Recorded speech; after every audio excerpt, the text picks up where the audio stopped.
On the Devil Pang Island.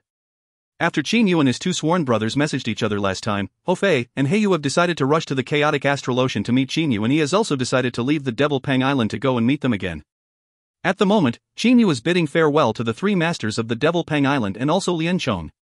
Little brother Qin Yu, this is a Devil Pang card of our Devil Pang Island. This card is fairly prestigious in the chaotic astral ocean. If you come across someone ignorant who wants to make things difficult for you, you'll only need to take this Devil Pang card out. I believe very few will still dare to hinder you afterwards. Zhong Ju hands a black card to Qin Yu. Devil Pang card?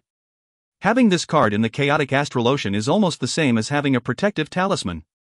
Even though Qin Yu is powerful enough to be unafraid of ordinary loose practitioners, it is better for him to have to deal with as few matters as possible. Thank you, Senior Zong. Qin Yu receives this Devil Pang card. Little brother Qin Yu, you spent an eternal creation pill to save our son. Even though you already took the reward, it's merely a piece of low-grade elemental holy rock. My wife and I won't say much. If you run into any ignorant fellow, you'll only need to message me. My wife and I will rush over and kill him right away for you. In this mortal world, except for that leader of the Dragon Clan, very few can resist us. Lian Xiao tells Qin Yu solemnly. Hui is a 12th tribulation loose devil and an expert of the devil path of Azura, so only a few experts such as Wu Kongxue can fight her one-on-one. But she is supported by her husband Lian Xiao. Even though Lian Xiao is somewhat weaker than she is, when the two of them use their formations, they can even complement each other in power.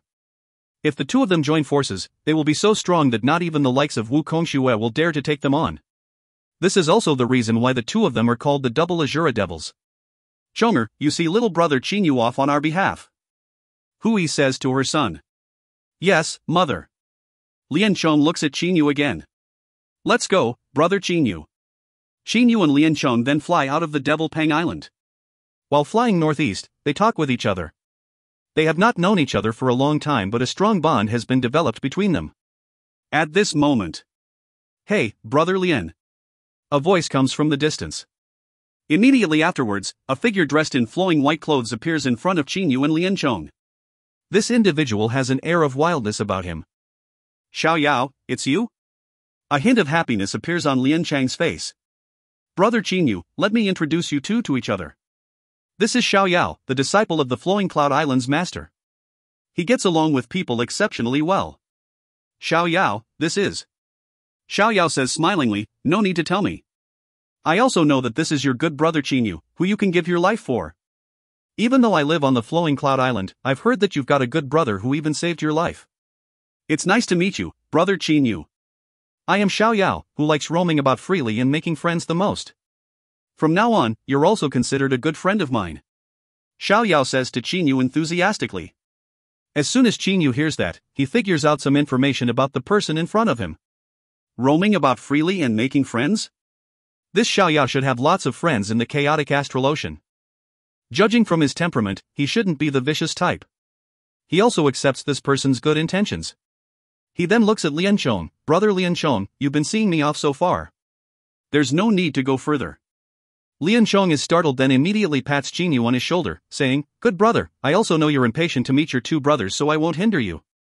But if you have time later, you must come to the Devil Pang Island to visit me. Definitely. Qin Yu says with a nod. So you have to leave now, brother Qin Yu? Xiao Yao asks in surprise. Qin Yu says at once, Brother Xiao Yao, my two brothers just passed the 9 from 9th heaven tribulation, so I want to meet them. Naturally, I have to leave now. We've just become acquainted, but you already have to leave. This, Xiao Yao seems to be somewhat frustrated. Forget it, brother Qin Yu. Let's leave signs of our holy senses in each other's transmitter. If something happens, we can contact each other through transmitters. Qin Yu nods and takes out his transmitter. The billows in the chaotic astral ocean are sky high. Riding the Ink Shilin, Qin Yu is going northeast extremely fast. He knows clearly that Hou Fei and He Yu are also rushing towards him. Fei Fei and Xiao He already passed the 9 from 9th heaven tribulation, so now they can transform into humans. I wonder how they look now. Qin Yu thinks to himself. He cannot use teleportation, so he can only ride the Ink Shilin to fly like this. After flying for nearly a half month, he reaches a very cold place. Of course, given his power, he does not mind this coldness at all. Middle Dujia stage, I've finally reached the Middle Dujia stage. There is a faint smile on Qin Yu's face. The solar core in his body has been refined unceasingly during this period of flying and has eventually reached the middle Dujia stage. Now his solar core has become quite a lot larger in volume, occupying almost a third of the volume of the planet in his dantian. Qin Yu keeps flying non-stop. So cold. His entire body cannot help shivering. What level has his body reached? Even Deshang stage divine beasts cannot necessarily rival him in terms of physical bodies, but now he is unexpectedly feeling cold. Therefore, it is easy to imagine how intense that coldness is. Master, there seems to be some formidable expert at this place. The Ink Qilin says to Qin Yu. Qin Yu's expression also becomes solemn. I felt that powerful aura too. It seems there's even not only one expert. At the moment, he is observing everything around carefully with a highly concentrated mind. If they do not cause him trouble, he will not want to fight them either. End of B10C40. If you find any errors, ads pop-up, ads redirect, broken links, non-standard content, etc., please let us know. Report chapter so we can fix it as soon as possible. Book 10, Chapter 41. B10C41, The Extreme Ice Realm. The extreme coldness has caused the ocean water within several li of Qin Yu to start to freeze. Various white masses of cold air are floating around him. In his mind, he knows very well how vast the chaotic astral ocean is. But as it happened, the moment he reached this place, those hidden experts blocked his way with this area of ice. Clearly those experts, who are hiding in the dark, should be aiming at him. Inky, you fly a bit farther away. The enemy should be very strong, but even though they are formidable, I'm still confident of protecting myself. If you stay here, you will make things difficult for me. Qin Yu immediately tells the Ink Qilin through holy sense communication. Master, only very few in the chaotic astral ocean will dare to disrespect the Devil Pang Island. If you encounter any dangers, you'll only need to take the Devil Pang card out. I believe the opponents will no longer dare to provoke you afterwards. The Ink Qilin advises with good intentions. Qin Yu gives an indifferent smile. If he took the Devil Pang card out upon encountering a small problem, he would be a bit too cowardly. You move back to the distance first. He orders. The Ink Qilin also knows that this place is dangerous. Yes, master. You have to be careful too. Right afterwards, he flies away several hundred li, then watches from the distance. Boom! The frozen water surface explodes and a figure appears. This is a large man with a robust body and a head full of wild silvery hair, which looks like the head of a lion. His white armor makes his perfect muscles stand out even more. But his eyes are staring at Qin Yu with a calm, ice-cold look. Oh, a Ziotionist who hasn't even reached the Deshang stage like you was unexpectedly able to run deep into the chaotic astral ocean. Looks like there should be quite a lot of treasures on your body, right? The large man with the lion mane-like hair says smilingly. In the past Qin Yu killed Pharaoh beasts near the border of the chaotic astral ocean, but then he ran to the Devil Pang Island with Lian Chong. Even though he has been flying away from the island for more than a half-month, he is still in the central area of the chaotic astral ocean. Generally, it is impossible for someone who lacks power to reach such a deep place as this. Because Qin Yu was able to reach this place safely as a pre-Deshang stage Ziotionist, it is normal for this large man to conclude that he has treasures. Why do you ask me so? Qin Yu asks in reply with an indifferent smile. Us three brothers like treasures, so we intend to rob you of them. The large man with the lion mane-like hair opens his mouth into a grin, revealing his snow-white teeth. Three whizzing noises are then heard as three projectiles are shot at Qin Yu extremely fast from different directions. One of them is shot out from a hand of the large man in front of him. The other two should be shot out from his two brothers' hands. After images. A body stronger than the body of a Deshang stage divine beast and his stellar energy allow Qin Yu to have terrifying speed. After making dashes and creating several afterimages, Qin Yu stands still. Now there are some blood spills on both his face and chest. So fast. He narrows his eyes. But for his strong resilience, by now he would have already suffered serious injuries. Those three projectiles were much faster than ordinary flying swords and their offenses were terrifying powerful. Qin Yu suspects that they can be on the same level as his middle-grade immortal weapons. Middle-grade immortal weapons, How is this possible? Generally, perhaps not even 11th Tribulation loose immortals have middle-grade immortal weapons. In my estimation, this man is just about at the Deshang stage. Qin Yu can feel the aura of the man before him. But how could his offensive weapon be so strong? Even though my body is so tough, I basically wasn't able to withstand its frightening penetrative force. Strong penetrative force. Fast speed. Astonishing sensitivity. These are the main characteristics of the three mysterious men's weapons. You really got some skill. I didn't expect you to be able to ward off a joint attack by us three brothers. That robust man bursts out laughing. Too bad, it was merely a warm-up. Now we'll let you know what is called an inescapable net. Qin Yu's eyes glitter. You haven't gone all out, but how could I have gone all out? He is not scared in the least. Ha, it's really gutsy of you to dare to say such big words. Though us three brothers are only at the Deshang stage, when we join forces, even an 8th Tribulation loose practitioner will be no match for us, let alone a puny Dujia stage Ziotionist like you. That robust man says confidently. Qin Yu is struck by a thought, you're a divine beast? Smart. The robust man says with a nod. Even a low-class divine beast of the Deshang stage is comparable to an ordinary 5th Tribulation loose practitioner. Because this robust man alone can match a 5th Tribulation loose practitioner in power, he and his two brothers combined can rival a 7th Tribulation loose practitioner. In addition, they have had lucky encounters, and so a common 8th Tribulation loose practitioner will be finished if running into them. This is also the reason why them three brothers have been able to roam and live in the chaotic astral ocean comfortably. Second brother, third brother, let's roll. The robust man says indifferently. This time Qin Yu sees those weapons clearly. They are three awls that look like three sword blades, which are attacking while spinning non-stop. The terrifying penetrative forces of their tips are even mangling the air. No wonder not even Qin Yu's body was able to withstand those three projectiles. Curve, straight line, circle. The three projectiles are not fast at all in the beginning, but they reach frightening speeds in just a while. Even the air seems to be maneuvered. Qin Yu's whole body momentarily turns into 10-something afterimages while dodging non-stop.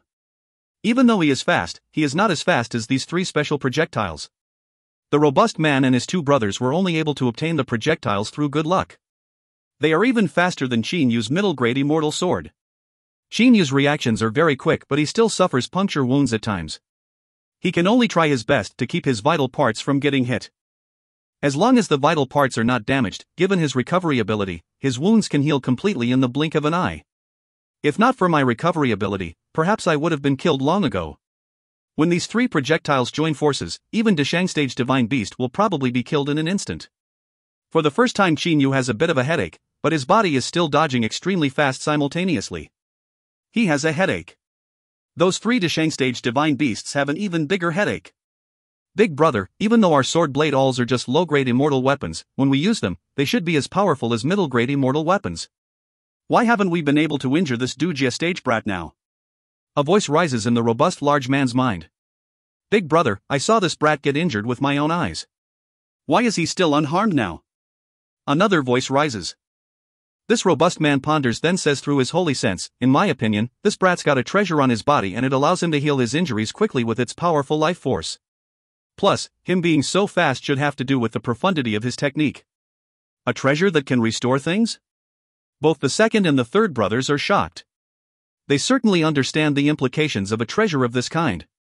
If they have this treasure, their chance of getting killed will be nearly minimized. All of a sudden, the three brothers feel tempted by the treasure. Get into formation. The robust man clenches his teeth and says via holy sense communication. The extreme ice realm? The second and the third brothers ask in reply almost simultaneously. Yes, this time we can't think too much. The robust man's eyes flash with a cold light. Alright, if we can obtain that treasure, even spending more than half of our power will mean nothing. The second brother says in agreement. When the three brothers execute their special skill, they will have to use a great amount of energy. But in the chaotic astral ocean, very few will spend more than half of their own energy unless they are in serious danger. After all, it is exceptionally dangerous to do so. But because Qin Yu has a treasure with such an amazing ability for restoration on his body, the three brothers have become ruthless. What's going on? Qin Yu's body stops. This is because the three projectiles have flown back into the hands of three large men. Now the other two hidden large men have shown up too. These two men look almost the same as the first man, as they also have lion mane-like silver hair and are clad in white armor. The three brothers start to surround Qin Yu with each of them in a different direction. Brat, this is going to be the second time us three brothers have used the extreme ice realm formation since reaching the Deshang stage. Last time our target was an 8th Tribulation loose practitioner and he ended up dead while we weren't hurt in the least. The eldest of the three brothers says with an indifferent smile. To show you our respect, we'll let you know before you die that I'm Sure Xin, my second brother is Sure Bing and my third brother is Sure Zhan. The big brother Sure Xin introduces themselves to Qin Yu. Before you die, you should also introduce yourself to us so that we can know the name of such a genius as you. A genius. In the eyes of the three divine beasts, Chinyu certainly deserves to be called a genius. Not even a sixth tribulation loose immortal can resist the attack of the three sword blade alls, but Chinyu has suffered no injuries at all. A pre-Shang stage brat who could hold his own against their weapons naturally can be considered a genius. I'm Chinyu, but I told you my name only because I've decided to capture you three and make you holy beasts that my two brothers and I will mount. Chinyu suddenly bursts out laughing. At the moment he is wondering about the true forms of these three divine beasts. The three Sure brothers' faces harden instantly. Holy beasts? A faint cold smile appears on the corners of Sure Xian's mouth. Want to capture us and make us your holy beasts? Looks like you're dreaming. We'll know if I'm dreaming or not after fighting each other. Chinyu looks as if he has a well-thought-out plan. Sure Xian's true form is an extreme ice lion. Extreme ice lions and fiery rocky lions are of the same class, but, in general, most fiery rocky lions are innately irascible and combative, whereas extreme ice lions are exceptionally calm despite being combative. Seeing Chinyu so composed, Sure Xian becomes cautious inwardly. You said you got two brothers. Where are they now? He asks in reply. Because Chinyu is so strong, his two brothers should not be much weaker than him. If Chinyu and his two brothers join forces, even though they are three divine beasts, will they be able to resist them? Don't worry and don't be scared. My two brothers are still some distance away from here. It'll probably take them a good while to arrive. Chinyu says smilingly. Xiao Hei and Fei Fei started out before he did. Perhaps there is still some time before they reunite. Sure Xian feels a bit more assured in his heart. Extreme Ice Realm. Set up the formation. He shouts coldly and even lets Chinyu hear his voice on purpose.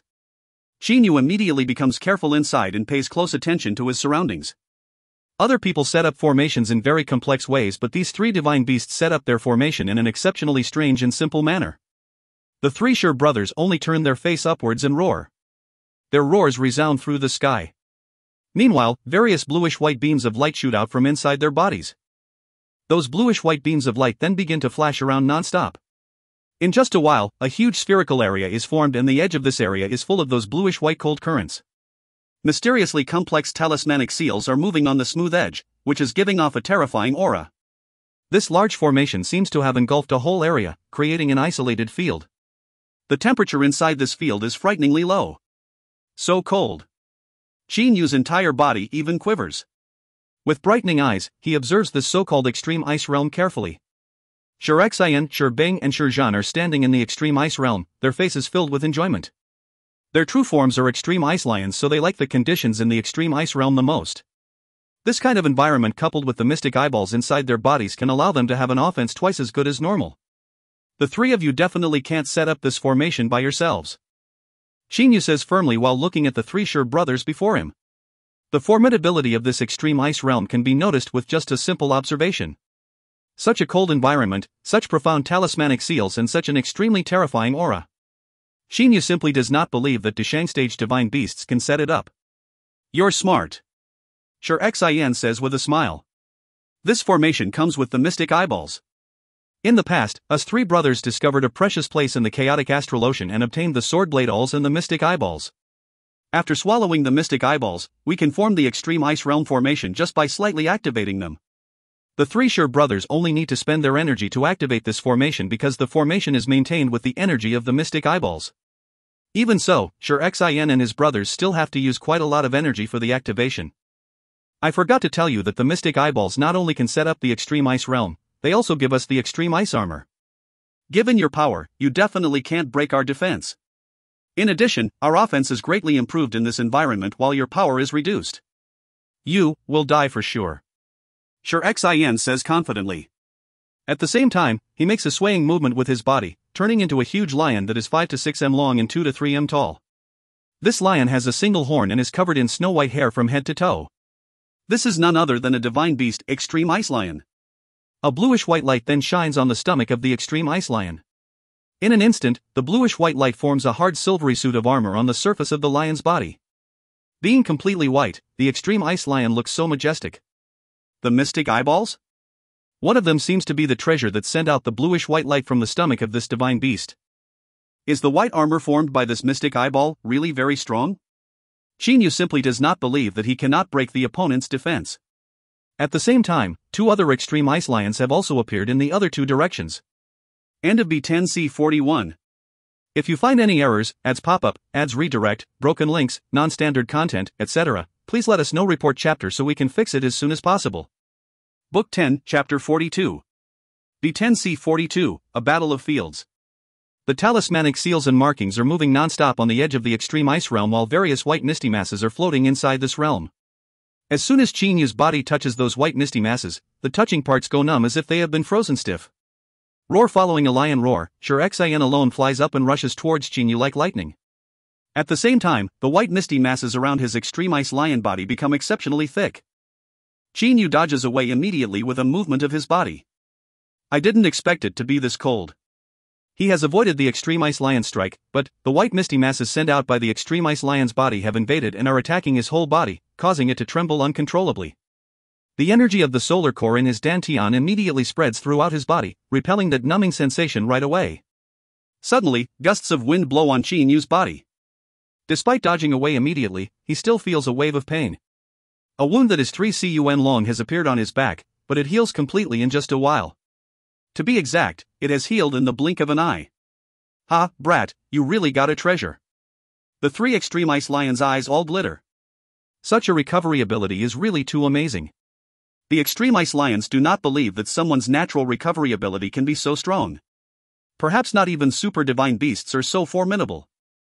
Therefore, they believe firmly that the Zionist in front of them has an outstanding treasure. The treasure is going to be ours. Second brother, third brother, let's stop hiding our skills. The eldest extreme ice lion Shurexin says loudly. Yes, big brother. Bing and Zhan are also very excited. Chinyu, however, is standing still in the center. The three extreme ice lions open their mouths simultaneously. The three sword blade alls fly out extremely fast while spinning unceasingly. At the same time, the three extreme ice lions increase their speeds to the max 2 and dash around madly non-stop inside the extreme ice realm like three heavy aerolites. In this way, the three sword blade alls and the three aerolite-like divine beasts attack Chinyu continuously in the extreme ice realm. Is your defense really strong? Chinyu body turns into a beam of light, charging straight at an extreme ice lion without dodging at all. But Zhan, that extreme ice lion, does not dodge in the least either.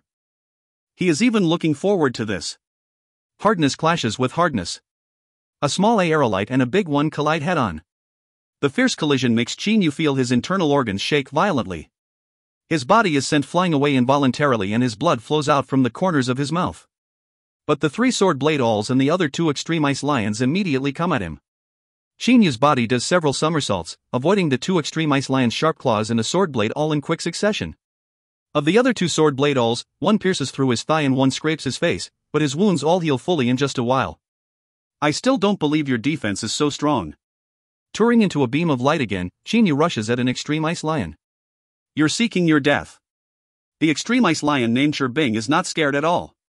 He clashes with Chinyu violently like a heavy aerolite. But at this moment, a furious, painful roar is heard. Big brother, third brother, this brat has an immortal weapon. Bloodstains have appeared on Bing's body. A part of his white armor has been penetrated and destroyed. But the bluish-white light in his body flickers and that white suit of armor is restored at a noticeably fast speed. After a while, it becomes a complete suit of armor again. Now the three extreme ice lions are looking at Chinyu with even more blazing eyes. Brat, you really got quite a lot of treasures. Not only have you got a treasure with an amazing ability for restoration, you also got an immortal weapon with astonishing offensive power. I never thought you'd be able to break our extreme ice armor and even injure my second brother. Shurexin says with a smile. But Chinyu frowns. Shurexin is smiling even in this situation, so obviously he and his brothers still have a backup move.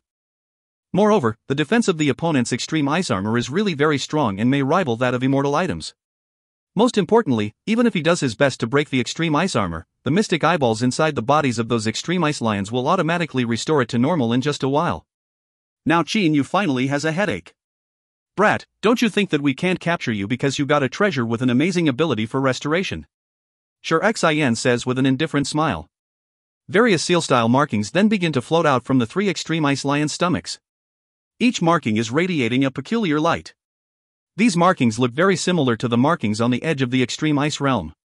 Right after the new seal-style markings float into the edge of the extreme ice realm, all markings shine intensely. At the same time, the density of the white misty masses inside the extreme ice realm increases greatly. Now it seems the whole extreme ice realm is filled with them. Numbness. Those white misty masses are really too cold. As soon as some of them intrude into Chinyu's body, the intruded parts are frozen stiff and go numb. When the stellar energy inside his body has just neutralized the invading white misty masses, he is shrouded in even more white misty masses. Poof! A sword blade all pierces through Chinyu's stomach. Normally he could have evaded it, but because his body was too numb, his speed naturally dropped, making the sword blade all too fast for him to avoid. Time to die, brat. Extreme Ice Lion Shurexin takes a claw swipe straight at Chinyu's head. Chinyu has absolutely no doubts about the sharpness of that claw. In general, divine beasts' claws and teeth become harder as their power improves. The claws and teeth of these extreme ice lions may even be approaching immortal weapons. Shurexin, Shirbing, and Shirzhan keep attacking Chinyu continuously while the blurs of their sword blade alls flash back and forth without cease. You're smug enough already. Chinyu's indifferent voice rises in the minds of the extreme ice lions. He has not used a killing blow since the beginning because he considered these three extreme ice lions his own holy beasts long ago and therefore wanted to observe carefully how formidable they actually are. Now it seems, they are really a pleasant surprise. Chinyu is standing in midair. The three extreme ice lions cannot help getting startled after hearing what he just said. Don't talk big, brat. I don't believe a midget Zionist like you, who hasn't even reached the Dashang stage, can do something to us. Shurexin is totally unconcerned. Really? Chinyu gives an indifferent laugh. At the same time, his body turns into a purple mass of flame. The Lord of Black Flame's ring, Heavenly Flame Field. Chinyu does not know at all how much flame energy the Lord of Black Flame's ring is containing, but he knows that he simply cannot unleash the true power of the ring at his current level. Under the cover of the Heavenly Flame Field, the white misty masses of the extreme ice realm cannot affect Chinyu in the slightest. In terms of speed, he is inferior to the sword blade alls, but he is superior to the extreme ice lions. Therefore, he and the purple mass of flame around him smash into Shirzhan's body. Enfolded in heavenly flames, Chinyu is not affected at all by the extreme ice realm. In contrast, when the heavenly flames come into contact with the extreme ice lion, he finds it exceedingly unbearable. Even though he is protected by the extreme ice armor, the heavenly flames still cause his offensive power to decrease sharply. Aren't you very strong? Chinyu gives a cold smile.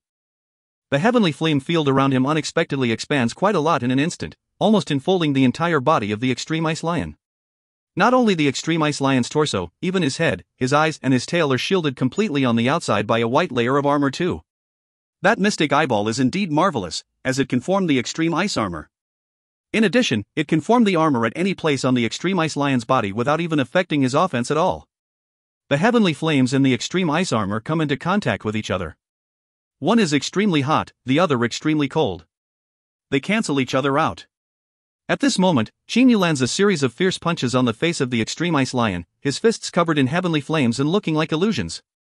The other two extreme ice lions, Shurexin and Shirbing, seem to have been dumbfounded by the heavenly flames around Chinyu. Only when he starts to pummel Shirzhan do they wake up.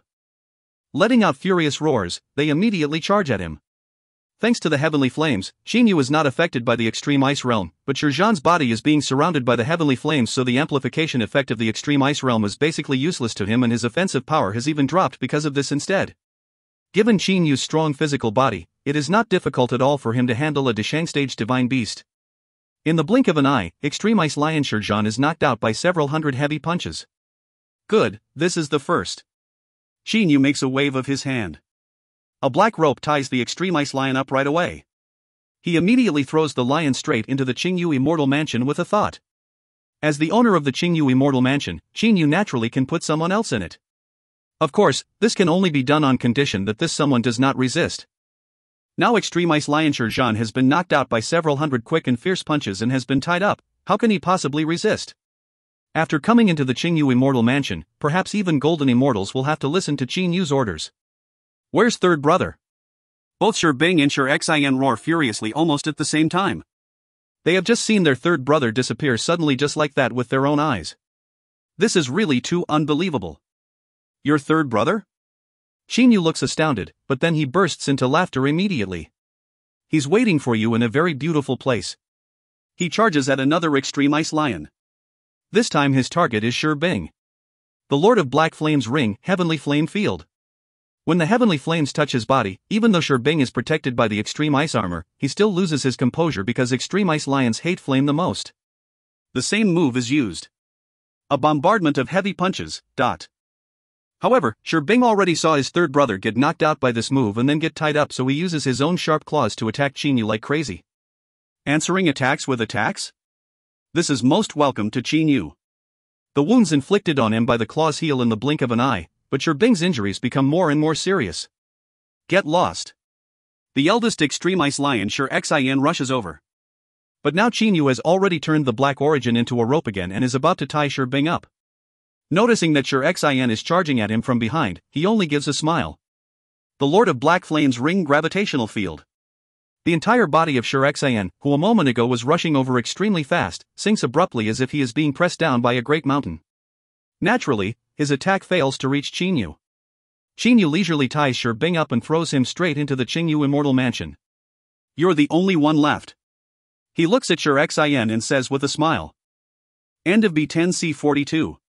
If you find any errors, ads pop-up, ads redirect, broken links, non-standard content, etc., please let us know. Report chapter so we can fix it as soon as possible.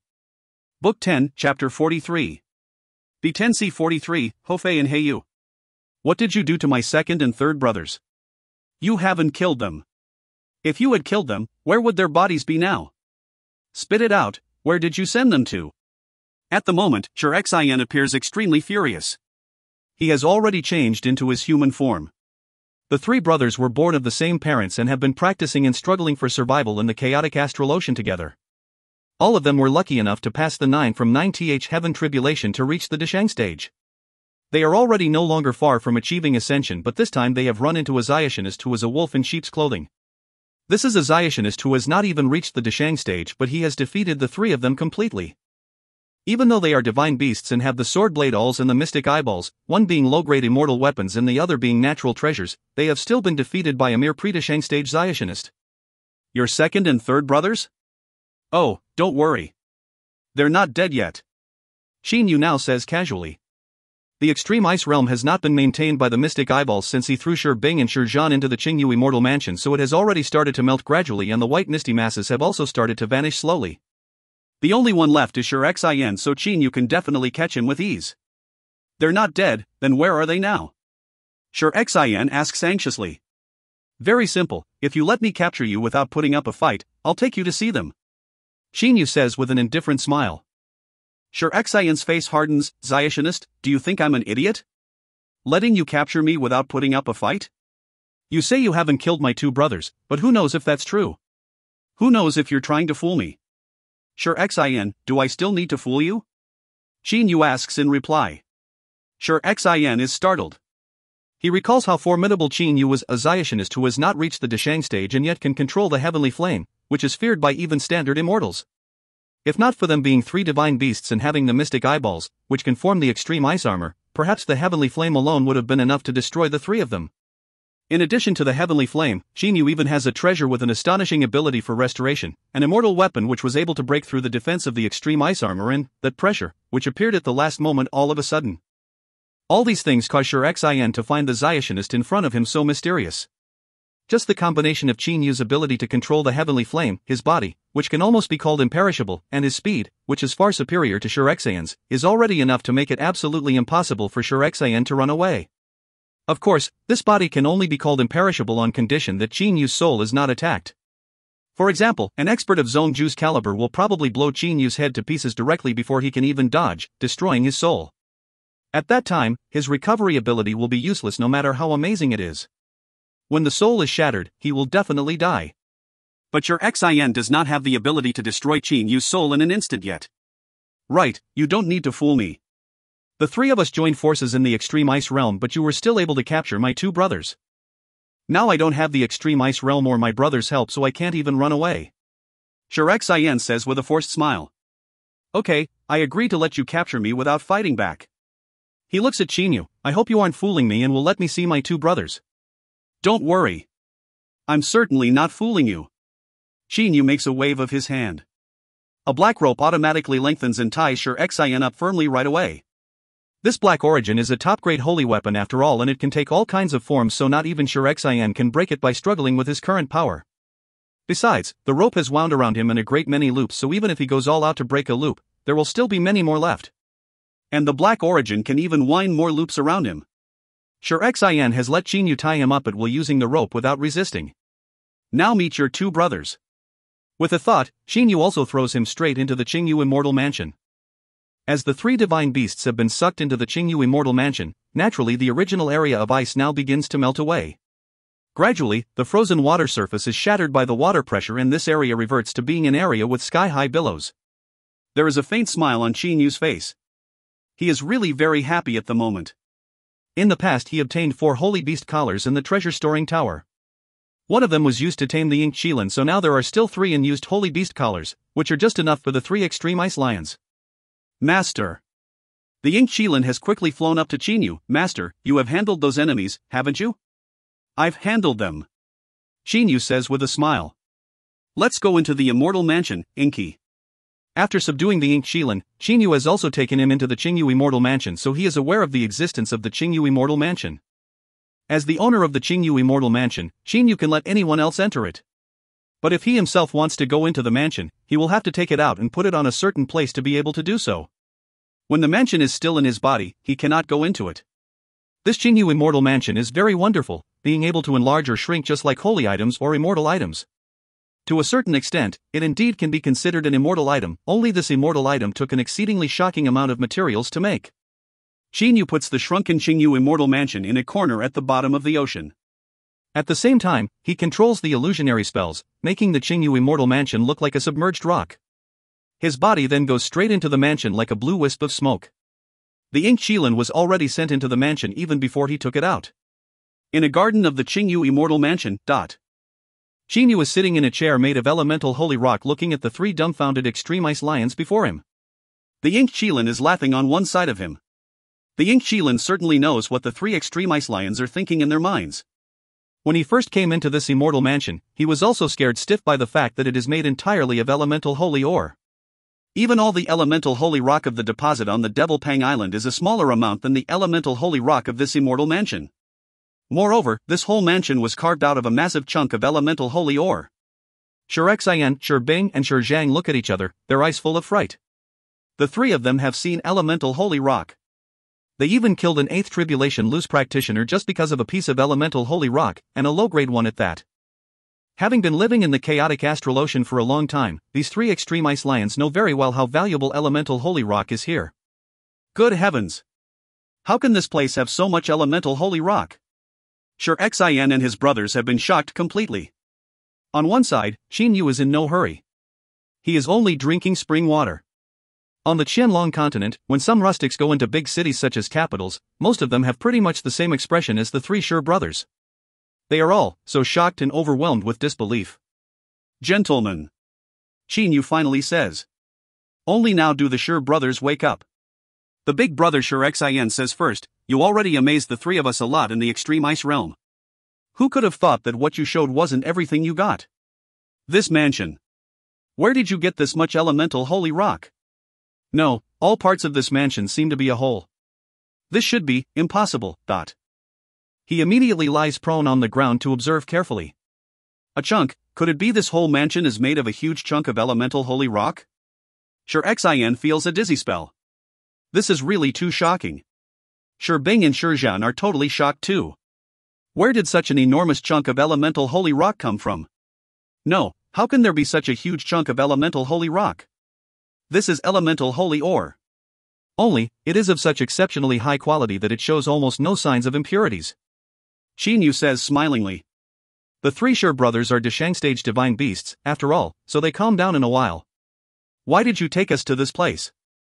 Zhang is the first to roar angrily. Qinyu is startled. He already told them the reason, did he not? Shurexin gives the least calm brother Zhang a stare, then says to Qinyu, I know what you want to do. But if I become your holy beast, I'll lose my freedom. And, as a divine beast, I really can't agree to become a human's mount. I won't become your mount even if you kill me. Zhang roars. Bing has not said anything, but the look in his eyes shows that he thinks the same as his 2 brothers. Qinyu gives a forced smile. It's really difficult to make divine beasts agree to become mounts. I already subdued them with my power, but he is very frustrated inside. When he made the Ink Qilin his holy beast, he had to promise that, after his ascension, the Ink Qilin would be freed and would only have to protect the Qin clan's members a bit. Only because of this was the Ink Qilin willing to become his mount. So, it is really difficult to tame the three divine beasts in front of him. You're really unwilling to yield? Qinyu asks again, but this time there is not a smile on his face, making him look ice cold. The three extreme ice lions nod their heads resolutely. Divine beasts are superior to humans. Don't even think you can turn us into a human's mounts. Zhan says proudly. In the eyes of divine beasts, they are superior to humans. Of course, in the eyes of humans, divine beasts are just highly gifted demonic beasts, which, deep in their hearts, still consider humans to be the paragon of all creatures despite being frighteningly powerful. That's impossible, even if you kill us. Xian also says. They would rather die than submit. The Ink Qilin says to Qinyu, Master, it's really very hard to make these divine beasts your mounts. Only when you can make them sincerely think that you're superior to them will they be willing to become your mounts. Even though your power already subdued them, it's very difficult to make them consider you their superior. Seeing the looks in the three extreme ice lions' eyes, Qinyu knows in his mind that it is pointless to say more too. Alright, since you're unwilling, just stay in a courtyard house of the Qingyu Immortal Mansion. But your movements will be limited to that house as well. With a thought, he immediately sends the three divine beasts into a courtyard house. The entire Qingyu Immortal Mansion is covered in restrictive spells, so everything at a place of the mansion can be teleported to another. Of course, the precondition for this is that the objects of the teleportation cannot resist the restrictive spells. If there were an immortal emperor here, given Qinyu's current power level, they probably could remove all the restrictive spells activated by him right away. But it is simply impossible for the three extreme ice lions to remove the spells arranged by Immortal Emperor Anyang. After lodging the three extreme ice lions in the Qingyu Immortal Mansion, Qinyu also lets the Ink Qilin stay in it. He himself then rides the middle-grade immortal weapon, flying northeast at his top speed. Time flies. In the blink of an eye, a month has passed. At the middle Dujia stage, relying on his current body and the middle-grade immortal sword, Qinyu has reached an extremely astonishing speed when flying. Now he is several tens of times faster than he was at the early core stage. Where are you now, big brother? I and the mixed hairy bird have just flown past the Black Grass Island. Ho Fei sends Qinyu a message through his transmitter. Qinyu makes a sweep of his holy sense. After recalling the map of the chaotic astral ocean, he feels a wave of delight. Fei, Xiaohei, I'm about to reach the island of the green-robed Grandfounder now. Perhaps there's only a day left before we meet again. Qinyu is very excited inside at the moment. He has not seen Xiaohei and Fei since leaving for the chaotic astral ocean to explore the Nine-Sword Immortal Mansion with Lear that day. Big brother, after passing the 9 from 9th Heaven Tribulation, I and the mixed hairy bird can already take human forms. Do you know how we look in our human forms? They're not very similar to the appearances we created with illusion techniques in the past. Ho Fei says to Qinyu via a message. Qinyu is also guessing in his mind. After going through the 9 from 9th Heaven Tribulation, divine beasts can take human forms. These human forms are definitely not illusions but the real thing. After the tribulation, they will automatically change into these human forms. They certainly can alter their appearances, but those original human forms will still be the basics. After a day. While flying extremely fast, Qinyu often gets information about his brother's route through his transmitter. His holy sense then detects the two of them first. In a while after that, Ho Fei and Heiyu arrive in front of Qinyu. From their auras alone, he can tell who is who between them. Ho Fei is clad in green armor and often has a smile on his face, his eyes narrowed because of the smile. His whole body is a bit thin and looks like that of a 20-year-old young man. Heiyu is dressed fully in a black suit of armor which is covered in various feather-like scales. His body is slightly thin, looking like that of a 15 or 16-year-old juvenile, only it has a tinge of chilliness. Big brother, my human form is very handsome, right? The mixed hairy bird unexpectedly looks like an immature boy in his human form. You see, red lips and white teeth, tut. Ho Fei says laughingly. Heiyu takes a look at Ho Fei with a frown and says curtly, shut up. Right afterwards, he looks at Qinyu with uncontrollable excitement in his eyes. After all, the two of them have been separated from each other for so long. Big brother, Heiyu can only say 2 words. At the moment Qinyu is very excited. Good, this is really very good. He suddenly remembers that his 2 sworn brothers have not seen the Qingyu Immortal Mansion, so he says at once, Fei, Xiaohei, in the past I got a mansion in the 9-Sword Immortal Mansion. I'll take you to see it now.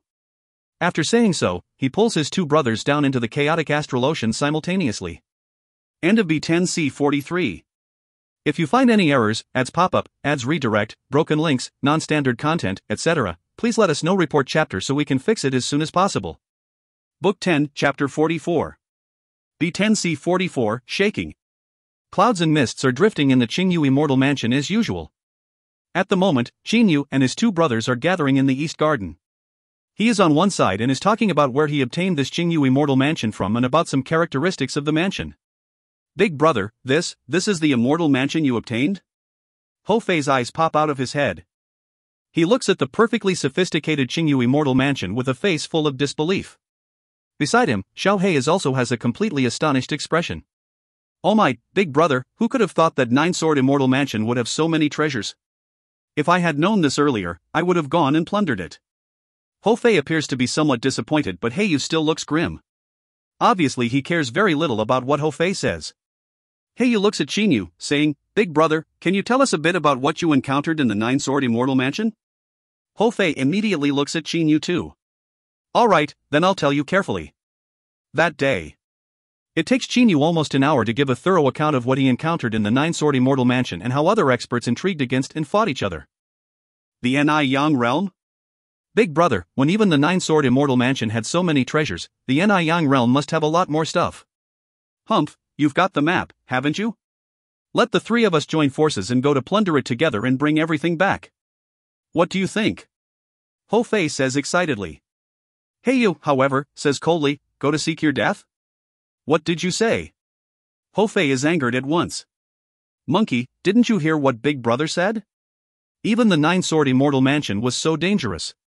The Ni Yang realm is 10,000 times more precious than the nine-sword immortal mansion, so it must be immeasurably more dangerous too. Plus, Big Brother already said that the power of a Deshang stage Xiaoxianist is the minimum requirement for going into the Ni Yang realm. Heiyu says in an ice-cold voice. Hou Fei says confidently, Mixed Hairy Bird, now we're already at the late Dujie stage, so we can even handle Deshang stage Xiaoxianists easily, can't we, Ada? We can, but that's merely the minimum requirement for entering the Ni Yang realm.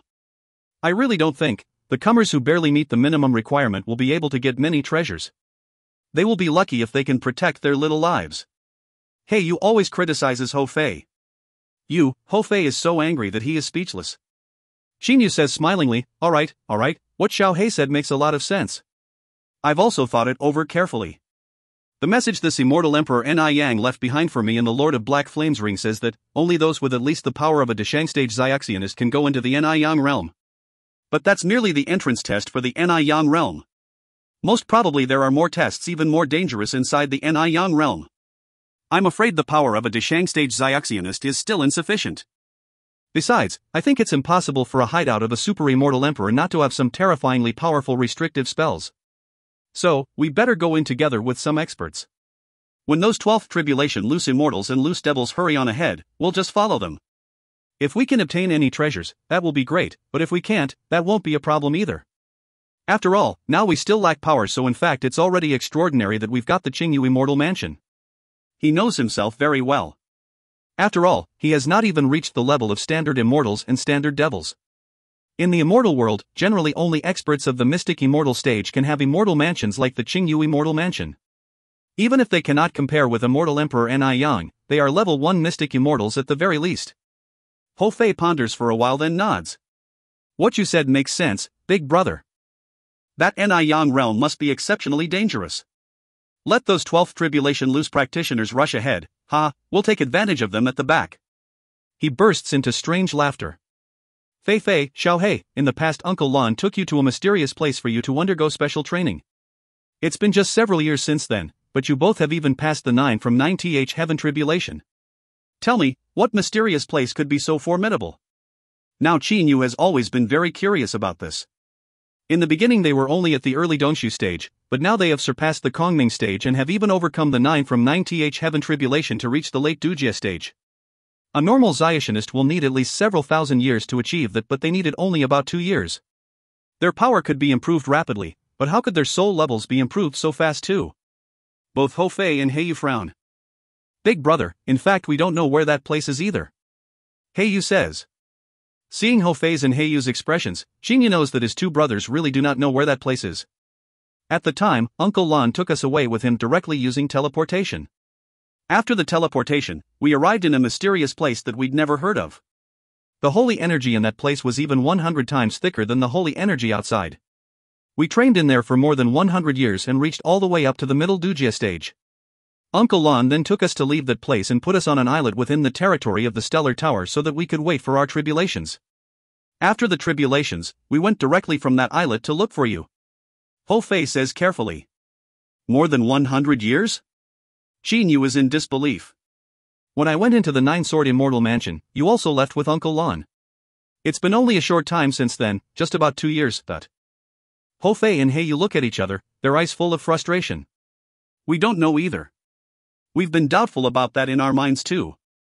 But we haven't seen Uncle Lan again since leaving that mysterious place, and Uncle Lan seems to have disappeared into thin air as well. We waited for our tribulations on that islet. After passing the 9 from 9th heaven tribulation, we immediately went to look for you. Listening to what Hofei and Heiyu tell him, Xingyu becomes doubtful inwardly. There is a mysterious place where the density of holy energy is 100 times higher than normal, and moreover, others can train in there for over 100 years while only a year of 2 of his time passes. In the end, Xingyu, Hofei, and Heiyu cannot figure out where that mysterious place is.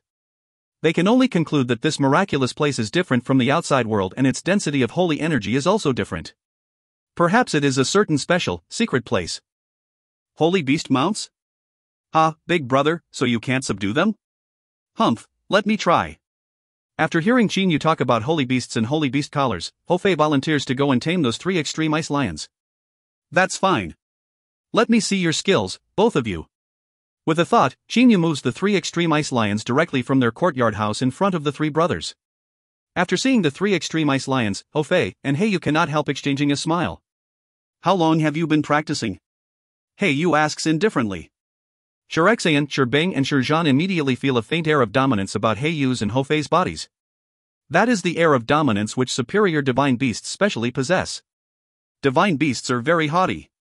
They are haughty to inferior divine beasts but are innately afraid of superior ones. More than 30,000 years, Shirexayan answers first. Xingyu is slightly shocked. It unexpectedly took them so long to practice to the Deshang stage. Extreme Ice Lions, your practice technique should be the most common, most basic one, right? No wonder you've been so slow in practice despite having some natural treasures in your bodies. Hofei says in a totally unconcerned manner, that's right. Extreme Ice Lions are middle-class divine beasts, so you don't have hereditary memories. The 3 Extreme Ice Lions' eyes brighten. They know very well that high-class divine beasts and super divine beasts all have hereditary memories, which can contain countless techniques and secret skills and can be considered a huge treasury. This is also the reason why high-class divine beasts and super divine beasts are far superior to middle-class and low-class divine beasts. I and the monkey are divine beasts of a higher class than you. You should be able to feel this too. I'll tell you one thing, if you become our holy beasts and mounts, I and the monkey can teach you a formidable practice technique. If you don't, then you can imagine your fate easily. Heiyu says in an ice-cold voice. Hofei also looks at the 3 extreme ice lions, saying with a sigh, that's too convenient for these 3 extreme ice lions. We're willing to yield. Of course we're willing to yield. The 3 Shur brothers say hurriedly. Divine beasts are strictly divided into classes. They can also feel that Hofei and Heiyu are absolutely superior to them in terms of classes, so naturally they have no complaints about becoming their mounts. Moreover, they can even be granted secret techniques by these 2 later. A divine beast's hereditary memories are like a large treasury. They have a shockingly large number of secret techniques, including not only the techniques of this divine beast's clan, but also quite a lot of other techniques. Any technique picked at random from them is much better than the technique the extreme ice lions are currently practicing. Let it be this way. The eldest among you 3 will become my big brother's holy beast mount, the second eldest will be my holy beast mount, and the third one will be the holy beast mount of the mixed hairy bird. Hofei says directly. Big brother? You accept a human as your big brother? Shirzhan is the first to exclaim. Divine beasts are haughty, and the divine beasts with hereditary memories are even more so. But these 2 divine beasts with hereditary memories consider a human their big brother. Perhaps this is something unheard of in the past 1 million years. What? You've got any objection? Hofei's eyes flash with a cold light. Heiyu's eyes also flash with a tinge of killing intent. To Heiyu, Xingyu is the one closest to him. These three extreme ice lions look down on his big brother, so how can he possibly not be annoyed by that? We have no objection, sirs. Of course we have no objection. It's just that I didn't expect him to be the big brother of such exalted divine beasts as you. If we had known this earlier, we wouldn't have opposed him. Sure Xin says sincerely. When even two divine beasts with hereditary memories consider him their big brother, what is so bad about them becoming his mounts? There is only a difference of one class between middle-class divine beasts and high-class divine beasts, but they are worlds apart in status. After all, high-class divine beasts have hereditary memories while middle-class ones do not. Several days later, Qingyu, Hofei, and Heiyu each are riding an extreme ice lion flying northeast while braving the winds and the waves cheerfully. Qingyu is dressed in a black suit of armor which the Black Origin transformed into. His holy beast mount, Extreme Ice Lion Xian, is snow white from head to toe and is even protected by a layer of the extreme ice armor on the outside. His mount is white whereas he is dressed all in black. There is really a sharp distinction between them. Hofei is clad in the water element armor. This water element armor was automatically created by Hofei when he reached the Dujie stage and is a type of body armor peculiar to fiery-eyed aquatic monkeys. His mount is Extreme Ice Lion Bing, who is also covered in the extreme ice armor. Heiyu is wearing the black scale armor, which the extremely hard feathers on his whole body naturally transformed into after you reach the Dujie stage. The holy beast he is riding is Extreme Ice Lion Shurjan. Just like Qingyu, he is dressed all in black and his mount is totally white. The three brothers talk with other cheerfully and humorously on the way while going extremely fast through the winds and the billows. What's the matter, big brother? Seeing Qingyu frown, Hofei asks immediately. Qingyu is holding a transmitter. Just now he received a message from manager Zhuang Zhong of the Stellar Tower and learnt of a matter which has made him exceptionally worried. Not long ago, Xioma experts attacked the Stellar Tower. All of the Stellar Tower's forces had to withdraw inwards and rely on the Great Heavenly Stellar Formation for defense. Luckily, the formation is very powerful after being altered by Uncle Lon, so those loose devil experts couldn't do anything to the Stellar Tower and eventually had to leave. Qingyu says slowly. They already left, so that's good, isn't it? Why are you still unhappy? Ah, that's wrong. Hofei now also knows that the situation is bad. Heiyu knows why Qingyu is worrying too. Most Xioma experts have no regard for anybody. I'm afraid they will go straight to the Qin Empire and seize my relatives to negotiate. Even though my father and some others already went into the Stellar Tower, my second brother, his princes and princesses, and quite a few members of the Qin clan's branches are still there. Qinyu's originally happy and relaxed mood has been spoilt completely. Without thinking much, he messages his second brother's guardian right away. Guardian Yang, immediately inform my second brother that it's highly probable that some experts will come over to hold him hostage in a while. If they really want to hold my second brother hostage, then he will have to tell them directly that Senior Lan wants him to pass the heaven sundering diagram on to them. Remember to make sure that nobody resists them. Losing the heaven sundering diagram will mean nothing to Qingyu. But nothing bad is allowed to happen to his second brother's family, whatever the cost. Moreover, his second brother is the emperor of the Qin dynasty after all. Yes, Tower Master. Guardian Yang answers obediently at once. Qin Zheng is still lacking in power, so he cannot use transmitters. Therefore Qingyu has no choice but to tell Qin Zheng's guardian to pass this message on to him. This Guardian Yang is an expert of the Stellar Tower and is now at the late Dongshu stage. Xioma experts do whatever they want and have absolutely no scruples about killing people. These Xioma experts have never tasted defeat at the hands of Uncle Lon, so perhaps they won't care about him. He's currently not here, but I can't get home immediately either. Qingyu becomes anxious inside. Hopefully nothing bad happens. He can only hope in his heart. However, the real situation is even more terrible than he thought. Are loose devils truly the only ones who want to fight for the heaven sundering diagram? He simply does not know that at the moment, most of the top experts in the mortal world such as Wu Kongxue are already gathering in the capital of the Qin dynasty on the Qianlong continent. End of B10C44. If you find any errors, ads pop-up, ads redirect, broken links, non-standard content, etc., please let us know. Report chapter so we can fix it as soon as possible. Book 10, Chapter 45. B10C45, Countless Casualties. Wu Kongxue is the leader, taking with him 3 11th Tribulation loose devils, consisting of Fire Devil, Wu Hei, and Dame Lianyu, and more than 10 other loose devils from the 8th Tribulation up to the 10th Tribulation. This 20-strong large group flies out from the bottom of the ocean in a majestic manner, then goes straight towards the Qianlong continent in the north. These 20 experts can be considered the top force of the Devil Path. Any of them can casually bring total destruction to the 3 big empires of mortals. Senior Wukongxue, that defensive formation of the stellar tower, Dame Lianyu says to Wukongxue frowningly. Wukongxue is also shocked inside.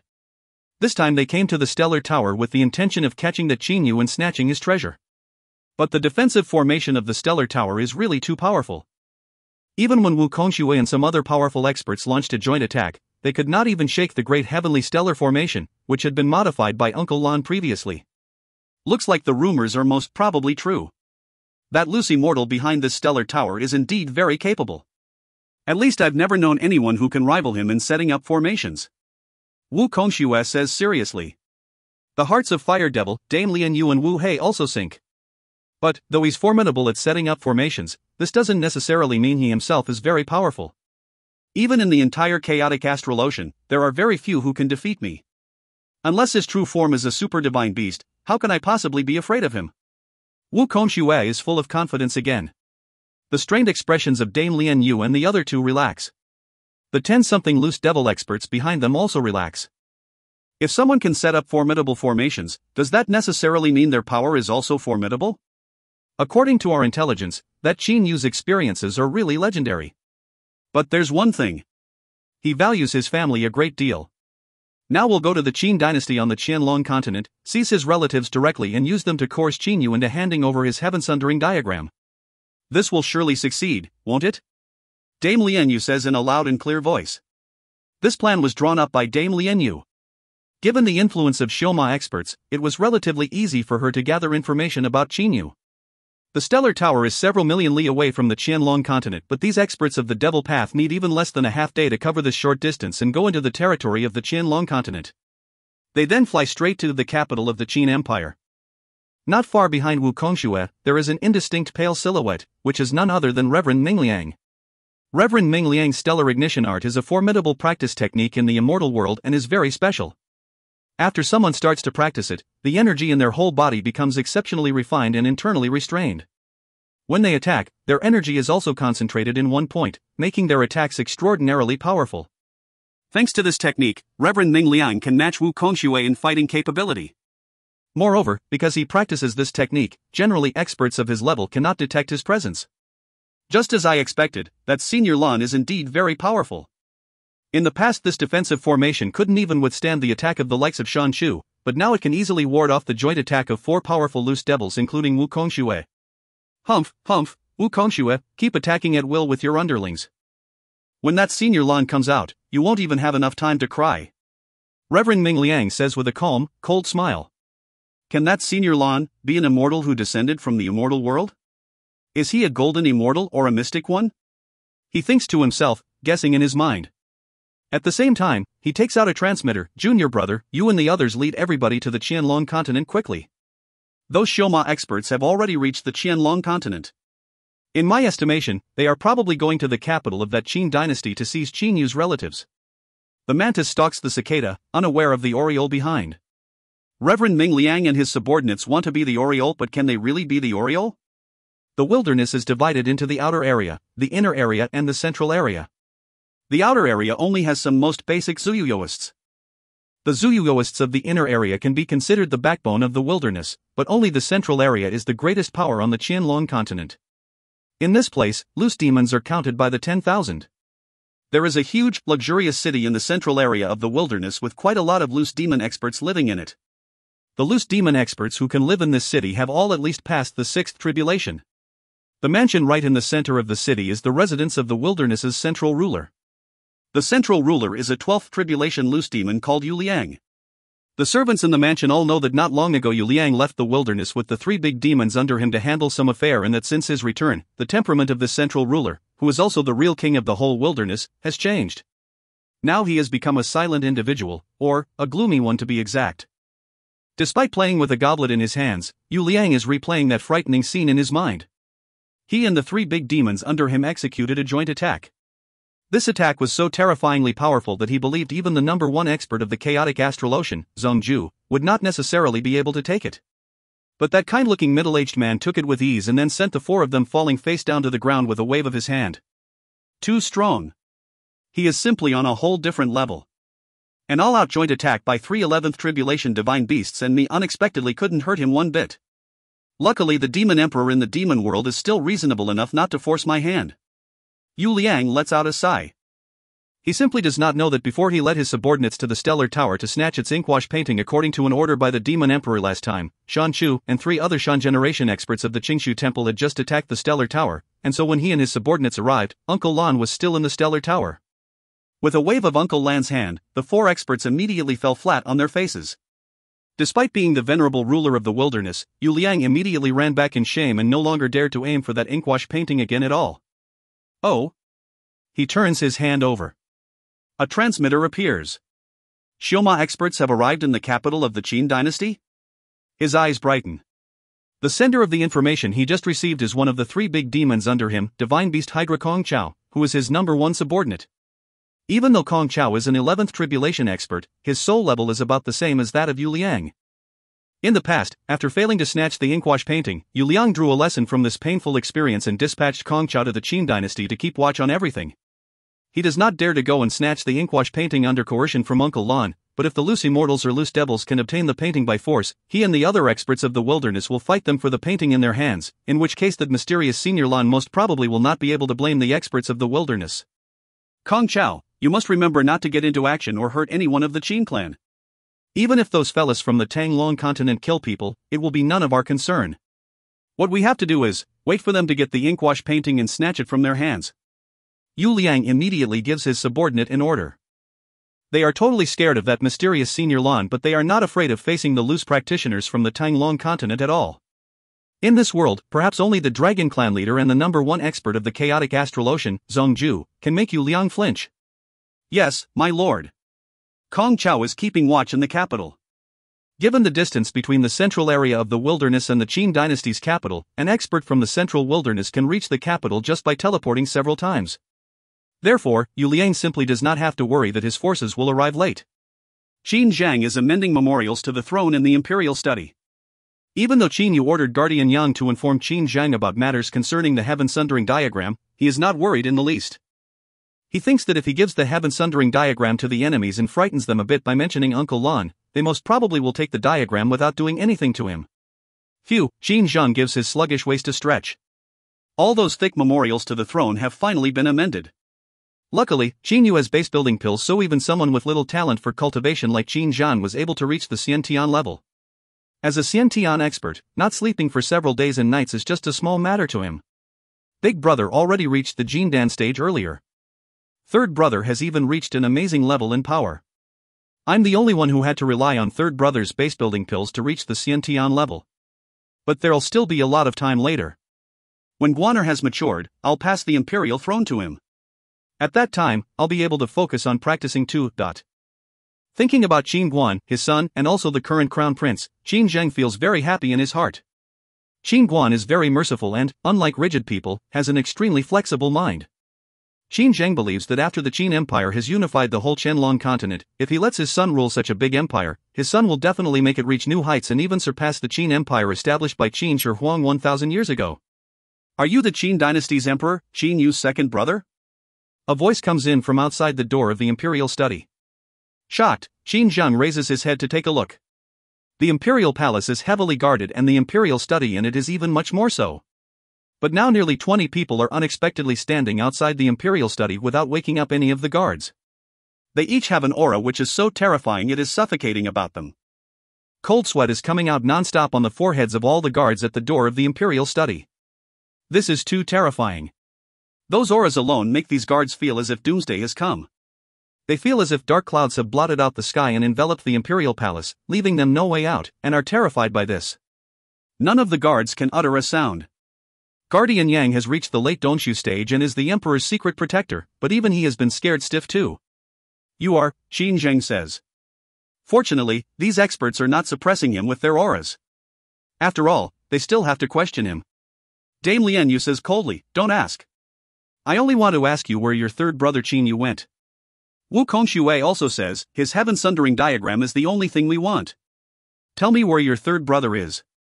He does not care at all about keeping this information secret. Given his status, why should he be afraid of letting this mortal emperor know about the heaven-sundering diagrams?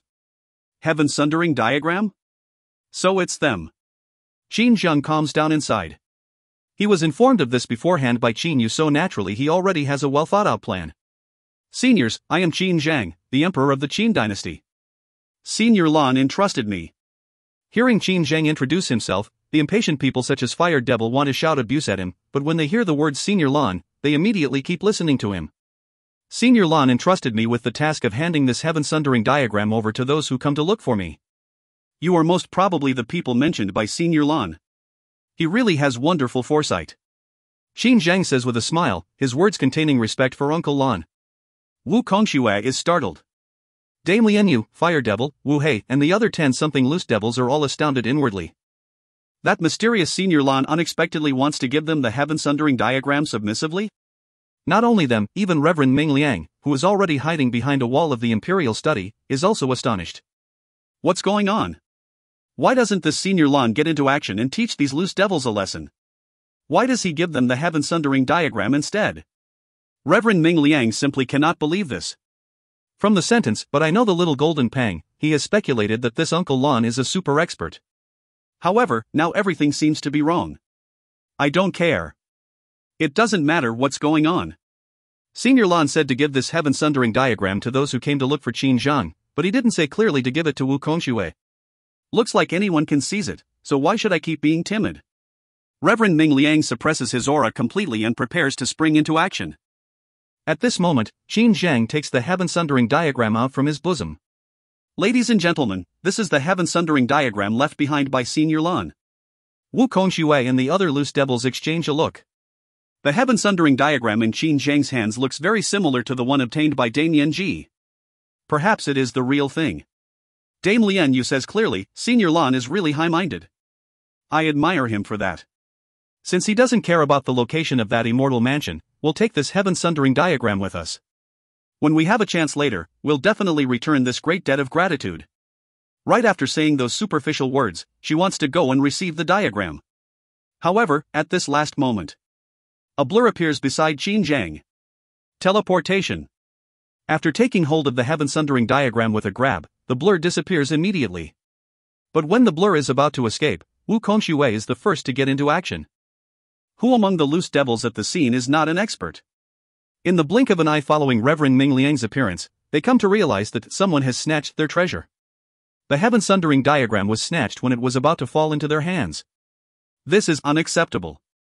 But they are simply not powerful enough to intercept Reverend Ming Liang in time. Wu Kongxue has the quickest reaction. With a deep roar, he immediately makes the space around him shake for a short time. Reverend Ming Liang, who originally wanted to teleport away, no longer dares to use teleportation. One must not teleport in an unstable area of space or else they will very likely go into a spatial rift and get twisted to pieces. This deep roar alone spreads out from Wu Kongxue in all directions like a ripple. It has such a large range that it covers most of the Imperial Palace, whose structures, flowers, grasses, trees, artificial mountains and decorative rocks are immediately reduced to powder. Many people, including ladies-in-waiting, princes, princesses and imperial concubines, are also smashed to pieces right away, dyeing the Imperial Palace of the Qin dynasty red with their blood. This being the starting point, a bloodbath has finally begun. End of B10C45. If you find any errors, ads pop up, ads redirect, broken links, non-standard content, etc., please let us know. Report chapter so we can fix it as soon as possible. Book 10, Chapter 46. B10C46, Fighting Between Immortals and Devils. There is a huge secret room built underneath the Imperial Study. Lei Mountain House, given to Qin Zhang by Qin Yu previously, is in there. Qin Zhang's first reaction was almost concurrently with Reverend Ming Liang's sudden appearance in front of him. He gave the long, narrow table in the Imperial Study a slap. His whole body immediately went into a tunnel beside the table as if he was in free fall and the tunnel shot right afterwards. As an emperor, Qin Zhang naturally has to take precautions against assassins and this tunnel was dug because of that reason. With this slap, his body fell almost at the same time as Wu Kongxue let out a deep roar. When he had just gone into the tunnel, that shock wave reached the place where he had been at a moment before. It was extremely dangerous. Qin Zhang is not powerful but he is a Xiantian expert at any rate. Moreover, because he is the emperor of dynasty, his mentality is even much stronger than that of an ordinary loose practitioner. After the heaven-sundering diagram had been snatched, he simply did not care who had obtained it and immediately dodged into Lei Mountain House in the underground secret room. Qin Zhang has escaped. But the nearly 20 loose devils at the scene pay no attention to this at all. They are all focusing their attention on Reverend Ming Liang. Ming Liang, this heaven-sundering diagram is ours. Put it down and we'll let you leave. Wu Kongxue says in a loud and clear voice. But his terrifying energy is shaking non-stop throughout the area within several li of him. The space in his surroundings is shaking unceasingly too. If a 12th tribulation loose devil attacks with all their might, they can even create spatial rifts in the mortal world. So, it is certainly easy for Wu Kongxue to only shake the space around him as he is doing. Seeing that teleportation is unusable, Reverend Ming Liang lets out a cold humph without saying anything. His body immediately turns into a beam of light and flies straight south in a rampageous manner. Leave the diagram behind. Wu Kongxue shouts loudly, his voice resounding through the entire capital. At the same time, he launches an extremely terrifying attack. Various blood-red beams of light shoot out from his hands and bombard the area ahead of Reverend Ming Liang with the intention of preventing Reverend Ming Liang from running away. Meanwhile, a blood-red mist appears in the sky above the capital. Obviously now Wu Kongxue has unleashed all his power. Humph, stop me by yourself? Dream on. Having obtained the heaven-sundering diagram by force, how can Reverend Ming Liang possibly give it up submissively?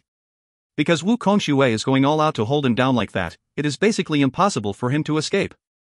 But, how can Reverend Ming Liang possibly fear Wu Kongxue? In an instant, a dot of light is shot at Wu Kongxue. Clashing head-on, dodging, attacking sneakily, bombarding each other with magic weapons, throwing talismanic seals wildly. During a very short time, there is a continuous series of explosions. How powerful are Reverend Ming Liang and Wu Kongxue? Both of them are 12th tribulation super experts. So, when they fight each other with all their might, how can a mere capital possibly survive? Explosions are heard unceasingly and the sky is overflowing with the blood-red mist. That blood-red mist is very dense and any mortal who smells its stench of blood is completely terrified by this stench. Such a thick bloody mist is covering the airspace of the capital, causing everyone in the capital to feel as if the sky has fallen and that doomsday has come. Ah, it's Judgment Day. It's Judgment Day. A scholar is running frantically in panic. He then becomes careless and, as a result, tumbles to the ground. However, because almost all the people on the streets of the capital are running desperately, the scholar is trampled to death very quickly, his pale white bones broken into pieces by feet and sticking out through his flesh. This scene is too horrible to look at, but nobody seems to pay attention to it. Because, today is Doomsday. Scenes like this now can be seen almost everywhere. Boom! Reverend Ming Liang avoids a strike by Wu Kongxue. This strike hits a street of the capital. Immediately, a shockwave spreads out from the site of the impact in all directions to a radius of several hundred meters like a sun emitting all of its light. Everything within several hundred meters of the site of the impact is turned into powder. In the area between several hundred meters to several li from the center, all the buildings collapse, smashing countless mortals to death, dyeing the capital red with blood. Xiaoying, quickly come back. A married woman is shouting anxiously. Who can say the wars between empires are the most terrifying thing? Even in imperial wars, mortals still have chances to run away or have the ability to resist or fight for their lives. However, when a 12th tribulation loose devil and a 12th tribulation loose immortal are fighting madly like this, it is simply doomsday. Now the mortals can only run away desperately. They have absolutely no ability to resist and have no choice but to hope that such an explosion will not befall them. Two beams of light are flashing through the air extremely fast. They fly into the western suburb of the capital from the eastern one in an instant. The air explodes wherever they go. These two super experts have got fired up completely. Neither of them is willing to back off. Wu Kongxue wants to snatch that heaven-sundering diagram at any cost, whereas Reverend Ming Liang wants to protect it with all his might. The capital of the Qin dynasty is groaning and wailing under the fighting between the two super experts. City walls are shattered, houses collapse, palaces explode, severed limbs are sent flying, blood splatters all over the ground, wails are heard everywhere. It is miserable. Under this absolute power, poor people and nobles alike are helpless. All of them are praying to heaven for protection, praying that none of the attacks by these two super experts will land around them. In Lei Mountain House, Qin Zheng's face is full of bewilderment. Now there are 3 guardians under him, 1 at the middle Dongxu stage and 2 at the early Dongxu stage. That guardian Yang, who was at the late Dongxu stage, was already killed just now by Wu Kongxue's deep roar without being able to resist at all. If Qin Zheng had been just a bit slower or if his mentality was just a bit lower in quality, perhaps he would have suffered the same fate. As for these 3 guardians, they have been residing in Lei Mountain House all the time. Your Majesty, by checking with my holy sense, I have found that nearly 60% of the imperial palace with the imperial study being the center was reduced to powder by that roar. And the other 40% was blown up while those two experts were fighting each other. Liang Shun, the middle Dongshu stage guardian, says respectfully. Qin Zhang's face changes color. You mean everybody in the Imperial Palace is dead except for me? He simply cannot accept this outcome. Liang Shun says hurriedly, Your Majesty, not everybody is dead at all. Except for you, all those who were within the range of that deep roar let out by that super loose devil in the beginning are dead. As for the other 40% of the Imperial Palace, even though it was devastated by the energy of the fighting between the two experts, the remaining princes, princesses, and Imperial concubines here had already gone into hiding in underground secret rooms after the roar by that loose devil. Qin Zhang slightly relaxes in his heart. But that does not mean anything, Your Majesty. Those two super loose practitioners are really too powerful. When one of their attacks lands accidentally, hiding underground or not, those within several tens of meters of it will be killed in an explosion. Liang Shun continues. Qin Zhang is furious. Tell me, how many of my princes are still living? Liang Shun says respectfully, of the 13 princes in that 40% of the Imperial Palace in the beginning, 6 are still alive. These 6 princes are all hiding in underground secret rooms. However, because they do not have the protection of Lei Mountain House, if a shockwave caused by the attacks of those two super loose practitioners reaches them, they will probably lose their lives. 2 12th tribulation loose practitioners. Even if a casual strike by them lands, those within several tens of meters of it below the surface of the ground will definitely die, as will those within several hundred meters of it above the ground. And the structures within several thousand meters of the site of the impact will collapse. But Qin Zhang is staying underground and is being protected by Lei Mountain House, so he is safe, unless those two super loose practitioners wanted to kill him, because their stray attacks cannot blow open Lei Mountain House. 6. When this battle is over, how many of them will possibly be alive? Qin Zhang's heart is full of frustration and abhorrence. What about the Empress and the ladies? He asks for more details. The Empress and Imperial concubines all lived in the same area. In Qin Zhang's estimation, that area should be within the range of the deep roar attack executed by that super loose practitioner in the beginning. So, it is highly probable that all of them are already dead. Qin Zhang asked Liang Shun about them only because he finds this really hard to accept. Liang Shun has no choice but to shake his head. Lady Wan, Lady Ling. Recalling his familiar concubines, Qin Zhang feels a wave of heartache. He yells in a deep voice, his whole body starting to shake. His hands are being clenched in fists of rage and his fingernails have already sunk into his palms, causing his blood to fall drop by drop. Your Majesty, a lady is still alive. She is Lady Gong, the mother of the 5th prince. Now both Lady Gong and 5th prince are hiding in the secret room underneath 5th prince's living quarters. They are both still living. Liang Shun says all of a sudden. Qin Zhang is startled. There's only one left? Qin Zhang quickly remembers that he visited none other than Lady Gong last night. She even told him that she would go to see her son today. Who could have thought she would be able to avoid a disaster thanks to this? Of course, it is still hard to tell if she will be able to survive. After all, the two super loose practitioners are still fighting like crazy. After some time. Your Majesty, the airspace of the capital has regained its calmness. Those loose practitioner experts seem to be all gone already. Liang Shun suddenly says. Reverend Ming Liang and Wu Kongxue are extremely powerful, so their speeds are truly astonishing. In just a while, they have already gone away several thousand li towards the south while fighting each other. To prevent Reverend Ming Liang from using teleportation to escape, on the way Wu Kongxue keeps sending out his terrifying energy to shake the space around him.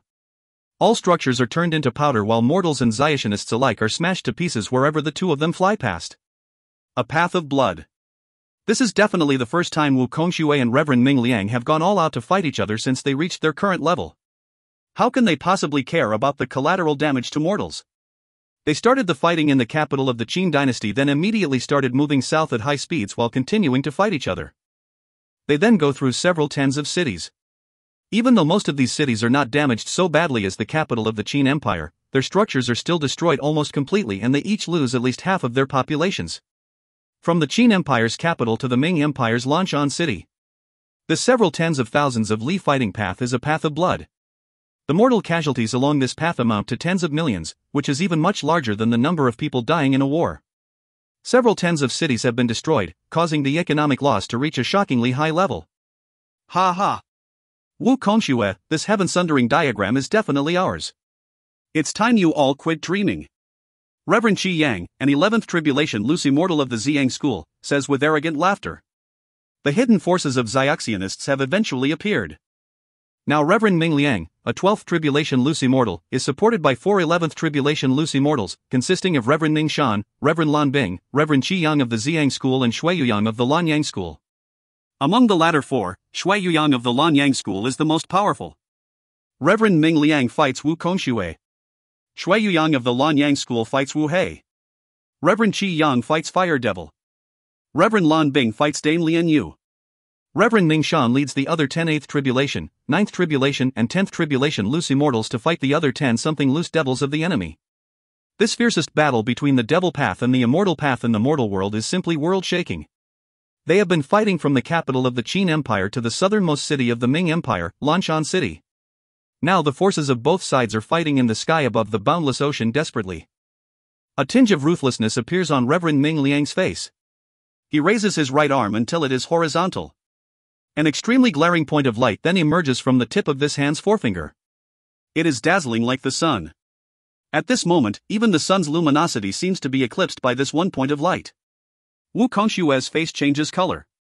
So you want to risk your life? He knows how formidable this move of Reverend Ming Liang is. But this move also deals to the user an amount of damage 80% as large as what it does to the enemy. Reverend Ming Liang has never used this move except when he has had to risk his life. However, now if he does not fight off Wu Kongxue, he simply will not be able to escape. Stellar Ignition, Space Piercer. The point of light shoots at Wu Kongxue non-stop. At the same time, wherever it goes, the space is cut apart completely and a small hole seems to be pierced through the space. Wu Kongshue's face changes color greatly because the terrifying attraction from that spatial rift reaches him right away and because this point of light is really too fast. He clenches his teeth. In an instant, his face turns very red and his whole body also reddens as if it is boiling. He then goes a long distance away like a beam of light to dodge. Run! Reverend Ming Liang shouts in a deep voice.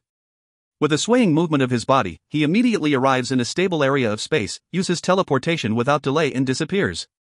Because Reverend Ming Liang has escaped, the other loose immortals naturally do not want to fight anymore. They all evade their opponents then use teleportation to disappear.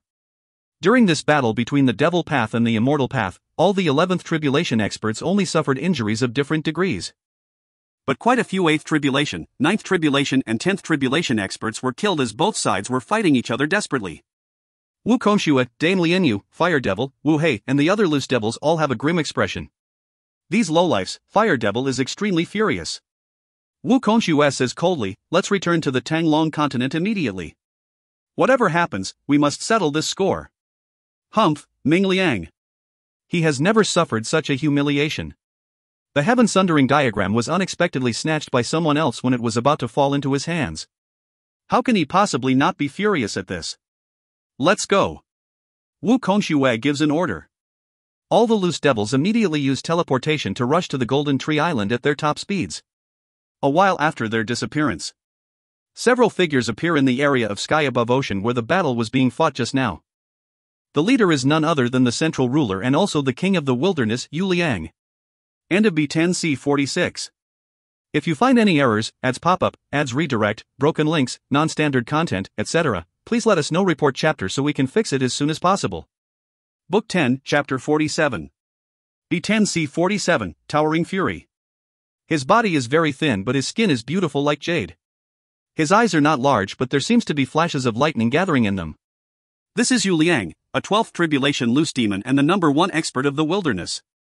There are 3 individuals standing behind him. One of them is lanky and has chilling eyes like those of a poisonous snake and his whole body is wrapped in a huge black robe, which altogether make him appear to be ice-cold, shady and terrifying.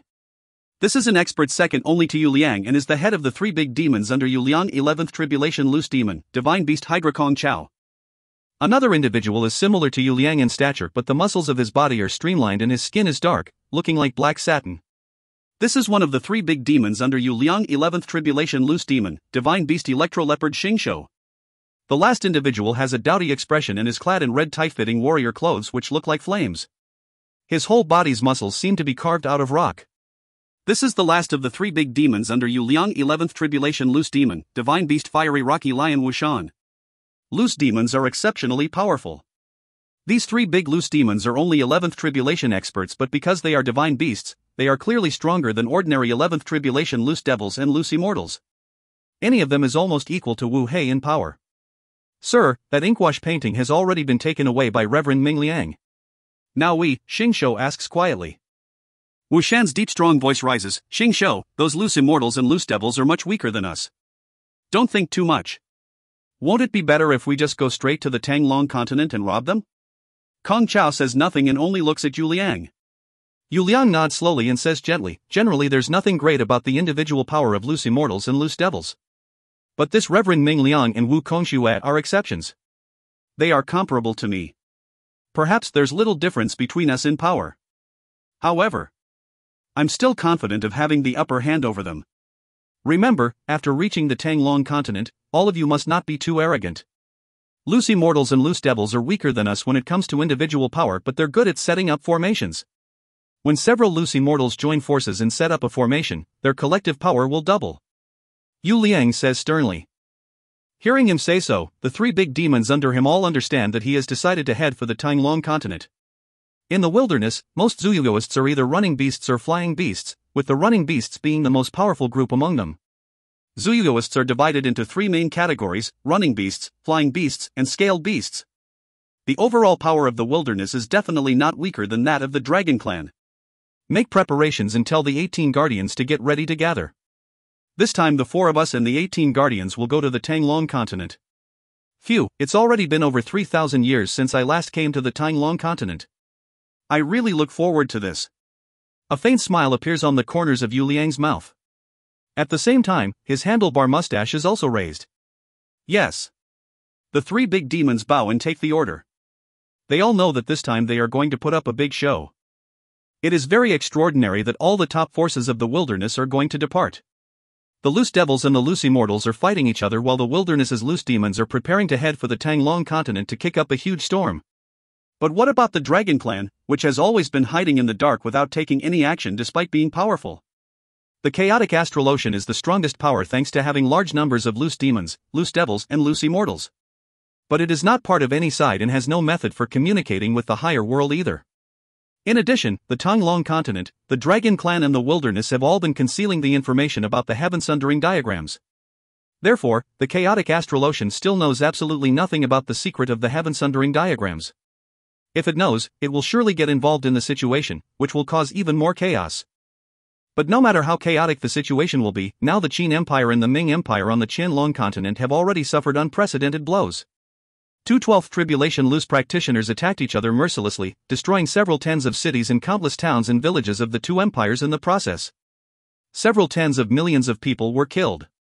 All of a sudden, the Qin and Ming empires were shaken. Now even helping those tens of millions of survivors settle down alone is a big problem to them.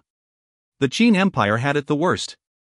Of the several tens of cities destroyed, the Qin Empire's capital suffered the severest damage, with even over 90% of its population being killed and less than 10% surviving. Most of these survivors had to hide in cellars or underground secret rooms to get through the carnage safely. There are also those who were in certain corners of the capital and were lucky enough not to be smashed by the collapsing structures. At the moment, Qin Zhang is staying in a manor on the outskirts of the capital. Most of the troops who were stationed outside the capital survived, and now they are dealing with the problems arising from the disaster. Your Majesty, the original population of the capital was several millions. But now, the number of survivors is only about 100,000. And they were able to survive only because those 2 super experts did not intend to destroy the capital. General Wang Ji's face is also full of grief. After all, too many people have died. Wang Ji continues, but the greatest loss is that most of the important officials of our Qin dynasty who lived in the capital and who were entitled to attend early morning courts are already dead. Only the Minister of Labor Li Yun is still living. Qin Zheng feels even unhappier inside. Most of the various important civil officials and military officials of his dynasty have been killed all at once. To a dynasty, an incident like this is definitely a shattering blow. Luckily, the governors, commanders and armies of the other cities escaped unharmed. As long as nothing bad happens to the armies, the empire will not be plunged into chaos. But how can it be so easy to choose a new batch of civil and military officials? Among the princes, 5th prince, 8th prince and 18th prince are still alive. Among the princesses, only Princess Ming Yang is still alive. Among the imperial concubines, only Lady Gong is still alive. And less than 10% of the members of the imperial clan's branches survived, with only 6 of the original several hundred members remaining. Wang Ji's voice sounds very bitter. Qin Shang's body even begins to shake. Any more news? Qin Zhang asks in a flat voice. Wang Ji shakes his head. He does not dare to say because he can feel Qin Zhang's grief at the moment. Qin Zhang takes a deep breath. General Wang, the task of helping the survivors settle down must be done well. For the moment, I'll let you take care of the survivors in the capital. I have to calm down first. A day later, I'll gradually handle these matters. Now Qin Zhang needs to calm down and think back to what happened. In his current state, he simply cannot deal with those matters well. Yes, Majesty, Wang Ji bows and takes the order. All right, you can go now. Qin Zhang waves his hand, then turns around and goes into a room. The three princes, princess and imperial concubine who survived are all in the courtyard. None of them dares to enter that room to disturb Qin Zhang. The door of the room closes with a creak. The princes, princess and imperial concubine look at each other, their hearts all full of worry. Fifth brother, are the empress, the crown prince brother, third brother and the other brothers all already dead? Princess Ming Yang, who is just 13 years old, still cannot accept such an outcome. Several tens of her brothers and her few sisters have unexpectedly died. The fifth prince has become the eldest prince alive, but he is also under a lot of pressure in his heart now. Inside the room, Qin Zhang is standing still looking at a portrait hanging right in the center. After an undetermined amount of time, a grieved but suppressed deep voice erupts. Father, now there are only several tens of people of the big Qin clan left. Father, I'm really sorry. Qin Zhang kneels down heavily, his knees ramming into the floor, but he does not notice the pain at all. His face is covered in tears. Even if Qin Shi Huang was excluded, the Qin clan would have been passed down from generation to generation for 1,000 years. Its main line did not have many members, but the members of its branches also amounted to nearly 1,000. Those collateral relatives were also called members of the royal clan, and most of them lived in the capital. Within the space of even less than a day, the capital was bombarded to smithereens. Now, even when its members who live outside the capital are included, the Qin clan only has several tens of people left. A majestic royal clan has been 95% destroyed. As the current leader of the Qin clan and the emperor of the Qin dynasty, Qin Zhang can hardly absolve himself from the blame. Even though he actually cannot be blamed, he cannot forgive himself either. After a long time, following the sound of the door opening, Qin Zhang walks out from the room with a resolute look in his eyes. Outside the room, the princes and princess all look at him. But he says indifferently, Guardian Liangshen, quickly message my third brother telling him about everything that happened here. Yes. A voice rises out of thin air in the courtyard. Qin Yu has already put the 3 extreme ice lions in the Qingyu Immortal Mansion. At the moment he, Hofei and Heiyu are rushing towards the Qianlong continent extremely fast together. Qin Yu has a middle-grade immortal sword, Hofei has a strange black stick and Heiyu also has a spear called Cloud Piercer. This spear is made of the same material as Hofei's black stick. Qin Yu once used his own immortal sword to test the black stick and the Cloud Piercer and found them to be exceptionally strange. In terms of offensive power, they are even slightly weaker than his immortal sword. But their hardness is such that not even his immortal sword can leave a mark on them. Heiyu is the fastest among the 3 brothers. After passing the 9 from 9th Heaven Tribulation, Heiyu can also use a new body maneuvering technique. When he executes it, his whole body will turn into a very sharp back beam of light and will be even much faster than Qin Yu. Hofei also has a new body maneuvering technique. When he uses it, he is as fast as Qin Yu flying with all his power. Hofei's and Heiyu's body maneuvering techniques both came from their hereditary memories. Qin Yu does not smile at all as the 3 of them fly extremely fast. There is a worried look on his face all the time. Don't worry, big brother. Didn't you tell your second brother to give that heaven-sundering diagram to those who come to look for him? I believe they won't attack your second brother after getting the inkwash painting. After all, he is just a mortal. Those loose practitioners won't lower themselves to do that. Hofei advises. Heiyu also knows Qin Yu's mood at the moment, so he says soothingly, don't worry, big brother. The acquisition of the inkwash painting coupled with Uncle Lan's reputation will definitely prevent them from running wild. With effort, Qin Yu gives his sworn brothers a forced smile. If only one side comes, I will have no worries. But, he says anxiously, what I'm worried about the most is that the forces of several sides will come and begin to fight each other on the Qianlong continent. Given the power of those loose practitioners, if they fight on the Qianlong continent, then, the mortals simply won't be able to resist. My second brother and those sisters-in-law and nephews will be affected if they are careless. This is what Qin Yu is worried about the most. However, it is useless for him to worry. After all, those sisters-in-law are the empress and imperial concubines and those nephews are all princes. Given their status, how can they possibly disappear all of a sudden to hide in the stellar tower? While worrying, Xinyu has been flying for some time. Today, he is still flying extremely fast. The three brothers have been flying with all their might, so they have been consuming energy at a shocking rate. Because Xinyu has the elemental life force in his body, he can recover rapidly. Hefei and Heiyu also absorb natural holy energy non-stop to regain their power as they fly.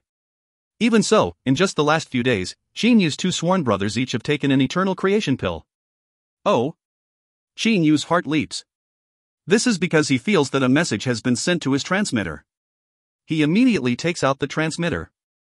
Hefei and Heiyu look at him right away. Xinyu makes sweep of his holy sense.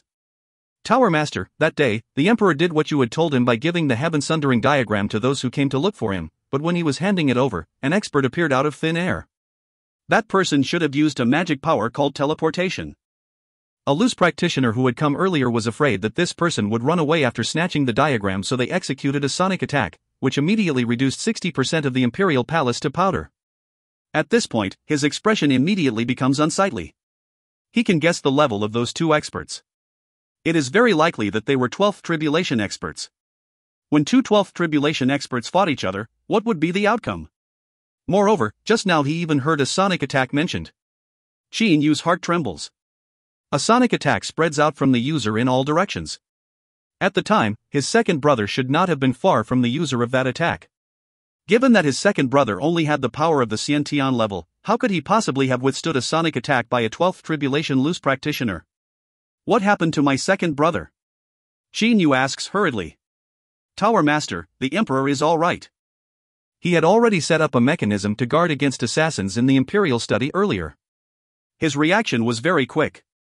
As soon as the heaven-sundering diagram was snatched, he went into Lei Mountain House through a tunnel. Guardian Liangshan says via a message.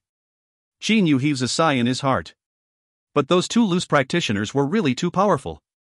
They fought each other like crazy for the heaven-sundering diagram, destroying the capital and the Imperial Palace. More than 90% of the capital's population was killed. Almost all of the Imperial concubines and princes died. Now only 5th Prince, 8th Prince, 18th Prince, and Princess Mingyang are still living. The branches of the Qin clan in the capital only have 6 members left too. Because of the fierce battle between the two loose practitioners, more than 10 million people of the Qin Empire were killed. Xinyu's heart sinks in the blink of an eye. He knows the Qin clan very well. Except for several tens of members who live in other cities, the members of the branches all lived in the capital. Now only 6 of his nearly 1,000 collateral relatives have survived, and the main line of the Imperial clan also has only several members left.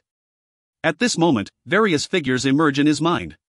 The merciful Crown Prince Qin Guan, the lovely little Princess Chunxiao, the educated and well-balanced 7th Prince Qin Su, who was good at the game of Go.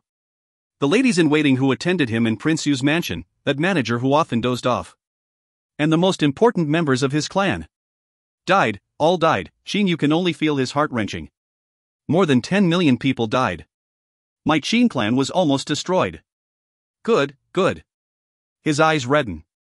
Since you're so merciless, don't blame me for being cruel. Top-grade elemental holy rock? I've got a piece. If the worst comes to the worst, I'll demolish the Qingyu Immortal Mansion to extract top-grade elemental holy rock carefully. At a minimum, I'll be able to get several top-grade pieces. His eyes glitter with ferocity. He is going to go all out. What is the big deal about destroying the Qingyu Immortal Mansion? After obtaining several pieces of top-grade elemental holy rock, he will be able to sweep away the entire Tanlong continent easily with a level 5 or level 6 golden immortal. The Qingyu Immortal Mansion is too large for me to like living in it. The Tanlong continent, his eyes are blazing with ferociousness. What's happened, big brother? What's actually happened? Seeing Xinyu's red eyes, Hefei and Heiyu are also worried inside. Dead, they're all dead. Xinyu says in a deep voice which contains killing intent. Hefei and Heiyu simply do not know the details, but judging from Xinyu's expression and that dead, they're all dead sentence alone, they have a rough idea of what happened. My Qin clan was almost exterminated. Nearly all its members are already dead. The whole Imperial Palace was destroyed. Completely, it was destroyed so completely. You got such a thrill out of killing. Since you took such great pleasure in killing, I'll also take great pleasure in killing you. Xinyu's entire body trembles. Hefei is even more impatient than Xinyu is. Kill, big brother, let's go to the Tanlong continent and kill. He has become murderous. Fei Fei, Xiao Hei, let's speed up and head for the Golden Tree Island. We'll go straight to the Tang Long continent through that ancient teleport formation. Qin Yu says coldly.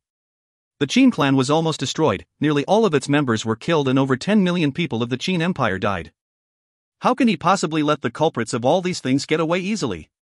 With the Sword Immortal puppet for offense and the Qing Yu Immortal Mansion for defense, when he becomes murderous, who on the entire Tang Long continent will be able to stop him?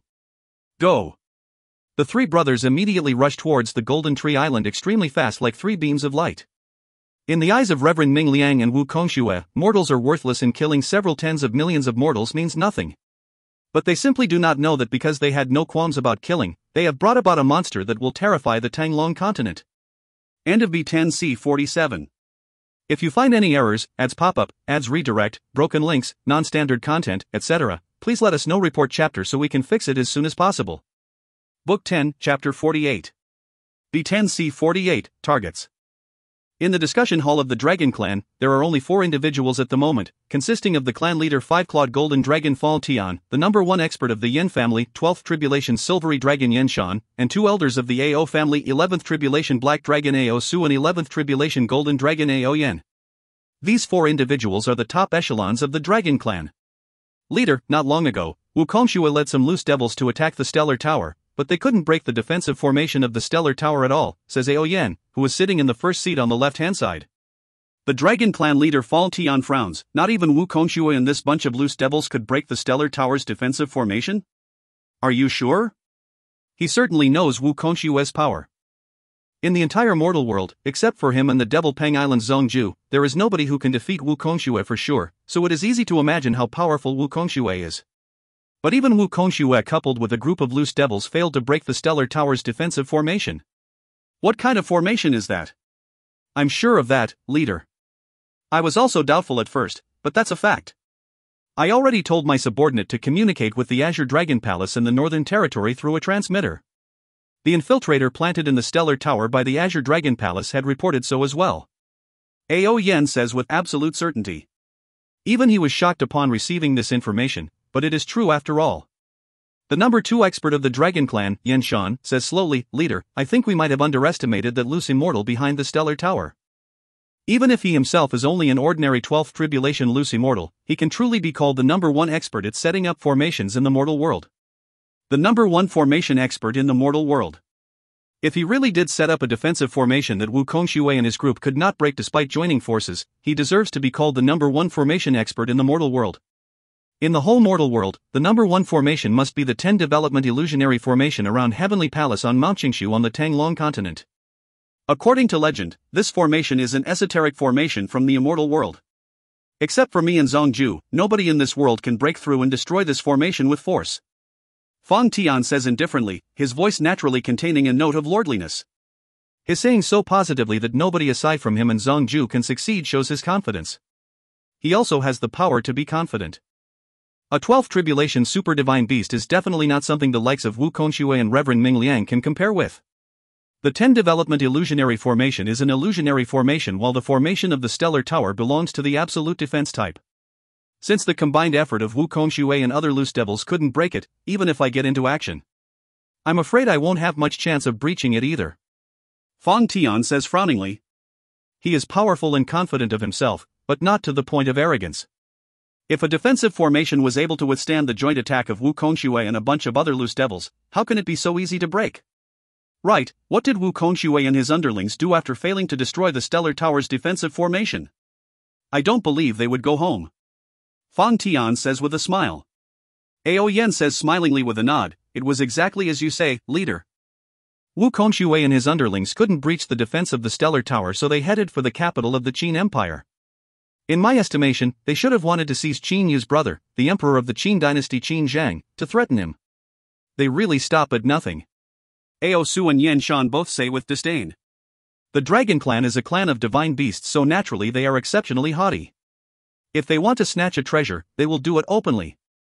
The Dragon Clan experts are certainly scornful of seizing someone's relatives to threaten them. Ao Yen says confidently with a smile, Ao Su, Yen Shan, leader, I think you all definitely can't imagine the outcome. Don't keep us guessing. Fang Tian says with an indifferent smile. Perhaps Wu Kongshui and his underlings only wanted to seize Qin Zheng to threaten Qin Yu. Who could have thought that heaven-sundering diagram was on Qin Zheng's body? So, when Wu Kongshui came, Qin Zheng gave it to him directly. But, at that moment, Reverend Ming Liang sprang into action. Everything Ao Yen says is a summing up of his intelligence information. He knows that Wu Kongshui and his henchmen arrived in the capital first, that Reverend Ming Liang appeared later, that the experts of both sides even fought a fierce battle, and that in the end the heaven-sundering diagram was taken by Reverend Ming Liang. So, with just a little logical reasoning, he can know the truth about the matter. Reverend Ming Liang sprang into action? Ha, that's interesting. Fang Tian bursts into laughter, as do the other three at the same time. In the eyes of the Dragon Clan experts, the fighting between loose devils and loose immortals is none of their concern, no matter how atrocious it is. They are merely indifferent onlookers. They are very powerful, so neither the side of loose devils nor the side of loose immortals dares to take an interest in their heaven-sundering diagram. It's very interesting. Ao Yen continues. How could Wu Kongshui have been willing to let Reverend Ming Liang escape with the heaven-sundering diagram?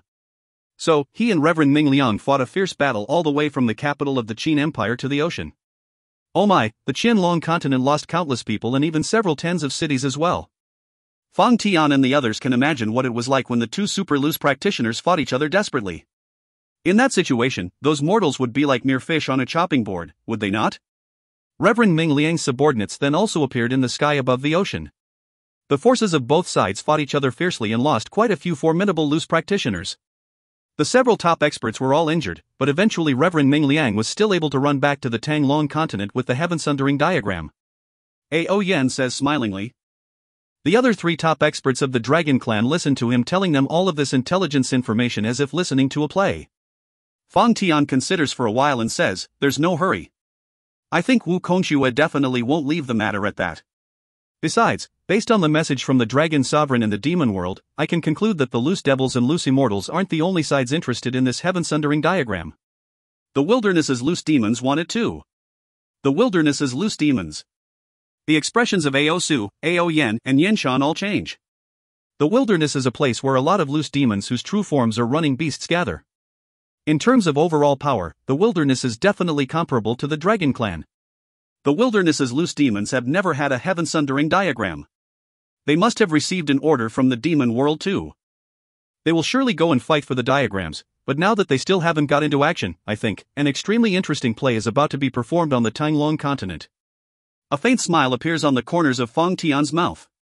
Leader, when the three sides of loose devils, loose immortals, and the wilderness's loose demons fight each other, the entire Tang-Long continent will definitely be plunged into a bloodbath. What will we do then? Are we going to get involved or not?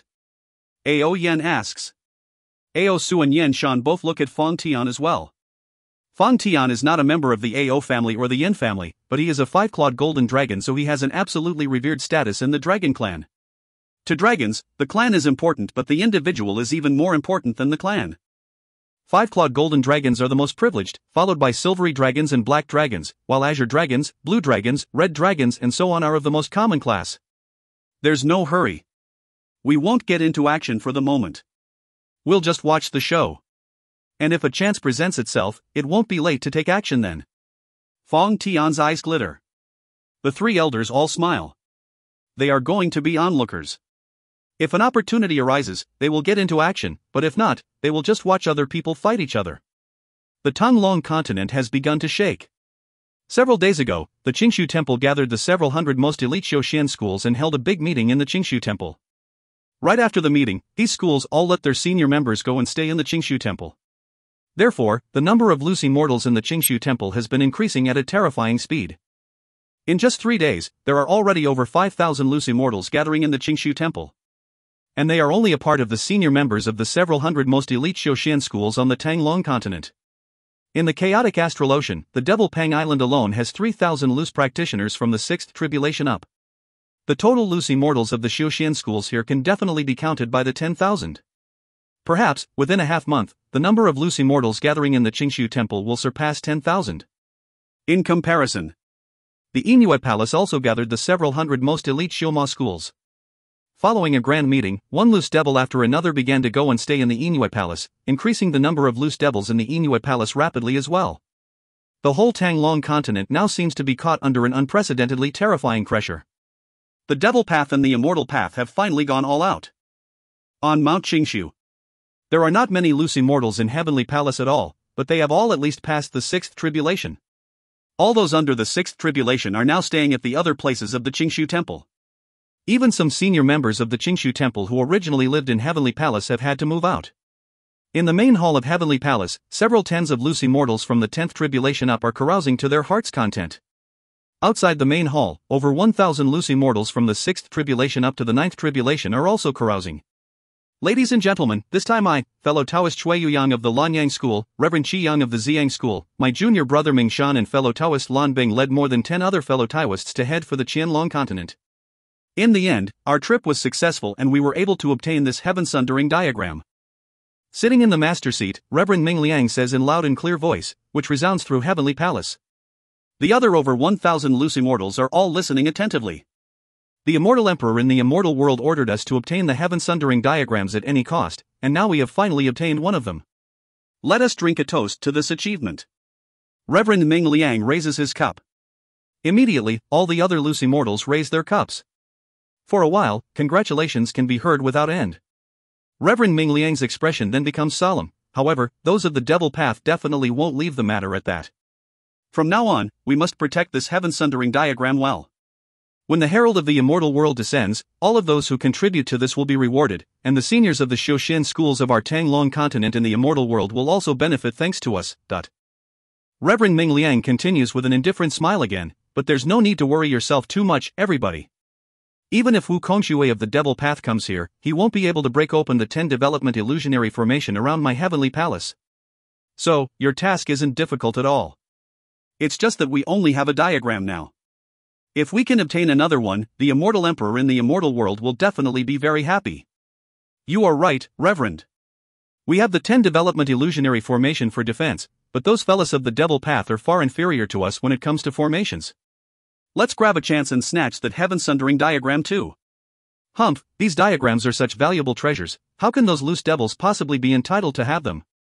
Reverend Qi Yang of the Ziyang School says loudly. That's right. Only the virtuous ones deserve to have this kind of treasure. A lot of echoes are heard one after another for a short time. One's greed is very difficult to satisfy. Having obtained a heaven-sundering diagram, they will want another. These loose immortals now want to snatch another diagram, but the loose devils are extremely furious.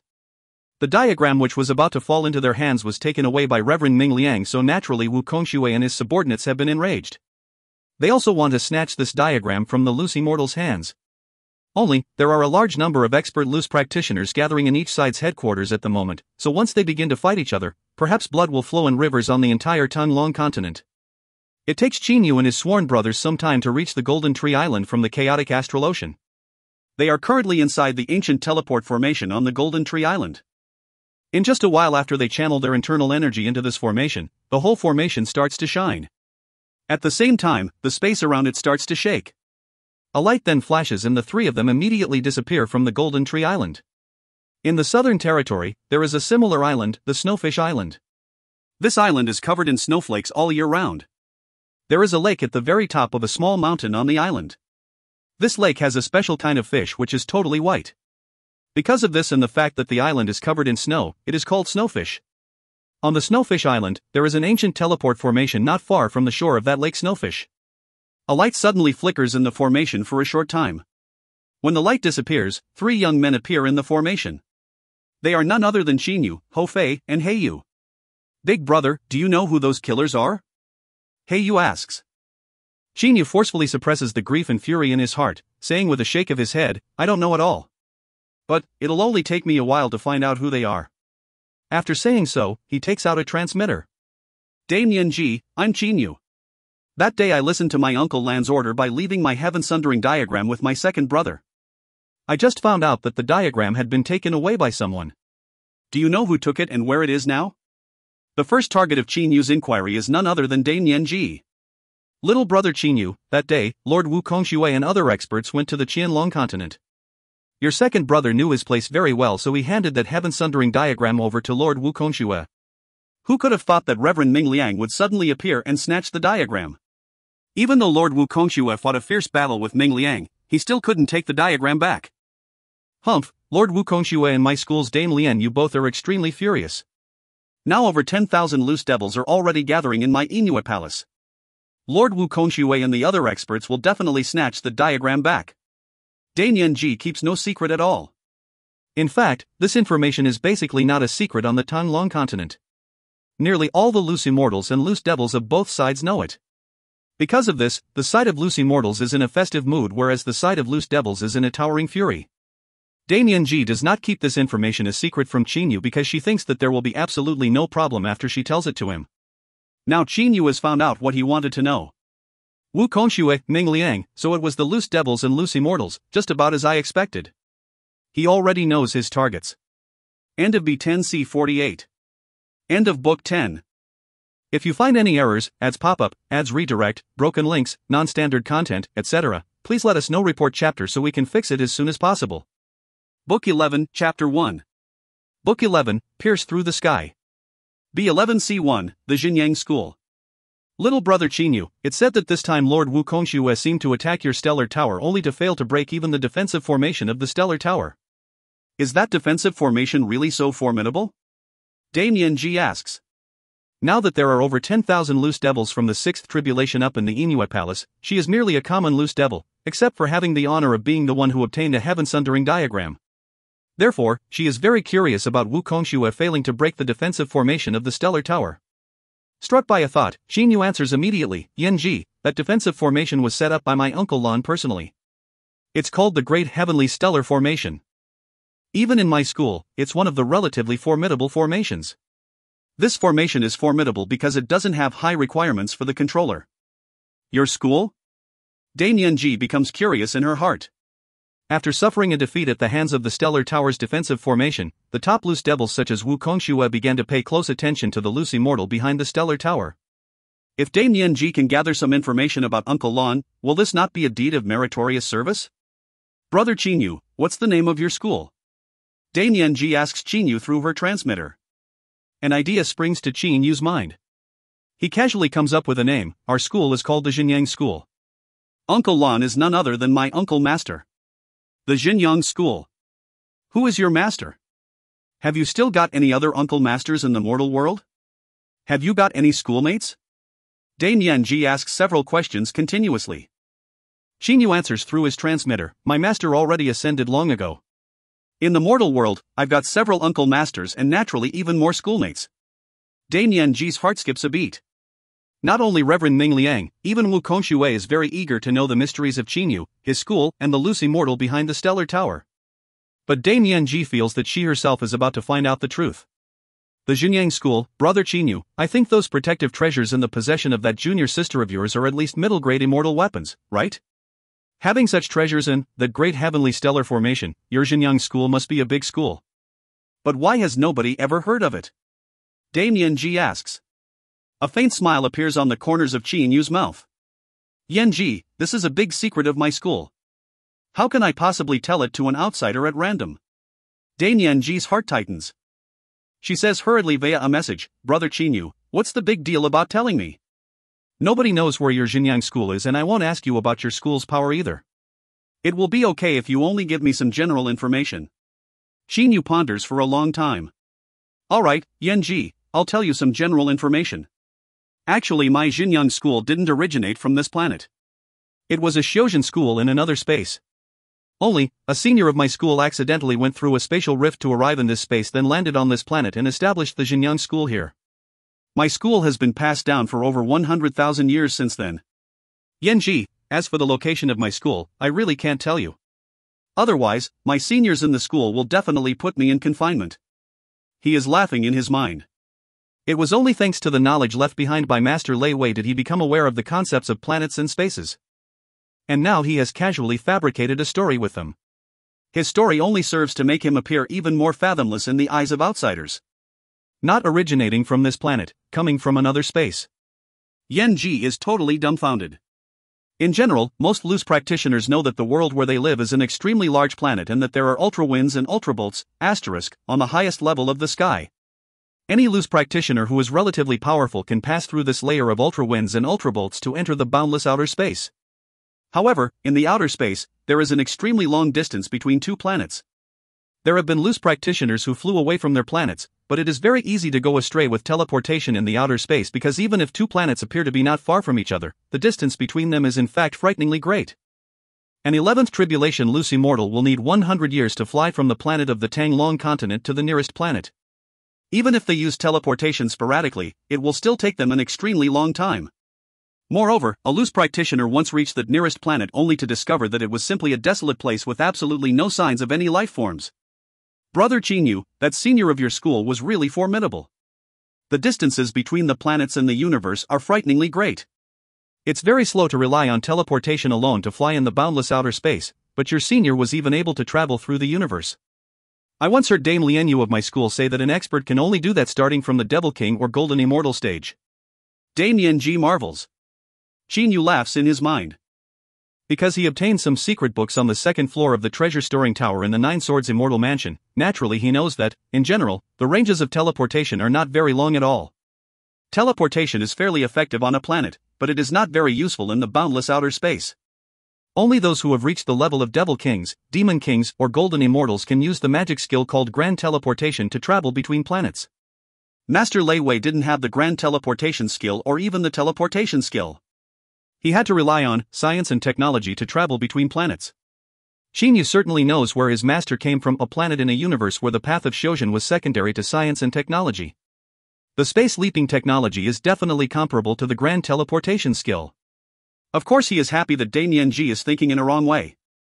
I can't tell you more, Yanji. Today I've already told you very many secrets. Qinyu certainly does not dare to say more because he is afraid that he will lie too much for his own good. There a hint of coldness in his eyes after he puts the transmitter away. The seed of the plan has been planted. That Dame Yanji will definitely tell this information to the likes of Wu Kongxue. Xinyang School, the reputation of this non-existent school will slowly spread. The first of this plan's 3 steps has officially begun.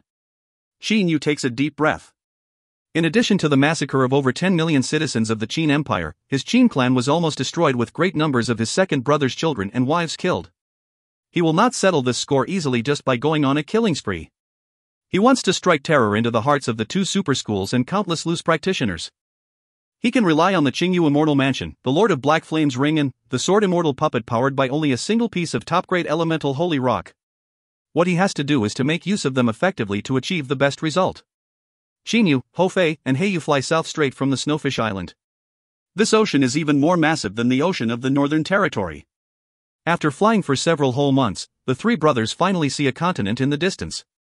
There is a large expanse of greenness on that continent and its natural holy energy is much thicker than the Qianlong continents. They have reached the Tang Long continent. In terms of environment, this continent is indeed much better than the Qianlong continent. Because it has a high density of natural holy energy, it is an exceptionally lush place and the trees here are also tall and imposing. The Tang Long continent has mortals too.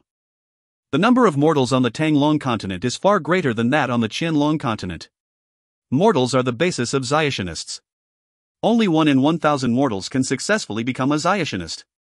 There are hundreds of millions of Xiationists on the Tang Long continent, so it is easy to imagine how terrifyingly large the mortal population of this continent is. But the Tang Long continent is vast, being even much larger than the 3 big empires and the wilderness put together. Therefore, despite having a terrifyingly large number of mortals, this continent is still a sparsely populated place.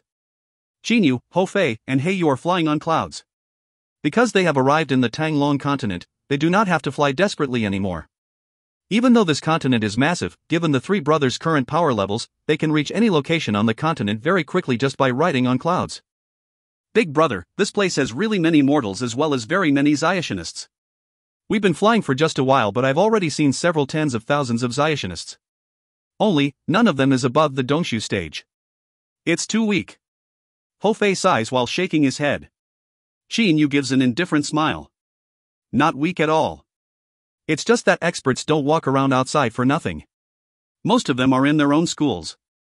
Besides, even fewer loose practitioners will come out. At the moment, perhaps most of them are in the Inuit Palace and the Qingshu Temple. From Dame Yanji, he found out that a large number of loose practitioners were gathering in the Inuit Palace. Most probably the Qingshu Temple would not be willing to fall behind either. He makes a wave of his sleeve. The 3 extreme ice lions and the ink Qilin appear out of thin air. In an instant, the 4 divine beasts change into their human forms. Of course, it is not that they themselves want to transform into humans, but just now Qin Yu asked them to do so directly via holy sense communication. The three Shi brothers are all Deshang stage divine beasts, so they each are comparable to a sixth tribulation loose practitioner. If they use the mystic eyeballs and sword blade alls, they can even defeat an eighth tribulation loose immortal by joining forces. Qin Yu has a frighteningly resilient body, which can be called imperishable. Using his physical body alone, he can defeat an ordinary Deshang stage divine beast, which also means that his body alone makes him as strong as a sixth tribulation loose practitioner. At the same time, he also has the Lord of Black Flames ring with two fearsome fields, a highly damaging heavenly flame field and the surprising gravitational field. He has a middle-grade immortal weapon with astonishing offensive power too. These three things were enough for him to defeat the Shi brothers. Therefore, it can be concluded that he is definitely not weaker than an ordinary eighth tribulation loose practitioner. Hofei and Heiyu, Qin Yu's sworn brothers, both are at least high-class divine beasts. In terms of individual power, they are superior to the three extreme ice lions. In addition, they have the secret techniques in their hereditary memories in the Black Stick and the Cloud Piercer Spear, which were given to them by Uncle Lon. Despite having a fairly mediocre enhancing effect, these weapons are even harder than Qin Yu's middle-grade immortal sword. Even though Hofei and Heiyu are weaker than Qin Yu, the power gaps are not significant. The Ink Qilin is a middle-class divine beast, so he can match an extreme ice lion if weapons are not counted, but he does not have a good weapon. Inky, this is a middle-grade immortal weapon. Now I give it to you. With this weapon, you should be able to defeat a common sixth tribulation loose practitioner. Qin Yu smilingly gives an immortal weapon to the Ink Qilin. It looks like a writing brush, but it is taking in and sending out sword energy constantly. The third tribulation stage is comparable to the Deshang stage, and the Ink Qilin is a divine beast, so even without a weapon he is about as strong as an ordinary sixth tribulation loose practitioner. With this middle-grade immortal weapon, his power has naturally been improved by leaps and bounds, and it is no longer difficult at all for him to beat sixth tribulation loose practitioners. Now, Qin Yu can single-handedly defeat an eighth tribulation loose practitioner. The three Shi brothers can also defeat an eighth tribulation loose practitioner by joining forces. Hofei and Heiyu are close to Qin Yu in power. They at least have the power of a seventh tribulation loose practitioner, or maybe even more. The Ink Qilin was slightly weak, but with the addition of a middle-grade immortal weapon, now he can also defeat a sixth tribulation loose practitioner. It is most difficult to judge Hofei's and Heiyu's power, mainly because nobody knows if they are super divine beasts, which are legendary top divine beasts, or not. High-class divine beasts are already extremely powerful, but super divine beasts, which can be counted on one hand, are even more extraordinarily powerful. Who knows how strong Hofei and Heiyu actually are? Everybody, now what we have to do is incite the enmity between the Inuit Palace and the Qingshu Temple so that they will fight each other. Of course, we'll need to kill some of their members to achieve that. Given our current power, to be safe, our targets will be Fourth Tribulation, Fifth Tribulation, and Sixth Tribulation loose practitioners. Qin Yu says while looking at the six individuals in front of him. Hofei says with strange cries, "Too low, you're aiming too low, big brother." Sixth Tribulation loose practitioners are merely equal to level 3 standard immortals, nothing more. I can smash any of them to death with a blow of my stick. They're not challenging at all. Too low. Heiyu only says a couple of words. Qin Yu is startled. But then he immediately laughs out loud. "Ha, Fei Fei, Xiao Hei, you're really confident. But this time we can't be careless." Alright, don't look at me like that, Fei Fei. We have the Qingyu Immortal Mansion for defense, after all, so I agree that our top targets will be 8th Tribulation loose practitioners. Because of his sworn brother's request, Qin Yu has no choice but to aim higher. He has the Qingyu Immortal Mansion, so he is simply not worried that they will be unable to escape. All of a sudden. Wang Yuan, don't bully me too much. You're more talented than me, so you joined the number 1 school, the Qingshu Temple, while I could only join an unknown small school. But you're a bit much already. When we were still mortals in the countryside, you bullied me. Now you even want to snatch my top grade ore? Dream on. An extremely indignant voice comes from the distance. Li Xian, how can a puny Jindan stage Zionist like you be allowed to have this kind of top grade ore? Now I'm already a Yuanying stage expert. Once I've got a top grade holy weapon, I'll definitely become an elite disciple of the Qingshu Temple. Another voice rises. These two voices are rushing towards Qin Yu at high speeds. Qin Yu and the other 6 look at each other and exchange a smile. In the eyes of them, a Jindan stage Zionist and a Yuanying stage 1 are truly very weak. Don't be arrogant, Wang Yuan. In the last half-month, a good several hundred loose immortals of your Qingshu Temple have died. Several hundred common disciples of your school have died too. What's so good about the Qingshu Temple? Though my Lianhua school is small, at least nobody in my school has died. They were killed by those loose devils, but the Inuit Palace has also lost several hundred loose devils, so we aren't in deficit. At least my Qingshu Temple has still got dead loose immortals. What about the Lianhua school? Your school hasn't got any loose immortals at all, dead or alive. Qin Yu's eyes glitter. He has not started the incitement yet, but it seems some big problems have already appeared between the Inuit Palace and the Qingshu Temple. Note: Lianhua School equals Joined Flowers School. Xinyang School equals True Sun School. Asterisk, Ultra Wind and Ultra Bolt are made up words because I can't figure out what the heck can in the original mean. End of B11C1. If you find any errors, ads pop-up, ads redirect, broken links, non-standard content, etc., please let us know. Report chapter so we can fix it as soon as possible. Book 11, Chapter 2. B11C2, Doubts. Flowers are all over the ground. Nobody knows how long they have not been stepped on. These flowers of various colors are very beautiful, but at the moment, two young men are standing in the middle of this boundless clump of flowers. One of them is dressed in a deep blue gown and there is blood on the corners of his mouth. The man in front of him is wearing an eye-catching golden robe and is looking at him with a cold smile. Master, when I heard them talk to each other just now, I even thought there was a big gap between them. But now, it turns out one is at the late Jindan stage while the other is at the early Yuanying stage. The power gap isn't big at all. The Ink Qilin clicks his tongue a couple of times and says in a totally unconcerned manner. Extreme Ice Lion Sure Xin says smilingly, you didn't think carefully, Inky. If there was really a big power gap between the two of them, why would that golden-robed man called Wang Yuan have still been unable to snatch the top grade or for so long? You're right. The Ink Qilin suddenly understands. Xinyu, Hofei, and Heiyu however are focusing their attention on the conversation between that Li Xin and Wang Yuan. Li Xin's eyes are full of fortitude. Right, my Lianhua school is small, not even ranked within the top 1,000 Shoshin schools. It's as small as you can get. Your Qingshu Temple is a big school, the number 1 Shoshin school. When we were still in the countryside, you were more gifted than me and I had very little talent. Li Xin's words contain hints of resentment. It seems he is recalling what happened at the time. I ran to so many schools but none of them wanted me. In the end only the Lianhua school accepted me. But you were taken in by the Qingshu Temple. You had lots of talent, a good school and good techniques to practice whereas I had little talent, a poor school and poor techniques to practice, but look at you, now you're just a bit ahead of me. I've already reached the peak of the late Jindan stage too. I'm just a step away from the Yuanying stage. Li Xin looks coldly at Wang Yuan. I really don't know if you've been practicing diligently during these years or not. You've wasted your time plotting, robbing, and killing people, right? You? Wang Yuan points at Li Xin furiously but he is too angry to say anything more. He is exceptionally talented. The Qingshu Temple has only so many disciples while there are so many mortals. The fact that he was able to become a disciple of the Qingshu Temple testifies to his talent. However, after so many years, he is just a bit ahead of Li Xin, who has very little talent and belongs to a weak school. Continue running if you've got skill. Why did you stop running? Wang Yuan says mockingly all of a sudden. I won't run anymore. Li Xin says smilingly. If I continued running, perhaps I'd use up my energy. At that time, wouldn't I be captured easily by you? Now. I still have enough power to put up a fight against you and even to explode myself. His eyes suddenly blaze. Wang Yuan's face slightly changes color.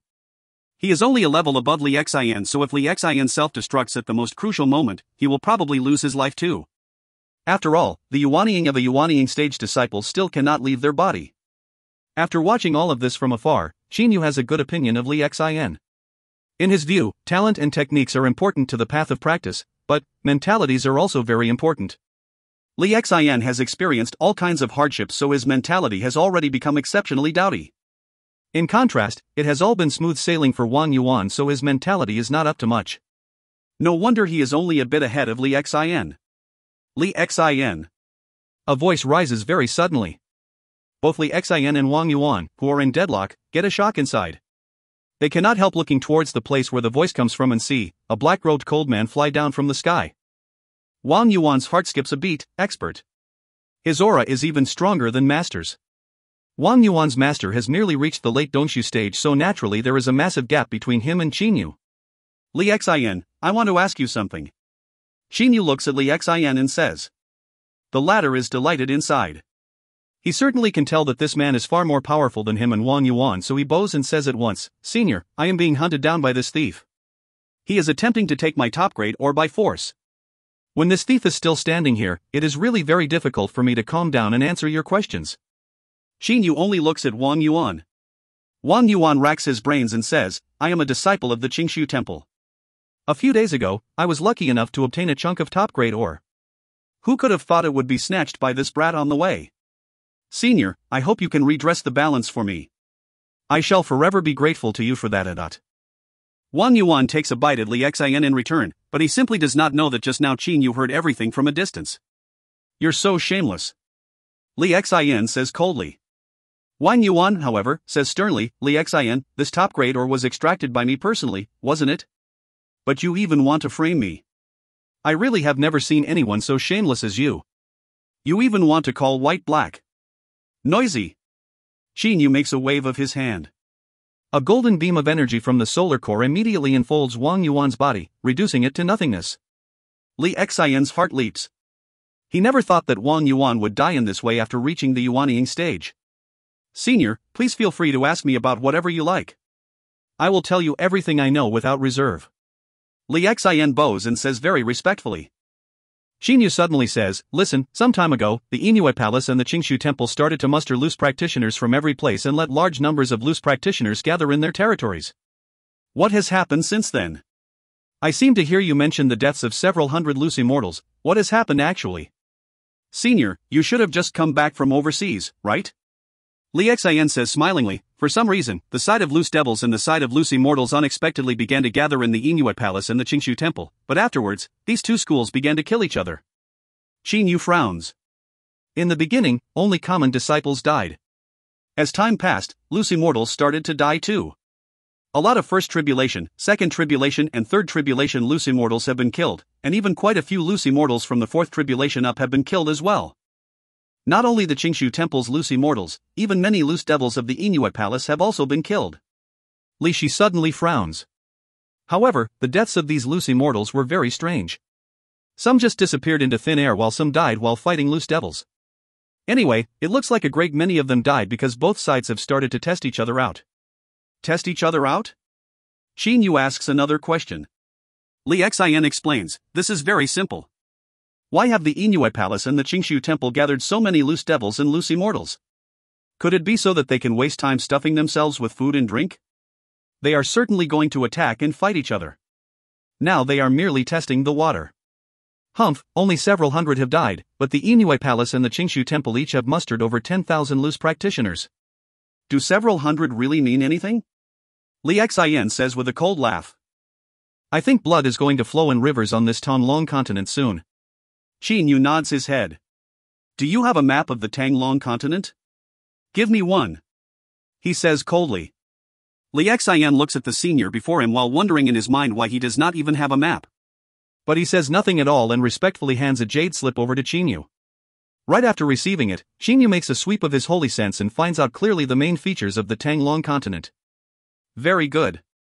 He turns his hand over, taking out a metallic chunk of top-grade ore. "Consider this your reward." After throwing this top-grade ore to Li Xian, he immediately vanishes into thin air in front of Li Xian with a movement of his body. Actually, he gives Li Xian a chunk of top-grade ore because he has a very good opinion of him. Now that Qin Yu has ores from the immortal world, a chunk of top-grade ore does not mean anything to him at all. Top-grade ore. Li Xian feels a wave of delight while looking at the ore he just received.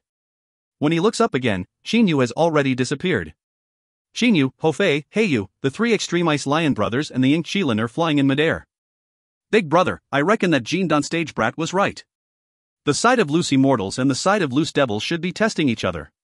To them, the several hundred loose practitioners that have been killed basically count for nothing," Hofei says. Qin Yu slowly nods. "It doesn't look like they're testing each other. I've always had that kind of feeling," he says uncertainly. Right afterwards, he tosses his head, saying with a smile, "Since I can't make sense of it, I'll just stop thinking." "No need to think too much, big brother. Let's go on a killing spree. Anyway, don't we have the Qingyu Immortal Mansion? After the killings, we'll immediately hide into the mansion. When the search for us outside has eased off, we'll go on another killing spree." This is going to be awesome, isn't it? Ho Fei's eyes glitter. He Yu does not say anything, but his eyes also glitter. Master, that's not a good idea. Sure Xin says. Damn you. Why isn't it a good idea? Not even 12th Tribulation loose immortals can break this Qingyu immortal mansion. What's there to be afraid of? Ho Fei says angrily. Fei, Xin Yu stops him. You can continue, Sure Xin. Sure Xin says with a nod, Master, in my opinion, the side of loose immortals and the side of loose devils each have lost several hundred troops, so they are already like water and fire. They must have even set all kinds of traps at their headquarters for the enemies who will come to kill them. If we go there, it's highly probable that we'll fall into their traps. Xin Yu nods in agreement. He has also thought of this. Now the Qingshu Temple and the Inui Palace must be heavily guarded, and all kinds of traps must have even been laid. All kinds of traps? You're an idiot, Sure Xin. Of course I know that there are traps, but just think about it, no matter how formidable they are, what can they do to my big brother's Qingyu immortal mansion? Ho Fei appears to be somewhat impatient. What he wants the most is a killing spree. Xin Yu ponders for a while. Alright, let it be this way. First, all of you will go into the Qingyu immortal mansion to rest for the moment. I'll pretend to be a normal Zionist and head for the Qingshu Temple to spy on it alone. Don't worry, Fei. After scouting it out, I'll definitely let you go on a killing spree to your heart's content. Ho Fei and the others immediately disappear into thin air. They have entered the Qingyu immortal mansion. As soon as Qin Yu thinks about his nearly exterminated Qin clan and the lovely ladies-in-waiting and loyal guards of Prince Yu's mansion, who are all already dead, he cannot help feeling killing intent surging inside him. Wu Kongxue, Ming Liang, you caused that disaster and now you'll reap what you sowed. He flies straight towards the Qingshu Temple like a beam of light. The Tonglong continent is enormous. It is still in summer in the northern part of the continent, but the southern part of the continent is already in winter. Mount Qingshu is at a distant place. At the moment, the world here is a vast expanse of whiteness. Snow is falling heavily from all over the sky like goose feathers. Qin Yu is a black dot amid the countless snowflakes in the sky. When he comes near Mount Qingshu, his flying speed begins to slow down. Suddenly, his attention is attracted by a dot of firelight down below. That old man is an expert. He feels that this white-haired old man is not simple. At the foot of Mount Qingshu, there is a bonfire under a densely leafed large tree with a robust young man and a white-haired old man by its side. Grandpa, take this. That robust young man gives the white-haired old man a roast thigh. This is a white deer I hunted just now, so the meat is still fresh. The white-haired ruddy old man receives the deer meat smilingly and takes a bite eagerly. It tastes very good. Little brother, you live at the foot of Mount Qingshu, so you should be a disciple of the Qingshu Temple, right? But why is your power level so low? You haven't even reached the Jindan stage. That robust young man says with a forced smile, how can I be qualified to join the Qingshu Temple? I was able to reach the Xian Tian level only thanks to an incomplete practice technique left behind by my father. Besides, I'm already too old to be accepted by any schools. The white-haired old man nods and looks at the robust young man in approval. Little brother, your mentality is very good. I already ate a deer leg of yours, so I have no choice but to help you. Take this authority card. Later you can go straight to the Ziyang school, let its members see this card and tell them that you want to become a disciple of the Ziyang school. You'll definitely be accepted. The robust young man is delighted at once. He certainly can tell that the white-haired old man before him is very likely a senior member of the Ziyang school. This authority card can only let you join the Ziyang school. Seeing that you're so happy, today I'll give you a holy weapon that I used in the past. The white-haired old man says with a smile. At the same time, a light flashes in his hand. This old man is no ordinary person. He is Reverend Qi Yan of the Ziyang school, a 10th Tribulation loose practitioner of the same generation as Reverend Qi Yang. There is basically no need to say much about how high his status is. Oh, someone is coming? The white-haired old man glances at Qin Yu. In the sky, Qin Yu's heart cannot help leaping. However, right at this moment, an indistinct beam of light appears all of a sudden. Poof! A hand pierces through Reverend Qi Yan's stomach. Seeing that blood-red hand transfix the senior in front of him through his stomach, the robust young man is scared stiff. That blood-covered hand is holding a Yuanying, which is Reverend Qi Yan's Yuanying. Wu Hei, you dare to kill me? Reverend Qi Yan's Yuanying bursts out. The assailant is none other than Wu Hei. Holding Reverend Qi Yan's Yuanying in his hand, he says with a laugh, nonsense, there's nobody I don't dare to kill. A 10th Tribulation loose immortal's Yuanying should be very nutritious. After saying so, he throws the yuanying into his mouth and eats it directly, creating a couple of cracks in the process. All of this makes the robust young man's eyes pop out of his head. Wu Hei takes a disdainful look at Qin Yu in the distance, middle digest age, too weak. After that, he even says with loud laughs, the gutless Qingshu temple, today I've already eaten a 10th tribulation loose immortal's yuanying. Next time, it's going to be 11th tribulation, huh? He then flies away like a beam of light with a movement of his body. Wu Hei is really arrogant. Even though he has more than enough power to teleport, he is only flying in a normal way instead of using teleportation. Obviously he wants to give the enemy a chance to chase him. Wu Hei, don't even think you can escape.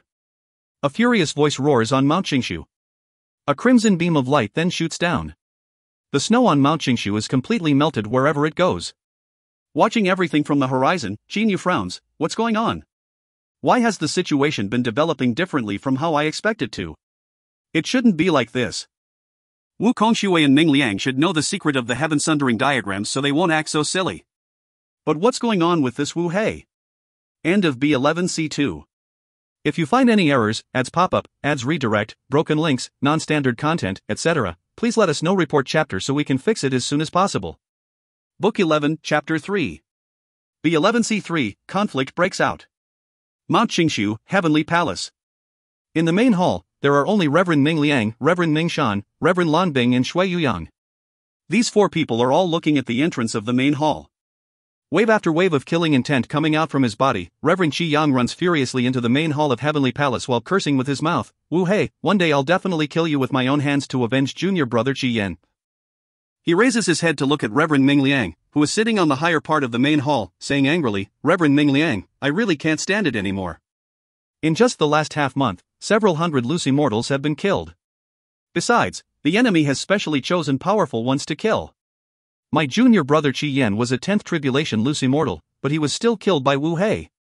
This is as intolerable as it gets.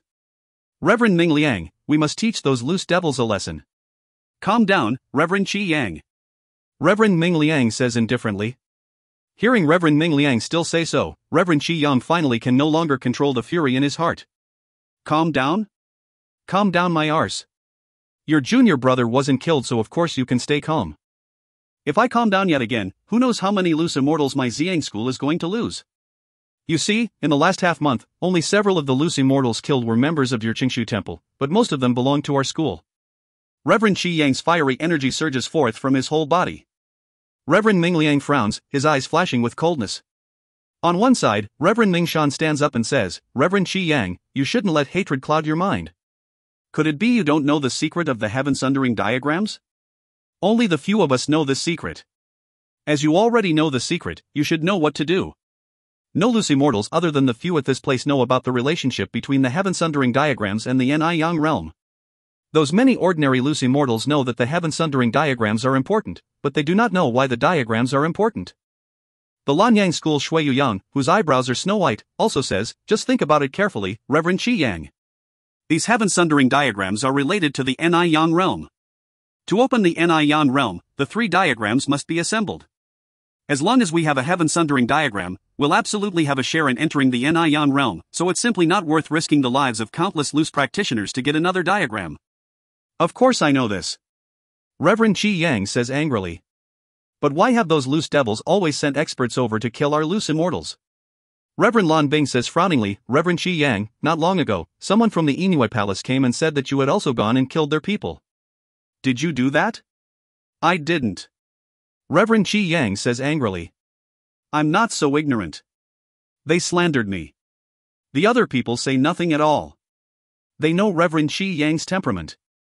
It is really hard to tell if he did secretly go and kill some loose devils of the Inuit palace to vent his anger or not. Alright, let's stop talking. From now on, I'll personally watch Mount Qingshu. In short, this heaven-sundering diagram must be put in Heavenly Palace. With the protection of the 10 development illusionary formation, it will basically be impossible for those loose devils to come in. Reverend Ming Liang says coldly. He glances at the other people, his eyes specially stopping on Reverend Qi Yang. I warn you, if any of you comes out and gets killed by the enemy, don't blame anyone then. Moreover, when the herald of the immortal world descends, perhaps the heralds of different worlds will fight for the treasures of the Ni Yang realm. If we are lucky, we'll be able to get some treasures, but if we aren't, we'll become their chess pieces. It's not worth making several tens of thousands of loose practitioners shed blood for this. Reverend Qi Yan, Shui Yuyang, and the others all fall silent. They will not let the herald of the immortal world hear these words, but they understand this reason. The herald of the immortal world will descend, as will the heralds of the demon world and devil world. Those heralds of different worlds will surely be stronger than the likes of Reverend Ming Liang. When the time comes, fighting for the treasures of the Niyang realm will definitely be their own business, while the likes of Reverend Qi Yang will be merely chess pieces. Is it worth risking the lives of countless loose immortals for the unobtainable treasures in the Niyang realm? Of course it is not. These several reverends all understand this reason. Wu Kongxue should also understand this reason, but why have his men always come and killed loose immortals, especially that Wu Hei fella? Most of the dead loose immortals were killed by him. Reverend Qi Yang says indignantly. Reverend Ming Liang falls silent. That is true. The likes of Wu Kongxue must understand this reason. The treasures of the Niyang realms are wanted by all the heralds of different worlds, who will definitely fight for those treasures. Obtaining a heaven-sundering diagram is already good enough, why should they be so ready to risk their lives fighting for another? Wu Kongxue, perhaps that fella doesn't care about the lives of those loose devils at all. Shui Yuyang suddenly says. Reverend Ming Liang and the others are startled inside. Right, Wu Kongxue is definitely not a loose devil of any school on the Tonglong continent. He is only an independent loose devil, as is Wu Hei. The two of them should not care about the lives of the Tanglong continent's loose devils. The people such as Reverend Ming Liang care about the lives of those several tens of thousands of loose immortals, but do Wu Kongxue and Wu Hei care about the loose devils under them? If Wu Hei or Wu Kongxue comes here, I'll personally get into action. Alright, all of you should leave and have a rest first. In the end, Reverend Ming Liang only gives this order. Riding on his immortal sword, Xinyu is piercing through the sky. Xinyu knows the secret of the heaven-sundering diagrams and that the 3 diagrams must be assembled to be useful. One of the diagrams is in the hands of the Dragon Clan, which has a 12th Tribulation Super Divine Beast 5-clawed Golden Dragon, so it is certain that nobody can snatch this diagram away. Xinyu has always thought that the loose devils and loose immortals will not fight each other stupidly unless an abnormal situation arises. But now it looks like everything is totally different from what he has expected. What's actually going on? Also, even quite a few loose devils of the Inuit Palace have died as well. Could it be someone else has been stirring things up in the dark? He guesses in his mind. Now he can only see one explanation for the current situation, that is, another power has been stirring things up in the dark. Could it be the Dragon Clan? Xinyu considers for some time but has no way to make sure. In the end, he flies extremely fast towards the Inuit Palace. Having found out the rough position of the Qingshu Temple, he is ready to scout the Inuit Palace. Now he is extremely fast, so he arrives in the outside of the Inuit Palace in less than a day. The Inuit Palace is also located deep in the mountains.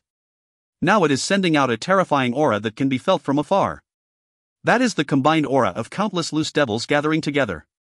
The combined aura of the several tens of thousands of loose devils in the Inuit Palace is even superior to the Devil Pang Islands. Xinyu secretly evaluates the aura. He is in the outside of the Inuit Palace at the moment, so he can only use his eyes to carry out a rough observation of his surroundings and the directions, then memorize them. While he is observing carefully, all of a sudden, in the direction of the Inuit Palace, a blur soars into the sky extremely fast from the Inuit Palace. When it is in the process of soaring into the sky, that silhouette unexpectedly rushes into the Inuit Palace again at an even faster speed. In just the blink of an eye, it soared into the sky, then rushed back into the Inuit Palace. During this very short period of time, it attacked at least about several hundred times. Xinyu is shocked in his heart. That speed really was too fast. Compared to that blur, now he is not even a tenth as fast. Xinyu could not see clearly how many times that blur attacked at all and only managed to count several hundred times. In fact, that blur attacked even more times than that. Wu Kongxue, Wu Hei killed Reverend Qi Yan of the Ziyang school, so this time I've killed 1,000 loose devils. Now we're even with each other. If your side attacks us again, don't blame me for being cruel and merciless then. As soon as the voice stops, that silhouette turns into a blur and disappears from Qinyu's field of vision. Reverend Ming Liang is so lordly. Xinyu is shocked inside. He saw clearly that from beginning to end, Reverend Ming Liang did not use teleportation at all. He only used that astonishing speed, whether when attacking or when leaving leisurely.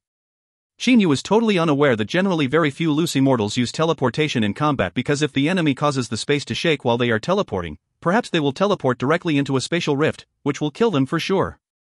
Therefore, speed is exceptionally important in combat. When Reverend Ming Liang has just flown away, a blood-red silhouette appears in the sky. After just a while, several other silhouettes appear beside the blood-red silhouette. Wu Kongshue's expression is unsightly. Ming Liang, you've gone overboard. Wu Hei, did you really kill Reverend Qi Yan of the Ziyang school? Are you so ignorant?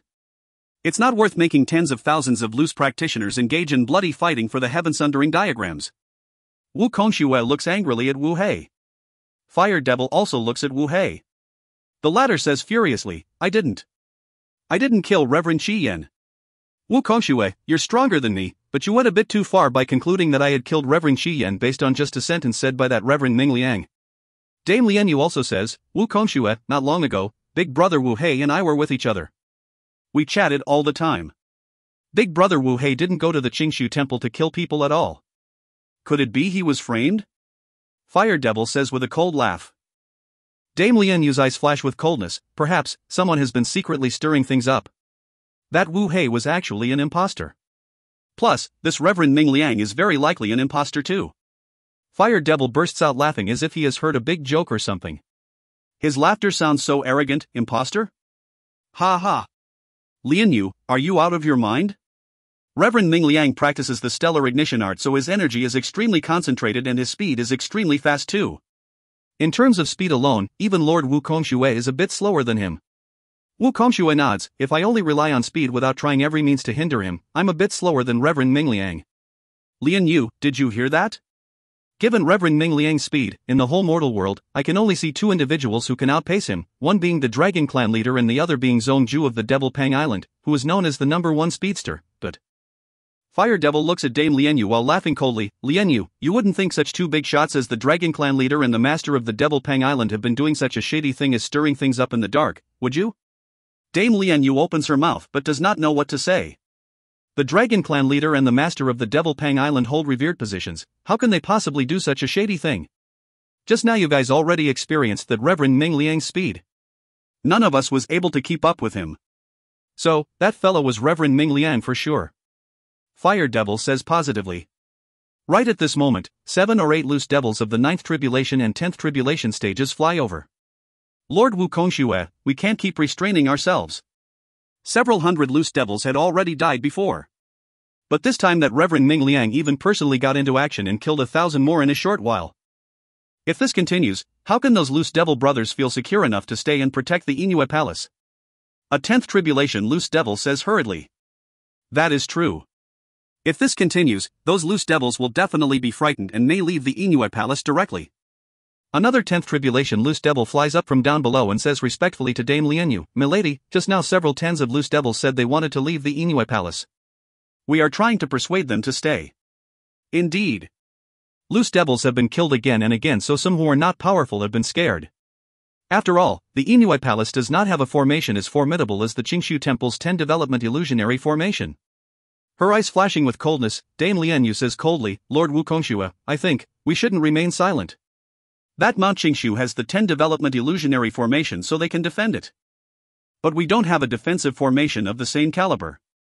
Therefore, we should just lead several tens of thousands of loose devils to attack Mount Qingshu directly. Fire Devil also says with a nod, that's right. Don't think too much. Let's just occupy Mount Qingshu directly, then surround Heavenly Palace. I want to see if those loose immortals will be able to hide in that palace under the protection of the 10 development illusionary formation forever. Wu Kongshue ponders for a while, then smiles. He is not a loose devil of any school on the Tanglong continent, so even if many more loose devils die, this will mean nothing to him. Will it not be awesome to go on a killing spree? Wu Kongshue practices the blood devil path, so he loves massacres the most. As soon as he envisages the scene where tens of thousands of loose practitioners fight each other and blood flows in rivers, he becomes excited. All right. Wu Kongshue's eyes redden. That Reverend Ming Liang even tried to bully us, so now he can't blame us for being cruel. They have the 10 development illusionary formation, right? Let them hide in it.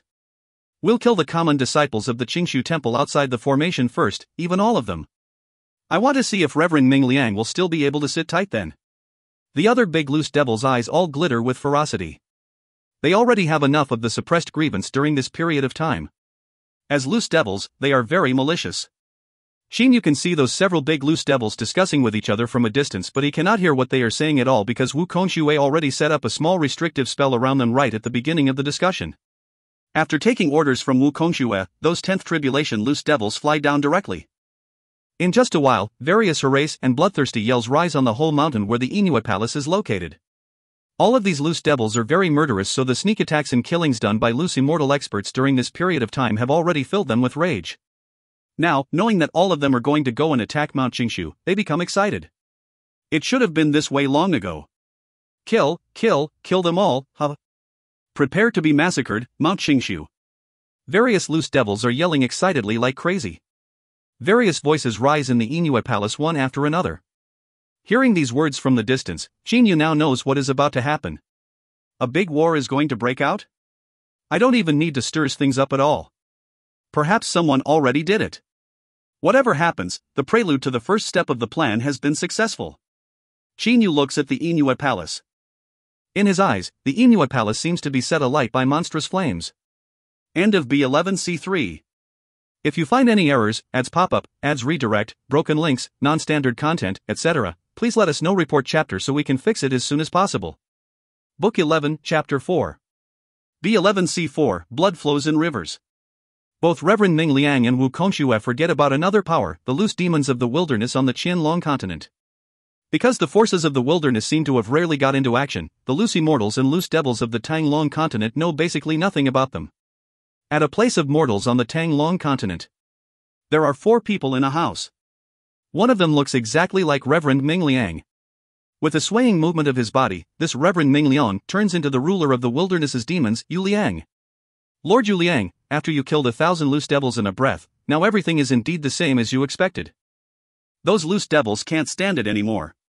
The leader of the 3 big demons under Yu Liang, Kong Chao, says smilingly. Yu Liang gives an indifferent smile. Those loose practitioners of the Tanglong continent have mostly gone into the chaotic astral ocean to train. Very few of them have been to our wilderness, so they're not familiar with us at all. They're not familiar with our powers either. It would be strange if they hadn't suffered losses. In the mortal world, are the Dragon Clan leader, Fang Tian, and the master of the Devil Pang Island, Zhong Ju, really the only ones who are faster than Reverend Ming Liang? In terms of speed, the ruler of the wilderness, Yu Liang, is only a bit slower than Fang Tian. Lord Yu Liang has the omni-travel magic power, so when it comes to speed, perhaps Zhong Ju of the Devil Pang Island is the only one in the whole mortal world who can surpass him. One of the 3 big demons, Electro-Leopard Xingshou, says smilingly. Xingshou is also famous for his speed, but even he feels inferior to Yu Liang. Rats are a small and weak species. However, the kings of rats, Transheaven rats, are high-class divine beasts and have hereditary memories. Transheaven rats are called Transheaven because, firstly, they are extremely fast, and secondly, they have a unique offensive magic power. Yu Liang is a 12th tribulation high-class divine beast and his true form is a Transheaven rat. Despite being formidable, the 5-clawed golden dragon does not excel in speed at all and is only a bit faster than him at best. Therefore, when he impersonated Reverend Ming Liang, not even Wu Kongxue could tell who he actually was. Golden-winged great pangs, super divine beasts, are the best speedsters. Only Zhong Ju can make Yu Liang admit that he is inferior in terms of speed. Generally, when the loose practitioners of the Tanglong continent have passed the 4th tribulation, they will go into the chaotic astral ocean. They are very familiar with the powers of the chaotic astral ocean, but they seem utterly ignorant of our wilderness. This time I want to let these loose practitioners know about the power of the wilderness's loose demons. Yu Liang smiles broadly, but his small eyes glitter with coldness. Under Dame Lian Yu's command, several tens of thousands of loose devils fly towards Mount Qingshu in a majestic manner. This dense crowd of countless loose devils blots out the sky like locusts. Because they are giving off a monstrous devil aura, it seems no Xiaoxianist dares to approach them. Lian Yu, Fire Devil, this time we lead most of the loose devil experts out to launch an attack. I believe that Ming Liang fellow will definitely receive this information before we arrive and they will have got the defense ready too. So, I've decided that I and Wu Hei will get to Mount Qingshu first and go on a killing spree, catching them unprepared. There is a tinge of red in Wu Kongshue's eyes. Both Dame Lian Yu's and Fire Devil's eyes brighten.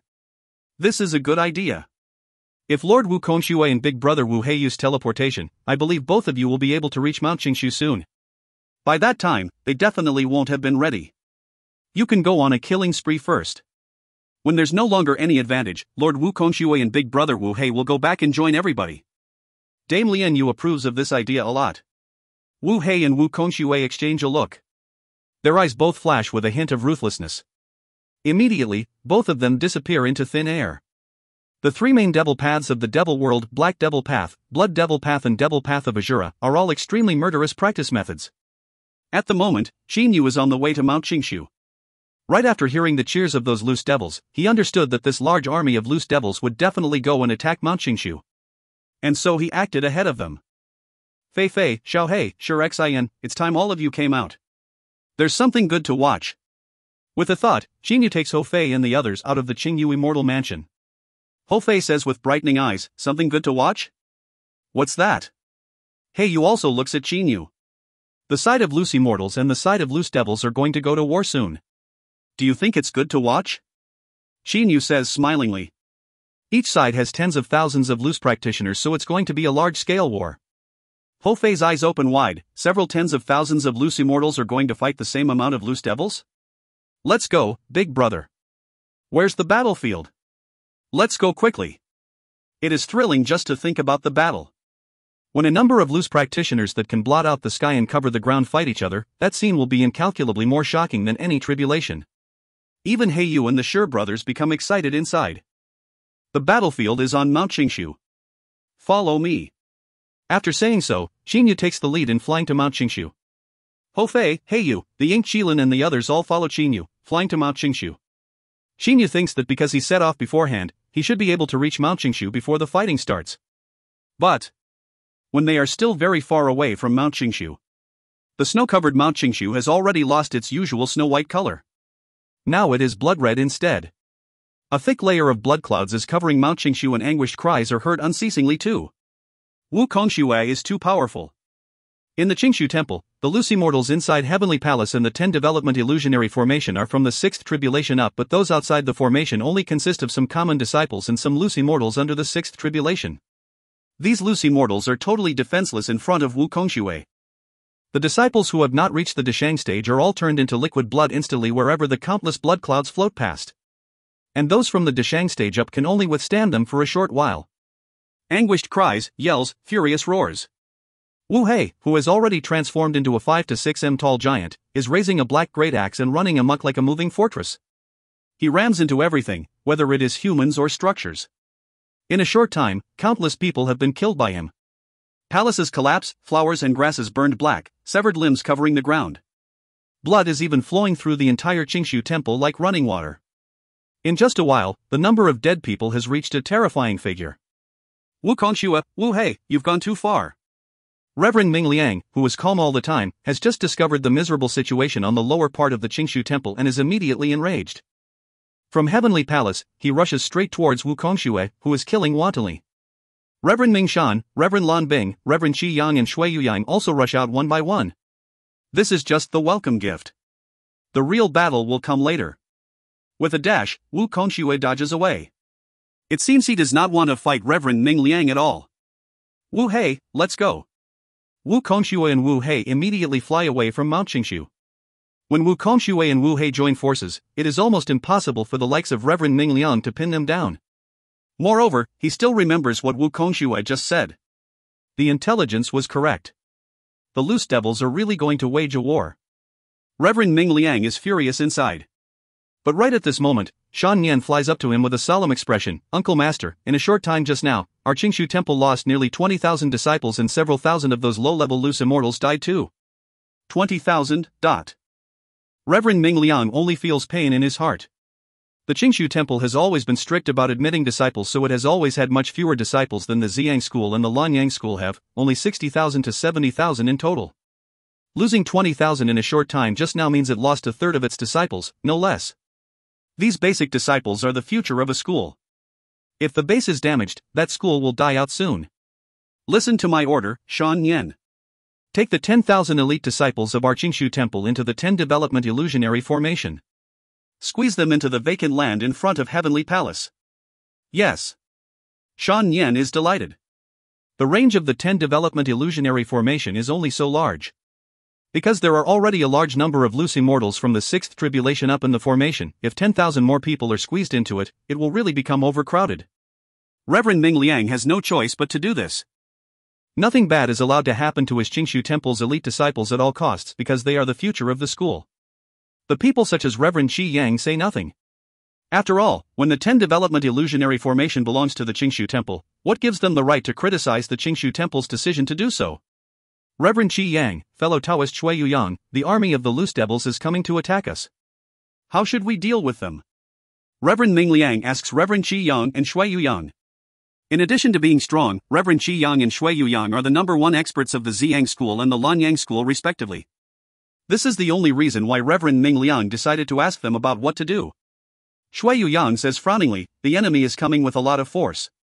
If we really fight them, blood will flow in rivers for sure. Humph, that already happened. Reverend Qi Yang says coldly. You see, now so many people of the Qingshu Temple have died and the enemy has already hit our front door. If we keep hiding in the 10 development illusionary formation, perhaps the whole Tanglong continent and even the chaotic astral ocean's loose practitioners will laugh at us. Shui Yuyang's expression stiffens. Reverend Ming Liang's eyes flash with coldness, they have already hit our front door. If we keep flinching from them, later we won't have the face to live. Alright, since they dare to come here, we'll let them know our true power.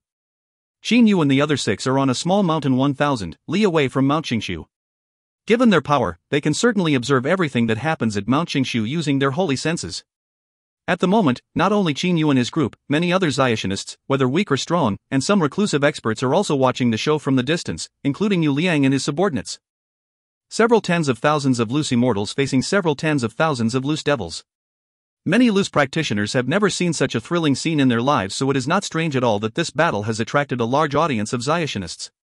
The loose immortals seem to be setting up an offensive formation at the foremost part of Mount Qingshu. It's 10,000 low-level loose immortals joining forces. The Ink Qilin is the first to talk. Qin Yu and the others nod. At the moment, the loose immortals are no longer hiding at all because Reverend Ming Liang knows that no formations can be hidden from the likes of Wu Kongxue. Moreover, with such an offensive formation, they simply do not need to hide. A large offensive formation of 10,000 loose immortals, that's such a big move. Qin Yu cannot help praising inwardly. At this moment, fierce winds blow. The snowflakes on the surface of Mount Qingshu all fly up. At the same time, various piercing sounds rise as a dense group of people comes through the sky, blotting it out in the process like dark clouds. Their monstrous devil aura scares the life out of the Zayashinist onlookers below them. They're about to fight. Qin Yu's eyes glittering, he mumbles in a low voice, "Warriors, fight as much as you like. After the fight, I'm going to give you a big present." Delighted inside and quite in the mood for being an onlooker, he watches the countless loose devils in the sky fly to a place several li away from Mount Qingshu. The loose immortal camp and the loose devil camp. Suddenly, the two camps each shine with a dazzling light almost simultaneously, one being silvery and one being bluish-black. The silvery light is the attack executed by the formation of those 10,000 loose immortals. On the side of the loose devils, there is also an offensive formation of a good several thousand of them. The two lights both turn into two extremely thin shafts of light and collide with each other. There is no sound at all. At the place of collision, the space immediately disintegrates, creating 7 or 8 spatial rifts as large as a human. Those spatial rifts all send out monstrous attractive forces. Everything within several hundred meters of the spatial rifts is swallowed by them, whether it is dirt, snowflakes, sand or stones. Afterwards, the spatial rifts disappear and the space returns to normal. Kill. A battle cry suddenly comes from another direction outside Mount Qingshu. That cry and that monstrous devil aura show that a group of loose devils is charging at Mount Qingshu from behind. There are also loose immortals on that side of Mount Qingshu and they are facing that group of loose devils. Kill. Don't care about anything. Kill as much as you like for me, everybody. Wu Kongxue roars like crazy. Immediately, he rides the huge layer of blood-red clouds within several li of him and charges towards Mount Qingshu. Meanwhile, various other loose devils also charge towards Mount Qingshu while laughing coldly or roaring. Zayashinists are not soldiers. If they are forced to fight like an army, their fighting capacity will be limited. By contrast, if they are allowed to use all the tricks they have, they will be very effective. Damn it! 3 on 1. Go to hell. A loose devil yells then self-destructs. The 3 loose immortals of the same level as him who are surrounding and attacking him are also killed on the spot by the explosion. Wan Lian, today I'll definitely settle the score of 500 years ago. A loose devil looks furiously at a loose immortal before him. This loose immortal is also focusing his attention on the loose devil. Both of them have decided to fight to the death. However, poof, dot. A flying sword shot from nowhere pierces through the loose devil's Yuaniing, killing him on the spot. This loose devil has forgotten that this is a battlefield of several tens of thousands of loose practitioners. By wanting a one-on-one fight on this battlefield, he has simply dug his own grave. Flying swords, flames, the color of blood, fighting into the ground, fighting through the sky, there is fighting everywhere on Mount Qingshu. Sometimes, the space is shattered, creating spatial rifts which swallow the loose practitioners who cannot dodge in time around them directly. The eyes of the common Zayashinists who are watching all of this from the distance pop out of their heads. The scene of several tens of thousands of loose practitioners fighting each other like crazy is a bit too horrifying. The likes of Qinyu, Hou Fei, and Heiyu all hold their breath. This battle is really too terrifying because those loose practitioners all have special skills in various kinds of secret spells, holy weapons, immortal weapons, devil weapons and mysterious formations. In the sky, on the mountain, under the ground, there is fighting everywhere. The sky, the high mountain and the snow-covered ground have been dyed red by blood. Explosions seem to be heard unceasingly, as if countless thunderbolts are striking down. End of B11C4. If you find any errors, ads pop-up, ads redirect, broken links, non-standard content, etc., please let us know. Report chapter so we can fix it as soon as possible. Book 11, Chapter 5. B11C5, a hot show in winter. Several tens of thousands of loose practitioners are fighting each other. Various explosions light up the sky, sometimes red, sometimes purple, sometimes black. The whole sky seems to have become a huge furnace. Mount Qingshu has been turned into a field littered with corpses. Blood slowly flows, forming streamlets, but they are burned black in an instant by some scorching energies. Ha, awesome, awesome. There is a mass of astonishingly thick blood clouds within several hundred meters of Wukongshui. The loose practitioners at any place this huge mass of blood clouds float to all try their best to avoid and stay far away from it, whether they are loose immortals or loose devils, who are on the same side as Wukongshui. But Wukongshui is simply too fast for those loose immortals to escape. One loose immortal after another is swept into the blood clouds. They are immediately turned into masses of flesh and blood, which fuse with the blood clouds directly, thickening the stench of the blood clouds even more. Wukongshui's self-satisfied arrogant loud laughter also becomes even louder and clearer. Similarly, Reverend Ming Liang pierces through every place like a sharp sword. All loose devils are killed without being able to put up any resistance wherever he goes through. Ming Liang.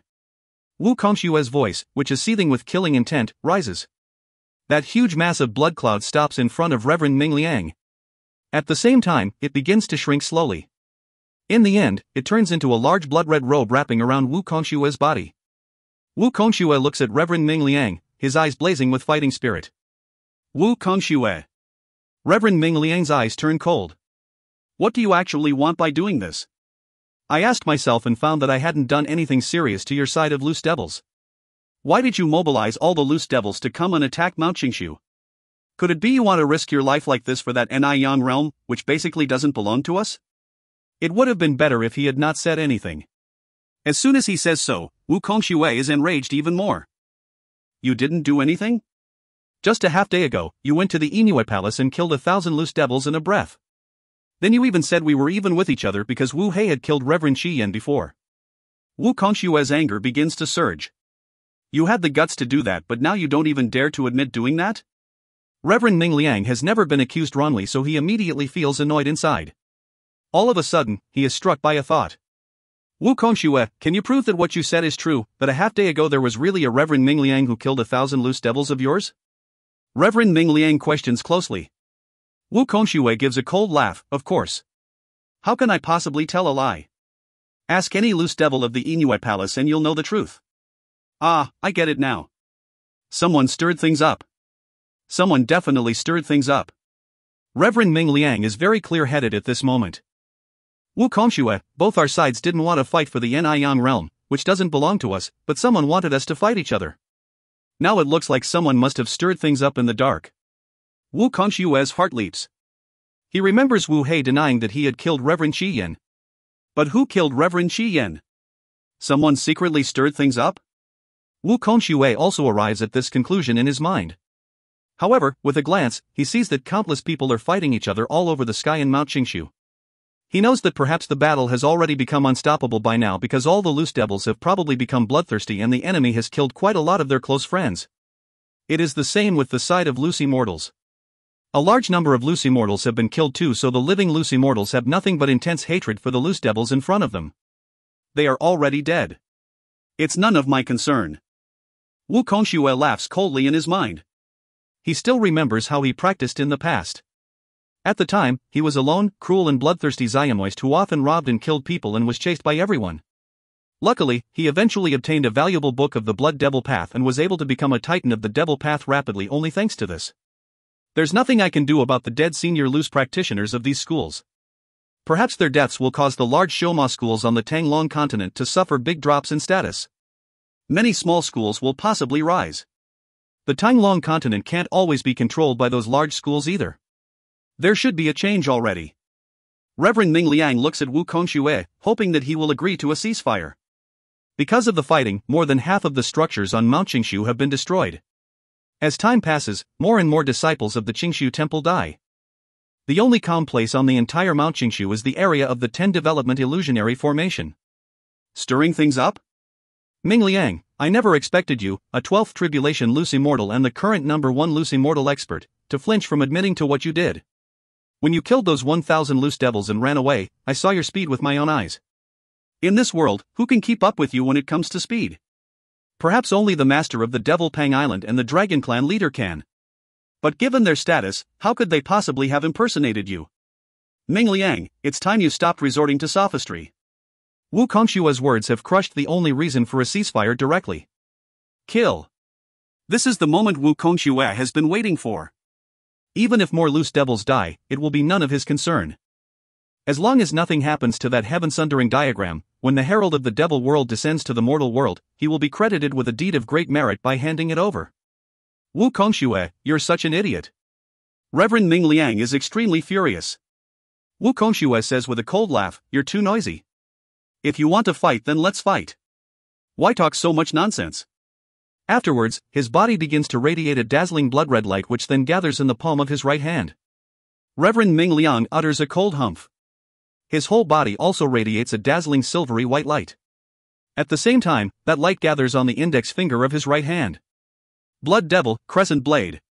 Wu Kongxue waves his hand violently.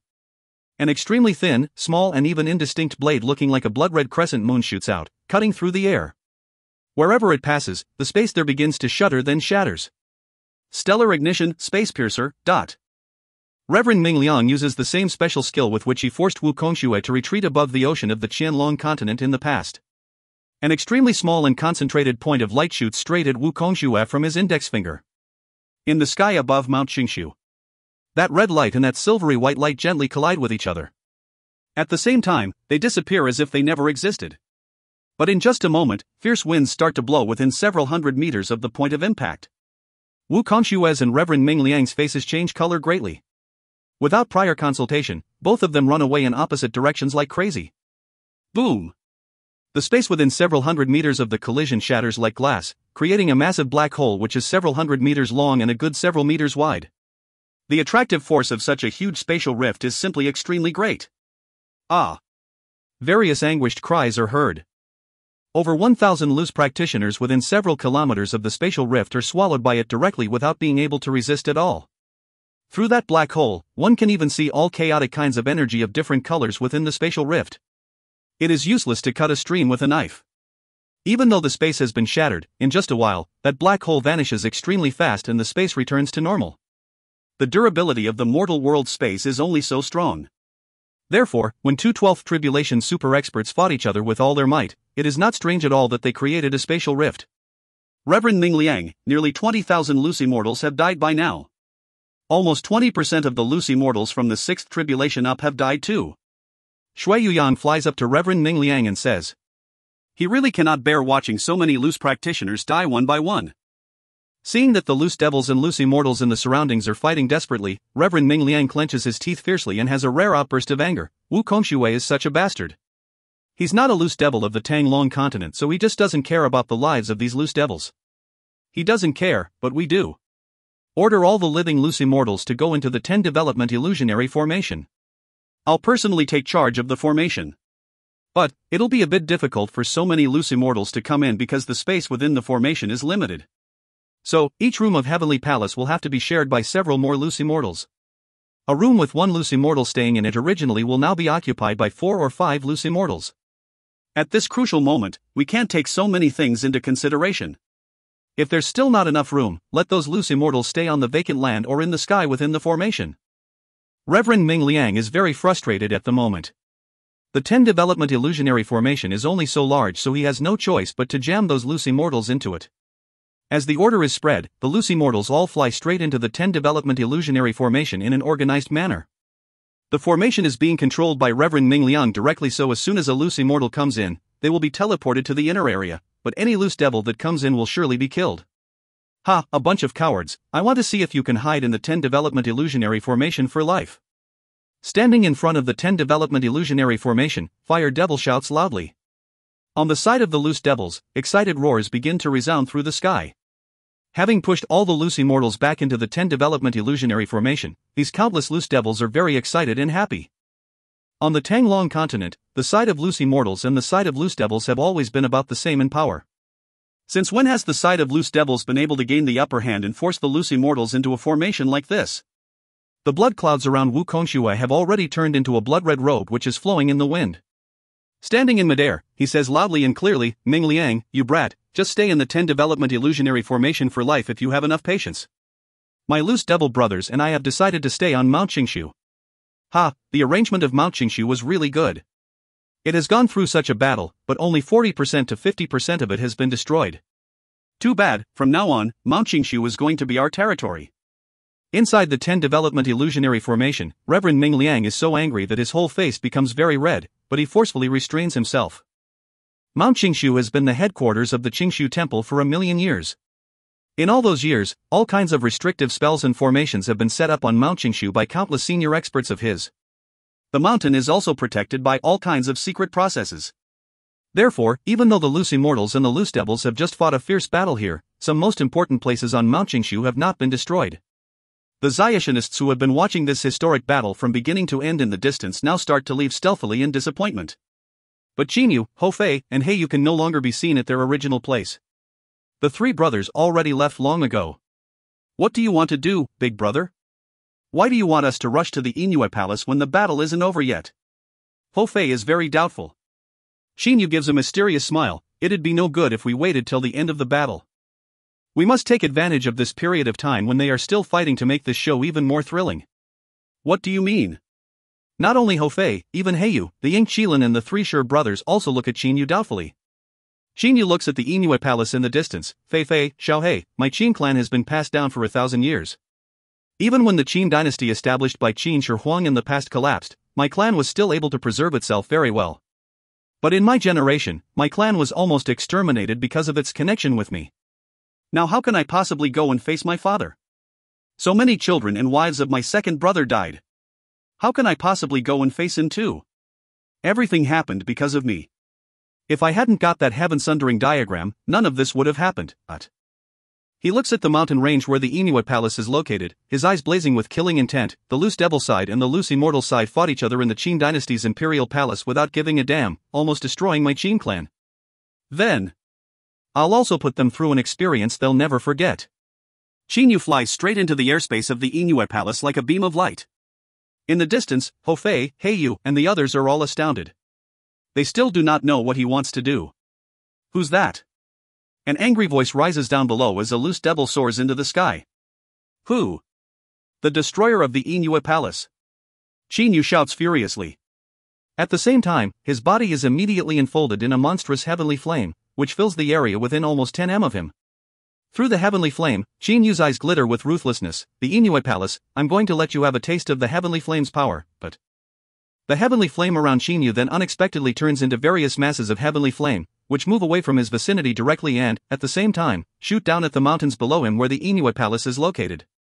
Each huge mass of heavenly flame is even 1 m in diameter. Now Qinyu appears to have become a heavenly flame shooter. With him being the center, several hundred masses of heavenly flames have been shot out in the blink of an eye, yet more and more masses of heavenly flame are still being shot out unceasingly at a terrifying speed. It seems his heavenly flame is limitless. The Lord of Black Flame's ring contains a fiery energy. Those who are far above Qinyu in power, such as golden immortals, will have no problems using it. But Qinyu is merely controlling the heavenly flame to shoot it out. Even if he risked his life to use the heavenly flame inside the Lord of Black Flame's ring, perhaps he would only be able to drain a 10,000th of its amount. In just a while, countless balls of heavenly flame smash down from the sky. They cover the whole mountain range and the Inuit Palace. A complete disaster has come when the loose devils that stayed behind to protect the Inuit Palace have not even reacted. End of B11C5. If you find any errors, ads pop up, ads redirect, broken links, non-standard content, etc., please let us know. Report chapter so we can fix it as soon as possible. Book 11, Chapter 6. B11C6, Reverend Heavenly Flame. The Inuit Palace has a long history, having been passed down from generation to generation for 1,000,000 years. Now very few are aware of the original name of the mountain range occupied by it, but almost all the Xiationists of the Tang Long continent call this long, continuous mountain range the Inuit Mountain Range. This time, the dispatched army consisted of over 90% of the loose devils, and only several thousand loose devils stayed behind to guard the Inuit Palace. Moreover, most of these loose devils are from the first tribulation stage to the third tribulation stage. There are only several hundred loose devils who have passed the fourth tribulation in total, and only 2 to 3 of them are eighth tribulation loose devils. The loose devil side thought that nobody would dare to attack the Inuit Palace after its army left for Mount Qingshu to fight the loose immortal side. Even though several thousand loose devils is not a large number, not many powers can defeat them, except for the Chaotic Astral Ocean and the Dragon Clan. But if the Chaotic Astral Ocean or the Dragon Clan wanted to get into action, the loose devils that stayed behind to defend would definitely be useless, no matter their number. In the Inuit Palace, various disciples are practicing and quite a few loose devils are meditating quietly. However, oh, what's going on? A disciple of the Inuit Palace raises their head and immediately notices an unexpected huge purple fireball coming down from the sky. As soon as the fireball lands, plants, rock, structures and everything else around it are set ablaze by the purple flame. The disciple of the Inuit Palace is frightened inwardly. What kind of flame is this? It's purple. Could it be the heavenly flame? This disciple's face changes color greatly. But at this moment, the disciple discovers that the sky has already been littered with countless fireballs. At least over 1,000 purple fireballs can be seen at a glance, and they are densely distributed. The huge purple fireballs then smash down. Ah! Anguished cries are heard. Generally, Dujia stage Xiationists cannot resist the heavenly flame at all, unless they have special treasures. Even Deshang stage Xiationists can only withstand it for a while at best. Therefore, if they are enveloped in the heavenly flame, they will definitely die. The heavenly flame is used to forge immortal objects, so naturally it is extremely powerful. It can even melt the ores and the other materials of immortals' items, let alone ordinary rock. Burned by the heavenly flame, the structures of the entire Inuit Palace are reduced to ashes very quickly. The heavenly flame spreads out in all directions rapidly along the various structures, plants, and the rocks on the ground. But more and more purple fireballs keep smashing down unceasingly from the sky. All of a sudden, the sky has been blotted out by purple fireballs and the ground has been covered in purple flames. As soon as a disciple of the Inuit Palace touches the flames, they are burned to death directly, with even their yuanying burned up. Heavenly flame, it's the heavenly flame. Quickly run! Quickly run! There's no heavenly flame on the west side. Quickly run to the west side. Various terrified Xiamoists run away in all directions extremely fast like crazy. At the same time, they are very careful because the heavenly flame is simply untouchable. If they touch it, given its power, their bodies will be burned to ashes in the blink of an eye. Xinyu is alone, but the heavenly flame keeps shooting down from him non-stop like mad. He can shoot out several hundred to 1,000 fireballs in the blink of an eye. However, because the Inuit mountain range is truly very large, a very few of the many disciples of the Inuit Palace who are staying in certain corners on the mountain range's border still manage to escape. But the Xiamoists in the inner area of the mountain range are not so lucky. One after another, they are burned to nothingness by the heavenly flame in terror.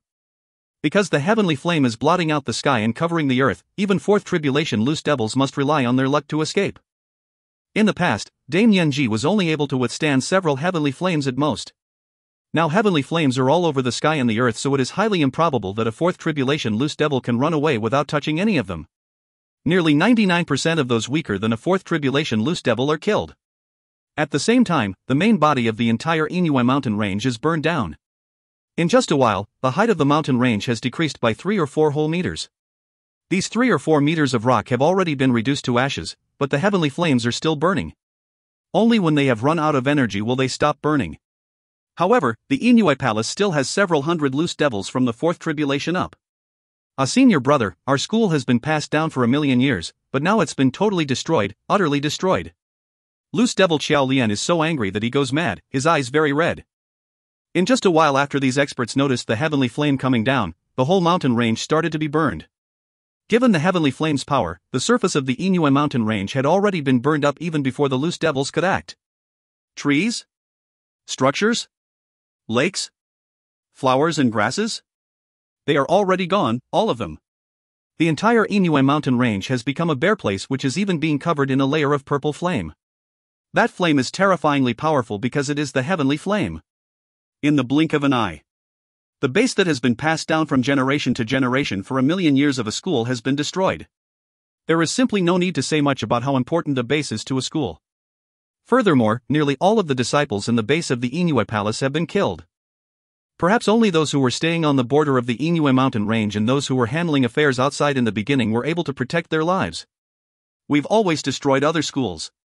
Since when has someone dared to come and destroy our Inui palace? The enemy is really too vicious. They took advantage of the fact that her ladyship and the other experts had left for Mount Qingshu to come and destroy our school. Loose Devil Qiaoshan is furious too. The Inui palace has been a leader of the devil path, so destroying Shoshin schools has been just as normal as having a meal to it. They never thought that one day their headquarters would also suffer destruction. The enemy can emit the heavenly flame, so he should at least be able to protect his body with it. Perhaps fourth tribulation and fifth tribulation loose devils won't even be able to come near him. All the loose devils from the sixth tribulation up follow me to kill that main culprit. The others run for their lives if possible. Apprentice nephew Qiaoshan, quickly send this info to Dame Lian Yu and the other experts. The current leader at the headquarters of the Inui Palace, Ninth Tribulation Loose Devil Pei Shui, immediately gives his orders. Loose Devil Qiaoshan is startled, saying, "Uncle Master, I don't have details of her ladyship's devil sense in my transmitter." "Why don't you message my senior brother, your master? Didn't he follow her ladyship and the other experts?" Pei Shui shouts angrily. It is obvious that he is enraged by Qiaoshan's stupidity. In fact, at the moment Qiaoshan is terrified by the destruction of the Inui Palace's headquarters and the deaths of almost all the disciples here, so his mind has been dulled temporarily. I get it. I'll send a message right now," Qiaoshan says hurriedly. Pei Shui shouts at once, "All those from the sixth tribulation up follow me to kill that Reverend Heavenly Flame together." But Reverend Heavenly Flame? The other loose devils immediately become doubtful. Pei Shui says with a cold humph, "I've never heard of anybody who can emit so much heavenly flame in a breath among the loose immortals of the Tanglong continent. But he already destroyed our Inui palace with the heavenly flame, so he's most probably on the loose immortal side." So, what's wrong with calling him Reverend Heavenly Flame for the moment? It turns out Reverend Heavenly Flame is a name made up casually by him. Go! Pei Shui shouts coldly. Right afterwards, he takes the lead in soaring into the sky. Various other loose devils soar into the sky closely after him. The fourth tribulation and fifth tribulation loose devils have already started to run for their lives, but whether they will successfully escape still depends on their luck. Xinyu is standing in midair above the Inui mountain range. His whole body is shrouded in a monstrous purple flame, making him look like a flaming god of war. At the same time, various purple fireballs keep smashing down on every place of the Inui mountain range unceasingly under his control. Not far behind him, Hofei, Heiyu, the Ink Qilin and the three Sure brothers are watching everything. Reverend Heavenly Flame? Ha, turns out it's just a middle dujia stage brat. A voice containing anger and mockery rises. Concurrently with that, a black silhouette pierces through the fireballs. Despite touching the heavenly flame a couple of times, it is able to remain unharmed. Seeing this gives Qin Yu's heart a shock. There is not only this black silhouette. Various other silhouettes are also charging at him desperately. Without delay, Qin Yu shoots balls of heavenly flame like crazy at these silhouettes who are rushing up. Sixth tribulation loose devils can rely on their energy to resist the heavenly flame, but this will also drain their energy. Under the concentrated and non-stop attack of the fireballs, more than 10 of the silhouettes who are rushing up run out of energy and are burned to death by the heavenly flame. He must rely on a treasure to be able to emit so much heavenly flame. The eyes of Pei Shui, the leader of these loose devils, brighten. As a ninth tribulation loose devil, it is not difficult for him to resist the heavenly flame with his power. His black silhouette keeps charging straight at Qin Yu, piercing through the fireballs. Qin Yu's face becomes solemn. Behind him, Hofei, Heiyu and the others are slightly nervous. That's already enough, big brother. The ones who are rushing up through the heavenly flame must all be experts. It'll be terrible if you're surrounded and attacked by them. Heiyu is the first to say via holy sense communication. Don't worry. Qin Yu replies with absolutely no tension using his holy sense. Brat, you were lucky to obtain a treasure that can release the heavenly flame. Now prepare to die. Pei Shui's voice rises in Qin Yu's mind. He himself rushes straight into the heavenly flame field around Qin Yu in a rampageous manner. His body is like a blur or a beam of light. His target is Qin Yu's dantian. Qin Yu remains motionless. Suddenly, his eyes flash without batting an eyelid. The Lord of Black Flames ring gravitational field.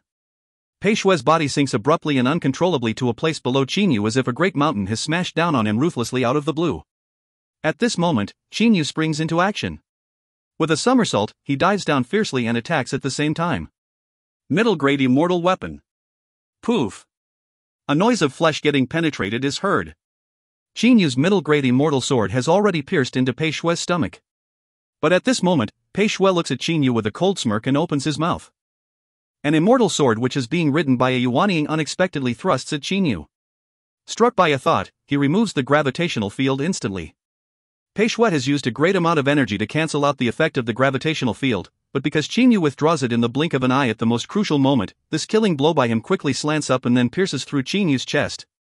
Though I didn't penetrate your Yuanying, damaging your internal organs alone can mess up your physical body. Pei Shui's voice rises in Qin Yu's mind. The body is very important to a Ziotionist. Once it is destroyed, they will have no choice but to become a loose practitioner. Really? Qin Yu turns his hand over and catches hold of Pei Shui's Yuanying with a grab. Pei Shui is in disbelief when he sees that the wound on Qin Yu's chest has already disappeared without a trace. Just now, there was still a stab wound about the size of a fist. In theory, Qin Yu's physical body should have been finished because of such a large wound coupled with serious internal injuries, but without wasting any time, Qin Yu creates a shock wave with his energy, shattering Pei Shui's soul. Afterwards, he sucks the Yuanying into the Lord of Black Flames ring. It takes long to describe what just happened. But actually, there was only a breath's time from the start of Pei Shui's attack to the moment he was killed. When experts fight each other, they can attack several times in an exceedingly short period. Thanks to using the gravitational field properly and the superb resilience of his body, Qin Yu has unexpectedly killed a 9th Tribulation loose devil. Seeing Pei Shui killed, the 6th Tribulation, 7th Tribulation and 8th Tribulation loose devils all pause slightly. Uncle Master said he was at the middle Dujia stage. How can someone who killed Uncle Master so fast possibly be at the middle Dujia stage? This expert must be exceptionally strong, so strong that not even Uncle Master could tell his power level. Otherwise, Uncle Master wouldn't have said he was at the middle Dujia stage. 8th Tribulation loose devil Qiao Yu thinks to himself. In a hall somewhere on Mount Qingshu, there are the likes of Dame Lianyu, Fire Devil, and Wu Kongxue and a 10th Tribulation loose devil called Pei Yan. This Pei Yan is none other than Xiao Shan's master. Pei Yan, tell me everything again. Dame Lianyu suddenly stands up, her face turning very pale. Pei Yan says in a trembling voice, "That is true, milady. A loose immortal expert called Reverend Heavenly Flame has set the entire Inue mountain range on fire with a limitless amount of heavenly flame. Our Inue palace has been burned up. Except for the disciples who were staying on the border of the mountain range and the disciples who had already gone out, nearly all the disciples in our headquarters have been killed. That Xiao Shan has messaged his master the name Reverend Heavenly Flame, which was originally made up by Pei Shui. Milady, we must settle this score. Our headquarters has been passed down for 1,000,000 years, but now it has been destroyed. 99% of our disciples have even been killed. Our school has nearly been exterminated." Pei Yan says bitterly through tears. Dame Lianyu's whole body quivers, her face pale like paper. Loose immortal expert, Reverend Heavenly Flame, in an instant, her whole face reddens and a streak of blood flows out of a corner of her mouth. The grim, cold look in her eyes makes most of the other people tremble inside. But the face of Wu Kongxue, who has been sitting calmly on one side, suddenly changes color greatly. "The Heavenly Flame, you said the Heavenly Flame had burned up the entire Inue mountain range?" Even his breathing becomes rapid. Pei Yan nods at once. The Heavenly Flame covered the entire Inue mountain range. Given its power, everything was burned up, whether rocks or plants. It even lowered the mountain range by burning off a layer of rock. No good. The heaven sundering diagram. Wu Kongshue's expression is very unsightly. "What's happened, Lord Wu Kongxue? Didn't we give that diagram to you for safekeeping?" Wu Hei and the others all look at him. With an extremely unsightly expression, Wu Kongxue says, "I don't have it on me. I was afraid that the Dragon Clan leader or the master of the Devil Pang Island Zhongju would kill me and snatch the diagram, so I put it on the body of a common loose devil I trust completely. I thought nobody would pay attention to a common loose devil. This time, for his safety, I let him stay behind in the Inue mountain range, but Immediately, the faces of all the other loose devils in the hall change color. End of B11C6. If you find any errors, ads pop up, ads redirect, broken links, non-standard content, etc., please let us know. Report chapter so we can fix it as soon as possible. Book 11, Chapter 7. B11C7, Moments of Chaos. All of the various loose devil titans in the hall become worried inside. They cannot even help looking at Wu Kongxue with a hint of accusation in their eyes. The heaven-sundering diagram is very important. They gave it to him for safekeeping because they had confidence in his power. Who could have thought something like this would happen? Moments ago, the news that the Inui mountain range was completely destroyed and 99% of the Inui Palace's disciples were killed was already a severe blow to Dame Lianyu. Now, after she learned of this news, her face cannot help turning even paler. But it appears that she is still a bit calm. Everybody, Lord Wu Kongxue was not wrong to do so. If he kept the heaven-sundering diagram on his person, the Dragon Clan leader or the master of the Devil Pang Island Zhongju could get into action and snatch it with ease. But he put it on the body of a common loose devil so Zhongju and Feng Tian won't be able to know where it is. Lord Wu Kongxue did so to protect the heaven-sundering diagram. There's nothing wrong with that.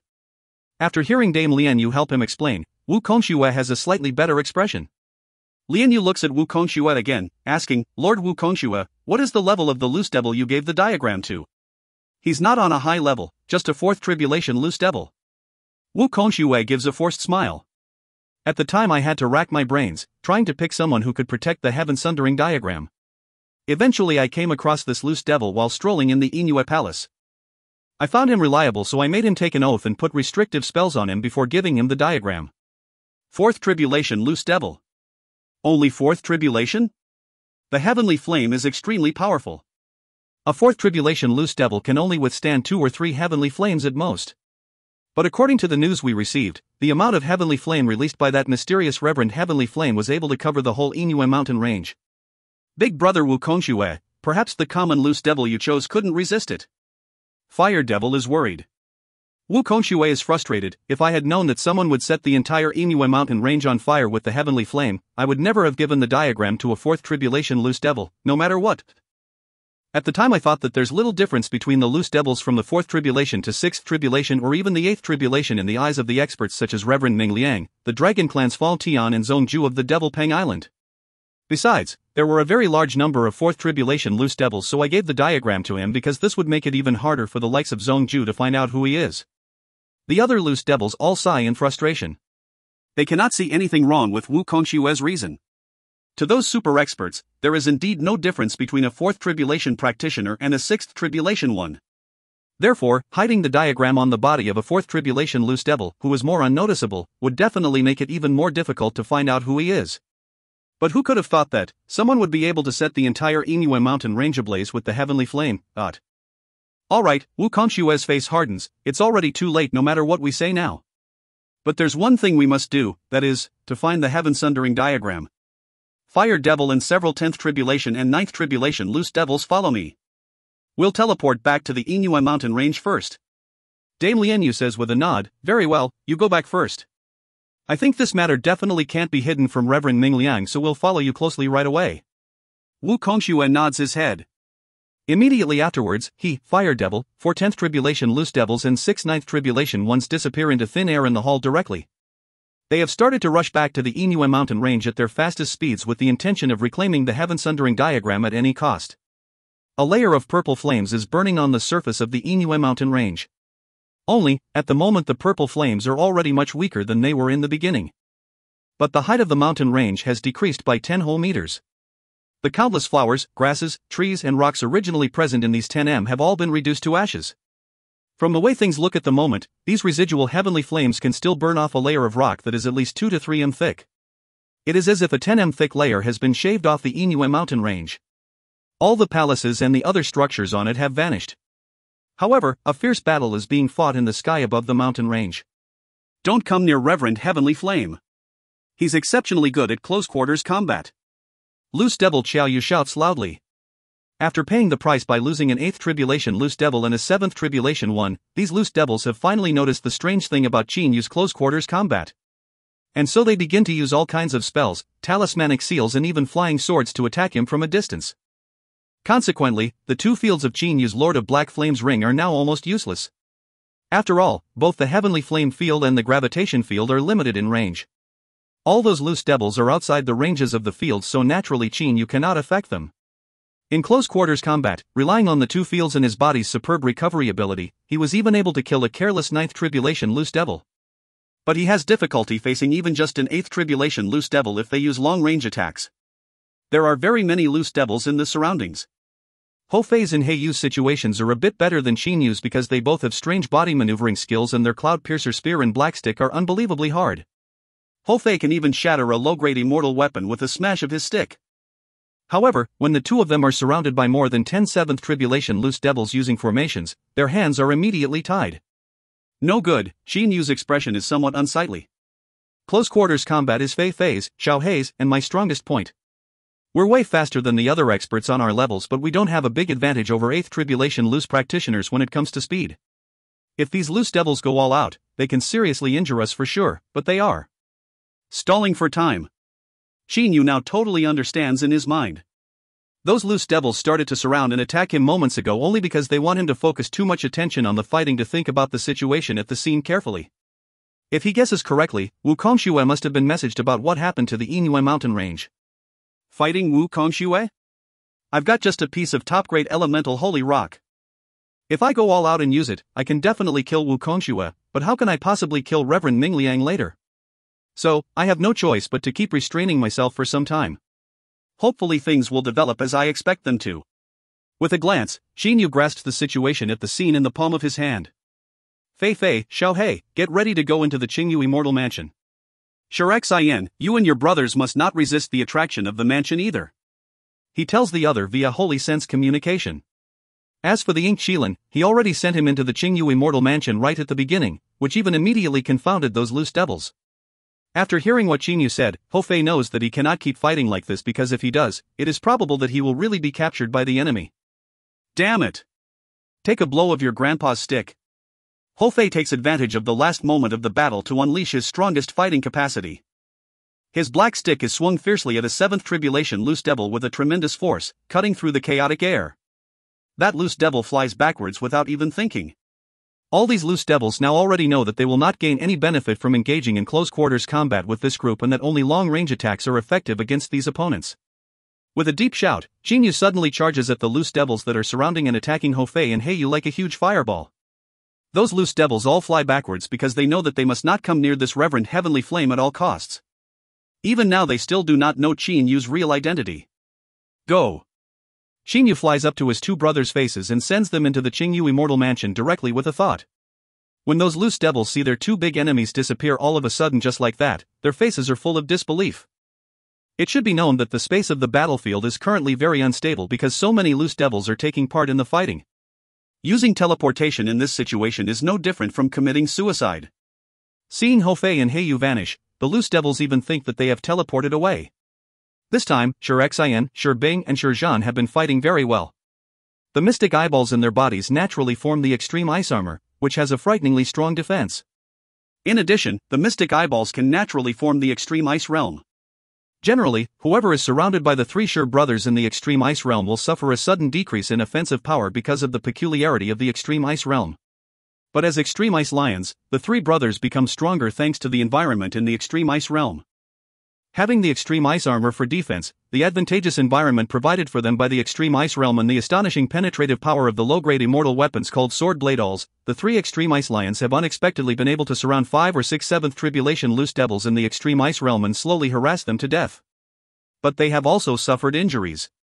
Hearing what Qin Yu said, the three Shi brothers immediately remove the extreme ice realm.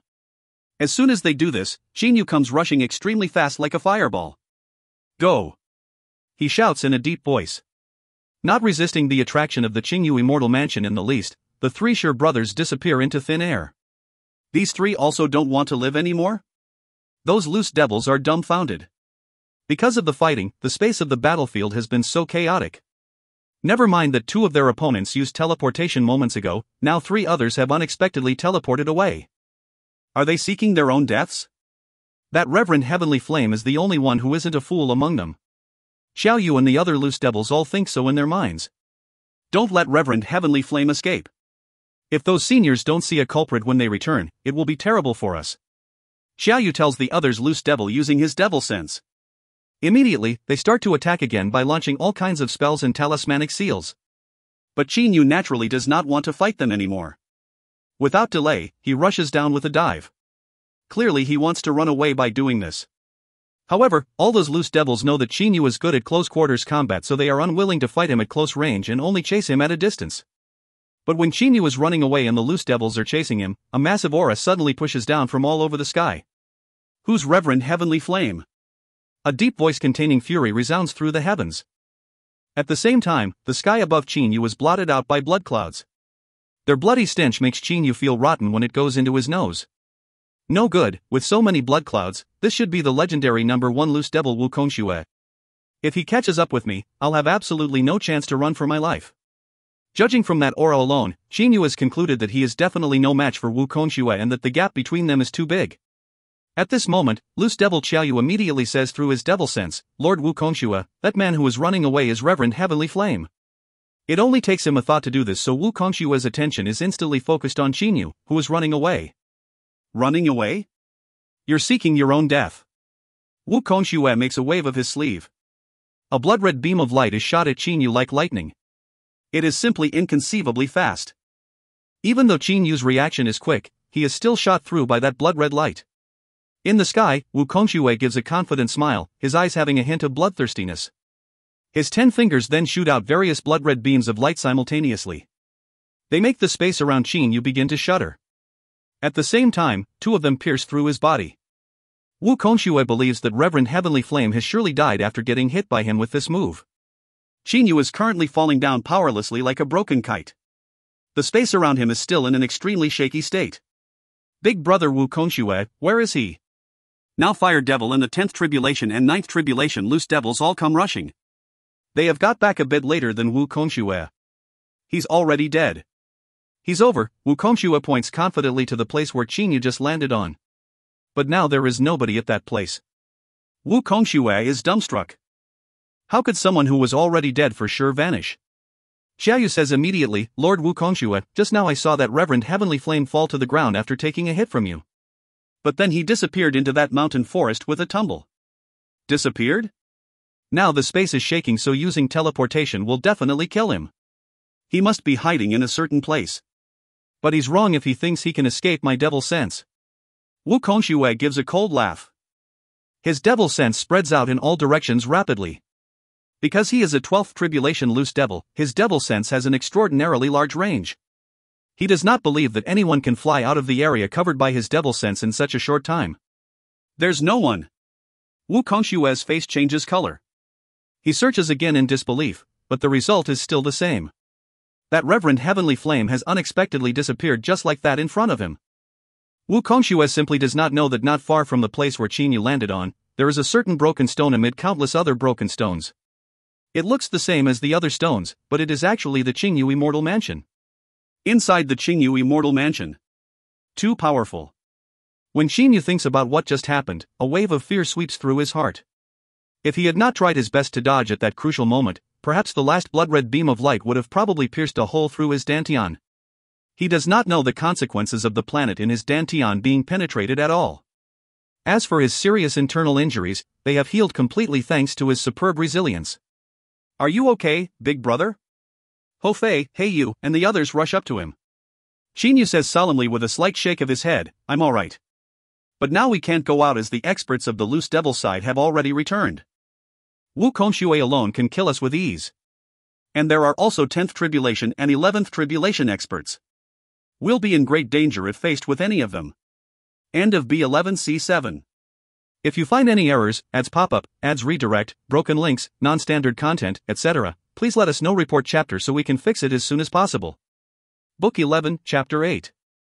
B11C8, fellow Taoist Heavenly Flame is quite something. Ho Fei rubs his chin and says thoughtfully with a frown, you're right. That Wukongxue is really powerful. After all, he's a 12th Tribulation loose devil. A large group of other loose devil experts has also returned. Now we can't trample on those common loose devils anymore. He then says to Qin Yu with a laugh, no need to think so much, big brother. Let's relax in the Qin Yu Immortal Mansion for some time first. Given the restrictive spells set up by Immortal Emperor Ni Yang in the past, How can a 12th tribulation loose devil possibly find us? I don't believe that Wu Kongxue fella can search with his devil sense day and night. There is a faint smile on Qin Yu's face. Relax for some time? No, we should leave late tonight. Late tonight? So urgently? Ho Fei is doubtful. You want to become a fire raiser again, big brother? He Yu looks at Qin Yu. Only Xiao He understands me. Qin Yu says smilingly. When He Yu hears that what Qin Yu wants to do is really the same as what he thought, his eyes immediately glitter. On one side, Ho Fei also understands after pondering a bit. He looks at Qin Yu with blazing eyes. You're very ruthless, big brother.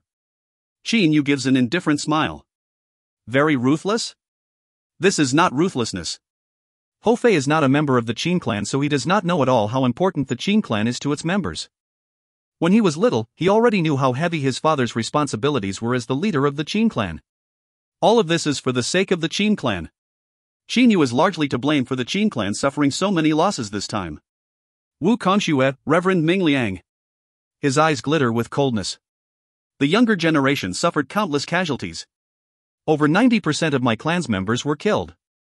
They didn't give a damn about their accidental massacre, so now I'm going to make them face the dire consequences of it. The heavenly flames on the surface of the Inuan mountain range have already dissipated. But now the mountain range is a vast, sterile expanse of charred remains.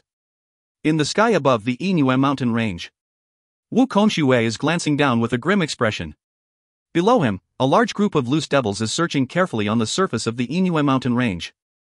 Of course, the target of their search is none other than that all-important heaven sundering diagram. But they have already been searching for almost 2 hours without result. The heaven sundering diagrams are treasures created by Immortal Emperor Ni Yang. Their auras are contained inside most of the time, so after Qin Yu and some others went into the treasure-storing tower of the Nine Swords Immortal Mansion in the past, they could not discover them in the beginning even though they were hanging on the walls. This is also the reason why Wu Kongxue told everybody else to personally search for the painting. Sir, several hundred loose devils have been searching for so long without finding the heaven sundering diagram. Could it have been burned up? Pei Yan says on one side. Use your brains. Wu Kongxue looks coldly at him. What kind of treasure do you think the heaven sundering diagram is? How could it possibly have been burned up by the heavenly flame? You must understand that I got hold of the diagram before, so I know it very well. Now what I'm worried about the most is that Su He, the loose devil who took care of the diagram, was already burned to death and the diagram was snatched by that reverend heavenly flame. It would be terrible if that was the case. Pei Yan immediately sees the light. It would be terrible if Reverend Heavenly Flame really obtained the diagram after burning that loose devil to death then ran away with it. Don't worry. Wu Kongxue says coldly, now we don't even know where that Reverend Heavenly Flame fled to. But before searching for him, there's one thing we must do. What is that? Pei Yan asks. Find Su Hei's close friends or schoolmates and ask them who has his soul jade slip. We'll only need to take a look at his soul jade slip to know if he's dead or alive. If he's alive, most probably the heaven sundering diagram is still on his body. If he's already dead and the loose devils down below can't find the diagram, then chances are it was already taken away by Reverend Heavenly Flame. When Wu Kongxue says the last sentence, his expression becomes even more unsightly. That mysterious Reverend Heavenly Flame escaped from his hands and, even worse, was able to do so because of his carelessness. If the heaven sundering diagram was really taken away Reverend Heavenly Flame, he will have to take huge responsibility for this. Reverend Heavenly Flame didn't seem to be powerful at all, but somehow he could release so much heavenly flame in a breath. Wu Kongxue is exasperated inside. It took nobody knows how much heavenly flame to shave such a thick layer off the entire Inuan mountain range. However, as soon as he thinks about how that mysterious Reverend Heavenly Flame suddenly vanished after taking a hit from him, he becomes hesitant. Could this Reverend Heavenly Flame have been a wolf in sheep's clothing? He pretended to be a weakling but in fact wanted to exploit the fighting between us and Mount Qingshu to gain an unfair advantage? At this moment, through a transmitter, Pei Yan is communicating with Dame Lianyu, who is leading the Loose Devil army to rush back in the distance. Lord Wu Kongxue. He says excitedly, his face full of delight, Lord Wu Kongxue, just now I informed her ladyship about what happened here. She already asked a Grand Uncle Master of Loose Devil Su He and found out from him that Su He is definitely alive. Alive? Wu Kongxue cannot help secretly letting out a sigh of relief. He then asks hurriedly, then can Su Hei's school find out where he is now? They do not know his whereabouts. All the experts of Su Hei's school tried to message him, but they simply could not get through. It seems, he cannot receive any messages. Pei Yan's face is full of doubt. Are there places that can obstruct messaging? Of course there are. Wukong Shui gives a calm smile. Some special places such as the mansions of immortals are totally isolated from the outside world. Even transmitters are useless in those places. It hasn't been long since the heavenly flame started to burn, but now I can't find Suhei's aura at all and I don't know where he is either. Wukong Shui is actually feeling somewhat depressed inside. He cannot help thinking about Reverend Heavenly Flame. Reverend Heavenly Flame, this time you've really pissed me off. His eyes glitter with a blood-red light. After a long time, a tremor and shattering noises are heard from under the surface of the Inue mountain range. Suddenly, the tip of a mountain splits in two and a huge sword shape flies out of it. That sword shape is several tens of meters tall and 2 to 3 m wide. There is even a silhouette of a human within the sword shape. Seeing this human, who has suddenly appeared, Wukong Shui's eyes pop out of his head. He cannot help exclaiming, Suhei! The loose devil that has just broken out of the interior of the Inue mountain range is none other than Suhei, the custodian of the heaven-sundering diagram. The huge sword shape begins to disappear slowly, revealing that human inside it. This is a young man who is a little fat like a baby. Lord Wukong Shui. Suhei flies up to Wukong Shui, his face full of excitement. I have finally seen you again. Sir, just now those heavenly flames were all over the sky and the earth, so I was worried to death. Where's the heaven-sundering diagram? Wukong Shui asks without thinking. What he is worried about the most is the diagram. Loose Devil Suhei says immediately, the heaven-sundering diagram is safe. I knew very well that this diagram was not allowed to fall into the enemy's hands even if I had to die. In the beginning I wanted to go into the main body of the mountain range with an escaping art, but there were a great number of restrictive spells set up in the Inue Palace, so I could not use an escaping art. Wukong Shui does not know if he should cry or laugh. These restrictive spells protected the Inue Palace by making it impossible for the enemy to use escaping arts to come in and launch a sneak attack. But when the heavenly flames raided the Inue Palace, a large number of loose devils were burned to death because at the time they could not flee into the main body of the mountain range. The heavenly flames were all over the sky and the earth, so those loose devils and the Inue Palace's disciples were basically unable to move. If they could not go into the ground, they would surely die. How did you go into the ground? Wukong Shui asks smilingly. A wave of terror appears on Loose Devil Suhei's face. Senior, in the end you personalized the diagram by blood, right? Wukong Shui's face hardens. Suhei suddenly kneels down. Lord Wukong Shui, originally I did not intend to personalize this heaven-sundering diagram by blood, but it is too important and the heavenly flames were dropping. I was not allowed to let it fall into the enemy's hands at all costs, so I had no choice but to personalize it by blood, then use the protective function of the heaven-sundering sword energy. Wukong Shui utters a cold humph. The heaven-sundering sword energy is the sword energy left behind by an immortal emperor. You were lucky to use it for once. Suhei says respectfully at once, the heaven-sundering sword energy is indeed very powerful. Even when touching the heavenly flame, it was still able to protect me from the attack of the heavenly flame. Afterwards, it easily penetrated the restrictive spells and I immediately went into the main body of the mountain range.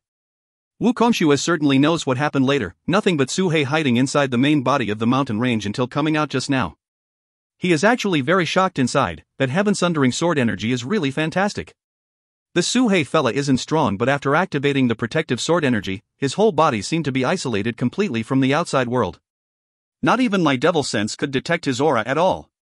Could it be, aside from having a protective function, the heaven-sundering sword energy also performs a function of containing the user's aura to avoid detection? He has guessed correctly. When the user is surrounded by the heaven-sundering sword energy, their aura is totally isolated from the outside world. This is also a great ability of Immortal Emperor Ni Yang's heaven-sundering sword art. Alright, give me the heaven-sundering diagram. Now your identity has been exposed, so you're not fit for keeping it anymore. Wukong Shui says indifferently. Although Suhei secretly likes this treasure because it has the protective heaven-sundering sword energy, he fears Wukong Shui even more. So, despite the unwillingness in his heart, he immediately removes the blood bond between him and the diagram with a respectful expression, then hands it over to Wukong Shui. After receiving the heaven-sundering diagram, Wukong Shui feels much more relaxed inside. Oh. He frowningly turns his hand over. An object similar to a transmitter appears. Big brother Wukong Shui, the loose devil army led by Dame Lianyu seems to have suffered losses. Fire Devil flies up to Wukong Shui from down below. When Wukong Shui received Dame Lianyu's message, he also received it. The contents of the message are very simple. After Wukong Shui, Fire Devil, and some other experts had left, Dame Lianyu gathered the Loose Devil army. They then withdrew from Mount Qingshu and moved towards the Inyue mountain range. But Reverend Ming Liang should have also found out what had happened to the Inyue mountain range, so he seized this opportunity to lead the loose immortal army to rush out of the 10 development illusionary formation and pursue them. During the chase, the loose devil army and the loose immortal army started to fight each other again. In stark contrast to the previous battle, this time the loose devil army has been at a disadvantage. This is because more than half of the 11th Tribulation and 12th Tribulation experts on the loose devil side already left in a rush for the Inyue mountain range before. As a result, the super experts on the loose immortal side have been very aggressive, especially Reverend Ming Liang, who has simply been unmatched by anybody. Forced the point where she has no choice, Dame Lian Yu has asked for help from Wu Kongxue. Everybody, we have found the heaven sundering diagram, so our mission has been accomplished. But without us, the fighting capacity of the loose devil army has decreased greatly. Besides, the loose devil army is being surrounded and attacked by loose immortals. So, please rush to the battlefield at your top speed, everybody. Wu Kongxue immediately tells the other loose devils through his devil sense. Right afterwards, he, Fire Devil, Pei Yin and the other experts all hurry to the battlefield using teleportation. The loose immortal side and the loose devil side have been fighting over several 100,000 li on the way from Mount Qingshu to the Inyue mountain range. More than 10,000 loose practitioners have been killed or injured. On this path, several tens of thousands of common Xiationists have suffered collateral damage, and the number of mortals affected has even surpassed several tens of millions. On the way, blood has been flowing in rivers and explosions have been heard non-stop like thunder. Ha ha! Lian Yu, today I'm going to make your loose devil side remember how fearsome us Xiaxianists are forever. Reverend Ming Liang is like a dazzling sun. On this battlefield, he is an invincible being. His presence greatly boosts the morale of the loose immortal side because he can casually handle almost any tough expert of the devil path here.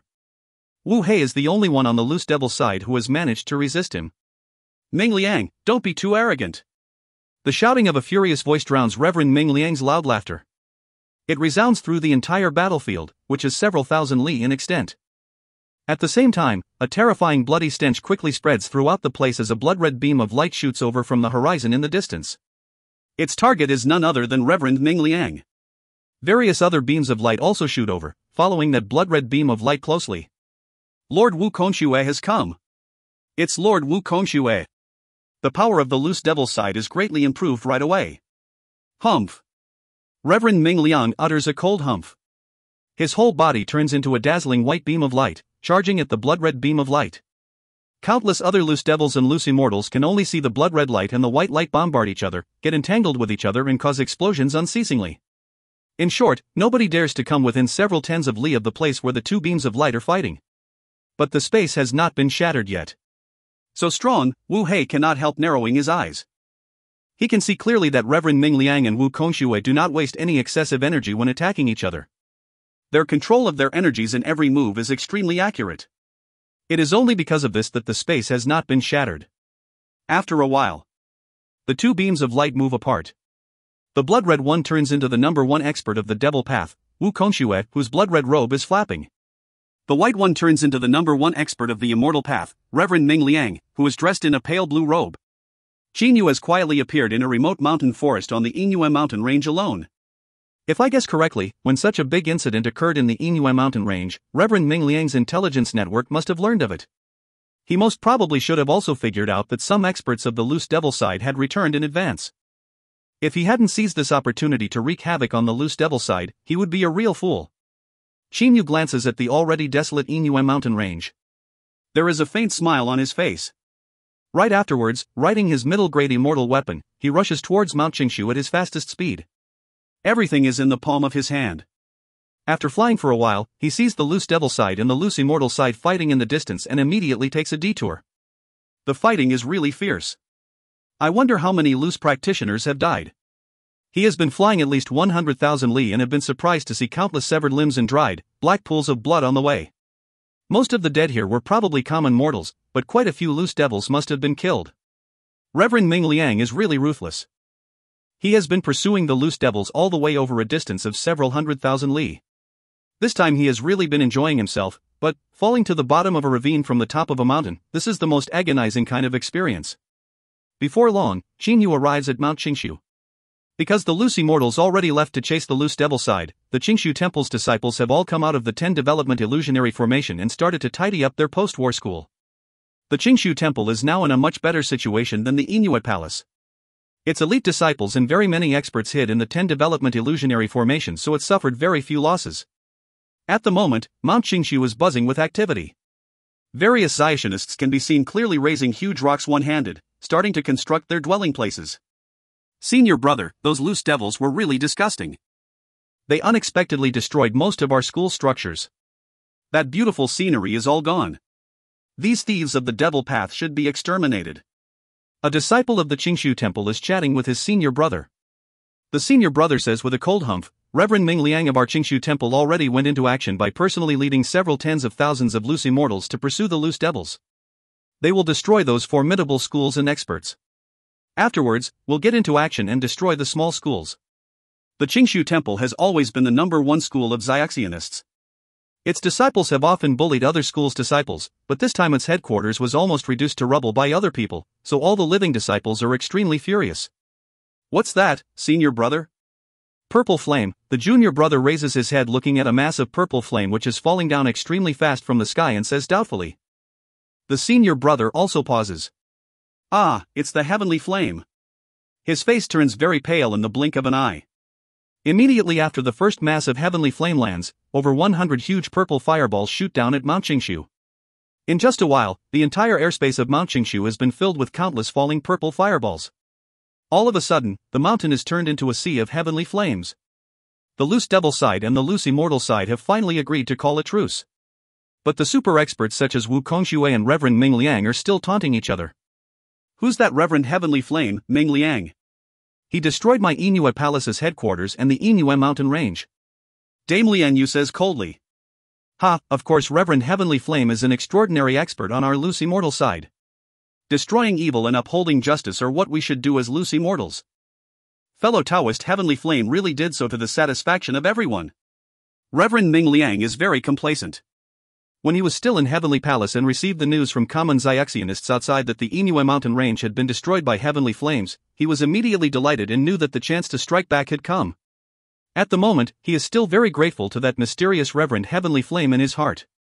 Destroying evil and upholding justice, you said it well. But your Qingshu Temple, it's bad, senior brother. The situation is bad. On one side, after Reverend Ming Shan looks at his transmitter, his whole face goes pale to the point of being bloodless. Meanwhile, Dame Lian Yu has received a message too. After all, she also planted some spies around Mount Qingshu. As soon as she looks at this message, her face is full of disbelief. She immediately looks at Reverend Ming Liang and laughs out loud like crazy. Ha, destroying evil and upholding justice, what a destroyer of evil and an upholder of justice. Fellow Taoist Heavenly Flame is quite something. He's such a dear friend. Too bad, your Mount Qingshu has also been reduced to a complete mess by heavenly flames. End of B11C8. If you find any errors, ads pop-up, ads redirect, broken links, non-standard content, etc., please let us know. Report chapter so we can fix it as soon as possible. Book 11, Chapter 9. B11C9, The Tower in the Sky? Dame Lian Yu's mockery makes Reverend Ming Liang's face darken greatly. Moments ago he was still calling Reverend Heavenly Flame affectionately a fellow Taoist and bragging about destroying evil and upholding justice, but in the blink of an eye, those heart-stopping heavenly flames have befallen the entire Mount Qingshu. Reverend Ming Liang simply cannot accept that the whole Mount Qingshu is being covered in heavenly flames. I'm doubtful, Reverend Ming Liang. Didn't you say that Reverend Heavenly Flame or something was on your loose immortal side? Now why has your Mount Qingshu been reduced to a complete mess by heavenly flames too? Could it be, there's a loose devil who can also release heavenly flames like Reverend Heavenly Flame? Wu Kongshui asks while appearing interested. Reverend Ming Liang has lost face, a lot. Worse still, he has even lost face in front of countless other loose immortals.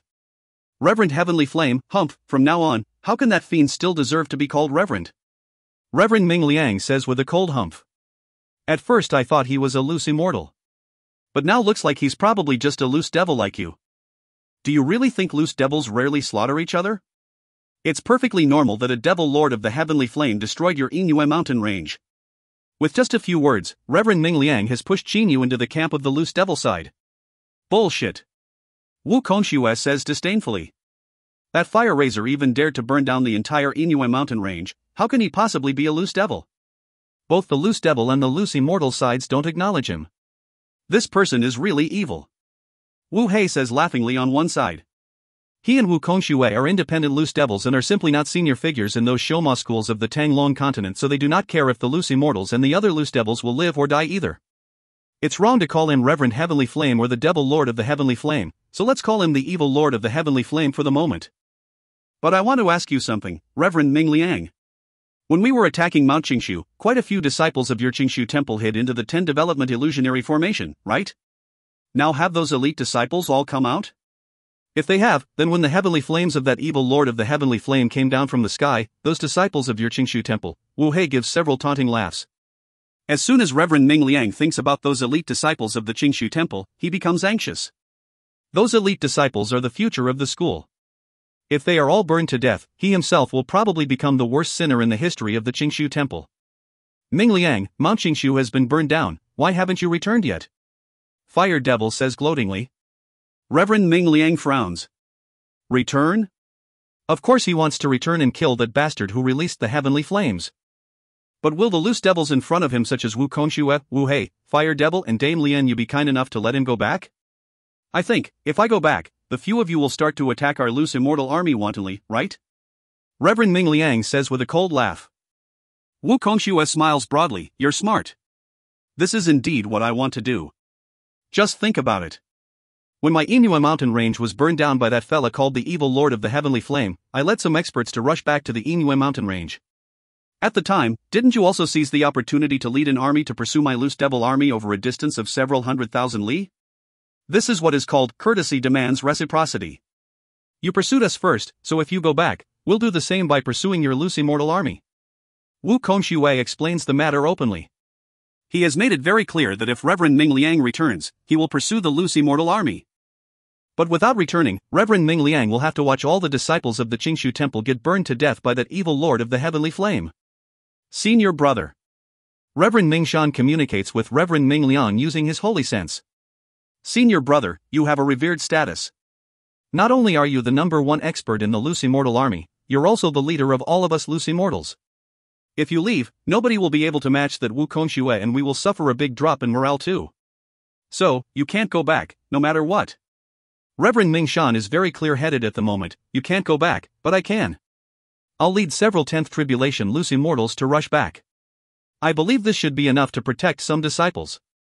He understands very well that by now perhaps most of the disciples of the Qingshu temple are already dead. It is the heavenly flame, no less. This is a flame feared by even ordinary loose immortals. Despite being elite disciples of the Qingshu temple, most of those disciples are at the Yuanying and Dongshu stages, so they will definitely die once touching the heavenly flame. According to the message, the whole Mount Qingshu has been covered in heavenly flames. Therefore, very few disciples of the Qingshu temple will be able to survive. I'll leave everything to you, junior brother. Now Reverend Ming Liang also has no choice but to let his junior brother return first to try his best to save some disciples of the Qingshu temple. But junior brother, if you detect that evil lord of the heavenly flame, capture or kill him at any cost.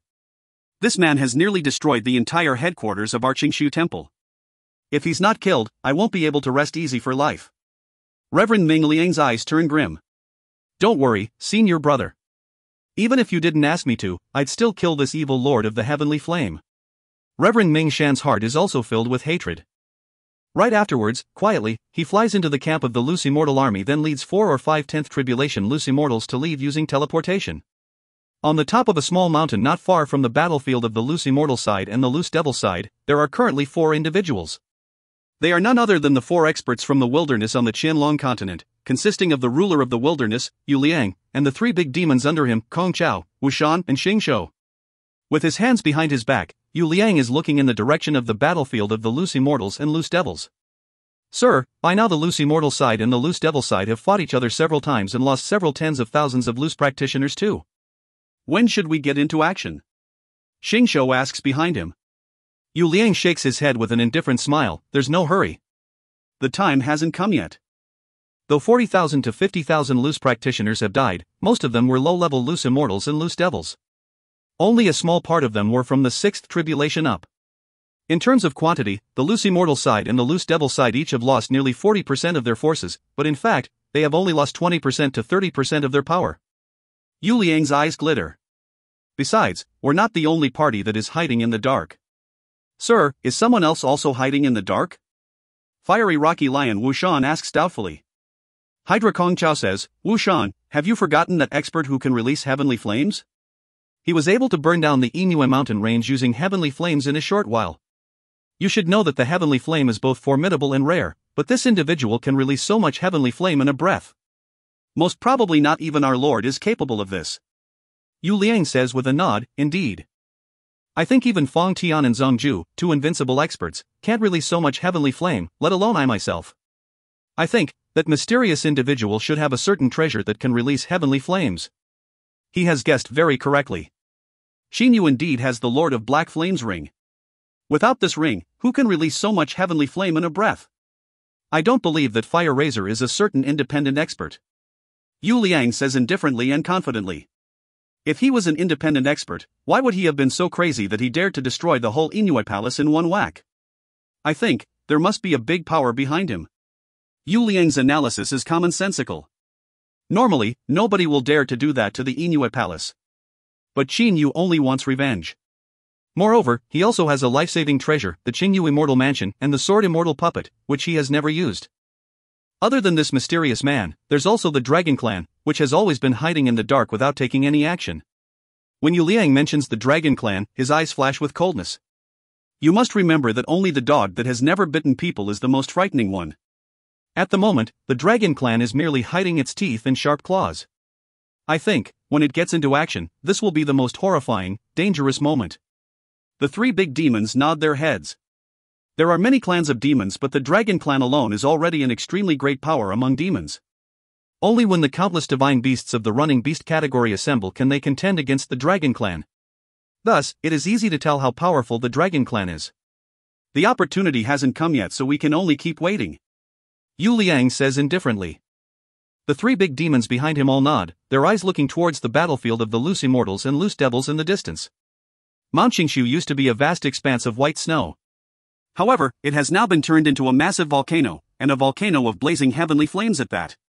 Those snowflakes were already vaporized long ago. The structures on the entire Mount Qingshu have been burned to ashes.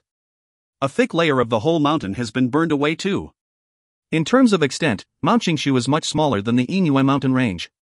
And because of this, it was much simpler for the heavenly flames released by Qin Yu to set the entire Mount Qingshu ablaze. The most important things to a school are its disciples, followed by its headquarters, especially one that has been in operation for at least 1,000,000 years. On Mount Qingshu, there were practice places of quite a few senior figures of the Qingshu temple, quite a few secret places and quite a few defensive restrictive spells. But, burned by the merciless purple flames, everything has been destroyed. In the airspace of Mount Qingshu, Qin Yu, Hou Fei, and He Yu are standing together. By now, Qin Yu's heavenly flame field has shrunk to a radius of just 1 meter because the countless purple fireballs unleashed by him moments ago have already set the entire Mount Qingshu on fire. Once in a while, he casually shoots out a mass of heavenly flame. Burned by a limitless amount of heavenly flame. In the beginning, 90% of the Qingshu temple's disciples were killed. Afterwards, the disciples who were lucky enough to survive and wanted to run away had to face countless heavenly flames, and so most of them were killed too. The only few living disciples are those who were able to escape because they were on the border of Mount Qingshu at the time, and those who were able to run into the 10 development illusionary formation because they were just outside it at the time. What is the safest place on Mount Qingshu? It is none other than the 10 development illusionary formation. At the moment, the formation is sending out various white beams of light. As a formation used by immortals, the 10 development illusionary formation has not only the illusionary effect but also other effects. If it was just an illusionary formation, how could it have possibly obstructed the countless loose devils outside of it? I didn't expect this Mount Qingshu to have such a miraculous formation. The 3 loose immortals we killed just now had flown out from within this formation. I think there should still be quite a lot of loose immortals inside. Qin Yu casts his eyes on the 10 development illusionary formation right in the center. The heavenly flame unexpectedly cannot breach the defense of the 10 development illusionary formation. Moments ago, when Qin Yu was releasing the heavenly flame to burn the entire Mount Qingshu, some loose immortals that had stayed behind in the 10 development illusionary formation to guard Heavenly Palace rushed out, wanting to kill him and his companions. These 3 loose immortals were all experts, consisting of an 8th tribulation loose immortal and 2 7th tribulation ones. However, these loose immortals did not know that Qin Yu's and his sworn brother's strongest suit was close quarters combat. Using the element of surprise and relying on the gravitational field and his middle-grade immortal weapon, Qin Yu quickly killed the 8th tribulation loose immortal.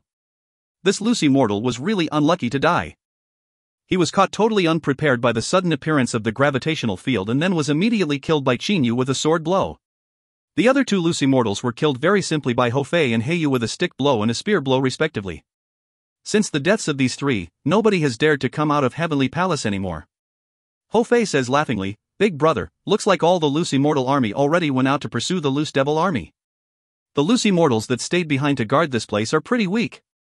Perhaps those three were already relatively strong compared to the others. Now they're so scared of us that they no longer dare to come out." "What you said is possible, monkey." Heiyu nods in agreement. Chinyu, however, fixes his eyes on that 10 development illusionary formation. "You're relying on this formation to hide like a turtle, but how can I possibly allow you to hide in it easily? A tower in the sky, I'll let you have a taste of it." His eyes flash with a cold light. "Fei, Xiaohei, I'm going to use the heavenly flame field on a large scale so you two stay a bit away from me for the moment," Chinyu tells his two brothers. Hofei and Heiyu immediately move back several tens of meters. Who? The countless purple flames around Chinyu's body become excited at once, filling the area within 10 meters of him. Just like a god of fire, he controls various masses of flame at will, making them falling down. Only, this time, all the heavenly flame is concentrated in one place. Humph, it's difficult to burn down the entire Mount Qingshu, but it's still possible to burn off all the rock around the 10 development illusionary formation. Chinyu controls the flame mentally. This formation should be an important place of the Qingshu temple. Let's make it fall into a crack in the main body of the mountain. One purple fireball after another comes down from the sky, landing directly around the 10 development illusionary formation. The purple flames sink straight down like a source of corrosion. The rock is simply unable to obstruct the heavenly flames. As the amount of heavenly flame progressively increases, a massive ringed, deep furrow that is several tens of meters wide appears around the 10 development illusionary formation. Inside the formation. "Master, why is that fiend burning the outside of the 10 development illusionary formation non-stop with the heavenly flame?" A disciple of the Qingshu temple who has already run into the formation asks their own master. The master says with a cold humph, "It doesn't matter what that fiend wants to do, he definitely won't be able to break the 10 development illusionary formation." Suddenly, all the Lucy mortals in Heavenly Palace feel the entire land of the palace sink down quickly. No good. The heavenly flames released by that fiend have already burned off the part of the mountain's main body under the 10 development illusionary formation. Now the formation is falling down without stopping. A Lucy mortal says in shock. Because the part of the mountain's main body around and under the formation has been burned off, naturally the formation has begun to fall. The 10 development illusionary formation and Heavenly Palace are the most important place of the Qingshu temple. Therefore, if they are no longer situated at the top and sink into the main body of the mountain instead, they will surely become a laughingstock of the entire Tunlong continent. But is there anything that the Lucy mortals within the formation can do in this situation? End of B11C9. If you find any errors, ads pop up, ads redirect, broken links, non-standard content, etc., please let us know. Report chapter so we can fix it as soon as possible. Book 11, Chapter 10. B11C10, Prevent me from teleporting. The purple flames continued to burn deeper and grow along with the heavenly flames. One shot of heavenly flames was enough to burn hundreds of meters. Before Inuit Palace was only burned tens of meters because Chinyu had the heavenly flames spread in all direction, increasing the burned area. Naturally the burnt depth would be shallow. Now the heavenly flames are concentrated at one place, lower the surface area many times, of course the depth would be a lot deeper. Let me see if your 10 development illusionary formation is able to become a castle in the sky, i.e. float/levitate, when there's no more rock below. Chinyu willfully fires round purple fireballs at it. In a little while, thousands of purple flame will cover up the area around the 10 development illusionary formation and also the thousands of meters of rock below it and burn it into nothing. Inside the Heavenly Palace there's a few hundred Lucy mortals of average power with 100 of the lucky Qingshu temple's disciples. But at this moment almost all of their faces was filled with panic. Heavenly Palace begins to sink. It's sinking fast. The 10 development illusionary formation not only protects the Heavenly Palace, but also 10 meter below and 100 meter above the Heavenly Palace. But the few thousand meters of mountain below the 10 development illusionary formation was burning to ash. Sink. The whole building of Heavenly Palace quickly shakes. Every one of the Lucy mortals and Qingshu temple disciples begin to fly out. They were only still flying within the 10 development illusionary formation and can clearly see the Heavenly Palace sinking non-stop. Do not panic, this heavenly flame fiend can only burn the mountain under the 10 development illusionary formation. That clears the area under the 10 development illusionary formation, causing the heavenly palace to sink quickly. No matter how much it sinks, we are still within the 10 development illusionary formation. He would not be able to hurt us, Shan Chu said from within the 10 development illusionary formation. When Reverend Ming Liang led the loose immortal army to chase after the loose devil army, this 10 development illusionary formation was left in the charge of an 8th tribulation loose immortal. While Reverend Ming Liang wanders in the chaotic astral ocean, Shan Chu has always been in the heavenly palace. If anyone is most familiar with the 10 development illusionary formation, it's probably Shan Chu. Shan Chu, my fellow Taoist, this heavenly palace could be called as your Qingshu Temple's holy land. If it keeps sinking, it'll sink into the mountain crevice. We are worry-free here, but what about Qingshu Temple's reputation? A loose immortal sincerely asked. Shan Chu was silent. The Qingshu Temple's holy land went from the highest point of Qingshu Mountain to the crevice by the enemy. If the Qingshu Temple seniors in the immortal world finds out, they would cough blood in shock. Life and reputation. Xiao Yao Xiao Xin Xiao Ma. Most of the respected pays attention to reputation. If you compare the reputation of an individual with the reputation of a school, of course the school's reputation is more important.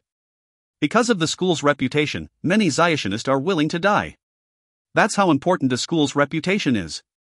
Qingshu Mountain has been burned clean, the gate was totally destroyed, and Qingshu Temple's holy land has fallen into the mountain crevice. Heavenly flame fiend. A voice at the peak of anger came from the air atop Qingshu Mountain. Uncle Ming Shan. Shan Chu and all the loose immortals had a burst of joy. They were able to know it was Reverend Ming Shan just from the voice. Ming Shan led 4 10th tribulation loose immortals and teleported to Qingshu Mountain. However, the moment he saw Qingshu Temple, he almost was not able to stop himself from coughing up blood. Save people? The whole Qingshu Mountain had been burned down one whole layer, at least 20 to 30 meters, not a single grass left. Left with only purple blaze, how would there still be any Qingshu Temple disciples? Then Ming Shan turned his eyes to the most important thing, Heavenly Palace. In his opinion, the Heavenly Palace has the protection of the 10 development illusionary formation, so there shouldn't be any problem. But the Heavenly Palace is gone. The Heavenly Palace wasn't at the highest point of Qingshu Mountain. At this sight he was almost scared to death, and luckily he had absolute confidence in the 10 development illusionary formation. He immediately used his holy sense to search, finally finding it. His Qingshu Temple's holy land, Heavenly Palace, was constantly sinking. The mountain under Heavenly Palace was completely burnt by heavenly flames. The Holy Land was inside a crevice. In the moment he found the Heavenly Palace, Reverend Ming Shan already noticed the figure covered with heavenly flames all over flying above Qingshu Mountain. He didn't think much of it at the time. The heavenly flames fiend that burned both immortal and devil factions #1 clan. Reverend Ming Shan, who has the word kindness in his name, at this point has nothing but anger in his chest. Middle Dujie stage, very powerful disguise. A middle Dujie stage that can use this much heavenly flames, that disguise is a little too fake. Reverend Ming Shan didn't take much into consideration and nods his head to the 4 people behind. Kill. Said in a low voice, then rushed toward Qin Yu, leaving an afterimage. When Reverend Ming Shan appeared, Qin Yu already noticed Reverend Ming Shan, but Qin Yu didn't immediately escape. The first thing he did was send Ho Fei and Hei Yu into his Qin Yu immortal mansion. The second thing was fight with Reverend Ming Shan. Wukongs, Qin Yu felt that he would not be able to handle him. But with Reverend Ming Shan, Qin Yu feels he has a chance. Although Reverend Ming Shan is 11th tribulation and Wukongs is 12th. The difference is only 1 tribulation, but Wukongs practices blood demon magic. This make Wukongs with strength more than 10 times of Reverend Ming Shan. His 2 helpers already ran, but this heavenly flames fiend isn't running away? When Reverend Ming Shan saw Qin Yu haven't run away, his face can't help but reveal a hint of coldness. At the same time, Reverend Ming Shan didn't want his mentality to be too careless, because this heavenly flames fiend is too mysteriously suspicious. Reverend Ming Shan can only do his best. He closes in. Reverend Ming Shan's protective body aura easily blocks the heavenly flames. He sends the sword in his hand toward Qin Yu. Qin Yu smiles. Prince of Black Flames ring. Gravitational field. Who knows how many have fallen for this skill? Even if one can protect themselves from the force of 10 million Jin, their freedom of movement will be sealed. The Reverend Ming Shan, who didn't expect to be attacked by an invisible force, suddenly sinks down. The sword that was hit by the gravity also sinks. Originally supposed to pierce Qin Yu's chest, now only flew by his thigh.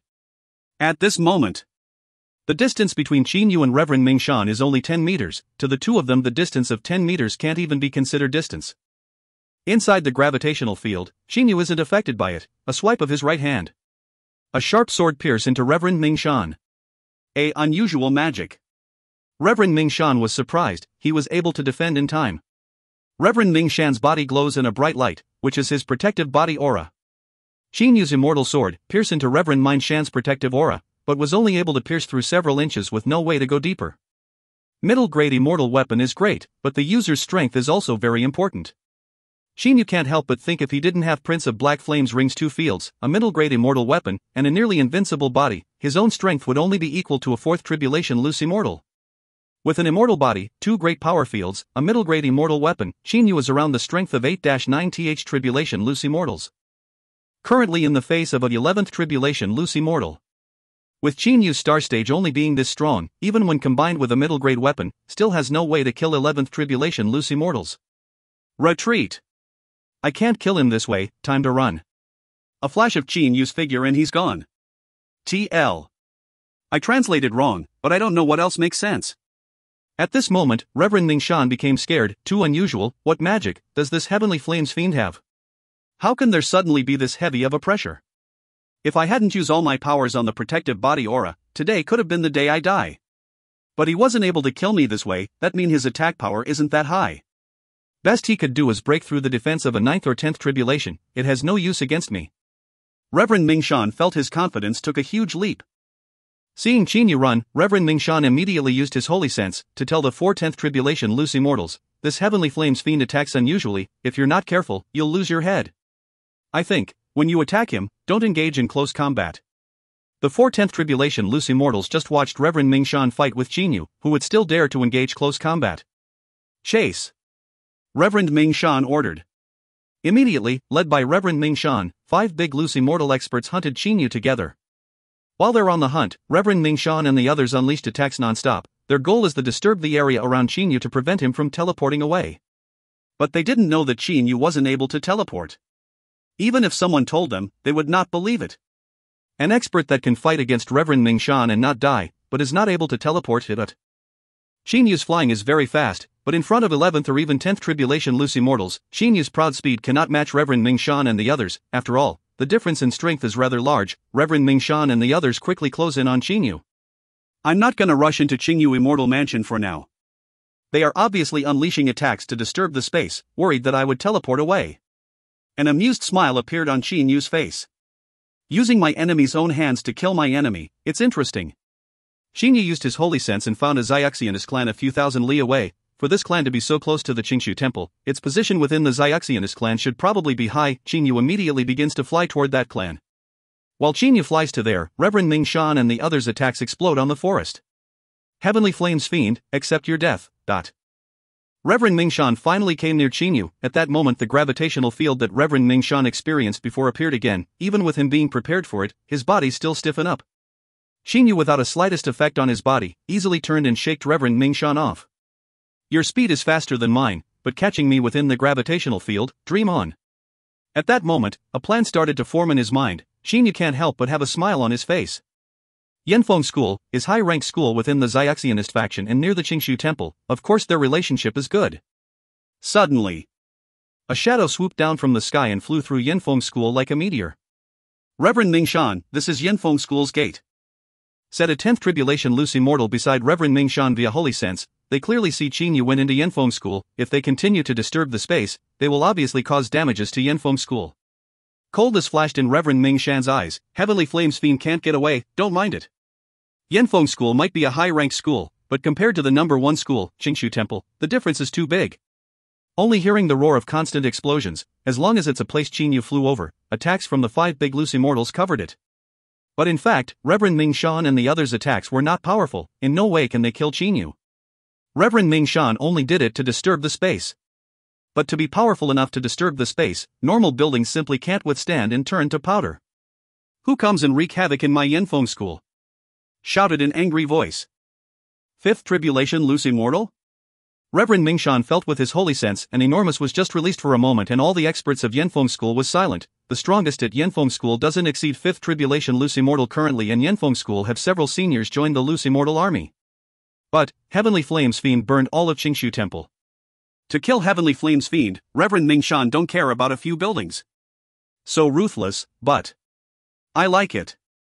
Qin Yu's movement was so skillful like a swallow, flying around relaxingly out behind the school and then into it again. Since you're not afraid of offending this school, let's destroy it a little more thoroughly. Xinyu didn't do anything himself, it was Ming Shan and the others that can't stop attacking Yanfeng School's buildings. The reason being, Reverend Ming Shan didn't want Xinyu to teleport away. But Reverend Ming Shan had no idea that Xinyu won't teleport. Xinyu utilized this point and made Reverend Ming Shan attack regardless of anything. Reverend Ming Shan gnashed his teeth, heart filled with hatred, destroyed majority of a school's buildings, this feud is big. Heavenly Flames Fiend, don't let me catch you, cause if I catch you, Reverend Ming Shan's body trembles. And he can't stop attacking now. Yanfeng School became 50 to 60% destroyed. Xinyu was satisfied and turned his body to another direction and continued flying. This is the number 1 school, Jingxi Temple's loose immortals. If I don't let you destroy a few schools, how would you be happy? Xinyu was involuntarily moving in a curved way, suddenly turning to fly another direction because he found another school in that direction. These chapters were originally translated by Genitz Khan, and he retains all rights to these chapters. We have tried to but been unable to contact him. For ease of reading and to help centralize the community, his. Jen, if you see this and come back and have any objections, please let us know and we will take it down and or work with you on how you want to handle it. End of Bo 11C10. If you find any errors, ads pop up, ads redirect, broken links, non-standard content, etc., please let us know. Report chapter so we can fix it as soon as possible. Book 11, Chapter 11. B11C11 Join hands. With his dexterous body, Xinyu weaves in between the corridors of a pavilion, with continuous attacks coming down near him at the same time. Suddenly the pavilion crumbles, destroying the corridors, disturbing the space. Reverend Ming Shan achieved his goal. Under such conditions Xinyu would not be able to run away. Brother Ming Shan, we cannot go on like this. We have already destroyed 3 schools. I think Heavenly Flames Fiend is doing this intentionally. If this goes on, many schools will become hostile to our Qingshu Temple. A 10th tribulation loose immortal said worryingly. How can Reverend Ming Shan want to destroy other schools? But that tricky Heavenly Flames Fiend is perhaps too scary. When you get near, your body gets crushed by the weight of a mountain, and when your body gets a little used to the weight suddenly disappears. However, it comes back in the blink of an eye. Even if you're the most powerful master, there's no way to keep up the accuracy of your movements with the weight suddenly appearing and disappearing. Want to go near and catch the Heavenly Flames Fiend? It's not possible. Attack from afar? That is one method, but the Heavenly Flame Fiend has already taken many of their attacks, but it seemed like there's no effect. Reverend Ming Shan never would have imagined that Xinyu possess a body with a recovery rate at the point of terror. Hey, are you 5 tired? But to tell the truth, you call me Heavenly Flames Fiend, I feel this name is a bit unpleasant. The titles you guys give are too old-fashioned. Xinyu called from afar. How dare you? Reverend Ming Shan and the 4 loose immortals are furious, being chased by the 5 of them, and he still had the leisure to joke. How could they not be angry? Ha ha. Catch me if you can, ha. Xinyu's laughter resounds throughout the mountains. Xinyu's body becomes a black light as he flies across the sky, followed by 5 red lights, 1 in front, 4 behind. Reverend Ming Shan and the other are faster than Xinyu, but not a single one of them went near Xinyu to attack. Going near this unusual Heavenly Flames Fiend, do you think your life's too long? TL, meaning one will be hurrying to their death going near Xinyu. Oh, there is a school 5,000 li away southeast, this will be the 4th school. You 5 keep pursuing me. Our goal is to destroy 100 schools this time. You guys already took down 3, still a long way off. In a graceful curve, Xinyu flies toward the school. Senior, that school belongs to a buddy I met in the chaotic astral ocean, Reverend Liansu. Reverend Liansu is an eccentric person. He also did not participate in the gathering this time. If we destroy his school, things may get a bit worse. Loose Immortal Meiji said worryingly. Reverend Ming Shan furrowed his brows, but he was already chasing after. Reverend Liansu is a 10th tribulation loose immortal. I heard he got a treasure from the chaotic astral ocean. Is it true? Reverend Ming Shan asked. Loose Immortal Meiji replies, it's true, Reverend Liansu may be a 10th tribulation loose immortal, but he has a peculiar weapon. It was discovered from a shipwreck in the chaotic astral ocean. His strength is not below yours. Reverend Ming Shan became a little frustrated. Let's let Reverend Ming Liang decide. Ming Shan immediately contacts Reverend Ming Liang. Destroying half of any normal school, Reverend Ming Shan doesn't care, but this school has the backing of a powerful Reverend Liansu. If offended, Qingshu Temple won't be scared, but it would still be very problematic. At the battlefield with loose immortals on one side and loose devils on the other, both sides are taking a break currently. Only masters like Reverend Ming Liang and Wukongs were at the mountaintop. Reverend Ming Liang turned his hand over and took out the transmitter. What? He saw the series of messages Reverend Ming Shan sent. Reverend Ming Liang was shocked then grew angry. It was the first time for Reverend Ming Liang to have so much killing intent. Reverend Ming Shan sent him 4 messages in total. Qingshu Mountain was burned, it became a piece of scorched earth. Not a single grass left. The mountain below the Holy Land, Heavenly Palace, has been all burned. Heavenly Palace has sunken into a mountain crevice. 99% of Qingshu Temple's disciples are dead. Even if you add the regular disciple who luckily escaped into the 10 Development Illusionary Formation, there are only about 200. Now Reverend Ming Shan is forced to destroy schools one after another.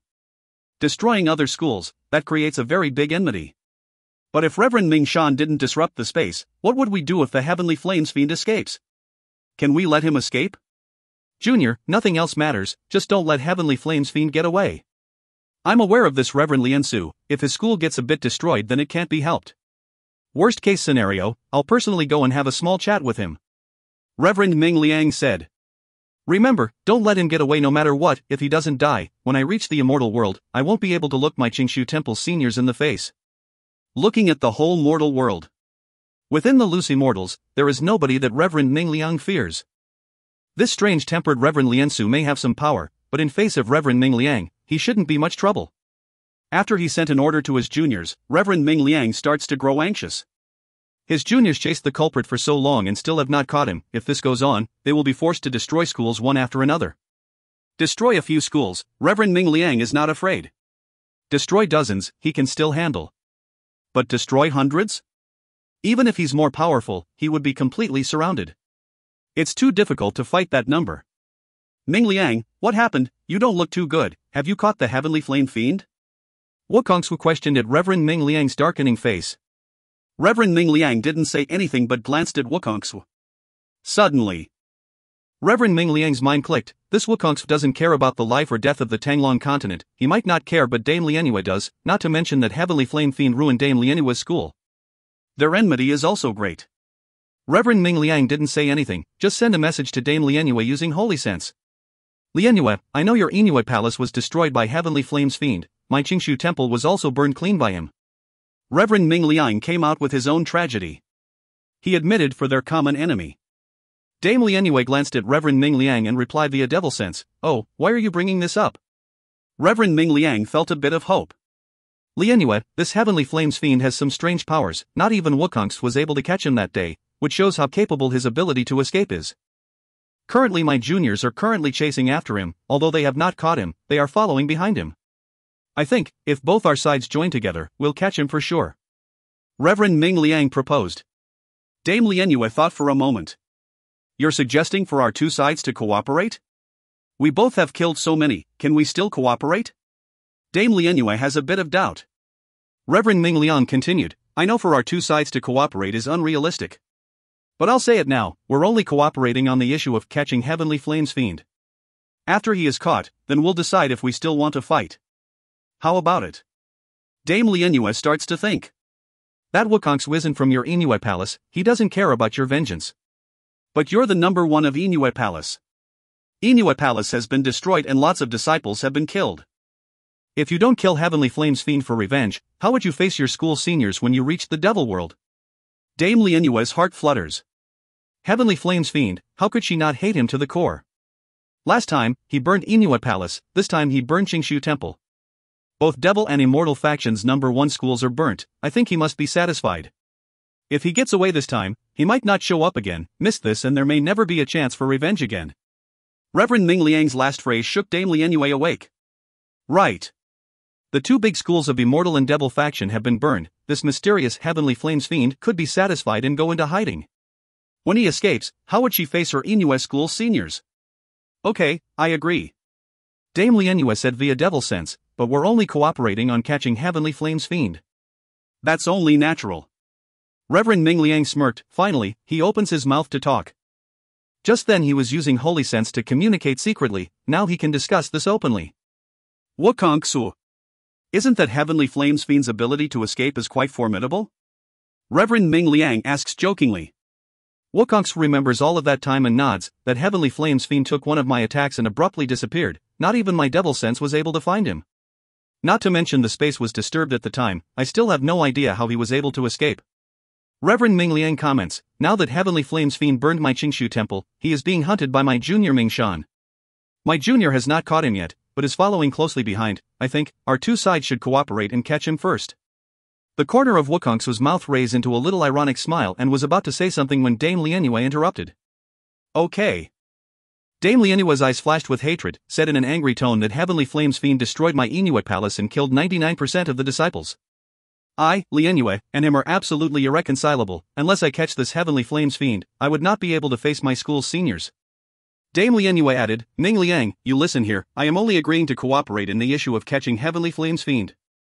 Of course, of course. Reverend Ming Liang smiles and nods.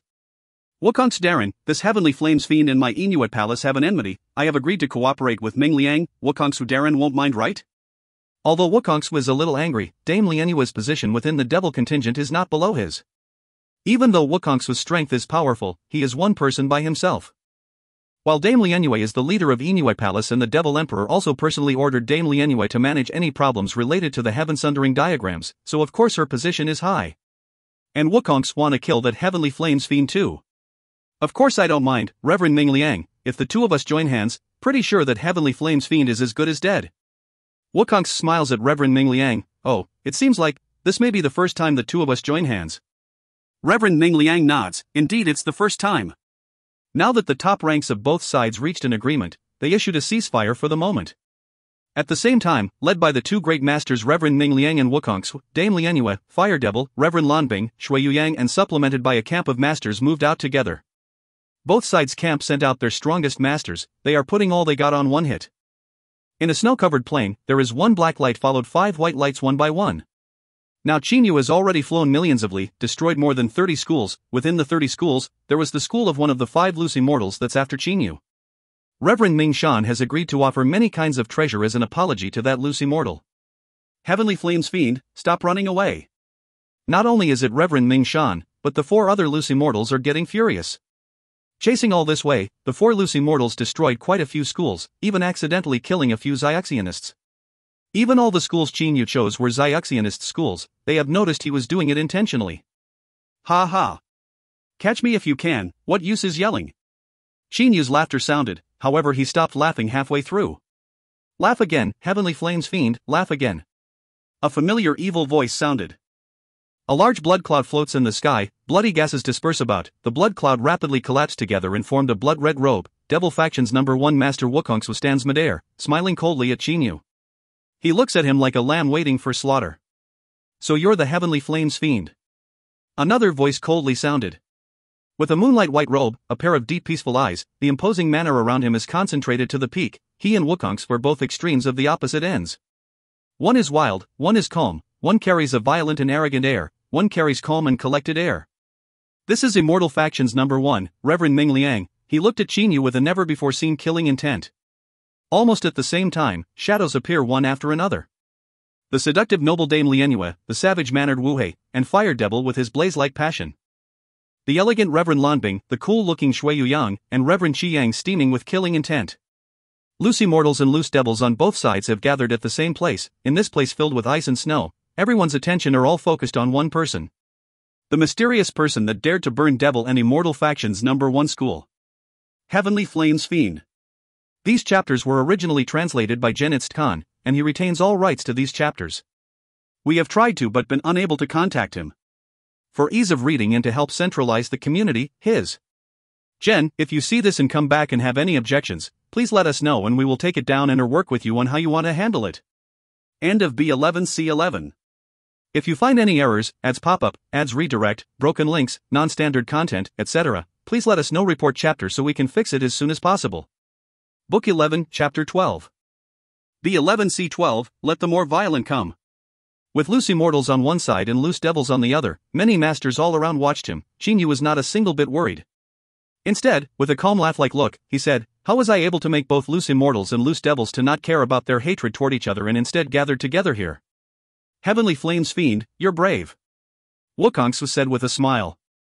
Wait. Qingyu raises his hand. Heavenly Flames Fiend? Who are you referring to? Wukong can't help but be startled. Qingyu quips, I really don't know what's happening to you loose immortals and loose devils. You don't know where I come from and you don't know my name. You just stick the title of Heavenly Flames Fiend to me. Truthfully, this title is too old-fashioned. Seeing Qin Yu be surrounded and is still able to talk naturally. Reverend Ming Liang can't help but admire Qin Yu's courage, even though he hates Qin Yu. Right, didn't someone give me the name Reverend Heavenly Flames? Qin Yu looked around. Reverend, generally only loose immortals with a respected position are referred to as Reverend. Hearing this, Reverend Ming Liang's face changed color. Back then he got too excited when he heard Qin Yu burn down Inuit Palace and made Reverend Heavenly Flames the pride of the immortal faction. Who knew his school was also getting burned? You stop this nonsense. Reverend Ming Liang shouted, you destroyed my Qingshu temple and killed almost all my Qingshu temple disciples. Today, I will kill you to avenge my fallen disciples. Dame Lianyua's look sent chills. Heavenly Flames Fiend. You burned the Inuit mountains and destroyed my Inuit palace. If I don't kill you, how will I face my seniors? Want to kill me? Come, let's go. Qin Yu said in a relaxed voice, like death is not the slightest threat to him. But then Qin Yu gave a puzzled look. Reverend Ming Liang, you want to kill me and Dame Lianyua also wants to kill me. But I only have one life, so who is going to kill me first? This is the difficult problem. Wukongs, Reverend Ming Liang, and everyone else felt extremely weird. This Heavenly Flames Fiend has a mysterious origin, unusual powers, and his speech is also strange. Like he doesn't mind people killing him. Reverend Ming Liang, if you are willing to give Heavenly Flames Fiend to me, my Inuit palace will gift you 3 low-grade immortal weapons. Okay? Dame Lianyua said to Reverend Ming Liang, it's very clear that she wants to kill Qin Yu for revenge. Low-grade immortal weapons, although valuable, can still be made by masters at Dame Lianyua's level, however they requires a bit of precious materials. No, Reverend Ming Liang didn't even hesitate. Dame Lianyua's expression slightly changed. Reverend Ming Liang continued, Lianyua, this Heavenly Flames Fiend is too mysterious. Even surrounded, he's not a single bit nervous or worried. It's very possible he has secretly prepared some sort of plan. Reverend Ming Liang stared at Qin Yu. Ah, how did you know? Qin Yu said with a surprised look. Reverend Ming Liang smiled, no need to act, you think I didn't know you were ready to escape? Think you're so clever. Qin Yu disdained. Now Reverend Ming Liang, Wukongsu, and everyone tightens around Qin Yu. With top masters from both the loose immortals and loose devils here, they don't believe there's anyone that can stop them and they have Qin Yu in the bag. Now, their only problem is who should be the one to kill Qin Yu. Reverend Ming Liang say to Dame Lianyua, Lianyua, I know both you and I hate this Heavenly Flames Fiend, but if we continue on like this, who knows when we'll finally kill him. I think we should attack the Heavenly Flames Fiend together, no matter who kills him first, let us consider everything avenged. Dame Lianyua thought for a moment, with how high Reverend Ming Liang's position is, for him to offer this compromise is quite rare. She also can't desire too much. Since Reverend Ming Liang say so, I'll also take a step back. Okay, we'll attack him at the same time, no matter who kills him, we'll consider it avenged. Dame Lianyua said, a purple sword came from her hand. Reverend Ming Liang's eyes shined, purple dawn sword, even taking out Inuit Palace's treasure, looks like I can't hold back now. A sword tip slowly emerged from Reverend Ming Liang's palm, it was a broken sword tip, only 1 CUN long. About 3.33 centimeters. Ever since Reverend Ming Liang practiced Dianxing Ju, he mostly uses his extremely concentrated holy power when he battles, rarely using weapons. This time, he brings out his own weapon. Ah, Qin Yu laughs. Moron. All the loose immortals / devils looked at Qin Yu as if he is dead meat. Qin Yu laughed, the valuable weapons Reverend Ming Liang and Dame Lianyua brought out leave little to be desired, but my fighting skills are not great, however my escaping skills are very powerful. Even now, Qin Yu still did not care. Let me see how you'll escape, Lianyua, let's go. Reverend Ming Liang shouts coldly, at the same time, the 1 CUN sword tip in his hand turned into a radiance flying toward Qin Yu. Even Dame Lianyua was angry, without a bit of mercy, the purple sword in her hand turned into a purple light speeding toward Qin Yu. At the moment Reverend Ming Liang and Dame Lianyua attacked, a dark green light came from afar, at an appalling speed, looking at the direction of the dark green light, they judged, the dark green light will collide with Reverend Ming Liang's 1 CUN sword. There's another master. Being aware of possible accidents, a red light flew out of Wukong's hand. Flying at an oblique direction, it arrived earlier and collided with the dark green light. Qin Yu escaped from Wukong's last time, of course he was being careful this time. Pang! Sounds of sword colliding. The prepared attack from Wukong's when the green light was on par with each other, two sides collided, the space shook open, leaving a small rift, this makes Wukong's surprised of the other's power. To be on par with him. How many are there in the mortal world? Now Dame Lianyue and Reverend Ming Liang's attacks arrived at Qinyu. A little smile appeared on Qinyu's face. To be smiling in the face of death, he caused Wukong's, Fire Devil, Wu Hei, Reverend Lanbing, Zhu Yuyang and the other masters to feel very strange. Prince of Black Flames Ring. Gravitational Field.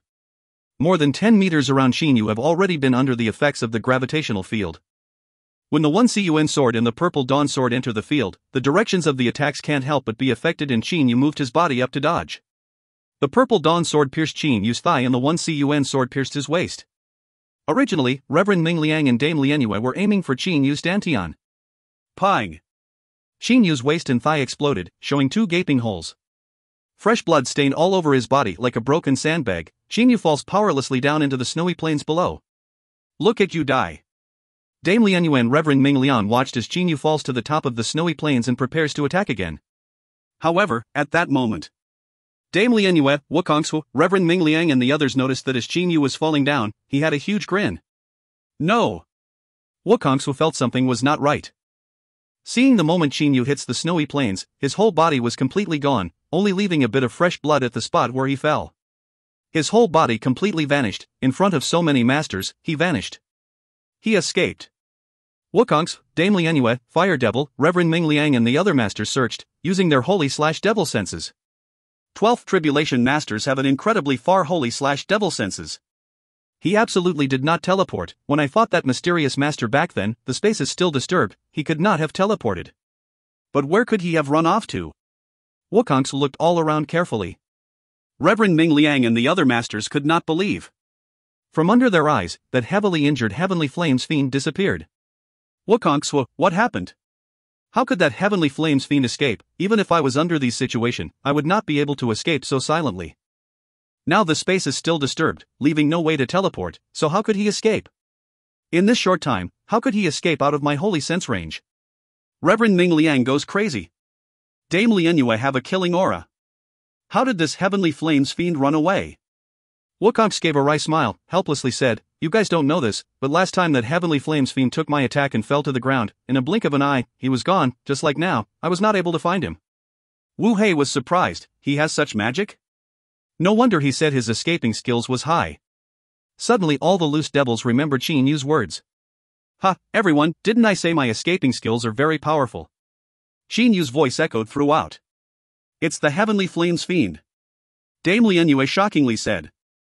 Wukong's and Reverend Ming Liang was startled. Wu Hei, Fire Devil, Zhu Yuyang and the other masters could not believe it. All the masters again searched with their holy/devil sense, but were unable to find even a breath of Qinyu.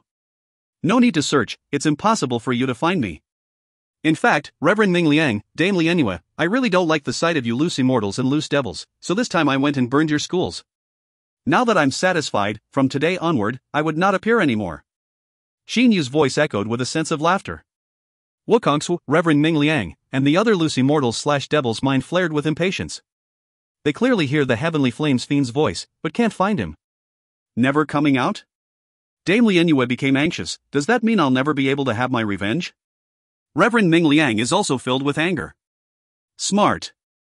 From today onwards, you would not be able to find me. Naturally, you would never have your revenge. Qinyu's voice once again echoed.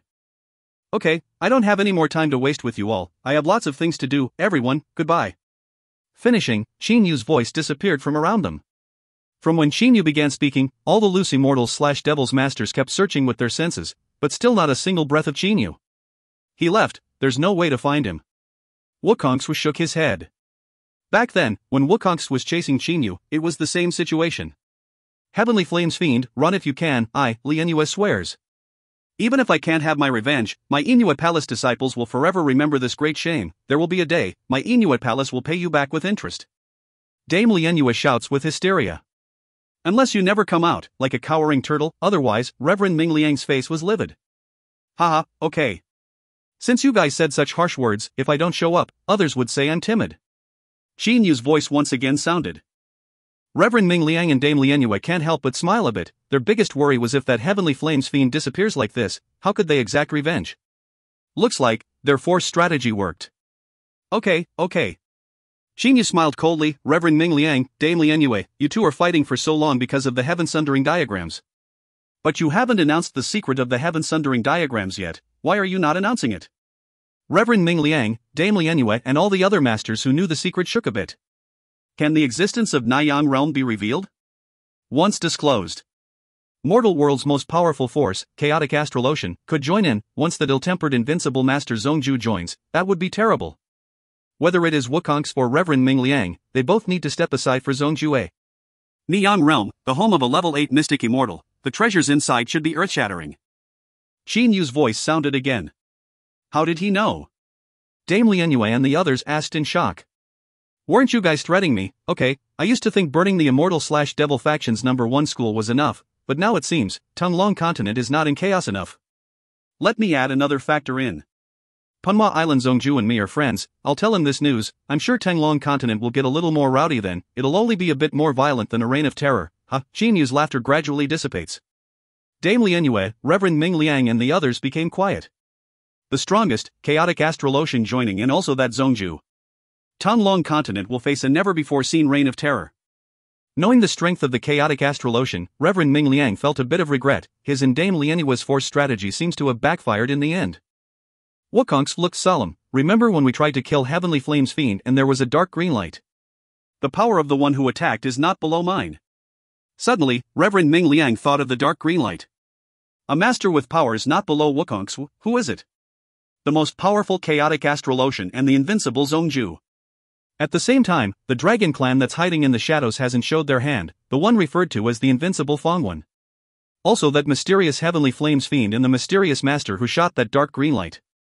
Tanglong Continent is entering an unprecedented period of chaos. The real reign of terror, the real chaos, have only just begun. These chapters were originally translated by Genitzt Khan, and he retains all rights to these chapters. We have tried to but been unable to contact him. For ease of reading and to help centralize the community, his. Jen, if you see this and come back and have any objections, please let us know and we will take it down and or work with you on how you want to handle it. End of B11C12. If you find any errors, ads pop up, ads redirect, broken links, non-standard content, etc., please let us know. Report chapter so we can fix it as soon as possible. Book 11, Chapter 13. B11C13 Chaotic Astral Ocean joins. Over the vast snow, Wukong's, Dame Lianyu, Fire Devil, Wu Hei, and the other loose devils as well as Reverend Ming Liang, Reverend Ming Shan, Reverend Lanbing, Shui Yuyang and the other loose immortals are ready to separate. Reverend Ming Liang, that Heavenly Flames fiend even knew the secret of Niyang realm. This person is very mysterious, maybe he even really knows Devil Pang Island's Zhongju. Dame Lianyu seemed preoccupied. Zhongju. Devil Pang Island First Master, Chaotic Astral Ocean's veritable #1. Zhongju, this name alone caused all the masters around to feel as if their mind was as heavy as a rock. Wukong's nodded. Looks like that Heavenly Flame fiend is too mysterious. He even dared to burn Inuit Palace and Qingshu Temple completely, so what won't he dare to do? Moreover, he also knows the secret of Niyang realm. If he doesn't tell Zhongju, it would be surprising. All loose immortals/devils nod. Heavenly Flame's fiend gave all of them a feeling of fearlessness, a dare-to-do-anything kind of person. Also don't you all forget, at the end the person who sent out the dark green light helping Heavenly Flame's fiend's strength is also very strong. Wukong's reminded everyone. Reverend Ming Liang thought for a moment and said, Wukong's, Lianyue, I have a feeling that Tanglong Continent will no longer be our Tanglong Continent later. Hidden forces from everywhere will enter Tanglong Continent and if we kill each other again at this time, it will only give an advantage to others. Everyone can't help but nods in agreement. They all felt the pressure. In the future, there will be more bloody battles. Now it's most important to preserve our strength, Ming Liang. While we have fought with each other for a long time, those that died are mostly common practitioner. The total number of powerful practitioners that died were not much. Our total loss of power is only 20 to 30%. Dame Lianyue said, I think, we first temporarily stop the war. We must not let the Dragon Clan or the Chaotic Astral Ocean as well as some other hidden forces to catch an opening. Reverend Ming Liang after some contemplation nods, Lianyue is right. Wukong's who did not disrupt. Because Wukong's was also feeling the pressure at the moment, not only because of the surprise attack just now, but also there about the two invincible existences. Dragon Clan Patriarch Fonglan, Devil Pang Island Zhongju. After this incident, both loose immortals and loose devils for the time issued a ceasefire. XXX. In the hundreds of thousands of clouds, Yu Liang looked far at the gathering place of loose immortals/devils just now. My lord, why did you help Heavenly Flames fiend a moment ago? Wu Shan frowned with doubt. Just now the person who gave a hand and helped Qingyu was Yu Liang. If Yu Liang wanted to save Qingyu in front of so many people saved by himself, the difficulty will be far too large. Yu Liang later saw the mysterious Heavenly Flames fiend escaped himself and did not continue to chase. Yu Liang's first of his three big demons. Kong Chao nodded. Heavenly Flames fiend really can't be messed with. Why can't he be messed with? Wu Shan asked. Within the three big demons he has the lowest intelligence.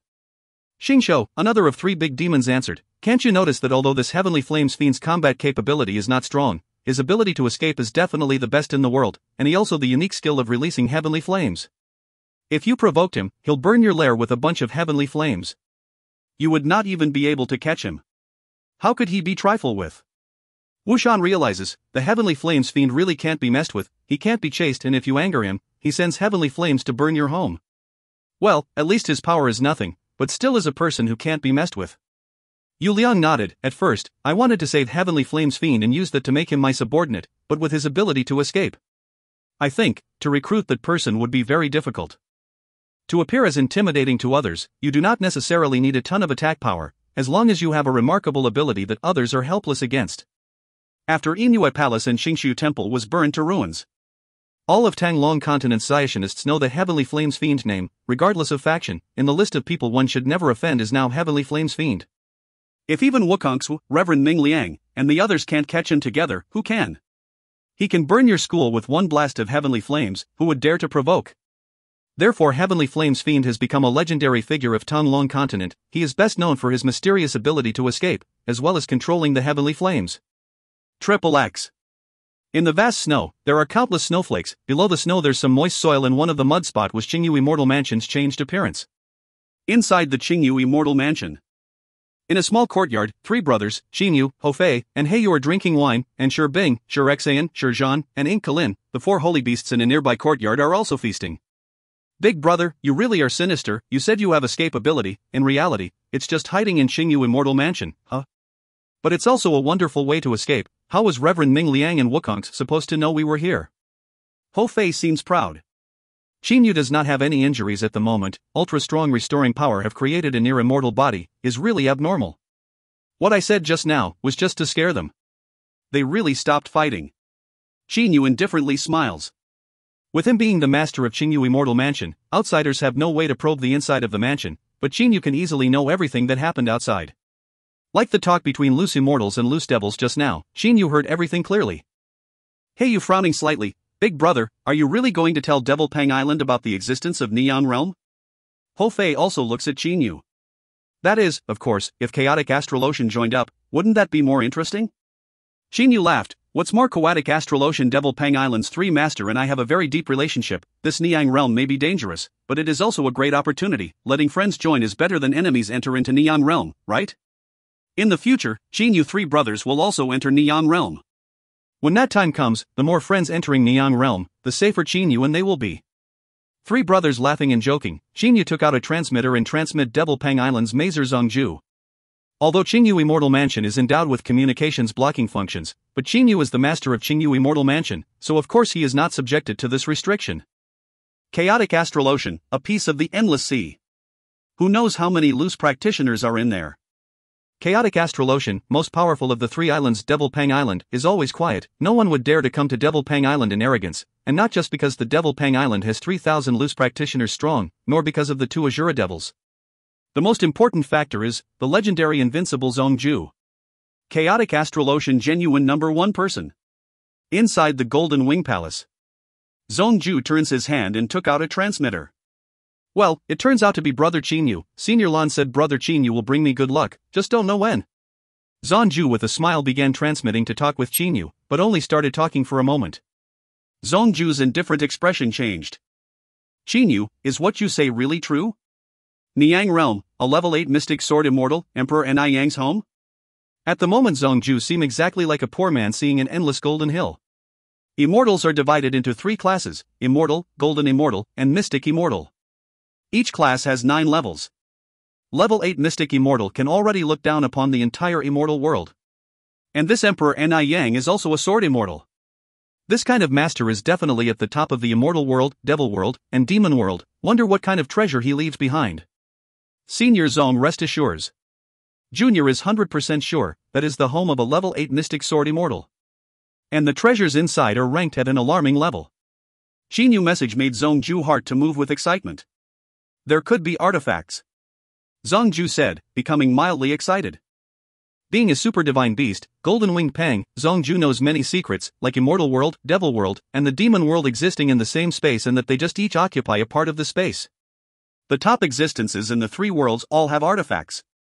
To enter Niyang Realm, one must gather all three Heaven Sundering diagrams. These three Heaven Sundering diagrams, one is in the hand of the Dragon Clan, one in the Loose Immortal's hand, and the last in the Loose Devil's hand.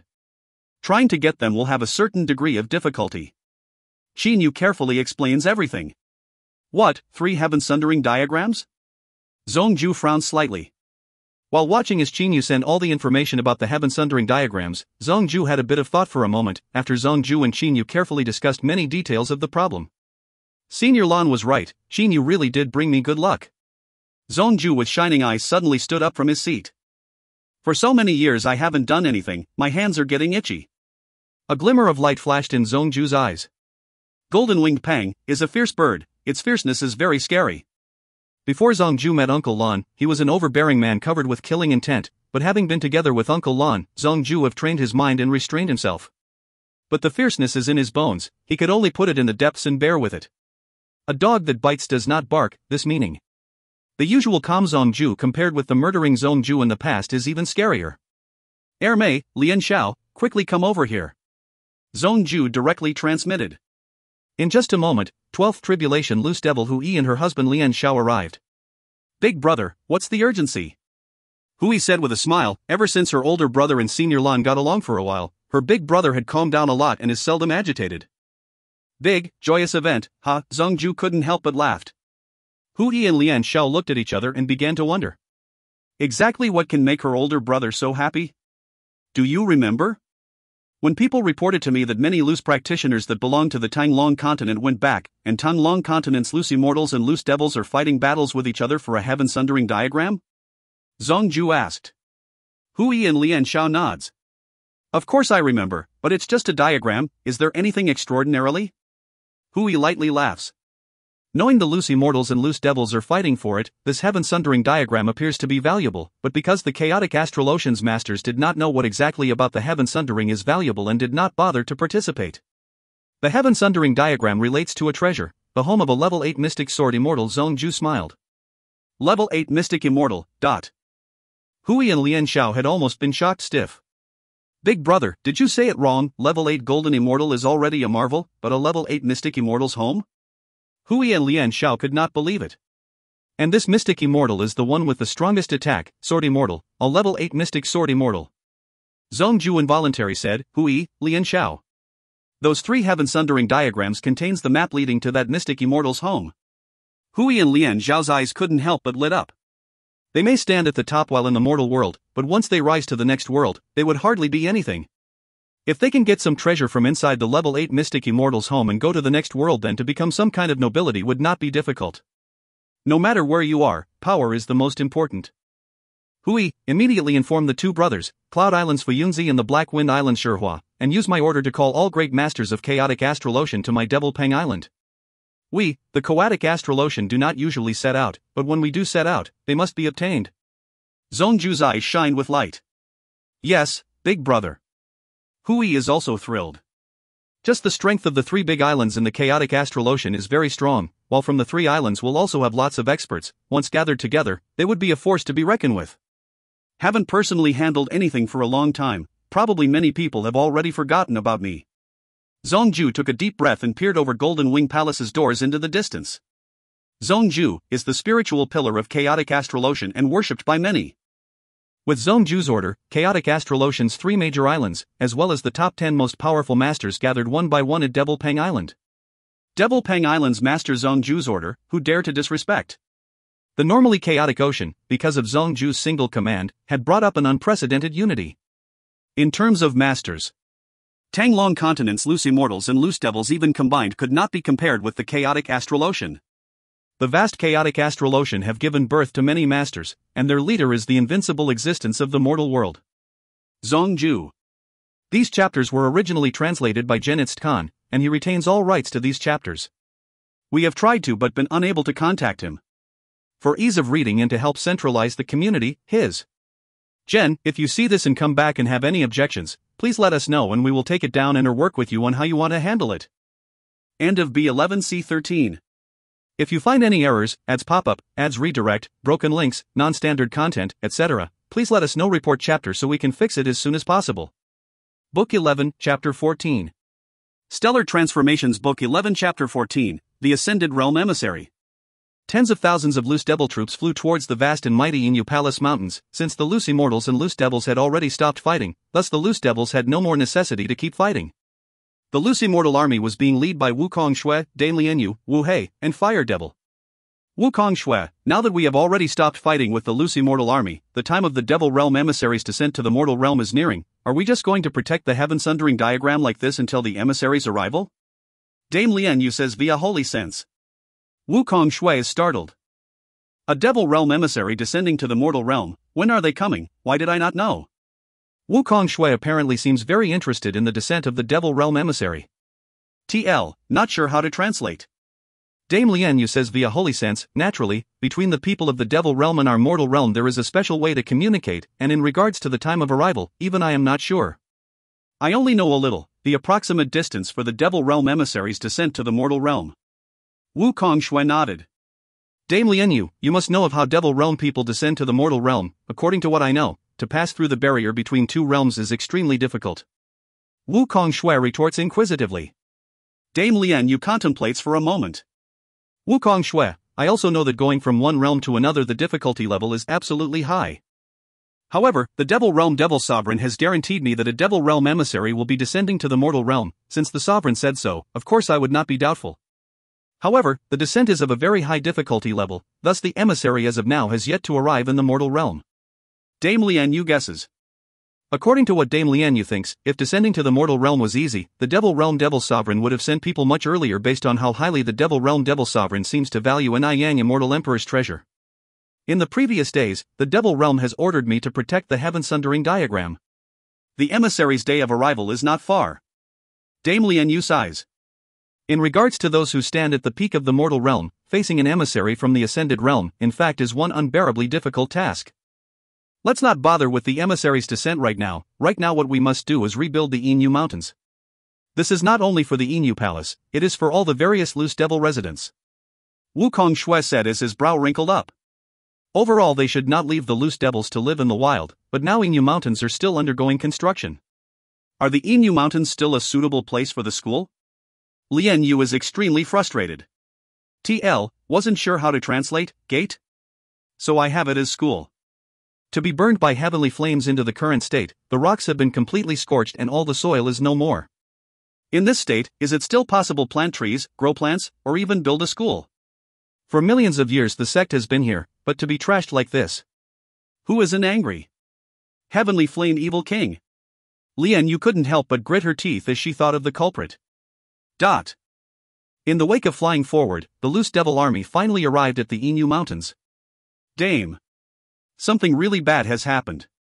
While examining the situation of the environment, one of the Inu Palace loose devils was shocked and promptly came to report to Dame Lianyu. Dame, Inu Mountain's surviving loose devils and the surviving disciple are all dead, all of them are dead. Dame Lianyu's devil sense had already found this out. Her entire body began to shudder. The tops of the newly constructed buildings of Inu Mountains were completely splashed with blood, there were corpses splattered everywhere. Originally, Chinyu used his heavenly flame to scorch the entirety of the Inu Mountains, but there were still quite a few loose devils still alive. At the time after Wukong Shui brought powerful helpers back, Inu Mountains still had hundreds of surviving loose devils and hundreds of surviving disciples. These loose devils and disciples resided here to rebuild the school. Who would have thought that when returning today they would find out all of those people had died? The last group of students has died. Dame Lianyu's heart trembles as if it were burst. Wukong Shui had a gloomy complexion. With his devil sense he carefully surveyed the area and then said, Dame Lianyu, few people were involved in launching the attack, I would guess that there were only 2 to 3 attackers. Only, the strength these 3 people was too powerful, strong enough for him to kill everyone. Even these hundreds of loose devils and hundreds of disciples did not have the time to send out a cry for help. On the way here, no one received a cry for help. Of course. This group of loose devils and disciples, during the slaughter never even had the chance to call for help. Who was it, to even kill all of my Inu Palace's last group of disciples? Dame Lian Yu's entire body emanates a terrifying killing intent. Now, other than the loose devils at Inu Palace, it can be estimated that the remainder of disciples were the few disciples that resided in the outer area. Wukong Shui also frowns. Fire Devil suddenly says, Brother Wu, about the heaven sundering diagram, did you place it within one of these ordinary loose devils' bodies? Immediately many of the loose devil's strongest warriors looked towards Wukong Shui. If Wukong Shui really left the heaven sundering diagram on one of these now dead loose devils, then it was very likely that the heaven sundering diagram had already been snatched away. No, of course not. Wukong Shui says with a cold laugh. One only learns from one's mistakes. I have already stored the heaven sundering diagram in a very safe place. No matter who it is, even if they rack their brains to think of this place, they will not think of this place. Wukong Shui appears very confident. The loose devil's strongest warriors let out a long sigh of relief. Compared to the last disciples of Inu Palace, the heaven sundering diagram is the most important.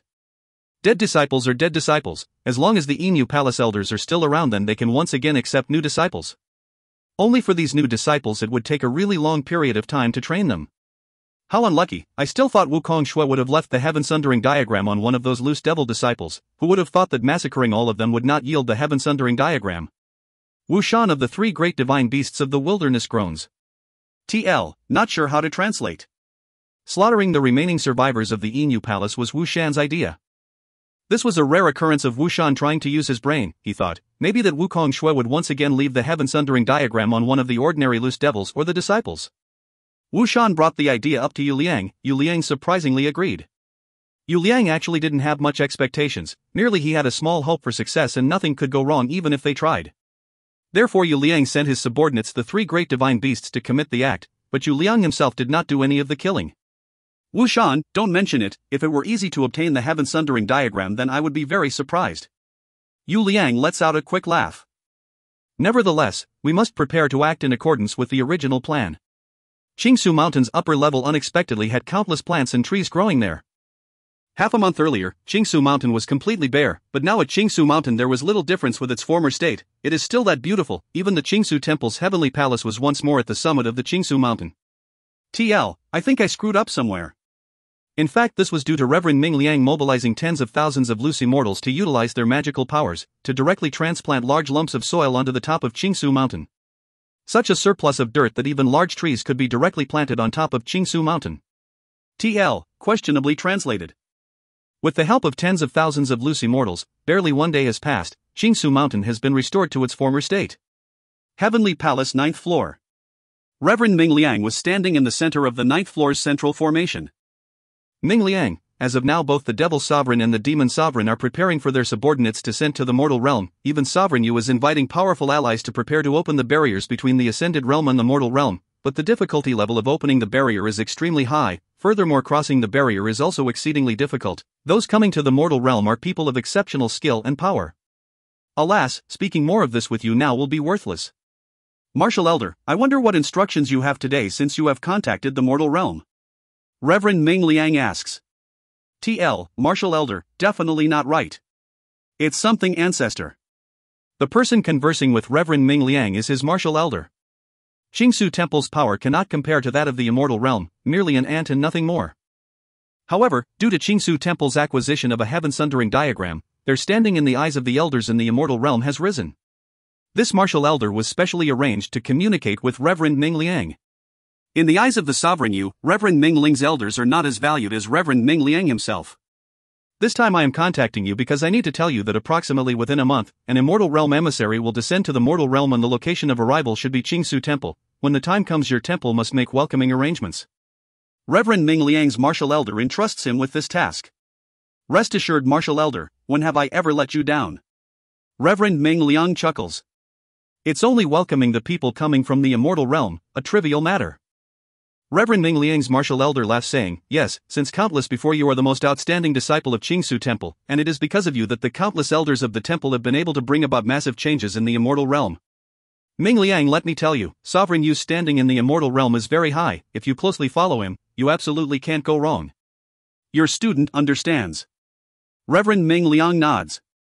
Elder, by any chance do you know how powerful the immortal realm emissary is? Reverend Ming Liang inquires. This elder thinks for a moment and says, Ming Liang, I have no way of knowing how powerful the emissary is. This is because the strength needed to break through the barrier between two realms to temporarily create a line of communication is already extremely difficult. To create a channel to pass through the barrier, the channel must be even more stable, only then can someone of high skill pass through the barrier. Ming Liang, it seems to me that, to break the barrier between two realms is an incredibly difficult task, but Sovereign Yu, who is extremely powerful, is there. Their powers are not something that someone of my capabilities could ever imagine. Their breaking through the barrier between two realms should be possible, but I think that the channel that they can form still will not be too stable, thus, it will not be possible for experts on the mystic immortal level to pass through. Martial Elder says this with uncertainty. Reverend Ming Liang nods. He understands that for a powerful practitioner to cross the barrier between two realms, there needs to be a stable channel. But to form an even more stable channel would be even more difficult. For even a powerful practitioner who wants to cross an unstable channel, that unstable channel would not be able to endure, thus it would collapse. That powerful practitioner would sink into the spatial crevice between the two realms and would be torn to shreds by the energy within that spatial crevice. End of Book 11, Chapter 14. If you find any errors, ads pop up, ads redirect, broken links, non-standard content, etc., please let us know. Report chapter so we can fix it as soon as possible. Book 11, Chapter 15. Stellar Transformations, Book 11, Chapter 15, Fong Tian and Zhong Ju. No matter how chaotic the outside world is, the Qingyu Immortal Mansion remains awfully quiet. Filled with spiritual aura, Qingyu sits cross-legged on a bed quietly meditating. So suddenly? Qingyu blinks as he opens his eyes. During that blink he saw a swirling bright halo. Not sure if halos are circulating him or if they were only existing in his blink. 5 months, the 9 and 9 heavenly tribulation will come after 5 months. When the time comes, I simply don't know just how powerful this 9 and 9 heavenly tribulations force will be. Qinyu's eyes can't help but emit traces of excitement. According to legend, the 9 and 9 heavenly tribulation is the most difficult to survive, and it will be coming after 5 months. In these days of quiet cultivation, Qinyu made big improvements. Originally his soul had achieved the late stage peak of the Dujie stage, now he has reached the Dishang stage. Additionally, he even sensed the coming of his 9 and 9 heavenly tribulation. While slowly walking to the house, he stared at the distant boundless sky of the immortal mansion. Right now in Tanglong continent it must be the season of wind and rain. It's about time I went out. What are the people of the chaotic astral ocean doing right now? Qinyu briefly ponders as he turns and walks towards his brother's residence. Chaotic astral ocean, Devil Pang Island. Jinyu Hall was hosting a banquet. Even the weakest members of these guests today were 10th Tribulation loose practitioners. There was a total of 50 guests in Jinyu Hall. Simply by seeing that the weakest of these experts were 10th Tribulation practitioners, one could see the astonishing strength of the chaotic astral ocean. To these experts, even if the loose devils and loose immortals combined forces, those combined forces would not be a match for the chaotic astral ocean. Chaotic astral ocean's number 1 expert is an invincible existence? Zhong Ju was sitting at the end of Jinyu Hall with a faint smile on his face. Ladies and gentlemen. A while ago on Tanglong continent, armies from the loose immortals and loose devils fought and killed each other. The reason for this is the heaven sundering diagrams. Surprisingly, this was worth them engaging in bloody combat. This heaven sundering diagram is quite the treasure. Even I, the island master, have interest in the heaven sundering diagram. I believe we should also participate in trying to get the heaven sundering diagrams. Zhong Ju did not want too many people to know of matters relating to Ni Yang. After all, that type of information could collectively plunge their chaotic astral ocean into chaos. Fu Yunzi, Shi Hua, what do you two island masters think? Zhong Ju did not need to ask anyone else other than the other 2 island masters of the chaotic astral ocean. Fu Yunzi, 12th Tribulation loose immortal, master of the Flowing Cloud Island, which is one of the 3 main islands. Shi Hua, the elder of the 2 brothers who are Black Wind Island's masters. 11th Tribulation Divine Beast. Shi Hua's name was quite plain because he is a divine beast, fossil beast. One cannot say this name is the most plain. As for the fossil beast's strength, that fact that the 2 brothers could become masters of one of the 3 main islands is a testament to their strength. If Brother Zhong is asking, how could I not agree? Fu Yunzi says with his typical smile. Besides, in this chaotic astral ocean, it has been a long time since I have genuinely been able to fight. I bet those Tanglong continent schools think they are so strong. We should go let them understand just how much stronger we are than them. The inhabitants of the chaotic astral ocean have always thought of themselves as far superior to others in terms of power. While there are some who are overconfident, it is also the reality that chaotic astral ocean is overall superior. Chaotic astral ocean and its boundless waters hold countless dangers and countless treasures, and has also given birth to each and every one of its first-rate experts. Brother Shi Hua, what do you say? Fu Yunzi looks at Shi Hua. Hua's appearance is tanned and straightforward. With a laugh he say, "Here in the chaotic astral ocean, it's been forever since I last genuinely fought. My hands have begun to itch, so let's go take a stroll through Tonglong continent." Zhongju nods.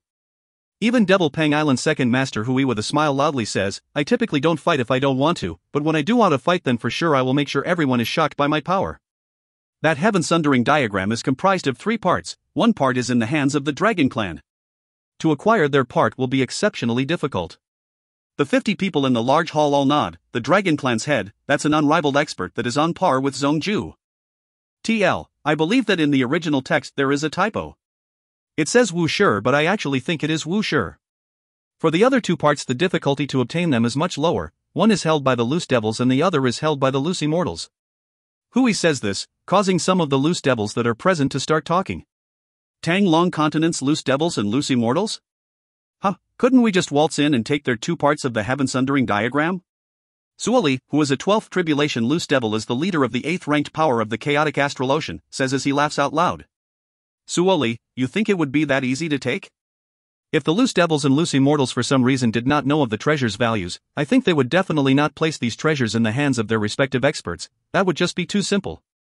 A female loose devil seductress says while laughing. TL, not sure if she is a loose devil or just a seductress. Hui agreed. What little sister Ji Qiao said makes a lot of sense. Even if we massacre the loose devils, even if we kill Wukong Shui, I would guess that even then it would be very hard to find the heaven sundering diagram. If we were to go deal with the loose immortals, the chance for success would be higher. I would believe that their heaven sundering diagram would be held within their 10 development illusory formation. 10 development illusory formation, the once place for the loose immortals that there would be absolutely no chance of something going wrong. It's only natural for the heaven sundering diagram to be placed within the 10 development illusory formation.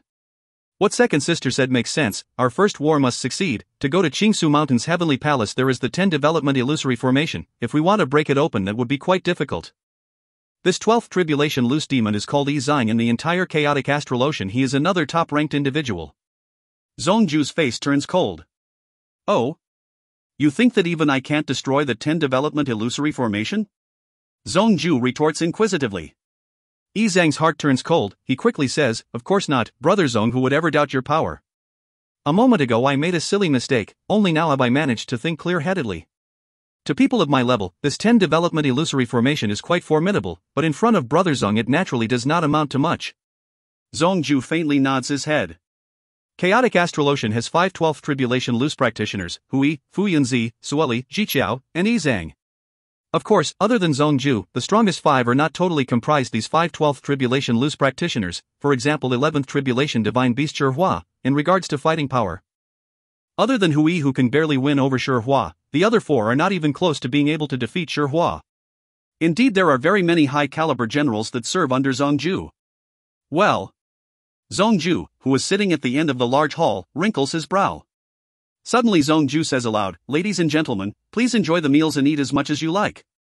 I have some important matters to deal with that will require me to temporarily take my leave." After finishing saying this, Zhongju vanishes as if he was never there. Hui, Lian Xiao, Fu Yunzi and the other experts all began to wonder, what in the world could possibly be worthy of Zhongju so rapidly departing? TL, left out because I can't translate it to fit, the second word means fragrant. I think this word might have been a typo from the source. The raging waves crashing against the dark reef had polished it, making its surface incomparably smooth. Right now, there were 2 people standing atop this giant reef, which measured nearly 100 meters in length.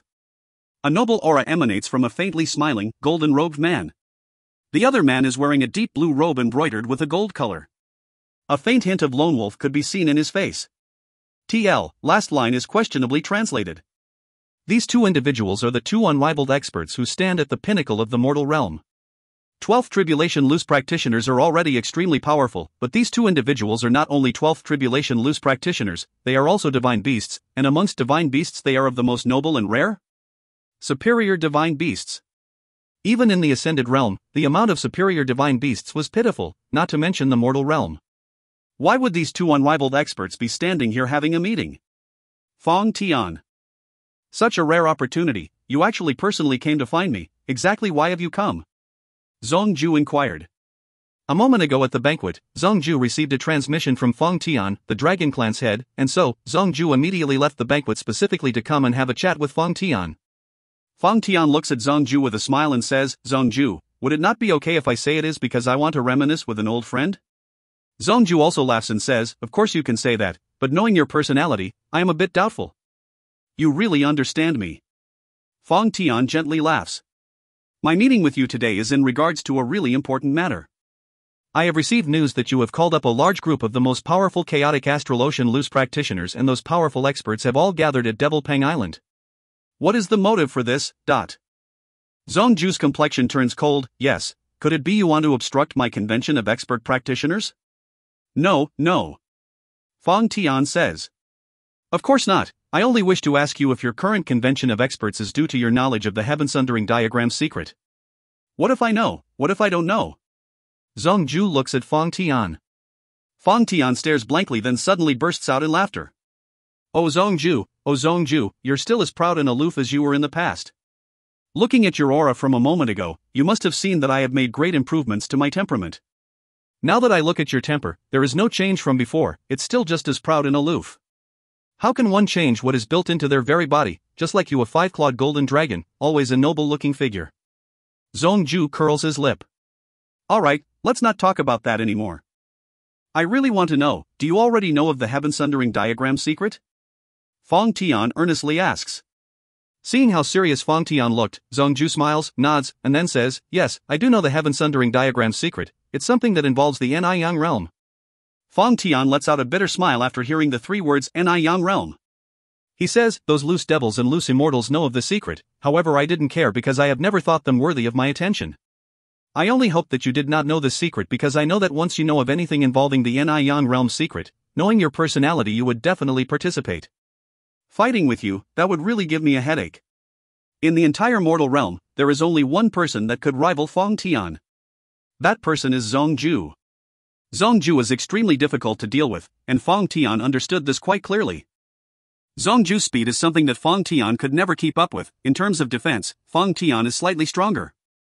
In theory, the two of them are equally matched, but Zhongju is just way too quick. If the two were to fight to the death, Zhongju would be counting on his superior speed to fight. Fang Tian would be put at an incredible disadvantage. Fighting with me would be a headache for you, but for me, fighting with you would really excite me. Zhongju says while smiling. Fang Tian sighs and says, alright, since you have decided to participate, let me tell you a secret. Oh? Zhongju's eyes lit up. For this to be a secret coming from Fang Tian, this secret must not be like any ordinary secret. The main people searching for Ni Yang realm may not be us, or possibly only being used in nothing more. That is because no matter if it is the demon realm, immortal realm, or the devil realm, they will all be sending emissaries to descend to the mortal realm. Fang Tian gently says. Emissaries from the ascended realm descending to the mortal realm? Zhongju frowns. Fang Tian continues, yes, the secret I will tell you is the level of power these ascended realm emissaries will have. The matter of the ascended realm emissaries descending to the mortal realm from a moment ago was not the actual secret Fang Tian wanted to speak of. In Fang Tian's eyes, that's not really a secret.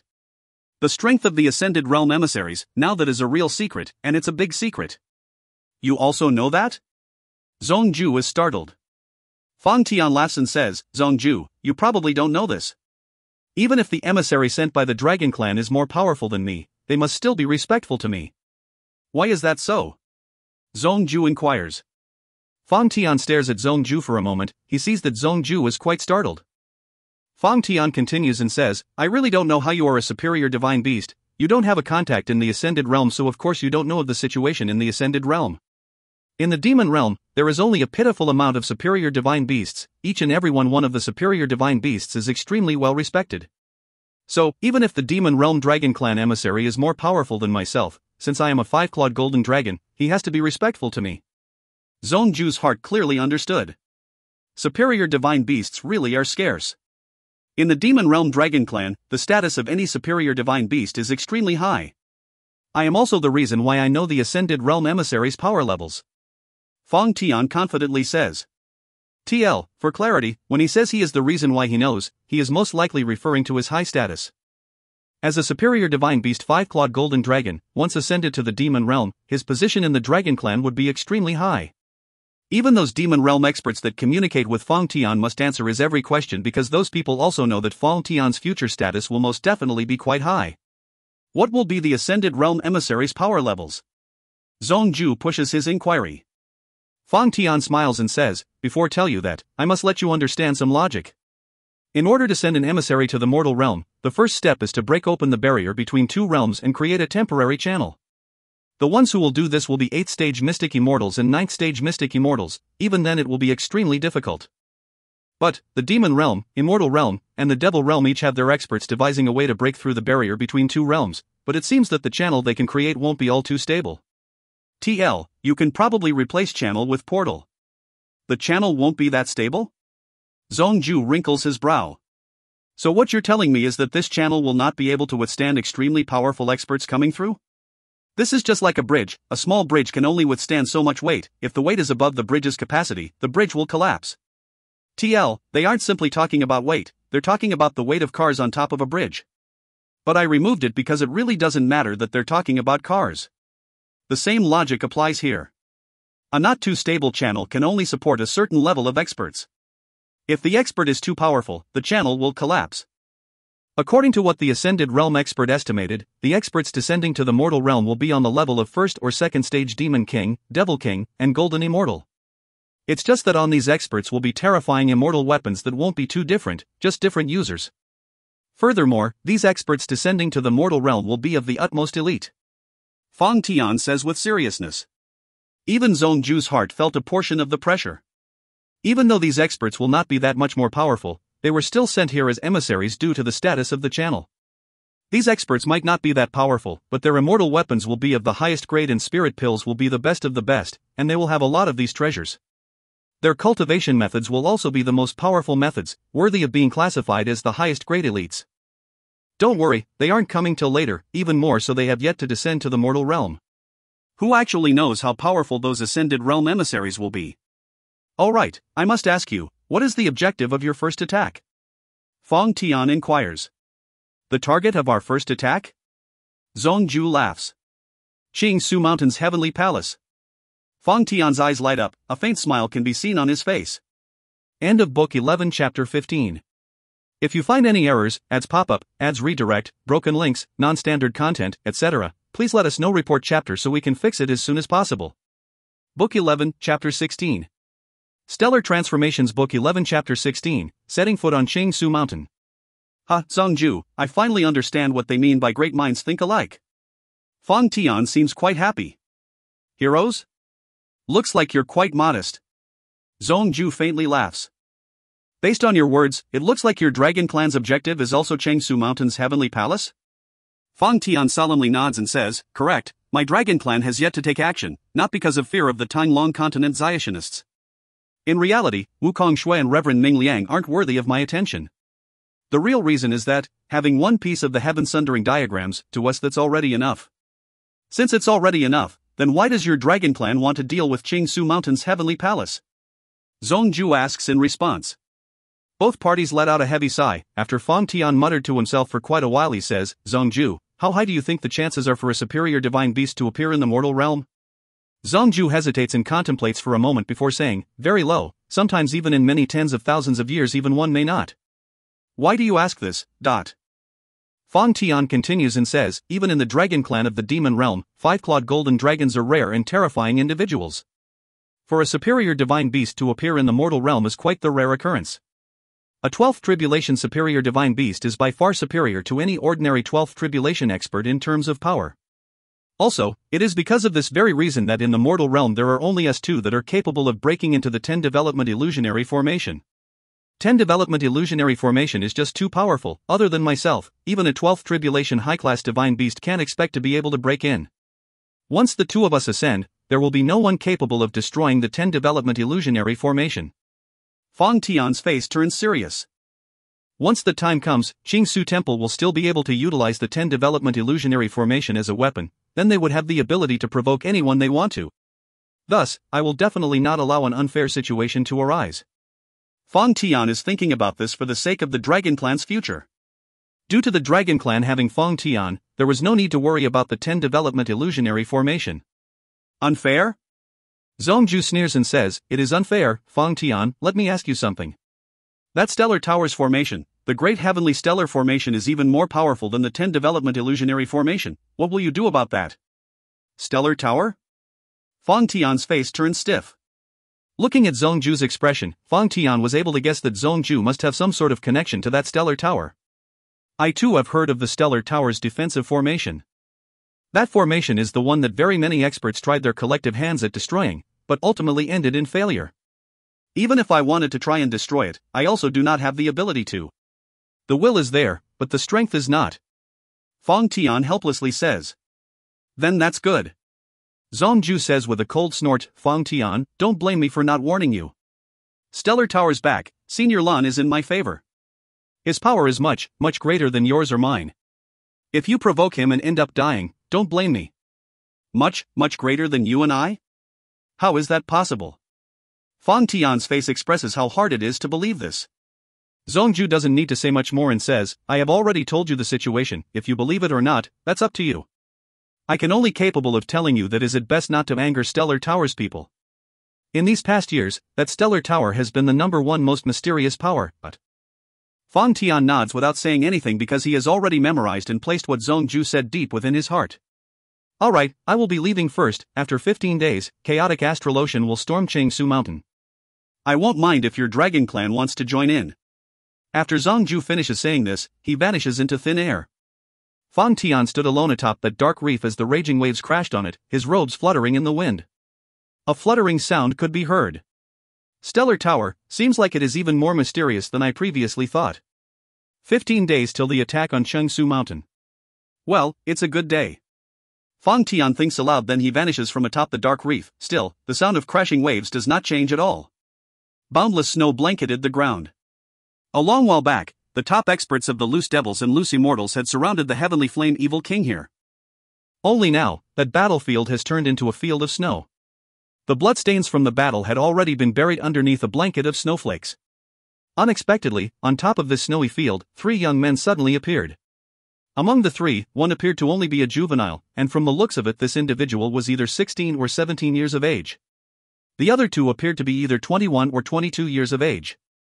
Those 3 looked slow but were actually really fast. With 2 or 3 steps, they had already moved several miles. After that, the 3 brothers took to the air and flew at a moderate pace. Big brother, in regards to that 9 and 9 heavenly tribulation, you better not be careless. For Mixed Bird and I, if we did not have Uncle Lan's help and the special powers of both my black stick and the piercing cloud spear, I believe that the 2 of us would have had a high chance for failure and would have turned into loose demons. Ho Fei solemnly says. TL, I don't want to call it the cloud piercer spear. Ever since learning that Qin Yu would soon undergo the 9 and 9 heavenly tribulation, Ho Fei and He Yu both frequently reminded Qin Yu that he needs to adequately prepare.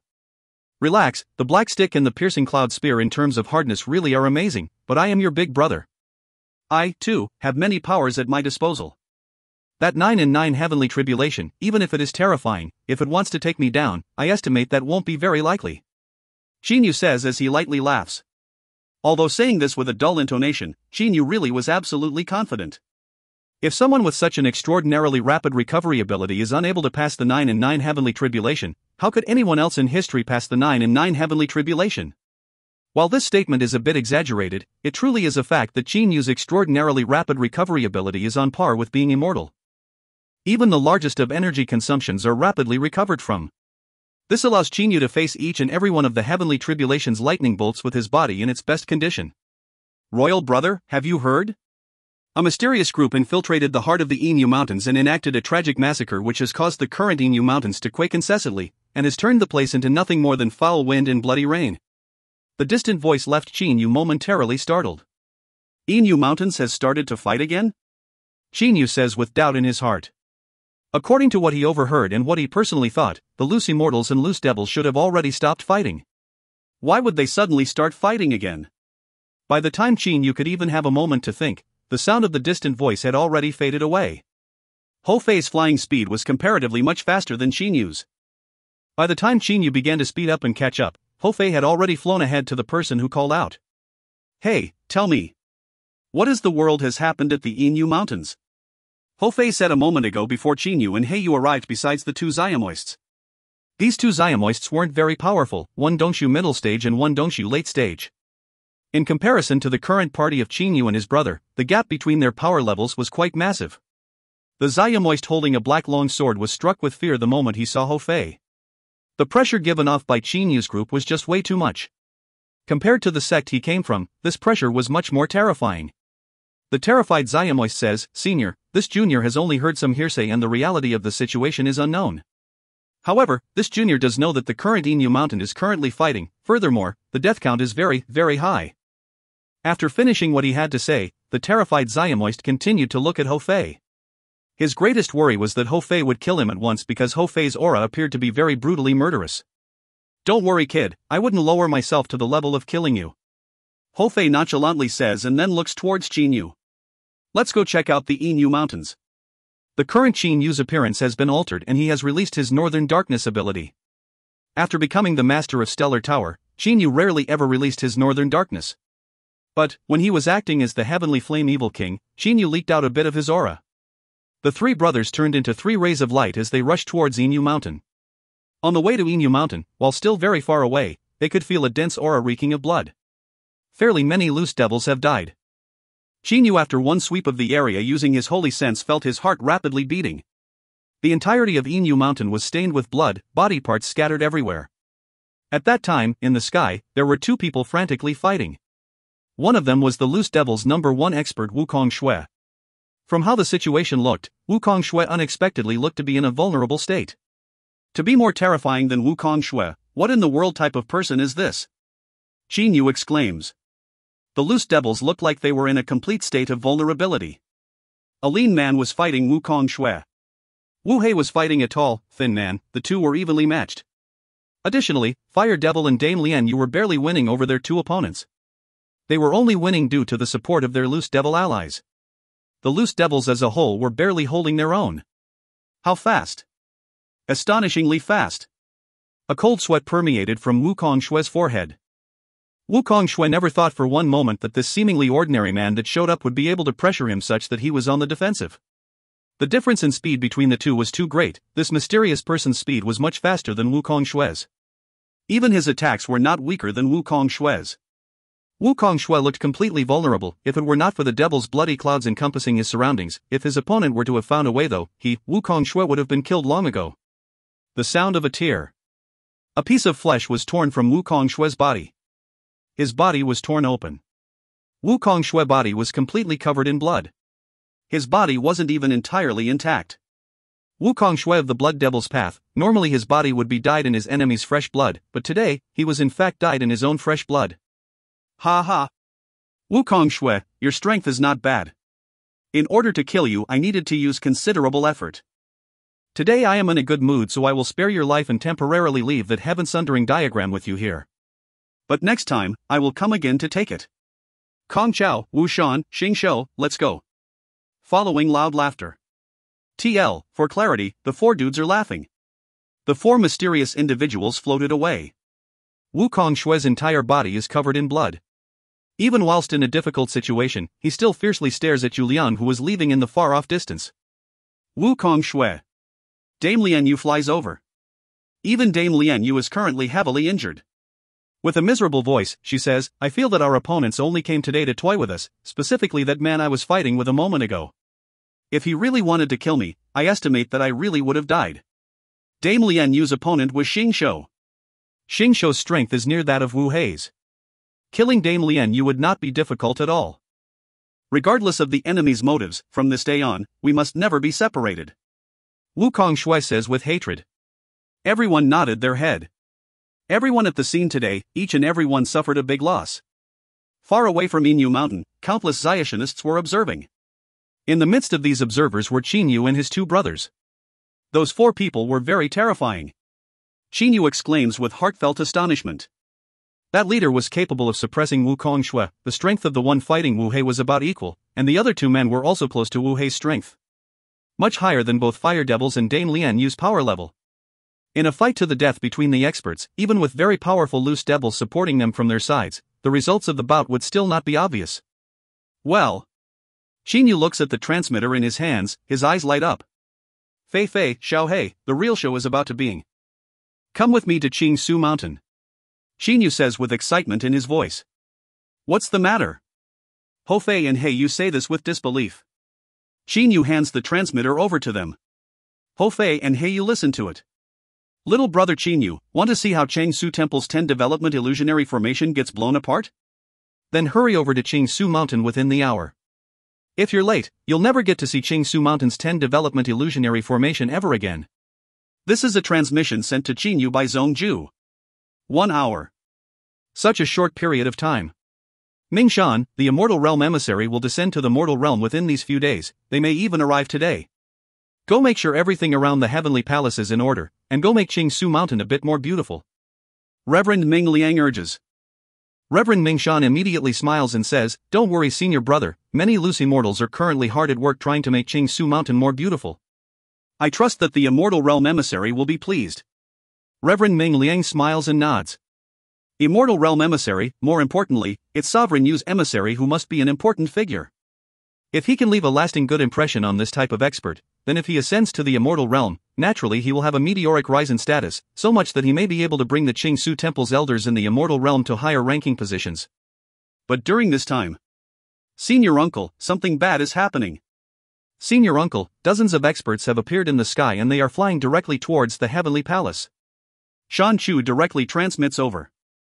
The 10 development illusionary formation is currently being managed by Shan Chu, and he was also the first person to notice the outsiders arriving. What? Reverend Ming Liang activates his holy sense, his face immediately, violently changes complexion. This is bad. There are 5 12th tribulation loose practitioners, and the 50+ people are all 10th tribulation or above. It's chaotic astrolotion, it must be chaotic astrolotion's people. Reverend Ming Liang thinks that they will not be able to hold for even a quarter of an hour. On the side, even Reverend Ming Shan was scared silly. 12th tribulation loose practitioners. 5 of them. 50 plus 10th tribulation and above loose practitioners, what a terrifying force to behold. The only loose immortal 12th tribulation is Reverend Ming Liang himself. Shan Chu, let me take control of the 10 development illusionary formation. You go to the 2nd floor of the Heavenly Palace and stay with Shan Tong and the other loose immortals, go quick. Reverend Ming Liang directly says. His holy sense had detected many experts, however he naturally was unable to detect the monstrous of them all, Zhongju. Reverend Ming Liang knew, even if Zhongju came, he would not be able to sense Zhongju. Thus Reverend Ming Liang tried to get a clearer grasp of the situation, asking, experts of the chaotic astrolotion who have come to my Changsu Mountain, by any chance, has Zhongju of Devil Pang Island also come? Ha ha. Ming Liang, sorry to trouble you, for I have come. That tranquil and calm, absolutely overbearing, and imposing voice that resounded through heaven and earth, from hearing Zhongju's voice, Reverend Ming Liang's entirety turned chalk white. Chaotic astrolotion's number 1, the unrivaled, is here. Zhongju really did come. Could the 10 development illusionary formation still hold? End of Book 11, Chapter 16. If you find any errors, ads pop up, ads redirect, broken links, non-standard content, etc., please let us know. Report chapter so we can fix it as soon as possible. Book 11, Chapter 17. Stellar Transformations. Book 11, Chapter 17, Destruction of the Formation by 2 men. This is what one would call, if you think something bad will come, then it will come. Zhongju is one of the 2 people that Reverend Ming Liang feared to the very bottom of his heart, and also the person who could shatter Reverend Ming Liang's previous daydreaming. 50 expert practitioners floated outside of the 10 development illusionary formation, and within the 10 development illusionary formation, there were quite a few powerful loose immortals. The people within the 10 development illusionary formation were completely pinned down by the aura given off by the party of barely 50 or so people. Dressed in dark blue robes, Zhongju and his generals stood outside the 10 development illusionary formation, overlooking each and every one of the loose immortals within the formation. Although the 10 development illusionary formation is quite the formidable formation, it was not enough to obstruct the Zhongju's high-level devil sense. Ming Liang, do you really want me to take action? Zhongju's voice unceasingly resounded throughout the mountains and the forest between heaven and earth. Does he really want Zhongju to take action? Of course not. Reverend Ming Liang, in his heart, felt bitter, but in any case, not losing the heaven sundering diagram became even more important. The immortal realm emissary was going to be descending to the mortal realm within these 2 days. If in these last moments, the heaven sundering diagram were to be taken by enemies, he believed that the immortal realm emissary would definitely be very angry. Thus there would be consequences. Brother Zong, don't waste time with them, it's merely the 10 development illusionary formation. With us 50 or so people here, I highly doubt that we can fail to destroy it. Flowing Cloud Island's Island Master Fu Yunzi says while smiling. He is also a loose immortal, but he has no connection with the Big Six of Tainglong continent. When speaking of formations, chaotic astrolotion's number 1 expert is Fu Yunzi. Although the 10 development illusionary formation has a defensive purpose, what's truly terrifying about it is its illusions. As long as everyone doesn't enter the formation and we only try to destroy it from afar, then we will not be affected by its powers. If the person controlling the formation resists our attacks, then we will eventually destroy the base of the 10 development illusionary formation. Fu Yunzi says with confidence. Zhongju smiles and nods, saying, "Everyone, I temporarily give Fu Yunzi command of everyone." Zhongju had a grasp of how to break the 10 development illusionary formation, but if he really wanted to break it, there are only two methods. One is, Zhongju has to work very hard and destroy each and every one of the formation's bases. The second method would be for him to use his most powerful attack with his most powerful secret weapon to outright destroy the formation. In regards to Zhongju's secret weapon, Zhongju does not want to ever have to take it out unless he is in a really dangerous situation. As for the first approach, it's just way too tedious. Zhongju does not want to bother with this method. Zhongju wanted to have his subordinates try carrying out the plan. If it doesn't work, then they would reconsider. But at that moment, Senior Zong Xin Yu's voice could be heard. Seeing these three streams of light darting over, the loose practitioners surrounding Zhongju did not take action to obstruct the lights because for one, the person coming said Senior Zong, and two, knowing Zhongju's power, why would they be afraid of anyone's attack? The streams of light stopped in front of Zhongju. It was Qinyu, Hofei, and Heiyu. Senior Zong, it looks like I'm not exactly late. Let me introduce my two brothers to you. This person is my second brother Hofei and this person is my third brother Heiyu. Qinyu seems quite relaxed as he said this. During those days on Devil Pang Island, Zhongju treated Qinyu extremely well. When Zhongju looked over at Hofei and Heiyu, his eyes couldn't help but light up. Fiery-eyed aquatic monkey? Zhongju seemed very surprised when he saw Hofei. Senior Zong, you know Fei Fei's divine beast classification? Qinyu seemed very surprised, because according to what he knows, it's estimated that there is only one fiery-eyed aquatic monkey in the entire mortal realm. Even countless experts would have no way of knowing what type of divine beast Hofei was, who thought that today, Zhongju would easily recognize this. Zhongju lets out a smile and looks at Heiyu once more. Hofei, right? Zhongju's expression when looking at Hofei seemed a lot friendlier. Hofei greets Senior Zong. Hofei, although tyrannical, his brain was very, very intelligent. Qinyu laughs and says, Senior Zong, aren't you going to inquire about Uncle Lan's matters? Fei Fei is Uncle Lan's personally taken-in disciple. Oh? Zhongju seems very surprised and looks even friendlier towards Hofei. I just happen to know some information about this second brother of yours, but this third brother of yours. To tell you the truth, I don't have any ideas. It's not odd that I happen to not know. There are so many different types of divine beasts in the world, especially those divine beasts who have variations. Zhongju says while smiling. Suddenly, he looks at Fu Yunzi. Zhongju immediately says, enough talk, it is now the time to start destroying the formation. Qinyu, Hofei, Heiyu also look towards Fu Yunzi. Fu Yunzi and the 50 or so loose practitioner experts surrounding him began their attack on the formation. Everyone, I know just how powerful our combined force is. Naturally, we do not need to actually go through the formation. Everyone only needs to concentrate their attacks on only one point. The 10 development illusionary formation's defense will certainly be incapable of obstructing us. When that time comes, it will be very easy to completely destroy the 10 development illusionary formation. Fu Yunzi is 100% confident. Everyone, I will initiate the attack and then all of you will attack the same location that I attacked. Does everyone understand? Fu Yunzi looks at everyone. The loose practitioners all nodded their heads. The chaotic astral ocean experts outside the 10 development illusionary formation all had 100% confidence, while the countless loose immortals within the 10 development illusionary formation all felt uneasy.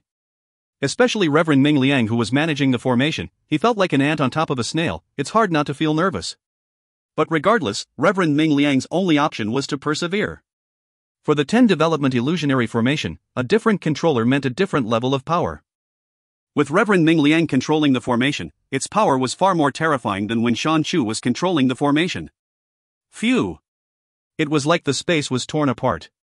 Within the 50 or so experts, 5 of them were 12th tribulation practitioners and many were divine beasts. The combined power of this many experts was much higher than Zhongju's individual power.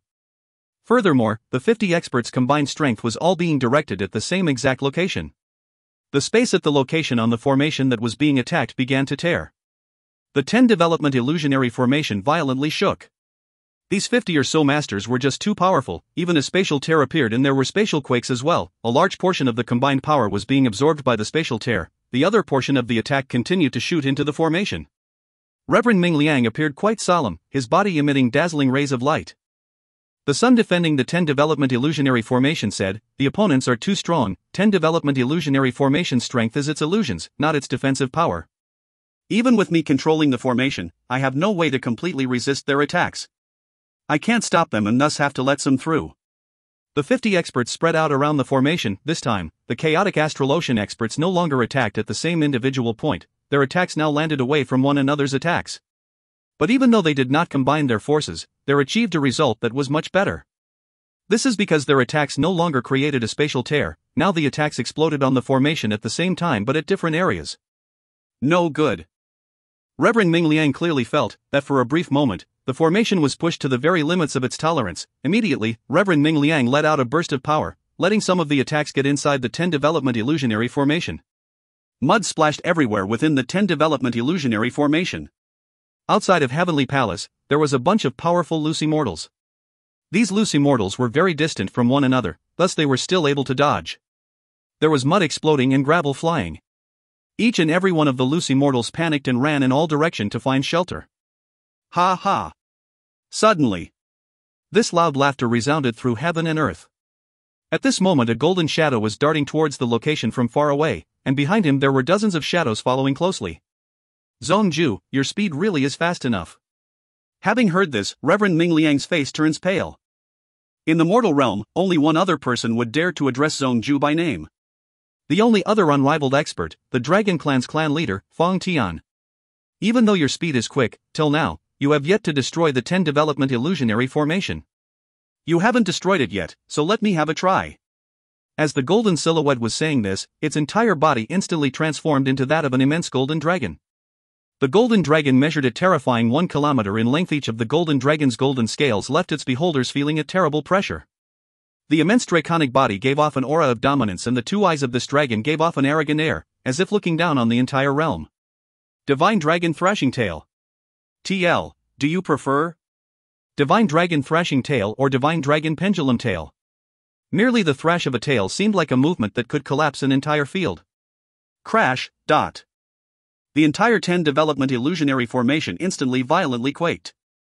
At the moment the tail smashed into the formation, Reverend Ming Liang, who was controlling the formation, coughed up a sweet mouthful of blood. His expression turned ever more pale, the deathly pale that is caused by blood loss from a serious injury. Fang Tian, unexpectedly, even you didn't break it in one strike. My turn. Zhongju laughed out loud. At this moment, Zhongju entirely turned into a shining, golden mirage and let out an extremely crazy roar which resounded through heaven and earth. Merely through sound alone, the entire area began to tremble. The golden light rushed over to the 10 development illusionary formation. Merely one dash.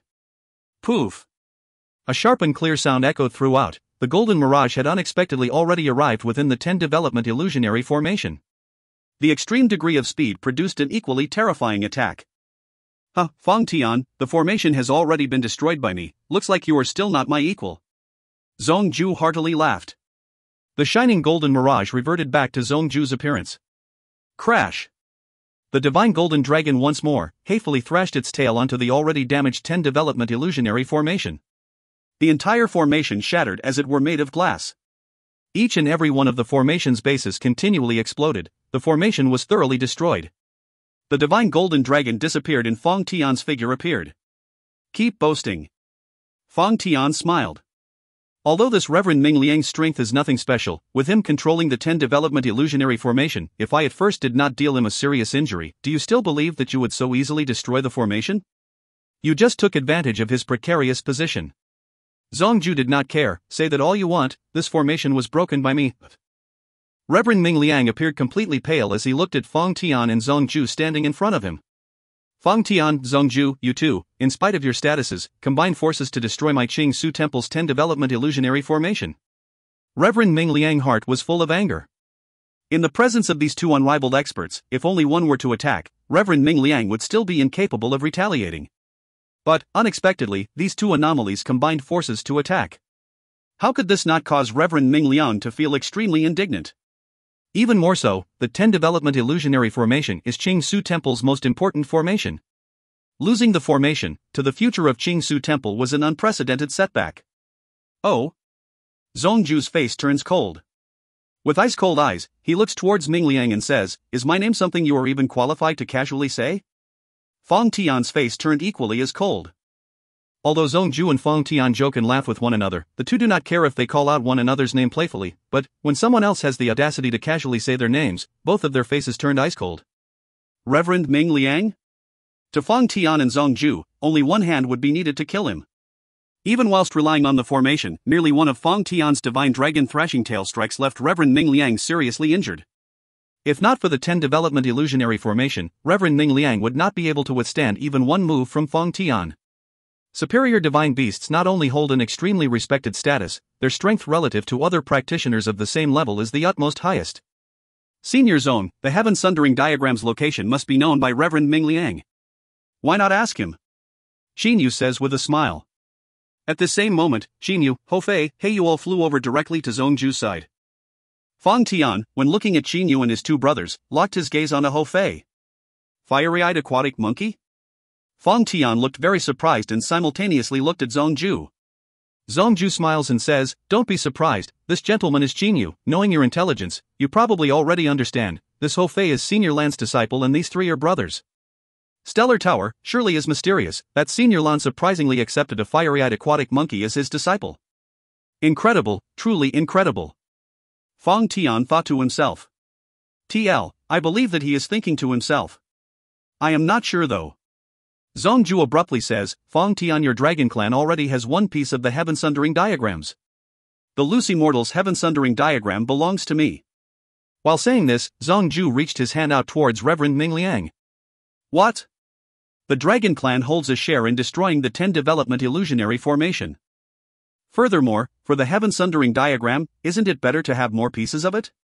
I did not come here and help out of charity.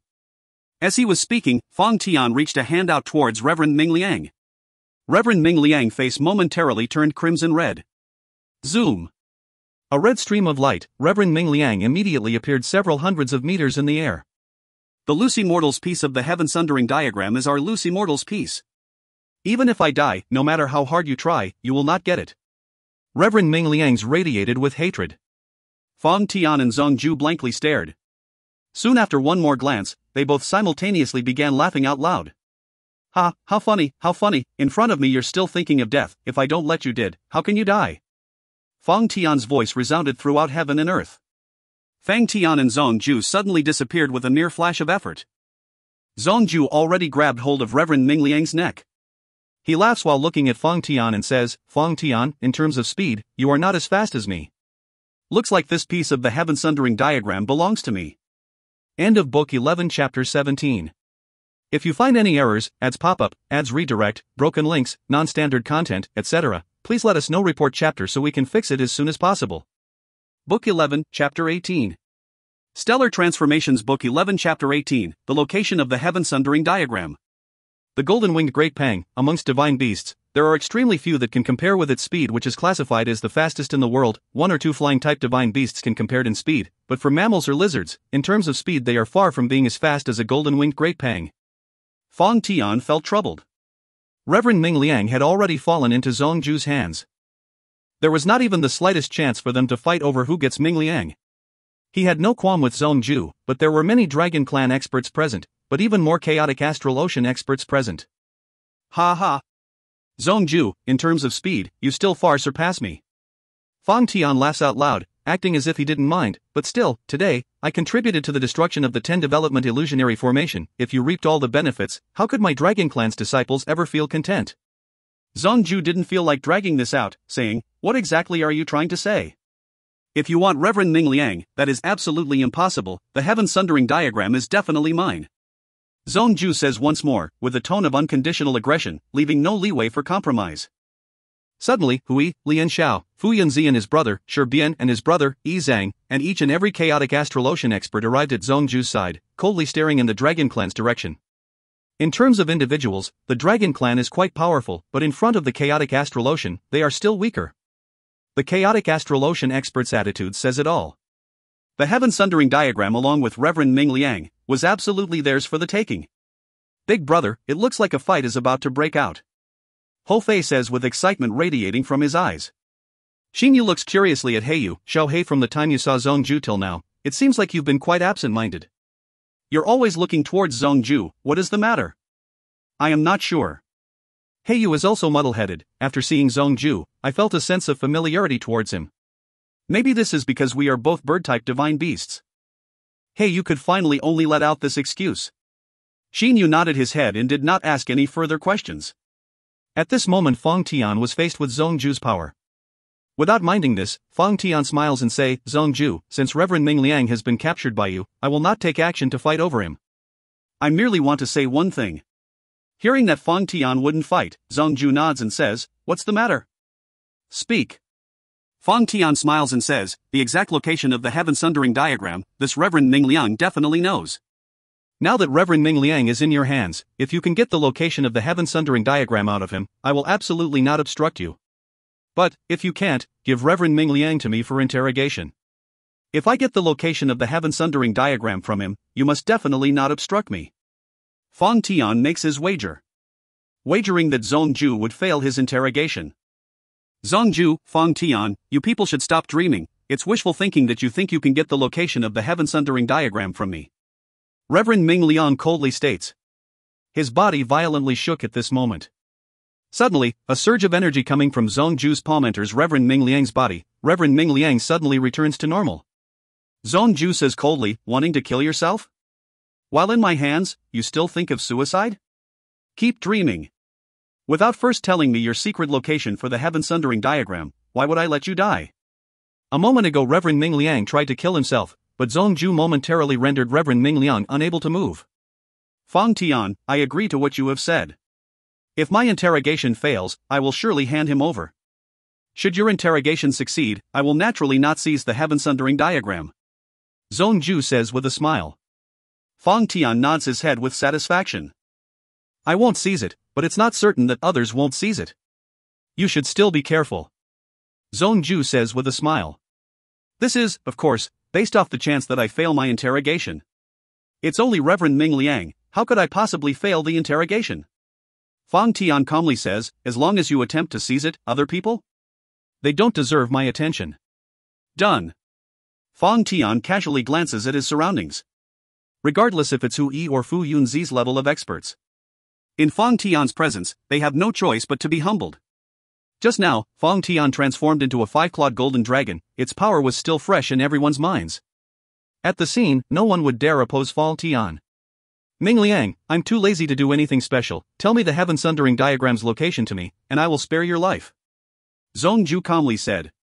At this moment, Zhongju originally never wanted to use any special methods. If you want to kill me, then kill me.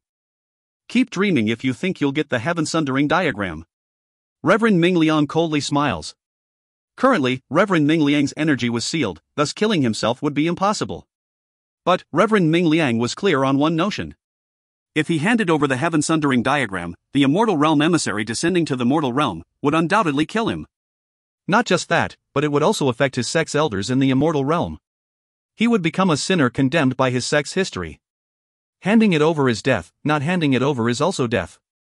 But if he handed it over, this would also harm his sex elders.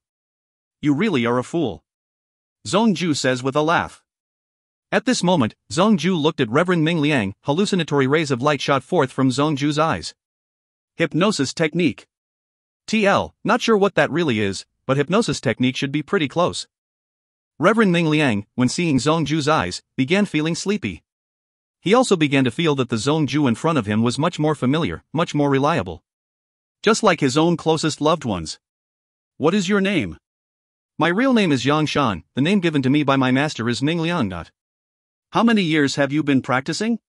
Watching Zhongju ask a question and Reverend Ming Liang answering them, each and every one of the chaotic astral ocean experts had a smile on their faces. But, within the heavenly palace, the Lucy mortals all appeared anxious.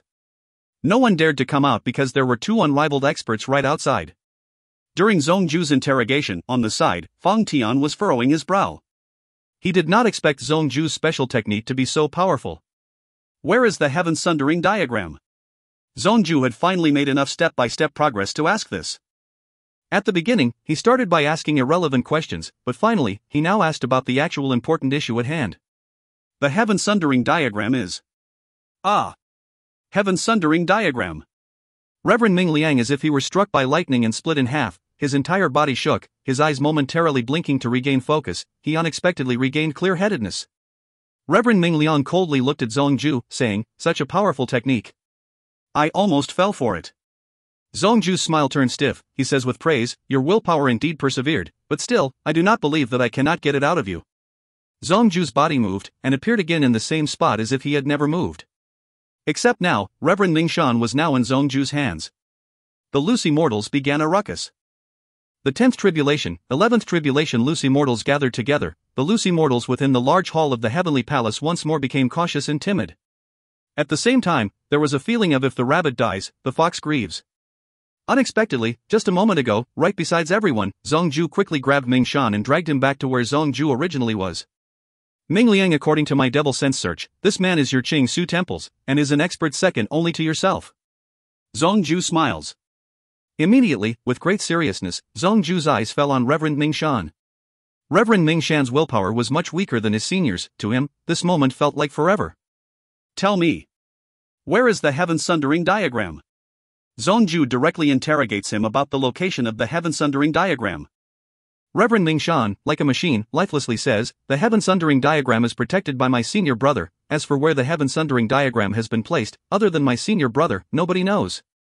Hearing Reverend Mingshan's response, Zhongju's smile disappears. "Ha, enough wishful thinking, you people will absolutely not obtain the heaven-sundering diagram." Reverend Ming Liang proudly smiled. This moment, Reverend Ming Liang appeared to be brimming with confidence. Although he was captured, it seemed like he wasn't showing the slightest awareness of himself being so.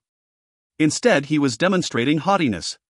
Zhongju carefully examined Reverend Ming Liang, looking directly at Reverend Ming Liang's eyes. Zhongju threw Reverend Ming Liang over to Fang Tian in one motion. "Fang Tian, he is yours. I'd like to see what method you use to interrogate him." Zhongju ended his interrogation. Behind Zhongju, Qinyu, Hofei, hey, you could only watch. "Big brother, I have this feeling that this Dragon Clan leader is extremely confident. From what I can tell, he will very likely be able to interrogate out the answer." Hofei rubbing his chin as he reached this verdict. "I agree." "Hey, you said." Qinyu did not say anything, only smiling while looking at Fang Tian. Fang Tian motioned his hand. The powerless Reverend Ming Liang suddenly appeared in front of him. Fang Tian smiles as he glances at Zhongju and says, "Zhongju, you should not forget the words you said a moment ago if I am successful. You better not fight with me." "I, Zhongju, say something and it shall be so. I said I won't fight, so I absolutely will not fight with you over it. If you have the skill, then do not hesitate to interrogate him." Zhongju coldly says. "Just be careful. Even though I won't fight, that does not mean others will not." Fang Tian faintly laughs. He has absolute confidence in himself. Only seeing Fang Tian's hand flip over, a small golden pearl appeared in Fang Tian's palm. An enormous aura radiated from the golden pearl. That aura was so enormous that everyone at the scene could not help but feel their hearts tremble. Zhongju's eyes gleamed. "A heritage pearl?" "Yes." Fang Tian smiled and nodded. "A heritage pearl, a Dragon Clan treasure." Not many people knew exactly what function the pearl served. The heritage pearl has many different uses. One of them is hypnosis. Fang Tian said with confidence. The heritage pearl in Fang Tian's palm radiated rainbow rays of light. That radiance looked as if it were from a dream, so much that Qinyu, who was far off, also felt a sense of dizziness in his head, rendering him completely unable to comprehend anything. This was not the pearl's main effect, rather it was only a side effect that scattered around. All 8th tribulation Lucy mortals and below were completely consumed by the effect. Not only Qinyu, even Hofei and Xiaohei were currently affected. But Zhongju, Hui, and Lian Zhao's level of experts were not affected. Reverend Ming Liang was the true target of the heritage pearl. An overwhelming amount of the pearl's effect affected his body. A spinning light that was the exact same as the heritage pearl's was in Reverend Ming Liang's eyes. He had now completely fallen under Fang Tian's control. Qinyu was only under the effect for a short period of time. A meteoric light scattered throughout his mind, and his soul absorbed the light. How amazing! Qinyu regained level-headedness. Even under hypnosis, the meteoric tear helped him recover, but Qinyu knew very clearly, a moment ago, he had fallen under the pearl's control. Even his brothers Fei Fei and Xiaohei were also hypnotized. Fei Fei, Xiao Hei. Xinyu extended his hands and pulled on Ho Fei and Xiao Hei. Ho Fei and Xiao Hei still had no response. The hypnosis technique would not be broken so easily. What to do? I have the meteoric tear, however Fei Fei and Xiao Hei both do not. Xinyu carefully thought, even though only time was really necessary, when Fang Tian puts away the heritage pearl, everything should return to normal. However, just the thought that his brothers were under someone else's control was a terrible thought. If he could control the meteoric tear, that would be optimal. Meteoric tear's light automatically appears by itself. Xinyu did not have any control over it. However, at this moment, meteoric light flowed from Xinyu into the Xiao Hei's hand that he was holding. Xiao Hei's body recovered back to normal at this moment. Big brother. Heiyu was very surprised. Xinyu felt quite surprised. I can control the meteoric tear now? Xinyu felt very surprised. Xinyu grabbed Ho Fei's arm. At this moment, he consciously tried to control the meteoric tear in order to release its meteoric light. After a long while, the meteoric tear slowly released its meteoric light. Ho Fei suddenly returned to normal. Xinyu was feeling really joyful. His efforts had affected the meteoric tear. However, further attempts to use the meteoric tear's power were fruitless. This meteoric tear works at times and at others, does not. But still, Xinyu had heartfelt excitement. No matter what, it's now clear, he had gained the ability to intentionally use the meteoric tear's power. Now, Reverend Ming Liang was already completely hypnotized. Ming Liang, speak. Where is the heaven sundering diagram? Fang Tian spoke in a cold and direct tone. Obviously, Fang Tian's first question would be the most important question. He certainly didn't need to take this step by step. This is the result of the Dragon Clan's treasure. The heritage pearl's effect truly is ridiculously fearsome. Reverend Ming Liang was now like a puppet, like a zombie. He said, I left the heaven sundering diagram on Qing Su Temple's disciple named Shan's body. A disciple named Shan? Suddenly the Heavenly Palace's loose immortals group was in a ruckus. There were not many loose immortals with the name Shan, only a few. Who is it? Fang Tian continued to ask. Shan Chu. Reverend Ming Liang responded. Who is Shan Chu? Fang Tian did not know who Shan Chu is. What use is throwing around names? At this moment, Xinyu was paying attention up to this point. Once Reverend Ming Liang blurted out Shan Chu, within the Heavenly Palace's large hall, a group of loose immortals all looked towards one person. That person's face suddenly changed colors. He suddenly thought about escaping. He is Shan Chu. Xinyu's heart thumped. Then, Reverend Ming Liang turned around, lifelessly looked towards the loose immortals within the large hall of the Heavenly Palace and pointed at Shan Chu, saying, That is Shan Chu. Fang Tian was overjoyed. The Dragon Clan's experts were all smiles. Zhongju was frowning. The Chaotic Astral Ocean's experts also shared the same sentiment. However, at this moment, an extremely astonishing, seemingly out-of-this-world sword aura shot directly towards Heavenly Palace. That sword aura was tyrannical, tearing a rift in space. Even Fang Tian and Zhongju's colors changed. Both of them were afraid and simultaneously dodged. The sword aura directly killed 3 loose immortals and finally pierced Shan Chu's Yuanying. Shan Chu died and a painting dropped. A callous man wielding a long sword appeared beside Shan Chu and grabbed the painting. End of Book 11 Chapter 18. If you find any errors, ads pop up, ads redirect, broken links, non-standard content, etc., please let us know. Report chapter so we can fix it as soon as possible. Book 11, Chapter 19. Stellar Transformations. Book 11 Chapter 19, The Immortal Realm Emissary Descends, translated by Sima. Shocked and stupefied. The loose immortals of Heavenly Palace, the top experts from the Chaotic Astral Ocean, the group of experts from the Dragon Clan, and all the top experts of the mortal realm are horrified at this moment.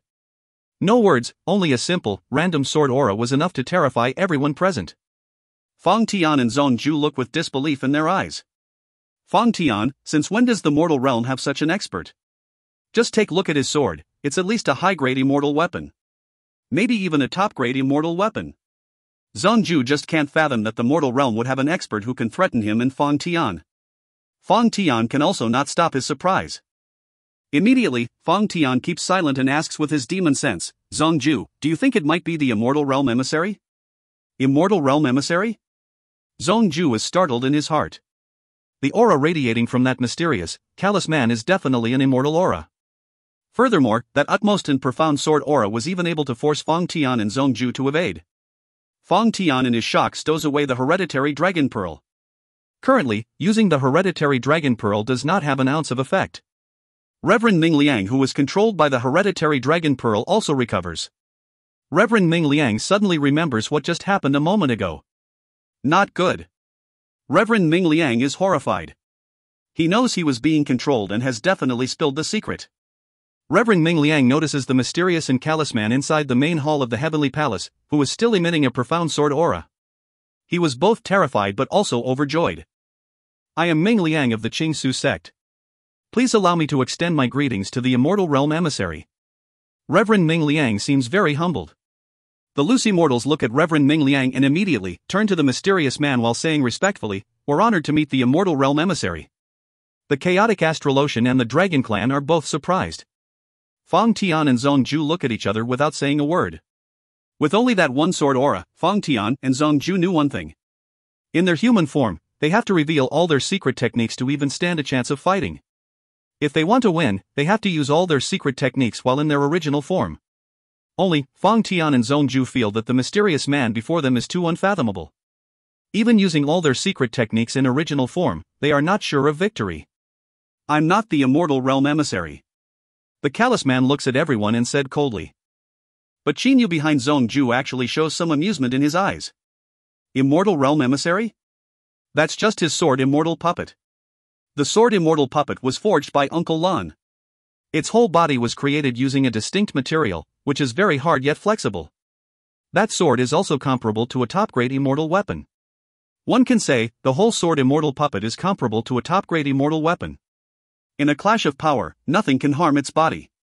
But attacking would require the energy from top-grade holy elemental rock. Currently, a thread of Qinyu's holy sense has merged within the sword immortal puppet. The puppet's voice is controlled by Qinyu. Lord Immortal Emissary, the elder from the immortal realm already told me, the emissary is a sword immortal. My capability may be limited, but I clearly see that you are a sword immortal. Moreover, you were able to force back Fang Tian and Zhong Ju with a single sword move. I believe there is no person of this level in the entire mortal realm. Reverend Ming Liang said worryingly. He just can't understand why Lord Immortal Emissary does not admit to be the emissary. I am the sword immortal Lan Feng. Comrades Fang Tian and Zhong Ju are indeed not at my level in their human form. But in their true form, even I would find it very difficult to prevail over them. The sword immortal puppet said casually, his words coming from Qinyu. Looking from another angle, the puppet can be thought of as Qinyu's double. There is a great change in Fang Tian and Zhong Ju's mind. This mysterious sword immortal is just too strong. They both feel that winning against him in their human form is not possible and only their true form might have a chance. Coincidentally, both of them had a good impression of this mysterious sword immortal. That person called them comrades. Of course they do not wish to have him as their enemy. Brother Lan Feng, Zhong Ju can't imagine an expert such as yourself existing in the mortal realm. But it is strange. I assume you should be at least a sword immortal, but I still have confidence against this level of power. If it's only 12 Tribulation Sword Immortal, I am certain it would be my victory. Zhong Ju smiles lightly. Lan Feng nods his head.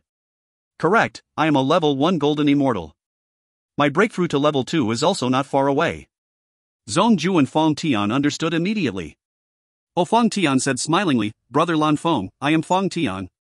No wonder Zhong Ju and I could not detect your strength with our demon senses. Sword Immortals possess the highest attack power in the immortal realm. A normal immortal on that level cannot stop me. But Brother Lan Feng is a level 1 Golden Sword Immortal, your power is probably close to mine. Zhong Ju also nods. Sword Immortals have the highest attack power out of all immortals. A 12th Tribulation Divine Beast or a level 9 Immortal Superior Divine Beast is only behind a level 1 Golden Sword Immortal by 1 level.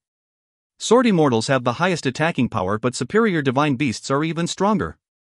By power alone, a level 9 Immortal Superior Divine Beast is close to a level 1 Golden Immortal. But Lan Feng's weapon is just too good. His sword is probably a top-grade immortal weapon. As his weapon is superior, Fang Tian and Zhong Ju do not dare to offend Lan Feng. Golden Immortal. All loose immortals are shocked. According to the law, if a 12th Tribulation loose immortal made his final breakthrough, he will immediately ascend and become a Golden Immortal in the immortal realm. Brother Lan Feng, I have a few questions and I wonder if you can help me answer them. Fang Tian asks smilingly. Please speak. Lan Feng nods his head. As far as I know, all Golden Immortals reside in the immortal realm. Why are you still here? I just can't find an explanation. Fang Tian takes a questioning glance. He is really suspicious of this. Zhongju, the top experts of chaotic astral ocean, the Dragon Clan experts, and all loose immortal experts are looking at Lan Feng. They also find it weird. How can a golden immortal be in the mortal realm?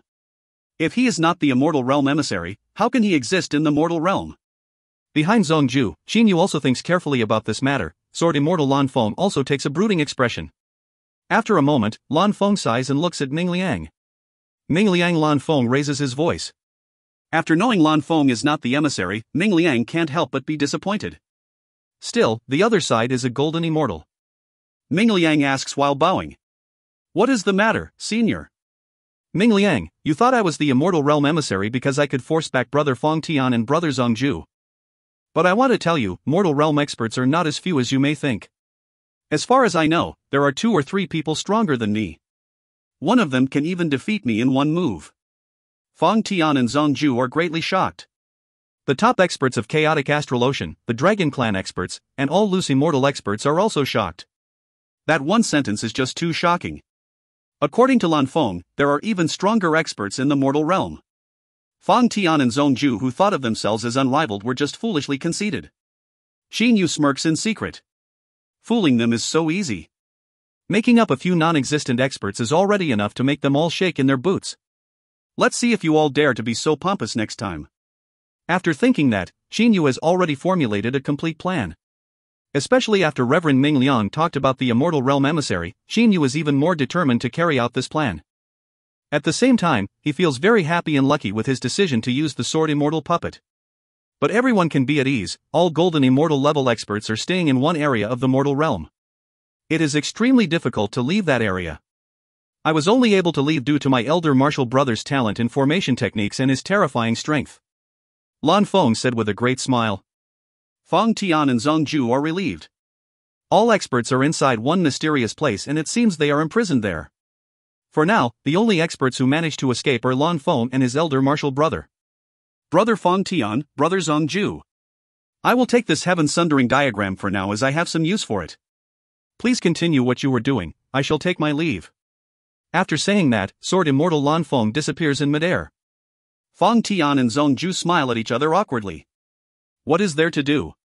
Continue? What is there left to continue? Zhongju, the mysterious Lan Feng appeared before us today. This shows that the mortal realm has a mysterious place with some very formidable experts. But they are unable to leave due to a restrictive formation. Feng Tian said with his demon sense. Zhongju nods his head and answers. It would seem so. Feng Tian is suddenly shaken and says immediately, Zhongju, did you not say that Senior Lan from Stellar Tower is very formidable? Also, they have that formidable heavenly stellar formation as well. Moreover, that Lan Feng said his brother is both extremely formidable in power and formation techniques. You tell me, can his brother actually be the one you call Senior Lan? Both of them have the name of Lan after all. Zhongju is also shaken. This makes a lot of sense. Lan Feng said he could only get out due to the talent in formation techniques and the terrifying strength of my elder martial brother. Astonishing power. Zhongju definitely feels that Senior Lan possessed such power. If Senior Lan wants to kill him, it would be impossible to resist. About his formation skills, Zhongju has never seen them personally. But the great defensive formation of Stellar Tower is more than enough to prove his skill. It's quite possible. Zhongju answers. Suddenly, both Feng Tian and Zhongju are looking at Qin Yu. If that Lan Feng is Stellar Tower Senior Lan's younger martial brother, Qin Yu and Hou Fei might actually know him. Why are the two seniors looking at me like that? Qin Yu feels suspicion in his heart. Did they find something out? Or maybe I let something slip just now. Qin Yu called the sword immortal puppet Lan Feng on purpose and talked about many things. What talent in formation skills, what terrifying power. All of it is just a part of his scheme. Qin Yu, is Lan Feng not your martial uncle as well? Zhongju asks. Qin Yu is ecstatic, success. Qin Yu makes a face filled with suspicion. Martial uncle? I don't know. I actually don't know that much about my school. As for the Grand Master, I only met him once. I only spend a lot of time with Uncle Lan. Hou Fei? Zhongju looks at Hou Fei. Hou Fei also shakes his head. Don't know. I only know my master, Uncle Lan. Otherwise, I don't know anyone from the school. Feng Tian and Zhongju look at each other, both are getting more confident in their assumption. A school where disciples have never seen their seniors or elders and don't even know anything about them. Lan Feng said before, most are imprisoned inside that mysterious place, not many could get out. It would also make sense if Lan Feng just got out of that place as well. That's why Qin Yu and Hou Fei do not know Lan Feng. Why is Senior Zong asking this? Is Lan Feng really my martial uncle? Qin Yu turns the question around. Zong Ju smiles lightly. I'm only guessing. This is not worth talking about. Fang Tian takes a look around and says to Zong Ju. Zong Ju, the heaven sundering diagram was taken by brother Lan Feng. There is no point in staying here anymore. Should we leave? What you've said makes sense. Zong Ju nods. Then Zong Ju waves his arm and releases the restrictive spell inside Reverend Ming Liang's body. He does not even care about killing Ming Liang. Immediately, Fang Tian and Zong Ju are telling their followers to depart, however. The space between heaven and earth began shaking. A tremor comes down from the sky, breaking all trees within an area of 10,000 miles, creating sonic booms and explosions. In midair, a space like a tornado appears. This space tremor is so strong. Fang Tian is shocked. Even if he and Zong Ju are fighting, space can break apart, but there would be no such tremor. This is just too horrifying. Reverend Ming Liang is immediately ecstatic. Just now, he wanted to die as he was being tossed around by Fang Tian and Zong Ju. His life was in the palm of their hands. Now that the Immortal Realm emissary has finally arrived, there is no need for him and the other loose immortals to fear the Dragon Clan and chaotic astral ocean anymore. Now they can raise their heads high. Everyone, follow me so we can welcome the Immortal Realm emissary. Reverend Ming Liang's voice resounds throughout the heavenly palace. Immediately, all the 6 tribulation immortals and above fly over happily. The Immortal Realm emissary is definitely a formidable expert. With his protection, they don't have to hide and cower anymore. All of them stand in 2 lines on the sky to wait for the Immortal Realm emissary's descent. Fang Tian and Zong Ju turn pale at Ming Liang's words. Immortal Realm emissary? Who would have thought that the emissary from the Immortal Realm would be the first to descend? End of Book 11, Chapter 19. If you find any errors, ads pop-up, ads redirect, broken links, non-standard content, etc., please let us know. Report chapter so we can fix it as soon as possible. Book 11, Chapter 20. Stellar Transformations. Book 11, Chapter 20, Rich and Overbearing. The spiraling vortex in the sky ceaselessly spun as the surrounding area occasionally changed colors between blue, violet, black, and white. The area surrounding the spiral changed into all kinds of colors. At the same time, the space unceasingly released violent quaking motions. The spatial quakes were strong, causing a terrifying state. Led by Reverend Ming Liang, thousands of 6th Tribulation loose immortals lined up in 2 rows to greet him.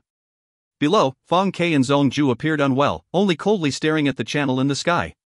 The quakes became more and more powerful. TSSS, a deep sound began resonating throughout heaven and earth. The spiraling vortex began to disintegrate. A white channel appeared. One could only see a radiating light coming from the white channel as fire and earth poured out. The speed was indeed rapid, to the extent that the friction caused sparks to fly. After a moment, that radiating light diminished, becoming the image of a person. Phew, that space channel really was quite dangerous. The figure let out a sigh until he looked below himself. This junior is Ching Su Temple's Ming Liang. I am honored to greet the Immortal Realm emissary. Reverend Ming Liang was the first to speak. That dense immortal aura, the arrival via passing through a spatial channel, and the new from the 9th floor of the heavenly palace. All of this pointed towards the fact that the man in front of them was in fact the emissary sent by the Immortal Realm. Oh, you are Ming Liang. The Immortal Realm emissary looked handsome. He had 2 long locks of hair coming from his temples, and carried an immortal sword. Qin Yu, who was watching this from below, was absolutely unconvinced. Why would the immortal not store the sword within his body? Instead, he carries it on his body. Qin Yu simply did not know that this was the difference between sword immortals and a typical immortal. A typical immortal has a flying sword, and sword immortals have their immortal sword. A typical immortal would store their flying sword within their body, and a sword immortal would carry theirs. But, sword immortals not only have an immortal sword, at the same time they also have a jianying, which is equivalent in immortals yuanying. This junior is in fact Ming Liang. Reverend Ming Liang respectfully said. The Immortal Realm emissary nodded his head and smiled, saying, I am the sword immortal Huayan. You may call me Senior Huayan. When you acquired the Heaven Sundering diagram, His Majesty Sovereign Yu was extremely happy, and even allowed me to heavily reward you. Right, about the Heaven Sundering diagram, can you hand it over to me? Reverend Ming Liang looked bitter. Senior Huayan, half a day ago, the Heaven Sundering diagram was still in my hands. After hearing this sentence, Sword Immortal Hua Yan's colors completely changed, but he still did not interrupt. It was only a little while ago, Zhongju of the Chaotic Astral Ocean and the Dragon Clan's clan leader Fong Tian combined forces to destroy my Qing Su Temple's 10 development illusionary formation. After that, a mysterious Sword Immortal Lan Feng appeared and directly took away the Heaven Sundering diagram. I, Ming Liang, am just too weak. I never even had a chance to fight back and could only be manipulated by them no matter what. Once Ming Liang said, could only be manipulated by them no matter what. His heart was filled with bitterness. Leading the loose immortals as their #1 expert, Reverend Ming Liang's status was something to be respected. However, in the face of two unrivaled experts, even he, Ming Liang, could not resist in the slightest. The Sword Immortal Lan Feng? Hua Yan faintly furrowed his brow. At the same moment, he used his holy sense to sweep the entire area below him. Ah, you really can't be blamed. The five-clawed golden dragon and the golden-winged great pang are both superior divine beasts. In the demon realm, both of them are extremely noble existences. Even though you are all of the 12th tribulation level, their power is far stronger than yours. As for Sword Immortal Lan Feng, where is he? For Hua Yan, seeing Zhongju and Fong Tian was only slightly intriguing and nothing more. He really did not care too much. Sword Immortal Lan Feng only just now snatched the Heaven Sundering diagram and left. Reverend Ming Liang respectfully said. He was capable of snatching the Heaven Sundering diagram in the presence of two superior divine beasts? Hua Yan felt a bit of disbelief. Reverend Ming Liang responds, Senior Hua Yan. That Sword Immortal Lan Feng was not like any ordinary expert, he is already a level 1 golden immortal. His strength was something that the combined efforts of both Zhongju and Fong Tian may not be able to overcome. Reverend Ming Liang clearly remembered the conversation that Qin Yu's Sword Immortal puppet was having with Fong Tian and Zhongju. Impossible. Hua Yan's color changes. Golden Immortal absolutely could not be in the mortal realm. Hua Yan's appeared extremely distressed. Reverend Ming Liang continues, but his strength really was excessively powerful, even those two powerful experts Zhongju and Fong Tian had to defer to him. Furthermore, that Sword Immortal Lan Feng also said that he has a martial brother. Hua Yan did not speak and only pondered. Hua Yan, himself, is only a level 1 golden immortal. To break through the barrier between two realms, a temporary channel must first be formed, which is normally an impossible task.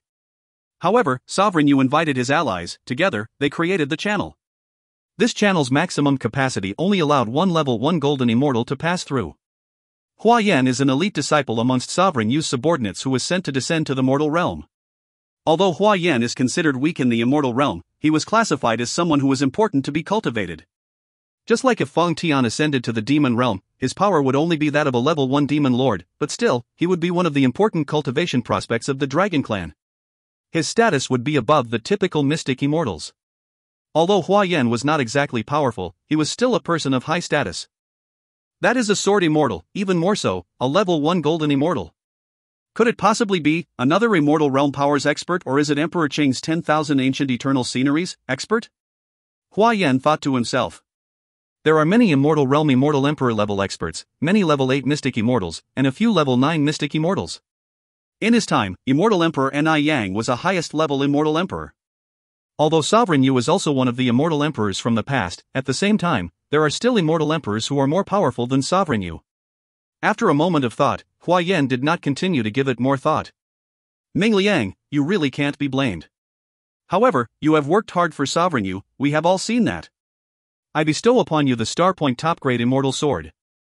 This top-grade Immortal Sword Starpoint used to be the weapon of the Immortal Realm Senior who created the Starpoint technique, it should be utmost fitting for you. A gorgeous Immortal Sword floated over Hua Yan's palm. At this moment, Hua Yan removed his blood contract with the sword. Storage of a top-grade Immortal Sword requires a top-grade Immortal Grade Spatial Ring. These types of rings were just too precious. Even Sovereign Yu only possesses one of those rings. Hua Yan only had a high-grade Spatial Ring. He could only use a blood contract in order to safeguard the Immortal Sword. Storage types were very rare. Even if it was a high-grade Immortal Grade Spatial Ring, it should still be able to store a typical top-grade Immortal Sword. TL, questionable first sentence. Ah. Reverend Ming Liang shivered. Top-grade Immortal Sword. Right from the get-go, it was a top-grade Immortal Sword. Junior thanks Sovereign Yu and Senior Hua Yan for the gift. Says Reverend Ming Liang as his trembling hands received the top-grade Immortal Sword. From below, Qin Yu let out a cold breath. Such a large expenditure, a top-grade Immortal Sword right from the very beginning. Qin Yu ultimately only gained a middle-grade immortal item after a life and death struggle to get to the treasure storing tower. Of course, his Lord of Black Flame Ring was a high-grade immortal item. Its two supportive functions and its rarity as a spatial ring made it much more precious than a top-grade immortal item. TL, if there's ever a chunk that is near impossible for me to translate, this chunk is that chunk. I literally need help on this chunk. Both Zhongju and Fang Tian were left dumbstruck. Top-grade immortal weapon? The mortal realm naturally did not have any of the necessary means to manufacture a treasure on the level of a top-grade immortal weapon. The Dragon Clan's leader Fal Tian's personal weapon was only a middle-grade devil weapon. If he used the Dragon Clan's treasure, the Heritage Pearl, he estimates that he would barely be able to compare with a top-grade immortal weapon. However, usage of the Heritage Pearl would only be an option in a life or death situation. Zhongju's weapon was also a middle-grade immortal weapon. Luckily, he had obtained a treasure from Senior Lan. That treasure was also Zhongju's last resort. Zhongju, this immortal realm emissary, from what they have said, he must be the immortal realm Sovereign Yu's subordinate. An expert of the level of Sovereign Yu would naturally not care too much about a top-grade immortal weapon. Although this immortal realm emissary's personal strength is not that high, he must have plenty of treasures. Fang Tian exclaimed. Huayan's personal strength is that of a level 1 golden immortal. However, there are so many treasures on Huayan's body, to the point that it is truly astonishing. Even in the immortal realm, a typical mystic immortal's treasures could not compare to the current Huayan. This is because for Huayan's descent, that immortal realm Sovereign Yu spent a large amount of resources. Zhongju's eyes glistened gold. Fang Ke, look at the armor that Sword Immortal is wearing. Fang Tian also carefully looked. For a brief moment, Fang Tian's eyes widened. High-grade immortal item? Or is it a top-grade immortal item? The immortal realm emissary truly had many treasures. Not only did he have a good weapon, he also wore the best possible armor. Defensive immortal items were relatively harder to refine compared to offensive immortal items. Storage-type immortal items, however, were much harder to refine than defensive immortal items. And for those immortal items that have special functions, those are even rarer. As for the Lord of Black Flame Ring, it inherently was a high-grade immortal storage item, which is already quite incredible. However, it also has two special functions which makes it even more precious. Senior Huayan, this is my Marshal Junior Mingshan, this is Shui Yang, this person is Reverend Qi Yang, and this individual is Reverend Lan Bing. They are all 11th Tribulation loose immortals. Reverend Ming Liang was currently reporting some information to Sword Immortal Huayan. Huayan looked at the 4 11th Tribulation loose immortals in front of him. Although to him, 11th Tribulation loose immortals mean nothing, he was currently the only one to descend to the mortal realm. At this time, he can only utilize these people. Great. Your loyalty to Sovereign Yu will be rewarded. Here are 4 high-grade immortal swords for you gentlemen. Huayan takes out 4 high-grade immortal words from out of thin air. These 4 swords were taken directly from Huayan's spatial ring. Reverend Ming Shan, Shui Yang, Reverend Qi Yang, and Reverend Lan Bing were all immensely surprised. High-grade immortal weapons? Finally the 4 calmed down a bit, each one was trembling as they received the immortal sword. Gentlemen, you are all loyal to His Majesty Sovereign Yu and have performed great services to him. His Majesty Sovereign Yu is absolutely not stingy with his rewards. I, Huayan, declare, if anyone is capable of obtaining the Heaven Sundering diagram and hands it to me, I will, on behalf of His Majesty Sovereign Yu, bestow upon you a set of top-grade immortal armor. Huayan's loud voice resonated throughout heaven and earth. A set of top-grade immortal armor? Truly rich and overbearing. Zhongju furrowed his brow. Fang Tian also bitterly smiled. No matter how powerful they were only inhabitants of the mortal realm, they had no way of comparing with Huayan. Huayan's backer was none other than the immortal realm's Sovereign Yu. 10 or so top-grade immortal weapons were nothing to an expert of Sovereign Yu's level. A person's inherent power was very important, however a person's weapon was also extremely important. For example, Huayan. Having a top-grade immortal sword, top-grade immortal battle armor, various immortal elixirs, and a set of powerful protective seals, simply relying on external peripherals, one could exponentially increase their fighting strength. If he is capable of offering a top-grade immortal battle armor as a reward, he definitely must have one of his own. Fang Tian bitterly smiled. Zhongju, a level 1 golden immortal with a top-grade immortal sword for offense and a top-grade immortal battle armor for defense, not to mention his other treasures, do you have any plans to deal with him? Zhongju was silent for a moment, then said, if I had the same weapon as him, the same armor as him, I would be able to compare with him. Hearing what Zhongju said, Fang Tian also felt helpless. In terms of personal strength, they were not weaker than this opponent, however this opponent's equipment was just too powerful. Hua Yan cast his eyes on Fang Tian and Zhong Ju. In an instant, he had arrived in front of the two. Fang Tian? Zhong Ju? Hua Yan smiled. Fang Tian and Zhong Ju both nodded their heads. Fang Ke says, I wonder what matter Sword Immortal Hua Yan wishes to discuss. Superior Divine Beast? Others would not dare offend them. But who is Hua Yan exactly? He is Sovereign Yu's subordinate, an individual valued for cultivation. To be able to be sent to attend to such important matters is a testament to how much value Sovereign Yu has in Sword Immortal Hua Yan. What matters? Qingsu Temple is on the side of the immortals. Why did you two destroy the 10 development illusionary formation? Hua Yan's smile fades into a cold appearance. Fang Tian and Zhong Ju both faintly closed their eyes, releasing a cold light. Standing behind Fang Tian, Qing Yu was observing the situation the entire time.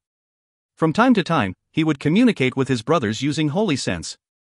Regardless of what happens, Zhong Ju and Fang Tian were there to be used as shields.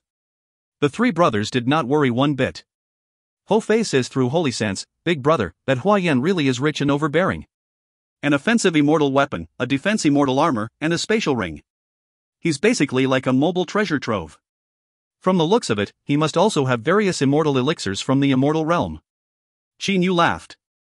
Now, Hua Yan had already arrived in front of Zhong Ju and Fang Tian and had begun to ask questions. Big Brother, I have a feeling that Hua Yan is about to make his move. He Yu's voice arises in Qin Yu and Ho Fei's minds. Qin Yu agreed that Hua Yan already knows Fang Tian and Zhong Ju's identities, knowing that those two are the mortal realm's unrivaled experts. As he had just arrived in the mortal realm, he needs to first establish his power. The best way to do this would be to defeat both Fang Tian and Zhong Ju. To establish one's power, finding and defeating the strongest is the best way. However, the situation did not play out as Qin Yu and his brothers expected. Sword Immortal Hua Yan, what is the meaning of this? Does the affairs and fights of the mortal realm need to be managed by you? I do not see eye to eye with the Qingsu Temple, so I destroyed their 10 development illusionary formation, and what? Could it be that Sword Immortal Hua Yan right after descending to our realm wants to use me to demonstrate your power? Zhong Ju coldly said. At this moment, Zhong Ju showed no signs of weakness. However, Sword Immortal Hua Yan, people must know their own limits. Demonstrating your power is not wrong, however, it's a pity you've picked the wrong target. Zhong Ju's pupils turned gold in an instant, his imposing manner became berserk, and the trace of a condescending, proud smile could be seen at the corner of his mouth. End of Book 11 Chapter 20.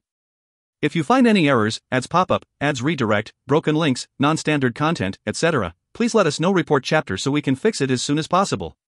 Book 11, Chapter 21. Stellar Transformations. Book 11 Chapter 21, 100 Thunder Paralyzing Talisman, translated by Sima. Hua Yan is not a simple brute, or else Sovereign Yu would not have sent him on such an important mission. Looking at Zhong Ju's arrogance and facial expression, Hua Yan suddenly thinks. Can it be that Zhong Ju still has a secret treasure he keeps hidden? Hua Yan starts to quicken his thoughts. In terms of personal power, there are not a lot of differences between Zhong Ju and I. I can only count on my top-grade immortal weapon, top-grade armor, elixirs, and talismans. If Zhong Ju truly possesses a powerful treasure, I am not certain that I will be victorious.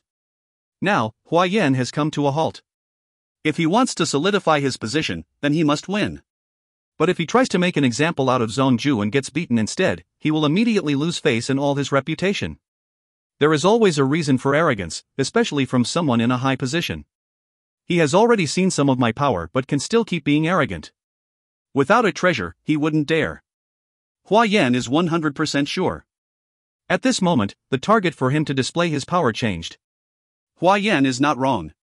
Zhong Ju does have a treasure he has never used before. That was the treasure given to him by Senior Lan. It is also the reason why Zhong Ju shows so much friendliness towards Qin Yu and is respectful to Senior Lan. Zhong Ju does not want to use his final trump card, but if his hand is forced, of course he will use it. That's the reason why Zhong Ju can be arrogant. Showing arrogance without power will only result in more shame after defeat. That is why Fang Tian is not conceited, because the Heritage Pearl belongs to the Dragon Clan and not himself. Furthermore, even if he uses it, he is not sure he can win against Hua Yan. Now the target for Hua Yan to display his power has turned into Fang Tian. Ha ha! Sword Immortal Hua Yan suddenly looks at the sky and laughs out loud. The sound gets louder and louder, even giving the weaker people presents a headache. Then Hua Yan stops laughing and looks at Fang Tian and Zhong Ju coldly. Showing off. HMMPF. I am the one and only immortal realm emissary, and I still have to show off? The one and only immortal realm emissary, and still has to show off, dot. An utterly arrogant sentence, but the loose immortals present can't help but feel uncontrollably respectful towards Hua Yan. I'm looking for you two not to show off my power, but to ask why you feel the need to destroy the 10 development illusionary formation of Qingsu Mountain. All the Xiaxianists on the Tanglong continent are practitioners of the immortal way. I am the immortal realm emissary, of course I have to defend the interests of my fellow practitioners. I say this here and now, opposing the Xiaxianists means opposing me and also the sword in my hand. Hua Yan's voice echoes far away, everyone on Changsu Mountain heard it clearly. Instantly, the loose immortals all make a face of glee and delight, a few 10,000s even start to cheer wildly. But Fang Tian and Zhongju, you two selfishly rely on your powerful strength and destroyed the 10 development illusionary formation of Qingsu Mountain. I just want to reason with you, how is that not allowed? Hua Yan raises his voice, stating everything openly. Fang Tian and Zhongju's faces are as cold as ice. Qin Yu and his brothers behind Zhongju, however, thought differently. Big bro, this Hua Yan really knows how to babble his mouth, he can even turn black into white. He just wants to show off but is putting on such big show. Ho Fei said with his demon sense in irritation. Qin Yu answers, don't worry, Fang Tian and Zhongju are the two top experts of the mortal realm. How can they be troubled by this? Precisely. Fang Tian starts talking. Hua Yan. Fang Tian shows seriousness in his face. No matter mortal or ascended realm, I think experts reign supreme. Because experts are reigning supreme, your master, Sovereign Yu, was able to become one of the top powers of the immortal realm. Experts reign supreme, and for me and Zhongju, Qingsu sect is only a minor school. We can step on it if we want. Now we already did, what is the big problem? Hua Yan, you are unhappy. But you are a golden immortal and no longer a hot-blooded young man just embarking on the path of training. You are not stupid enough to spout some nonsense about justice, right? That only serves to fool little kids. Fang Tian says while smiling coldly. If you wish to display your powers, then just say it, no need to beat around the bush. You talking sophistry is just giving me goosebumps and makes me look down on you even more. The experts from the Dragon Clan also follow. Clan leader is right, if you want to attack then just do it openly, why talk so much? HMPF, is this a joke or what? Black Dragon Ao Su said coldly. The Dragon Clan gets haughtier. Facing the ridicule from the Dragon Clan, Hua Yan just laughs lightly, not showing anger. I'm not talking about justice, I'm just saying. I am the immortal realm emissary, they are my fellow immortal practitioners. They are on my side, so of course I have to protect them. If someone touches them, I will cut off his hand. Hua Yan's voice turns vehemently cold again. Dragon Clan leader, you understand now? Fang Tian lets out a small laugh. If you want to attack, then do it quickly. Hua Yan smiles brightly and respond. If you have lost your patience, then I also want to see, based on what did you dare to humiliate all the Xiaxianists here? Suddenly, ____. Like a blooming lotus, Hua Yan's body is surrounded by sword auras while his figure transforms into a gigantic sword. Hua Yan's right hand grabs at the sword handle behind his back and slowly draws it out of its sheath. While the sword is drawn, a terrific sword aura rises rapidly. Fang Tian holds his head high, a dragon's roar coming out of his mouth. At the same time, Fang Tian disappears and a 1,000 meters long gigantic golden dragon materializes on Qingsu Mountain. The immense regal aura and respire of the gigantic golden dragon fills up space, and except for some, most people present would feel a terrifying pressure. 7-star sword art, opening move. A low voice resounds. The right arm drawing the sword disappears, and simultaneously, a shining light flies towards the golden dragon. Poof! With only a light touch from the 5-clawed golden dragon's claw, the attack was dissipated. Hua Yan, only using the opening sword move against me, aren't you a bit too arrogant? Fang Tian's voice comes out from inside the 5-clawed golden dragon's mouth. Good, if you really want to taste my power, then I shall no longer hold back. Hua Yan shows a frivolous smile. Then Hua Yan straightened himself, his whole body moves around like a flexible sword, and the immortal sword in his hand transforms into thousands upon 10,000 of sword images. 7-star sword art, saber of lightform. Like a dreamy illusion, countless sword images quickly fill up the airspace, layer upon layer, stretching until infinity. The loose immortals below can't help feeling anxious. Any of these swords could kill them easily. 5-clawed golden dragon Fang Tian also feels that this attack from Hua Yan is very formidable, and this was only the beginning. Instantly, the 5-clawed golden dragon's body emits a pure golden light. With that concentration of golden light, its whole figure is like a glowing sun. 7-star sword art, black sky absorption. Hua Yan says calmly. The immortal sword in Hua Yan's hand flies forward while piercing the sky. The countless sword images in the airspace suddenly start spinning while growing to twice their size. After it seems like they have reached their maximum sizes, they shrink back again just as swiftly and are completely swallowed by the immortal sword. The immortal sword glows inwardly. Its aura is terrifying and gives off an intimidating pressure. Fang Tian, this bastard is using his secret technique. Zhongju says quietly from down below. Facing this technique, the five-clawed golden dragon's body starts to shine even brighter, eclipsing the sun. At the same time, the five-clawed golden dragon's figure shrinks rapidly, from over 1,000 meters to 10 meters. Zhongju's eyes shines, the fifth claw of the five-clawed golden dragon. As of now, the 10 meters long little golden dragon actually has 5 dragon claws, with the fifth claw positioned on his stomach. That dragon claw turns bigger and longer while emitting a blinding light. The immortal sword of Hua Yan and the fifth claw of the five-clawed golden dragon clashes directly. Both of them have absolute confidence in their secret technique. The result is, however, the immortal sword is shaken while the five-clawed golden dragon flies back. A light shines and in only a moment, the little golden dragon turns back into a 1,000-meter-long, gigantic golden dragon. Even with a top-grade immortal weapon, you are only this strong. Fang Tian's nonchalant voice resounds from the mouth of the gigantic dragon. Hua Yan is also greatly shocked. Super Divine Beast truly lives up to their names. He is only at the 12th tribulation but actually dares to use his own claw against my top-grade immortal weapon. He lost in the end, but it is fact he was able to stop my top-grade immortal weapon. The might of a Super Divine Beast's body is truly fearsome. I might be at an advantage, but it would take too long to defeat him. Hua Yan keeps considering in his mind. In order to solidify my position, I must decide the battle in a quick and resolute manner. If I take too long, the effect of my power display will be lost. A devious thought rises in Hua Yan's heart. With a flick of his finger, a purple talisman appears in his hand. Fang Tian, do you think a five-clawed golden dragon is so special? Have a taste of my 100 Thunder Paralyzing Talisman. Hua Yan's energy flows from his hand into the purple talisman. Instantly, an electrifying light shoots towards Fang Tian. Fang Tian's face paled greatly. 100 Thunder Paralyzing Talisman. Regarding the restrictive spell inside that talisman, the stronger the user, the more power can be unleashed. That 100 Thunder Paralyzing Talisman was made by Sovereign Yu himself. If used by Sovereign Yu, he can even kill any level 9 golden immortal with a 100 Thunder Paralyzing Talisman. But Hua Yan is much weaker. At best, he can only kill ordinary level 3 or 4 golden immortal with the 100 Thunder Paralyzing Talisman. An ordinary level 3 or 4 golden immortal is comparable to a level 1 golden sword immortal. Fang Tian should be on the same level.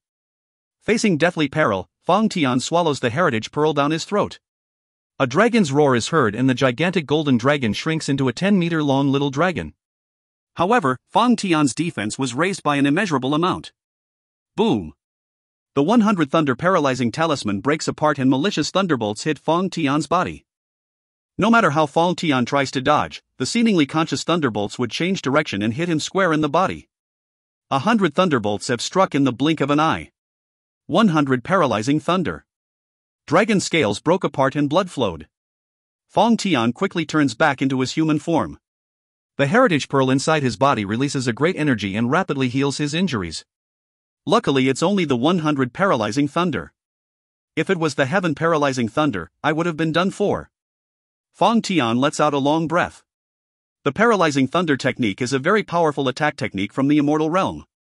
There are 4 levels: Paralyzing Thunder, 10 Paralyzing Thunder, 100 Paralyzing Thunder, and Heaven Paralyzing Thunder.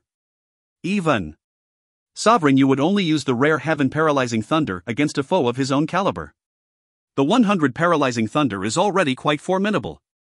If an expert can directly use the 100 Paralyzing Thunder, he can contest with ordinary level 3 or 4 Mystic Immortal. A 100 Paralyzing Thunder inside a talisman only has a fraction of its power. This fraction of power is enough to battle level 8 or 9 Golden Immortal. But the 100 Thunder Paralyzing Talisman depends on its user. The stronger the user, the more power can be unleashed. Hua Yan is only a level 1 Golden Immortal and can only unleash a fraction of that fraction of power. That is why he can only give a major wound to Fang Tian. Hua Yan. A cold voice resounds. Zhongju moves to stand beside Fang Tian while giving Hua Yan a frosty look. Huayan, you are still the immortal realm emissary, yet you can only resort to that 100 thunder paralyzing talisman to hurt people. This is just too hilarious. Zhongju can no longer keep watching. After all, Feng Tian is already gravely wounded. Feng Tian may be gravely wounded, but he still raises his head high and gives Huayan a similar cold look. Huayan, this 100 thunder paralyzing talisman is exceedingly powerful. An expert can definitely use it to defeat level 8 or 9 golden immortal. But you are just too weak and cannot utilize all of the power inside it. You can wound me, but you can't kill me. Really now? Huayan just laughs heartily. Feng Tian and Zhongju's expression change greatly. Because, now, there is another 5 or 6 100 thunder paralyzing talisman in Huayan's hand. One was able to majorly wound Feng Tian. If there are 5 or 6, they definitely cannot resist. I am the immortal realm emissary, how can I possibly only have one 100 thunder paralyzing talisman? 100 thunder paralyzing talismans are indeed valuable, but they are nothing to me. If you two want to keep going, then I will respond in kind. I might have to spend a few 100 thunder paralyzing talismans, but I don't care. I have a bunch of them. Huayan says casually. Feng Tian and Zhongju smile painfully at each other. Truly, rich and overbearing. 100 thunder paralyzing talismans are still valuable in the immortal realm. Not even ordinary mystic immortals have many of them. But behind Huayan is Sovereign Yu, who is one of the top powers and can create 100 thunder paralyzing talisman easily. Sovereign Yu may care about heavenly thunder paralyzing talisman, but not 100 thunder paralyzing talisman. Nice chance. Behind Zhongju, Qin Yu's eyes shine brightly. If Uncle Lan's information about the sword immortal puppet is not wrong, then now is the best chance to make my appearance. Moreover, this Huayan is so rich, he probably has a lot of top-grade elemental holy rock. All of the loose immortals are joyful and look at Huayan with admiration. The chaotic Astral Ocean and Dragon Clan members are feeling helpless. Suddenly, a voice can be heard. Oh, sword immortal Huayan? Haha, my friend Huayan, I am Lan Feng. A great laugh echoes, a callous man with an immortal sword behind his back appears above the Qingsu mountain. It is Lan Feng. End of Book 11 Chapter 21. If you find any errors, ads pop up, ads redirect, broken links, non-standard content, etc., please let us know. Report chapter so we can fix it as soon as possible. Book 11, Chapter 22. Stellar Transformations. Book 11 Chapter 22, Two Sword Immortals Meet. Translated by Glitchy. Sword Immortal Lan Feng. Ming Liang and the other loose immortals are shocked. They did not think that the mysterious sword immortal, at the moment of the immortal realm emissary's arrival, would unexpectedly return. Sword immortal Lan Feng. Feng Tian and Zhongju both felt shocked in their hearts. The chaotic Astral Oceans Hui and Fu Yunzi and the Dragon Clans Ao Su and Yinshan, all of them were shocked. Only, Qin Yu secretly laughed. Big brother, what's the matter with that sword immortal Lan Feng? Does he possibly have the means to deal with Huayan? But that 100 thunder paralyzing talisman thing even left the Dragon Clan leader Feng Tian injured. Even more so, sword immortal Huayan definitely has quite a few of those 100 thunder paralyzing talisman. Ho Fei says through his holy sense. Ho Fei and Heiyu knew that Qin Yu had the sword immortal puppet, but they did not know that this Lan Feng was in fact that puppet. Fei Fei, Xiao Hei, do you still remember that Uncle Lan once gave me a sword immortal puppet? Qin Yu speaks using his holy sense. Ho Fei and Heiyu stared at the sword immortal puppet. Mysteriously, the puppet glances back at Ho Fei and Heiyu. Its expression was almost exactly the same as Qin Yu's. Big brother, he couldn't possibly be. If Ho Fei and Heiyu did not understand by now, then they are truly idiots. Qin Yu showed a faint smile. Even without replying, Ho Fei and Heiyu completely understood what was going on right now. Lan Feng, sword immortal Lan Feng? You are that Lan Feng who took the heaven-sundering diagram that belonged to Sovereign Yu? Huayan says as he looks towards Lan Feng. After stealing your treasure, no enemy would ever come back to happily flaunt it in front of you. Sovereign Yu's? Lan Feng smiles lightly and continues speaking. My friend Huayan, you should be careful about what you say. As far as I know, this heaven-sundering diagram originally belonged to Ni Yang Immortal Emperor, and then in the Nine Swords Immortal Mansion, the 3 pieces of the heaven-sundering diagram were split between Emu Palace's Yen Ji, the Dragon Clan's Yen Mo, and Stellar Tower's Qin Yu. And the heaven-sundering diagram piece that I have obtained today originally belonged to Qin Yu. It was Ming Liang who went to Qinlong continent and forcefully took it, and in doing so, tens of thousands of mortals perished. You guys took it away, so I come to take it from you. Based on what reasoning do you say this heaven-sundering diagram belongs to Sovereign Yu? Zhongju guesses that Lan Feng is from Uncle Lan's sect. It is only natural his heart sides with Lan Feng. What Brother Feng says is reasonable, they stole from junior brother Qinyu. Now that Lan Feng has taken it, in this counts as being returned to its rightful owner. Zhong Ju says with a smile. Returning it to its rightful owner? Hua Yan, Reverend Ming Liang, as well as the other loose immortals all have doubts in their minds. How is Lan Feng the rightful owner of the heavenly sundering diagram?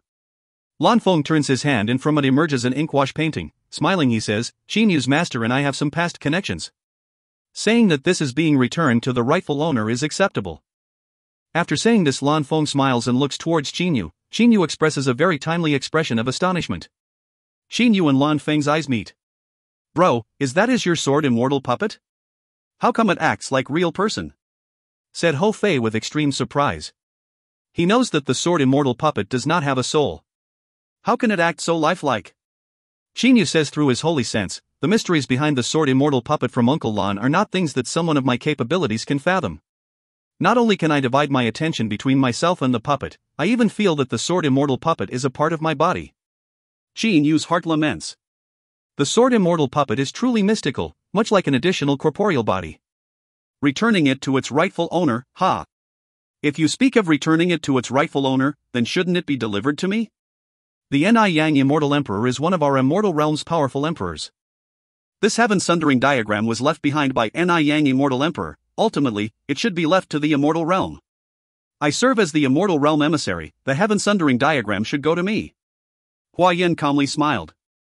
On the surface Hua Yan had a smile on his face, but in reality, he was slightly worried. Really, Ming Liang was correct. This sword immortal Lan Feng should be a level 1 golden immortal or even higher. Hua Yan could not sense how powerful Lan Feng was with his holy sense. This indicated that Lan Feng's strength was not lower than his. An enemy sword immortal whose strength was not lower than his. Hua Yan believed that the mortal realm absolutely did not have any golden immortals, that is unless he descended from the immortal realm. Which immortal emperor's emissary is he? There are few who dare contest with Sovereign Yu. Hua Yan quickly pondered. You are a person from the immortal realm. Do you believe I am not? Lan Feng says while smiling. Hua Yan stared blankly at Lan Feng. Lan Feng was certainly someone who had descended from the immortal realm to the mortal realm. He could not waste his time thinking about whether or not that was true. He should first look at his strength, and if Lan Feng's was indeed strong, then he would have to take more time to consider how he would proceed into the future. Hua Yan emitted his viciousness. You are from the immortal realm? Ha, I came out from the channel between two realms, everyone here saw it. No matter where you are from, this heaven sundering diagram was obtained by Ming Liang and offered to Sovereign Yu. You still dare steal a treasure offered to Sovereign Yu, no matter who your backer is, they will not be able to protect you. Hua Yan slowly reached his right hand towards his back. Qinyu, who watching this from below, had a faint smile on his face. However, sword immortal Lan Feng's complexion is cold. Hoof. Hua Yan, do you wish to court disaster and humiliate yourself? Court disaster and humiliate myself? Hua Yan also coldly smiles. It is too early to say who will be defeated. But at this time, energy surged forth from Zhong Ju covering the astral chaotic ocean's 50 experts as well as Qinyu and his brothers. Fang Tian also released a wave of energy to protect the Dragon Clan experts, and the troops from the Loose Immortals rapidly retreated back into the Heavenly Palace. A sword immortal condenses energy into his strike. Once a sword immortal's sword comes into contact with a typical loose practitioner expert, even a 10 or 11th tribulation loose immortal would be vaporized. A confrontation between two powerful sword immortals. Heavenly emissary Hua Yan and the mysterious sword immortal Lan Feng. Since you dare not back down, it would be rude of me not to keep you company. The right hand of Lan Feng lazily extends to the back of his sword hilt. The two sword immortals' manners are swift and fierce. At the same time they draw their swords. Two sword auras shot through the sky. Apart from Fang Tian, Zhong Ju, and Qinyu, nobody else at the scene could clearly see what just happened. Fang Tian and Zhong Ju were able to follow because of their individual strengths had reached a high enough level. Qinyu was able to follow because Lan Feng could be considered his external avatar. The two sword auras clashed. The two silhouettes barely clashed once, causing a horizontal slash and a vertical slash to land onto Qingsu Mountain, creating two immense chasms. The chasm was so deep to the extent that it reached deep into the underground area that lie beneath Qingsu Mountain. One exchange and more than half of Qingsu Mountain was already destroyed. At this moment, the sword immortals Hua Yan and Lan Feng both stood in the sky. A strong wind blows, both of their immortal swords were returned to their scabbards. At the moment, Hua Yan is filled with astonishment and also finds it difficult to believe what just happened. Heaven Sundering Sword. You practiced the Heaven Sundering Sword? Hua Yan simply could not believe it. Lan Feng faintly smiles. The Heaven Sundering Sword altogether has 9 moves. Just now, that was the 4th move. We will have many opportunities to experience the might of the 5 moves that follow. Next, I will really let you feel the might of the Heaven Sundering Sword art. Hua Yan's heart felt extreme astonishment. Heaven Sundering Sword art? Ever since the time Ni Yang Immortal Emperor perished, it has been thought that the Heaven Sundering Sword art was lost. Reputed as the strongest offensive sword immortal art, could it possibly be that it was imparted to someone? That can't be. That absolutely can't be. Hua Yan's Big Dipper sword art was also considered an upper-level sword immortal technique, but nevertheless it was far inferior when compared to the Heaven Sundering Sword art. From below, Xingyu secretly sighed to himself. The 4th move, nearly the 4th move, and 10% of the energy of his top-grade elemental holy ore was consumed, truly a large loss. But still, it's a manageable loss because the remaining energy was still enough to use the 9th move. Today was a deep investment. After a period of time, I must recuperate my expenses. He personally only had 1 piece of top-grade elemental holy ore. Heaven Sundering Sword altogether has 9 moves. The last move required 80% of the energy from a top-grade elemental holy ore. The 4th move was definitely not weak, but the gap in power between it and the 9th move was large, as it only used 10% of the ore energy. After adding the energy he spent seizing the Heaven Sundering diagram, he had only 80% of the energy left. It's now time to let this Hua Yan understand that even though he has high-grade immortal items, he will still not be able to match my sword immortal puppet. Xingyu says with a smile on his face. Xingyu still remembered Uncle Lan's instructions for using the sword immortal puppet. The sword immortal is manufactured from special materials. In Uncle Lan's words, the sword immortal puppet could be called indestructible. Even if a mystic immortal were to descend and try to destroy it, it's estimated that this mystic immortal will still be unable to destroy the sword immortal puppet. Of course, all of this must have its energy supplied by a top-grade elemental holy ore. If there is no top-grade elemental holy ore to power it, no matter how tough the sword immortal puppet is, it would be nothing more than a piece of scrap iron. Ahem, Lan Feng. So what if you practice the Heaven Sundering Sword art? The offense is terrifying, but how is your defense? Hua Yan sneers. Meanwhile, in Hua Yan palm is the terrifying 100 Thunder Paralyzing Talisman. Fong Tian and Zhongju's complexion changes. Just a moment ago, the 100 Thunder Paralyzing Talisman severely wounded Fong Tian. It did not need to be said that the 100 Thunder Paralyzing Talisman had considerable might. For the experts on the loose immortal side, this is a welcome sight. The 100 Thunder Paralyzing Talisman is nothing special, Lan Feng said with a pale smile. Hua Yan's complexion changes. A bright ray of light illuminates Hua Yan palm as he sends the 100 Thunder Paralyzing Talisman flying towards Lan Feng. At this moment, from below, the unrivaled experts, Chaotic Astral Ocean, Dragon Clan, Loose Immortal, and other Xiationists at the Qingsu Mountain stood in turn towards the sky to watch the confrontation between the 2 sword immortals. Naturally, they kept their eyes on the 100 Thunder Paralyzing Talisman. Crack, the 100 Thunder Paralyzing Talisman broke apart. From within the talisman, thunder and lightning shot forth and saturated the air. The target, Lan Feng. Each lightning bolt shoots towards Lan Feng, but Lan Feng does not even attempt to dodge. Lightning splashed over Lan Feng's body, bathing him in a cloud of purple sparks. Immersed in this cloud of electrical sparks, Lan Feng was still smiling. Though some lightning flew towards Lan Feng's head, his robe would fly up and obstruct the bolts of malicious lightning, blocking each one. 100 lightning bolts have struck, but Lan Feng remained unharmed. Hua Yan's face turned pale. It wasn't because Lan Feng was strong, but because Hua Yan discovered Lan Feng also had high-grade immortal items. Is your immortal sword a top-grade immortal item? Hua Yan said, astonishedly. Xingyu, who was listening to this from below, couldn't help but smile when he heard this. In reality, even he did not know what materials were used to manufacture the sword immortal puppet. He only knew that even he had never seen those materials before, yet they were still extremely tough and durable. Top-grade immortal item? You could say that, Lan Feng said with a smile. Hua Yan also inquired. Is your robe also a high-grade defensive immortal item? You could also say that, Lan Feng nodded. The words that Lan Feng spoke were in fact the words of which Qingyu spoke. The robes made from special materials passes as a top-grade immortal item.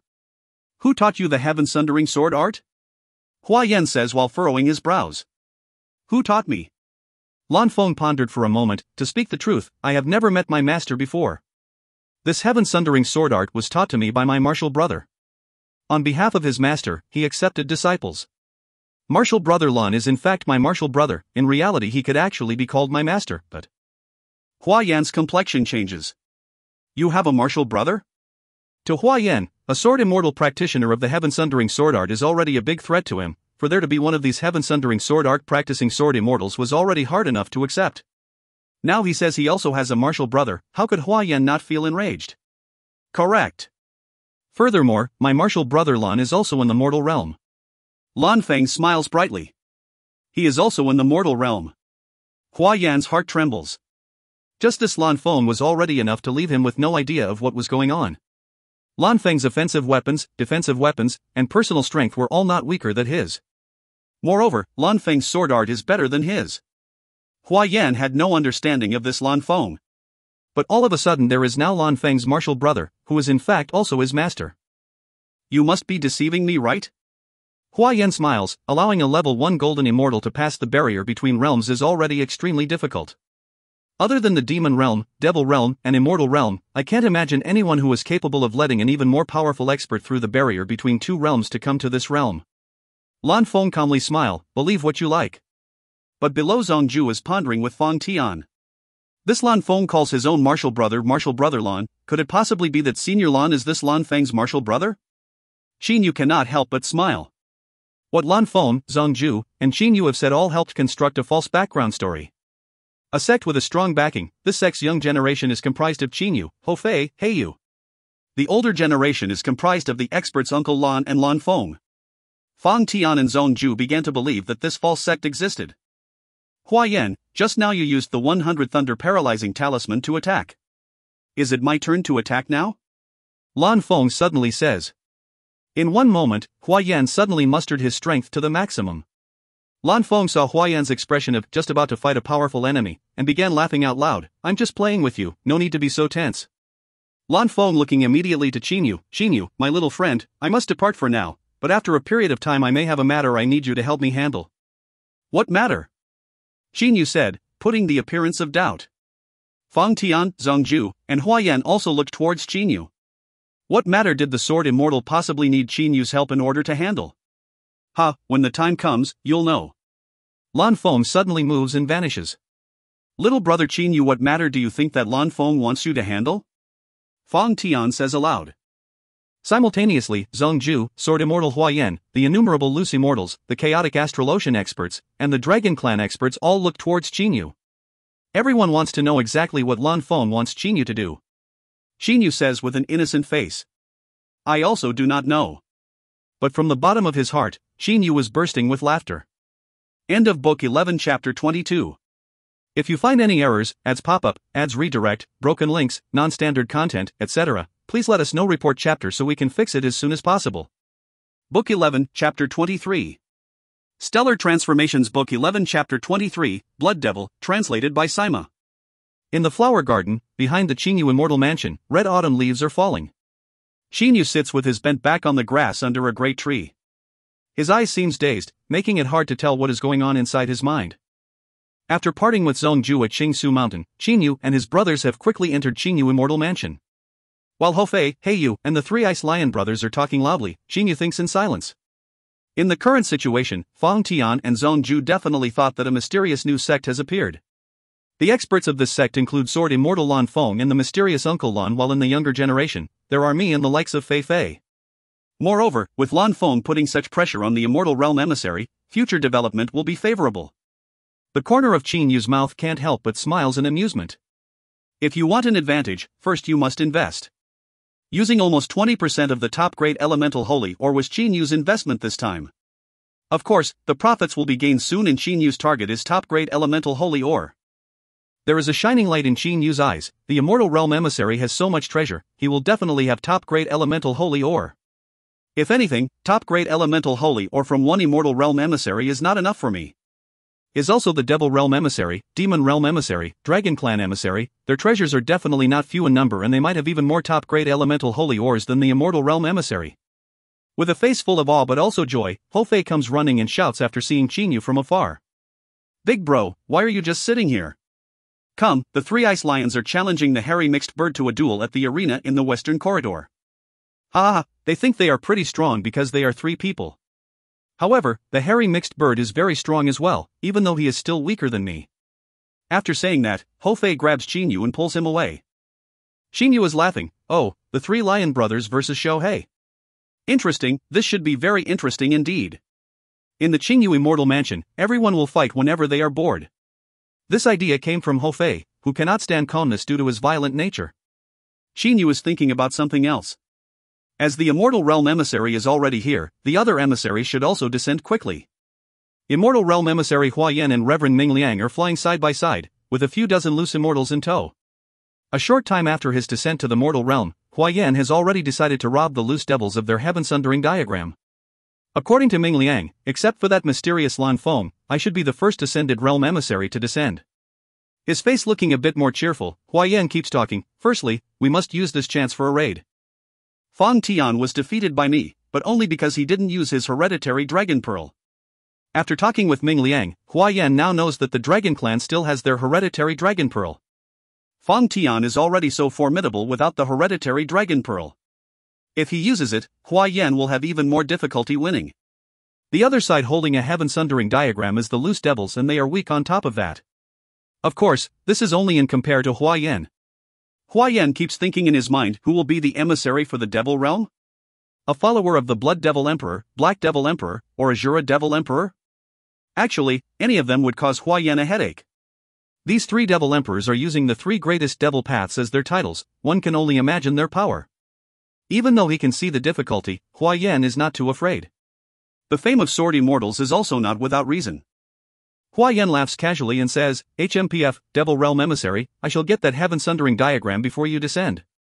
After it is in my hands, let's see how you can get it back. Reverend Ming Liang says humbly, Senior Hua Yan, Inu Mountain Range is already before us. All right. Hua Yan nods his head while using his holy sense to cover the whole Inu Mountain Range. Inu Mountain Range. Wukong Shui is commandeering tens of thousands loose devils to move around wood and rocks to recover the Inu Mountain Range to its former appearance. Inu Palace was also rebuilt by the loose devils.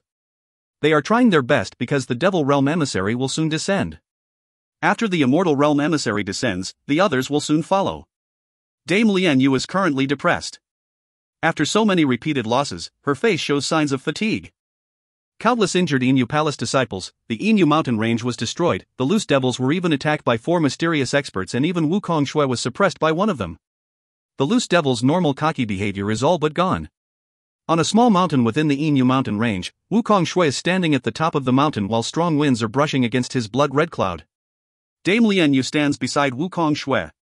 Wukong Shui, the Devil Realm Emissary will soon descend. According to my latest information, the emissary is a follower of the Blood Devil Emperor, one of the 3 strongest Devil Emperors.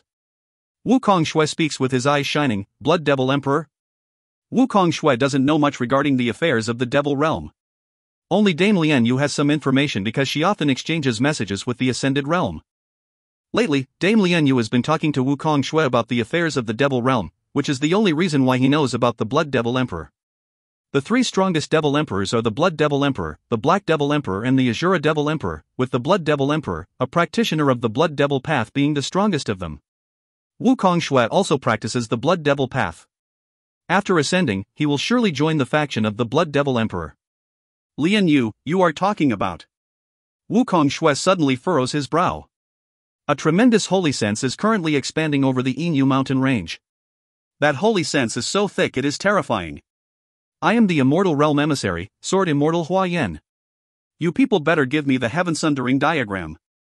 If you take more than the time for me to drink a cup of tea, I will kill all 10th Tribulation loose devils and above inside Inu Mountain Range, no exception, but... Hua Yan's cold voice resounded.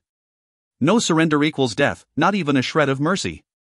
Killing all 10th Tribulation loose devils and above? Does that not mean killing off all the top experts from the Xiamoist side? If all of those top experts die, the Xiamoist will officially become the weakest faction. With bloodshot eyes, Wukong Shui stands perfectly still and looks at Sword Immortal Hua Yan from afar. The Immortal Realm Emissary? Wukong Shui's eyes are twitching as he saw Reverend Ming Liang standing in a respectful pose behind Hua Yan. An immortal who can cause to him to act so humbled is definitely the Immortal Realm Emissary. Furthermore, the holy sense purposely emitted by Hua Yan is enough to put a great pressure on Wukong Shui. Hua Yan says coldly, half the time is over but I still have not seen the heaven sundering diagram. Alright, if nothing changes after the deadline, all experts starting at the 10th tribulation will end up like this mountain. Finished talking, Hua Yan's right hand grabs the sword handle behind his back slowly. The sword is drawn. Instantly, a sword wave fills the heaven, shining brightly. Unbelievably, just like cutting a tofu, that shining sword wave easily cut through the tallest mountain of the Inu mountain range. With a loud BAM, the mountain top falls down, causing countless loose devils to jump around dodging wildly. Feeling cold sweat, Wukong Shui, Dame Lianyu, Wu Hei, and Fire Devil all turned pale. Too strong. Even Wukong Shui instinctively feels that he cannot take that one hit. How could the sixth move of the 7-star sword art be trifled with? Hua Yan has used a high-level technique as his opening move in order to intimidate the enemy. Hua Yan knows all too well that if the opponent does not want to surrender the heaven sundering diagram, then even if he kills off all of their experts, he will not find the treasure. This time he did not come to kill but to acquire the heaven sundering diagram. That is why he used up his power to unleash a high-level technique. Wukong Shui and Dame Lianyu are looking at each other.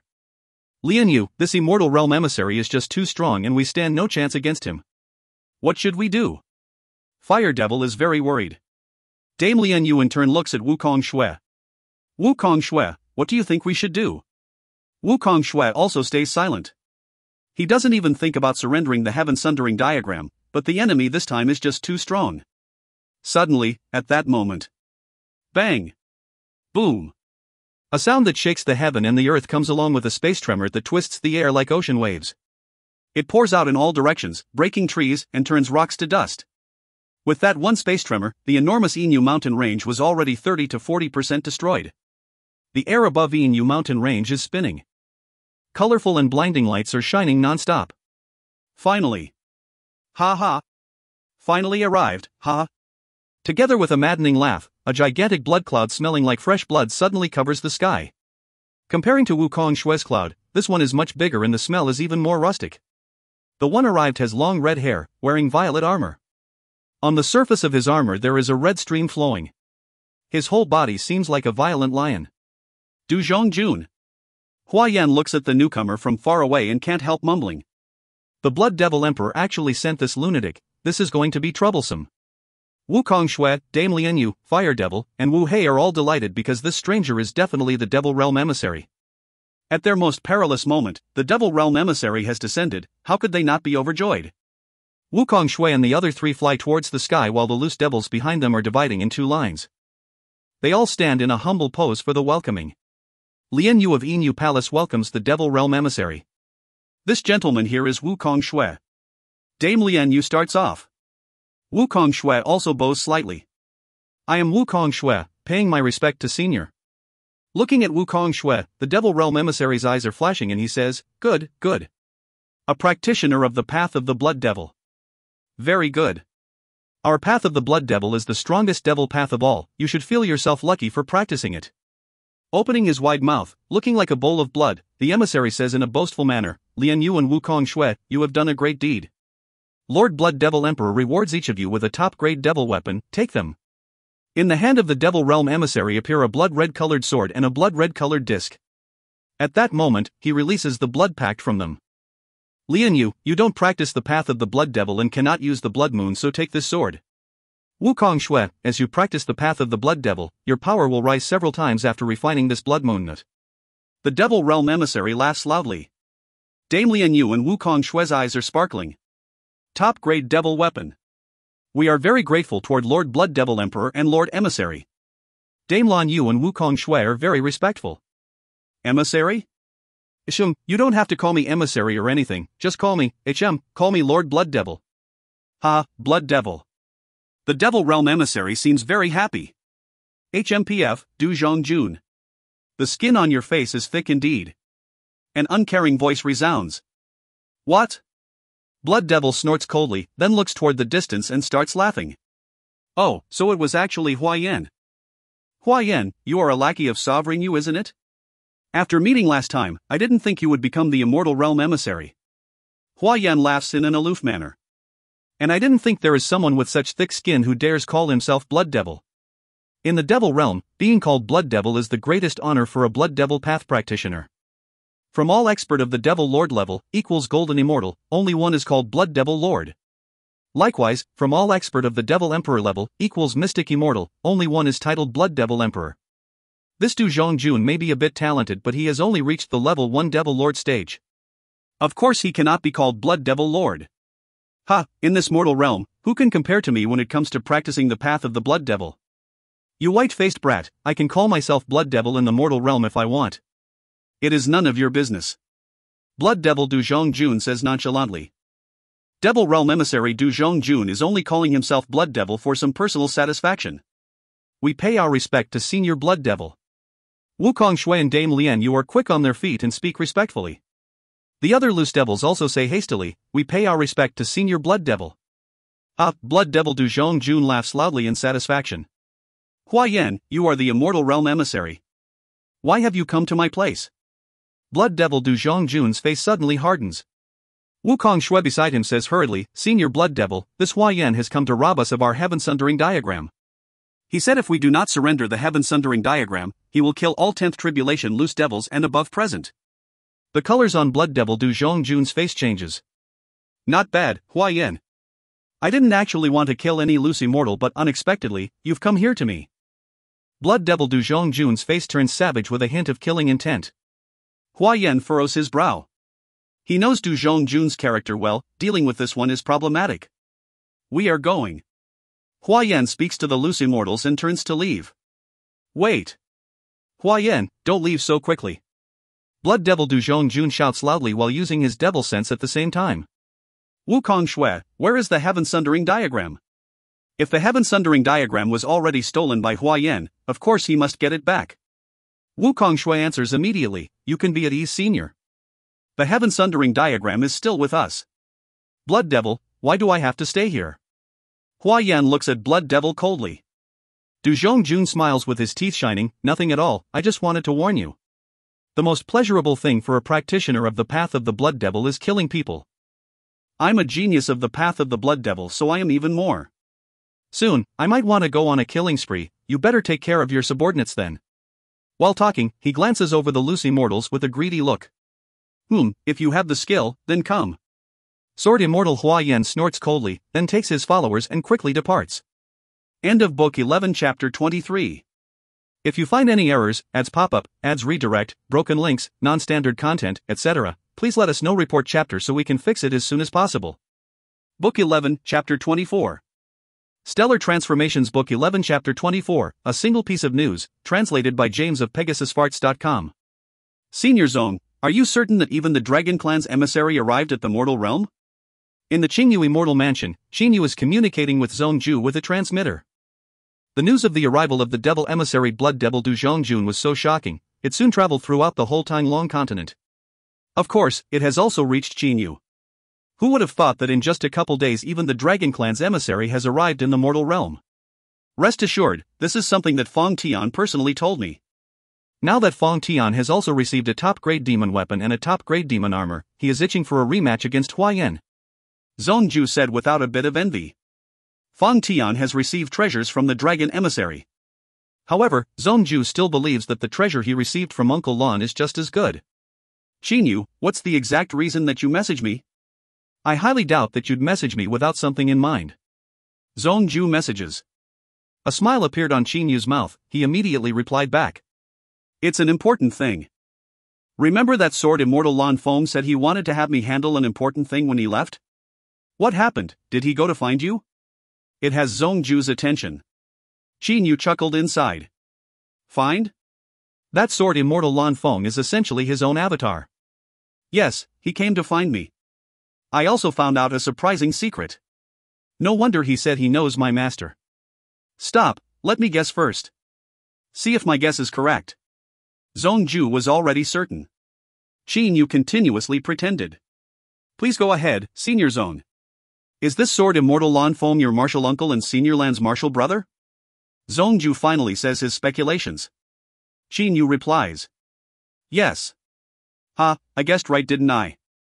But for a kid of your wisdom, I bet you already deduced something from what Lan Feng had said. Stop pretending to be shocked to coax me into being happy. Say, what did your martial uncle find you for? Zhongju immediately inquired. Xinyu started speaking of the plan that he had in mind. It's my first time knowing of my martial uncle too. He asked me to help him handle something. However, it's a bit difficult for me to do, so I'm asking Senior Zong for assistance.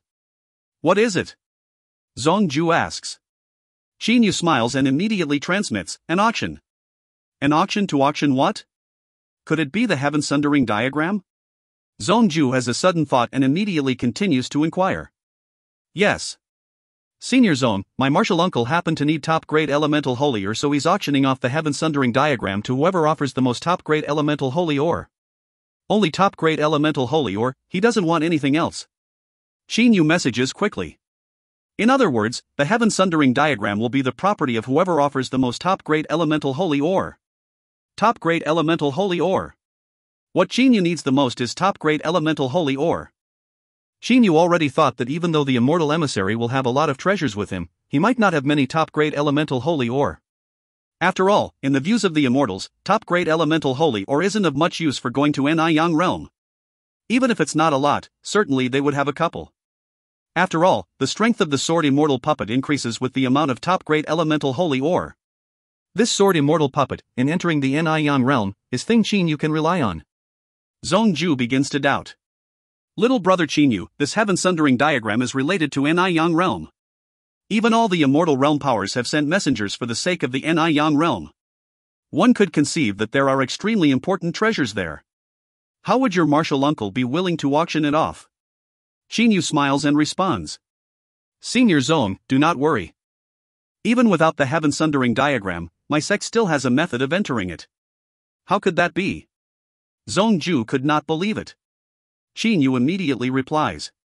This method is one that my uncle Lan personally obtained.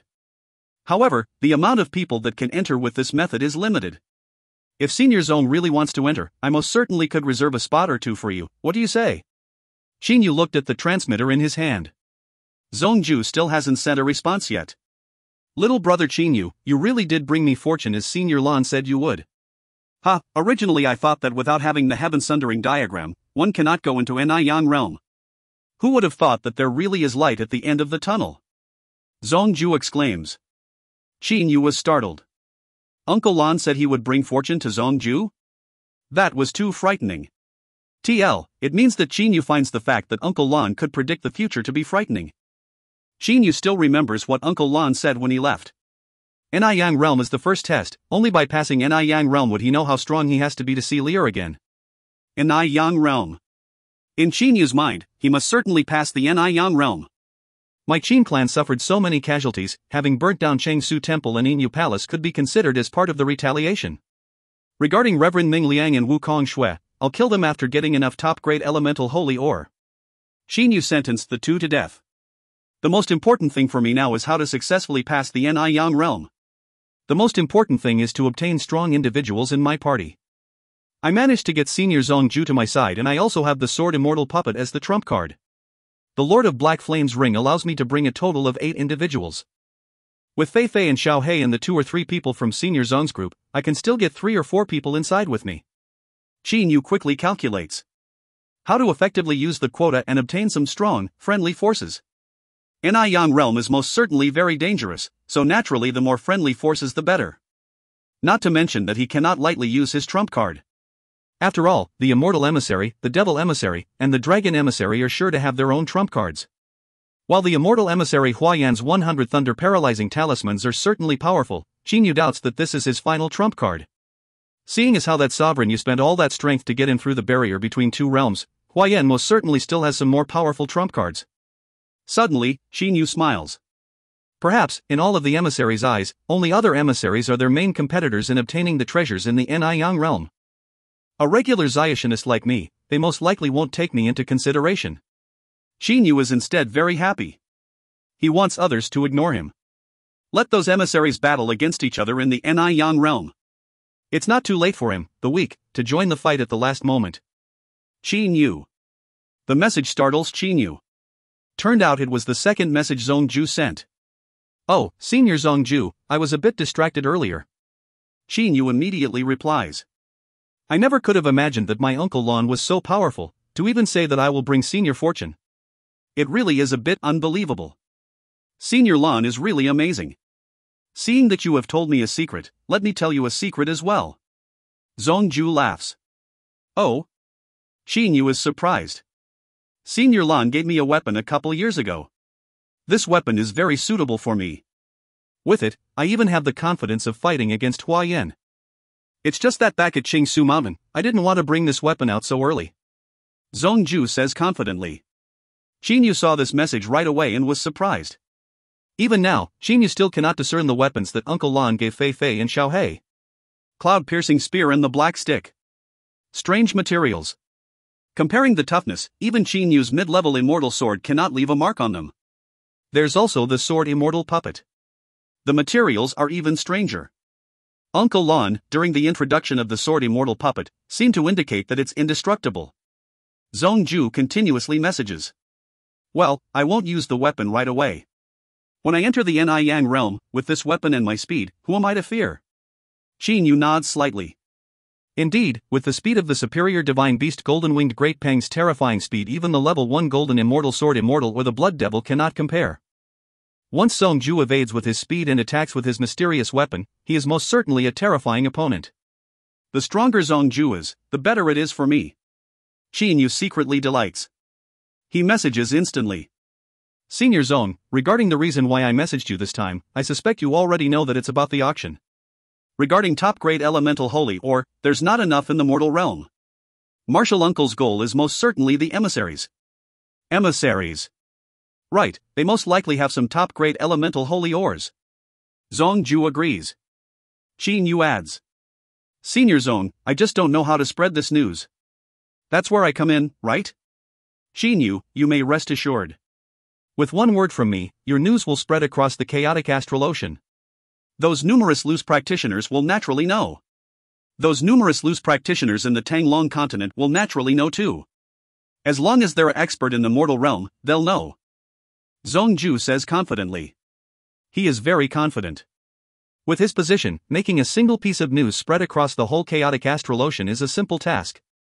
And with the loose immortals, loose devils, and loose demons of the chaotic astral ocean, the news will most certainly reach all the parties. Then I must thank Senior Zone. I think the auction would be held at the last day of the year at Shuiyu, Snowfish Island located south of the chaotic astral ocean. Xin Yu would be very grateful if Senior Zone sends this news out. Xin Yu immediately messages. The last day of the year? Isn't there another 6 or 7 months till then? Zhongju is puzzled. Indeed, there are 6 or 7 months. It's just that I have a certain things I must do during the next couple months. Xin Yu laughs. In 4 months or so, it'll be time for Xin Yu's 9 and 9 Heavenly Tribulation. 9 and 9 Heavenly Tribulation is such an important matter that even the auction of the Heaven Sundering diagram must wait till afterwards. With the arrival of the Immortal Emissary, Devil Emissary, Dragon Emissary, and even the Demon Emissary from the mammal beasts, the whole mortal realm is in a period of calmness. This is because all the emissaries knew that every one of them is in possession of powerful trump cards. Until the last moment, none of the emissaries are willing to fight another till the death. After all, their fight will only benefit the other emissaries. And so, the mortal realm was very peaceful. However, the conversation between Xin Yu and Zhongju brought forth a wave of hurricanes in the mortal realm. With a single order from Zhongju, countless loose practitioners began to spread a single piece of news. At the last day of this year, there is an auction for the Heaven Sundering diagram at Shuiyu Island. To participate, one must bring top-grade elemental holy ore. No other items accepted. This Heaven Sundering diagram will be sold to whoever offers the most top-grade elemental holy ore. This message spread like a wildfire throughout the mortal realm. TL, it says whirlwind, but I don't think whirlwind spreads. All the emissaries were informed. 3 Heaven Sundering diagrams. One is in the hands of the Dragon Clan. With the arrival of the Dragon Emissary and the strength of the clan leader Fong Tian, no one could expect to obtain the Heaven Sundering diagram from them. The second Heaven Sundering diagram piece is in the hands of the Blood Devil Du Zhongjun. A Blood Devil is already very tough, who knows what terrible trump cards he has. The last one is taken by the Sword Immortal Lan Feng, whose skills are no less stronger than Sword Immortal Hua Yan. This Sword Immortal Lan Feng seemed to appear and disappear like the wind. No one knows where he comes from and where he disappeared to. Even if they wanted to take this one, they don't know where to get it. It is suspected that the one being auctioned is the one from the Sword Immortal Lan Feng. Last chance. Regardless of how, we must obtain this heaven-sundering diagram. Within the heavenly palace, Hua Yan's eyes shined. But this guy only wants top-grade elemental holy ores. Hua Yan deeply regrets. If he had known that top-grade elemental holy ore is so useful, he would have even taken with him hundreds of them back when he was in the immortal realm. Although valuable, for the powers of the immortal realms like Sovereign Yu, not to mention one top-grade elemental holy ore, even elemental holy essence could be brought out freely. Who would have thought that Hua Yan had only casually brought with him a couple top-grade elemental holy ores? With just these few, so little. Would I be able to win the heaven-sundering diagram? No matter what I must obtain that diagram. Hua Yan bites his teeth and disappeared onto the air. In the wilderness. The ruler of the wilderness Yu Liang and his three subordinates Kong Chao, Xing Shou, and Wu Shan have rushed back to the wilderness. Your Honor, although we went to Tanglong Continent this time, we didn't really go all out. Wu Shan mutters. Yu Lian laughs. This is the order from the demon realm. Regardless if we manage to get the heaven-sundering diagram, it won't be a problem since the demon emissary is most certainly the strongest amongst all emissaries. Once our demon emissary descends, we can just snatch the heaven-sundering diagram. Yu Liang still remembers the confident tone from the demon message dispatcher. In actuality, even Yu Liang ponders. How could they be so confident that the demon emissary is the strongest? No matter what, that strongest demon emissary should be arriving in a couple of days. End of Book 11 Chapter 24. If you find any errors, ads pop-up, ads redirect, broken links, non-standard content, etc., please let us know. Report chapter so we can fix it as soon as possible. Book 11, Chapter 25. Stellar Transformations. Book 11 Chapter 25, Man Qian, translated by James of PegasusFarts.com. The three brothers, Qinyu, Hofei, and Heiyu, flew across the ocean wearing black robes. Behind them are the four divine beasts, Ing Qilan, Shirexayan, Shirbing and Shirzhan, in human form. Ahead, the Qianlong continent is already in sight. In a moment, Qinyu and his company will be arriving in the mainland of Qianlong continent. TL, it says three brothers, but I felt that company would be better. Since the auctioning of the heaven-sundering diagram was taken care of, Qinyu decided to return to Qianlong continent to visit his relatives before his 9/9 heavenly tribulation. As his 9/9 heavenly tribulation day closes in, even Qinyu began to feel the pressure. A smile appeared on Qinyu's face as the wind blew by. Ahead is the capital of the Qin dynasty. Since the previous capital had been destroyed, the capital of the Qin dynasty was moved directly east to its biggest city, Flame City. In regards to prosperity, Flame City was comparable to the previous capital and it was also renamed the capital of Qin. Qinyu, Hofei, Heiyu, and the four human-form divine beasts arrived at the capital. TL, I am so tempted to just write Qinyu and company. Walking on the streets of the capital were people of all occupations and status. There were beautiful women, sons of wealthy families, sophisticated men, peddlers, and lovely kids. Qinyu enjoys this peaceful and serene scene. He enjoys this feeling. TL, this just sounds like bad English to me. TL, this paragraph took me forever since it was so hard to try to keep the original feeling of describing people Qinyu sees or changing it to just summarizing that there are tons of different people he saw and he was happy about that. Seeing Qinyu, Hofei, and Heiyu in black robes paired with the aura they gave off was causing people around to feel that the trio must be high status. Even the four divine beast servants were giving off auras. One can only imagine how high the owner's status must be. Big bro, there's still about 2 months till your 9/9 heavenly tribulation. Where exactly would you be taking it? Hofei inquires via Holy Sense after scanning the surrounding scenery. Qinyu thought for a moment and replies via Holy Sense, worry not, when the time comes finding a random island south of Qianlong continent would do the job, but Qinyu didn't really care about where he'll be taking the tribulation. Currently free of worry, Qinyu gave thought of walking the streets checking out the lives of regular people. Big bro, are we going to the palace now? Heiyu inquires softly. Qinyu shakes his head while smiling. No need to rush, news of my return have only been passed to the Stellar Tower.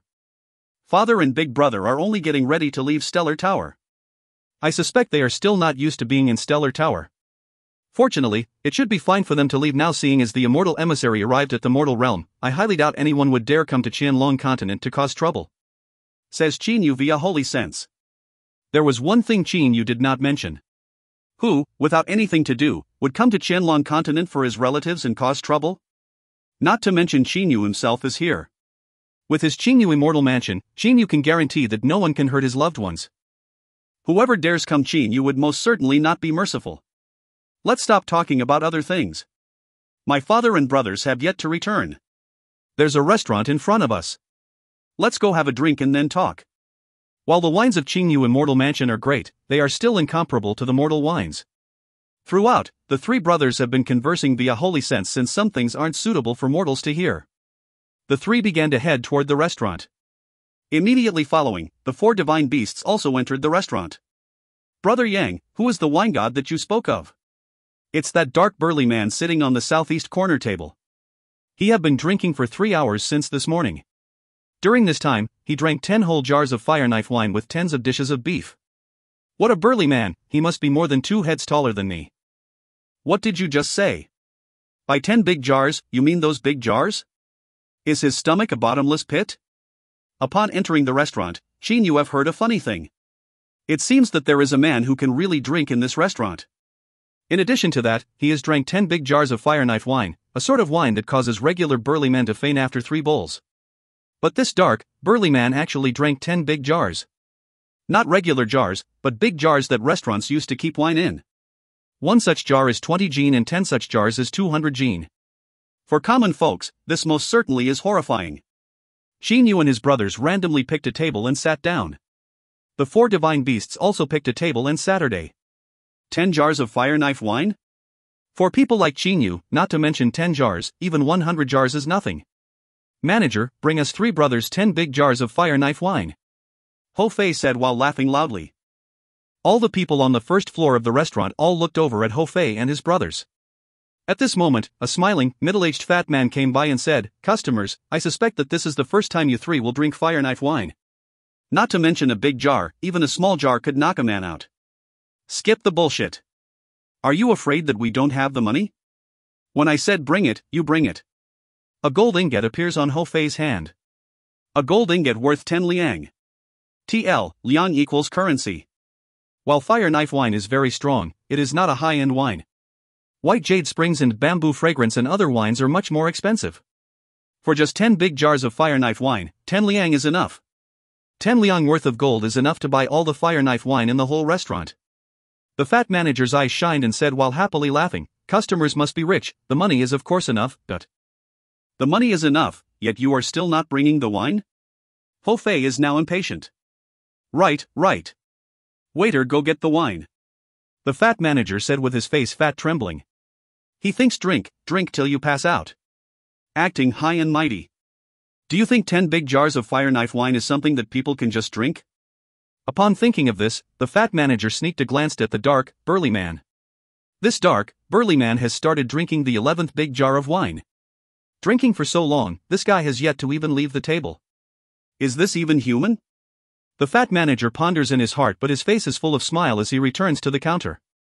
"Manager, bring us 4 brothers 10 big jars of fire knife wine too." Shi Zhan shouted.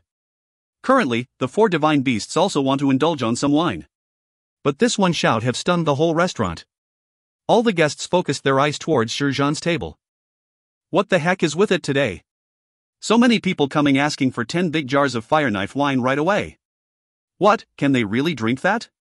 That black burly man have real skills. As for the 2 groups that came afterward, they must be impulsive. The whole restaurant started getting rowdy. The fat manager ran over unsteadily, "Dear customers, we must apologize, we did not expect that so many people would want fire knife wine today. We have only 9 big jars of fire knife wine left in stock." Even the fat manager can't do anything about that. Usually, being able to sell 10 big jars of wine in a day was already good. But today, these 3 tables each wanted 10 big jars of wine. No more? Shi Zhan is startled. Only 9 big jars are left. "Dear customers, please enjoy the 9 jars first. I will have the waiter go get 10 more big jars worth. I believe 9 jars would give him enough time to purchase more wine." The manager is also rather pitiful. Shi Zhan looked at his brothers and gave a nod. Ho Fei just laughed without saying anything. "Fei, Xiao Hei, drink." Qin raised his bowl. The 3 brothers toasted and easily drank their wine in one gulp. As the bowl of fire knife wine entered the body, the 3 felt very comfortable. Currently, the first floor of the restaurant is fully packed. Most of the tables are filled with people who paid attention to the tables of Qinyu, Shirexian, and the dark, burly dude. TL, Ra mentioned that the people are eating slowly while paying attention to the 3 tables. They really wanted to know if there really are so many strong drinkers. As time went by, all the people in the restaurant are surprised. Those three brothers are too awesome. They are just sitting there drinking, chatting, and laughing. They're drinking those wine like water. Not long, 8 jars of wine was already gone and the three seemed completely fine. Those 4 are also very awesome. 9 big jars of wine, almost all gone.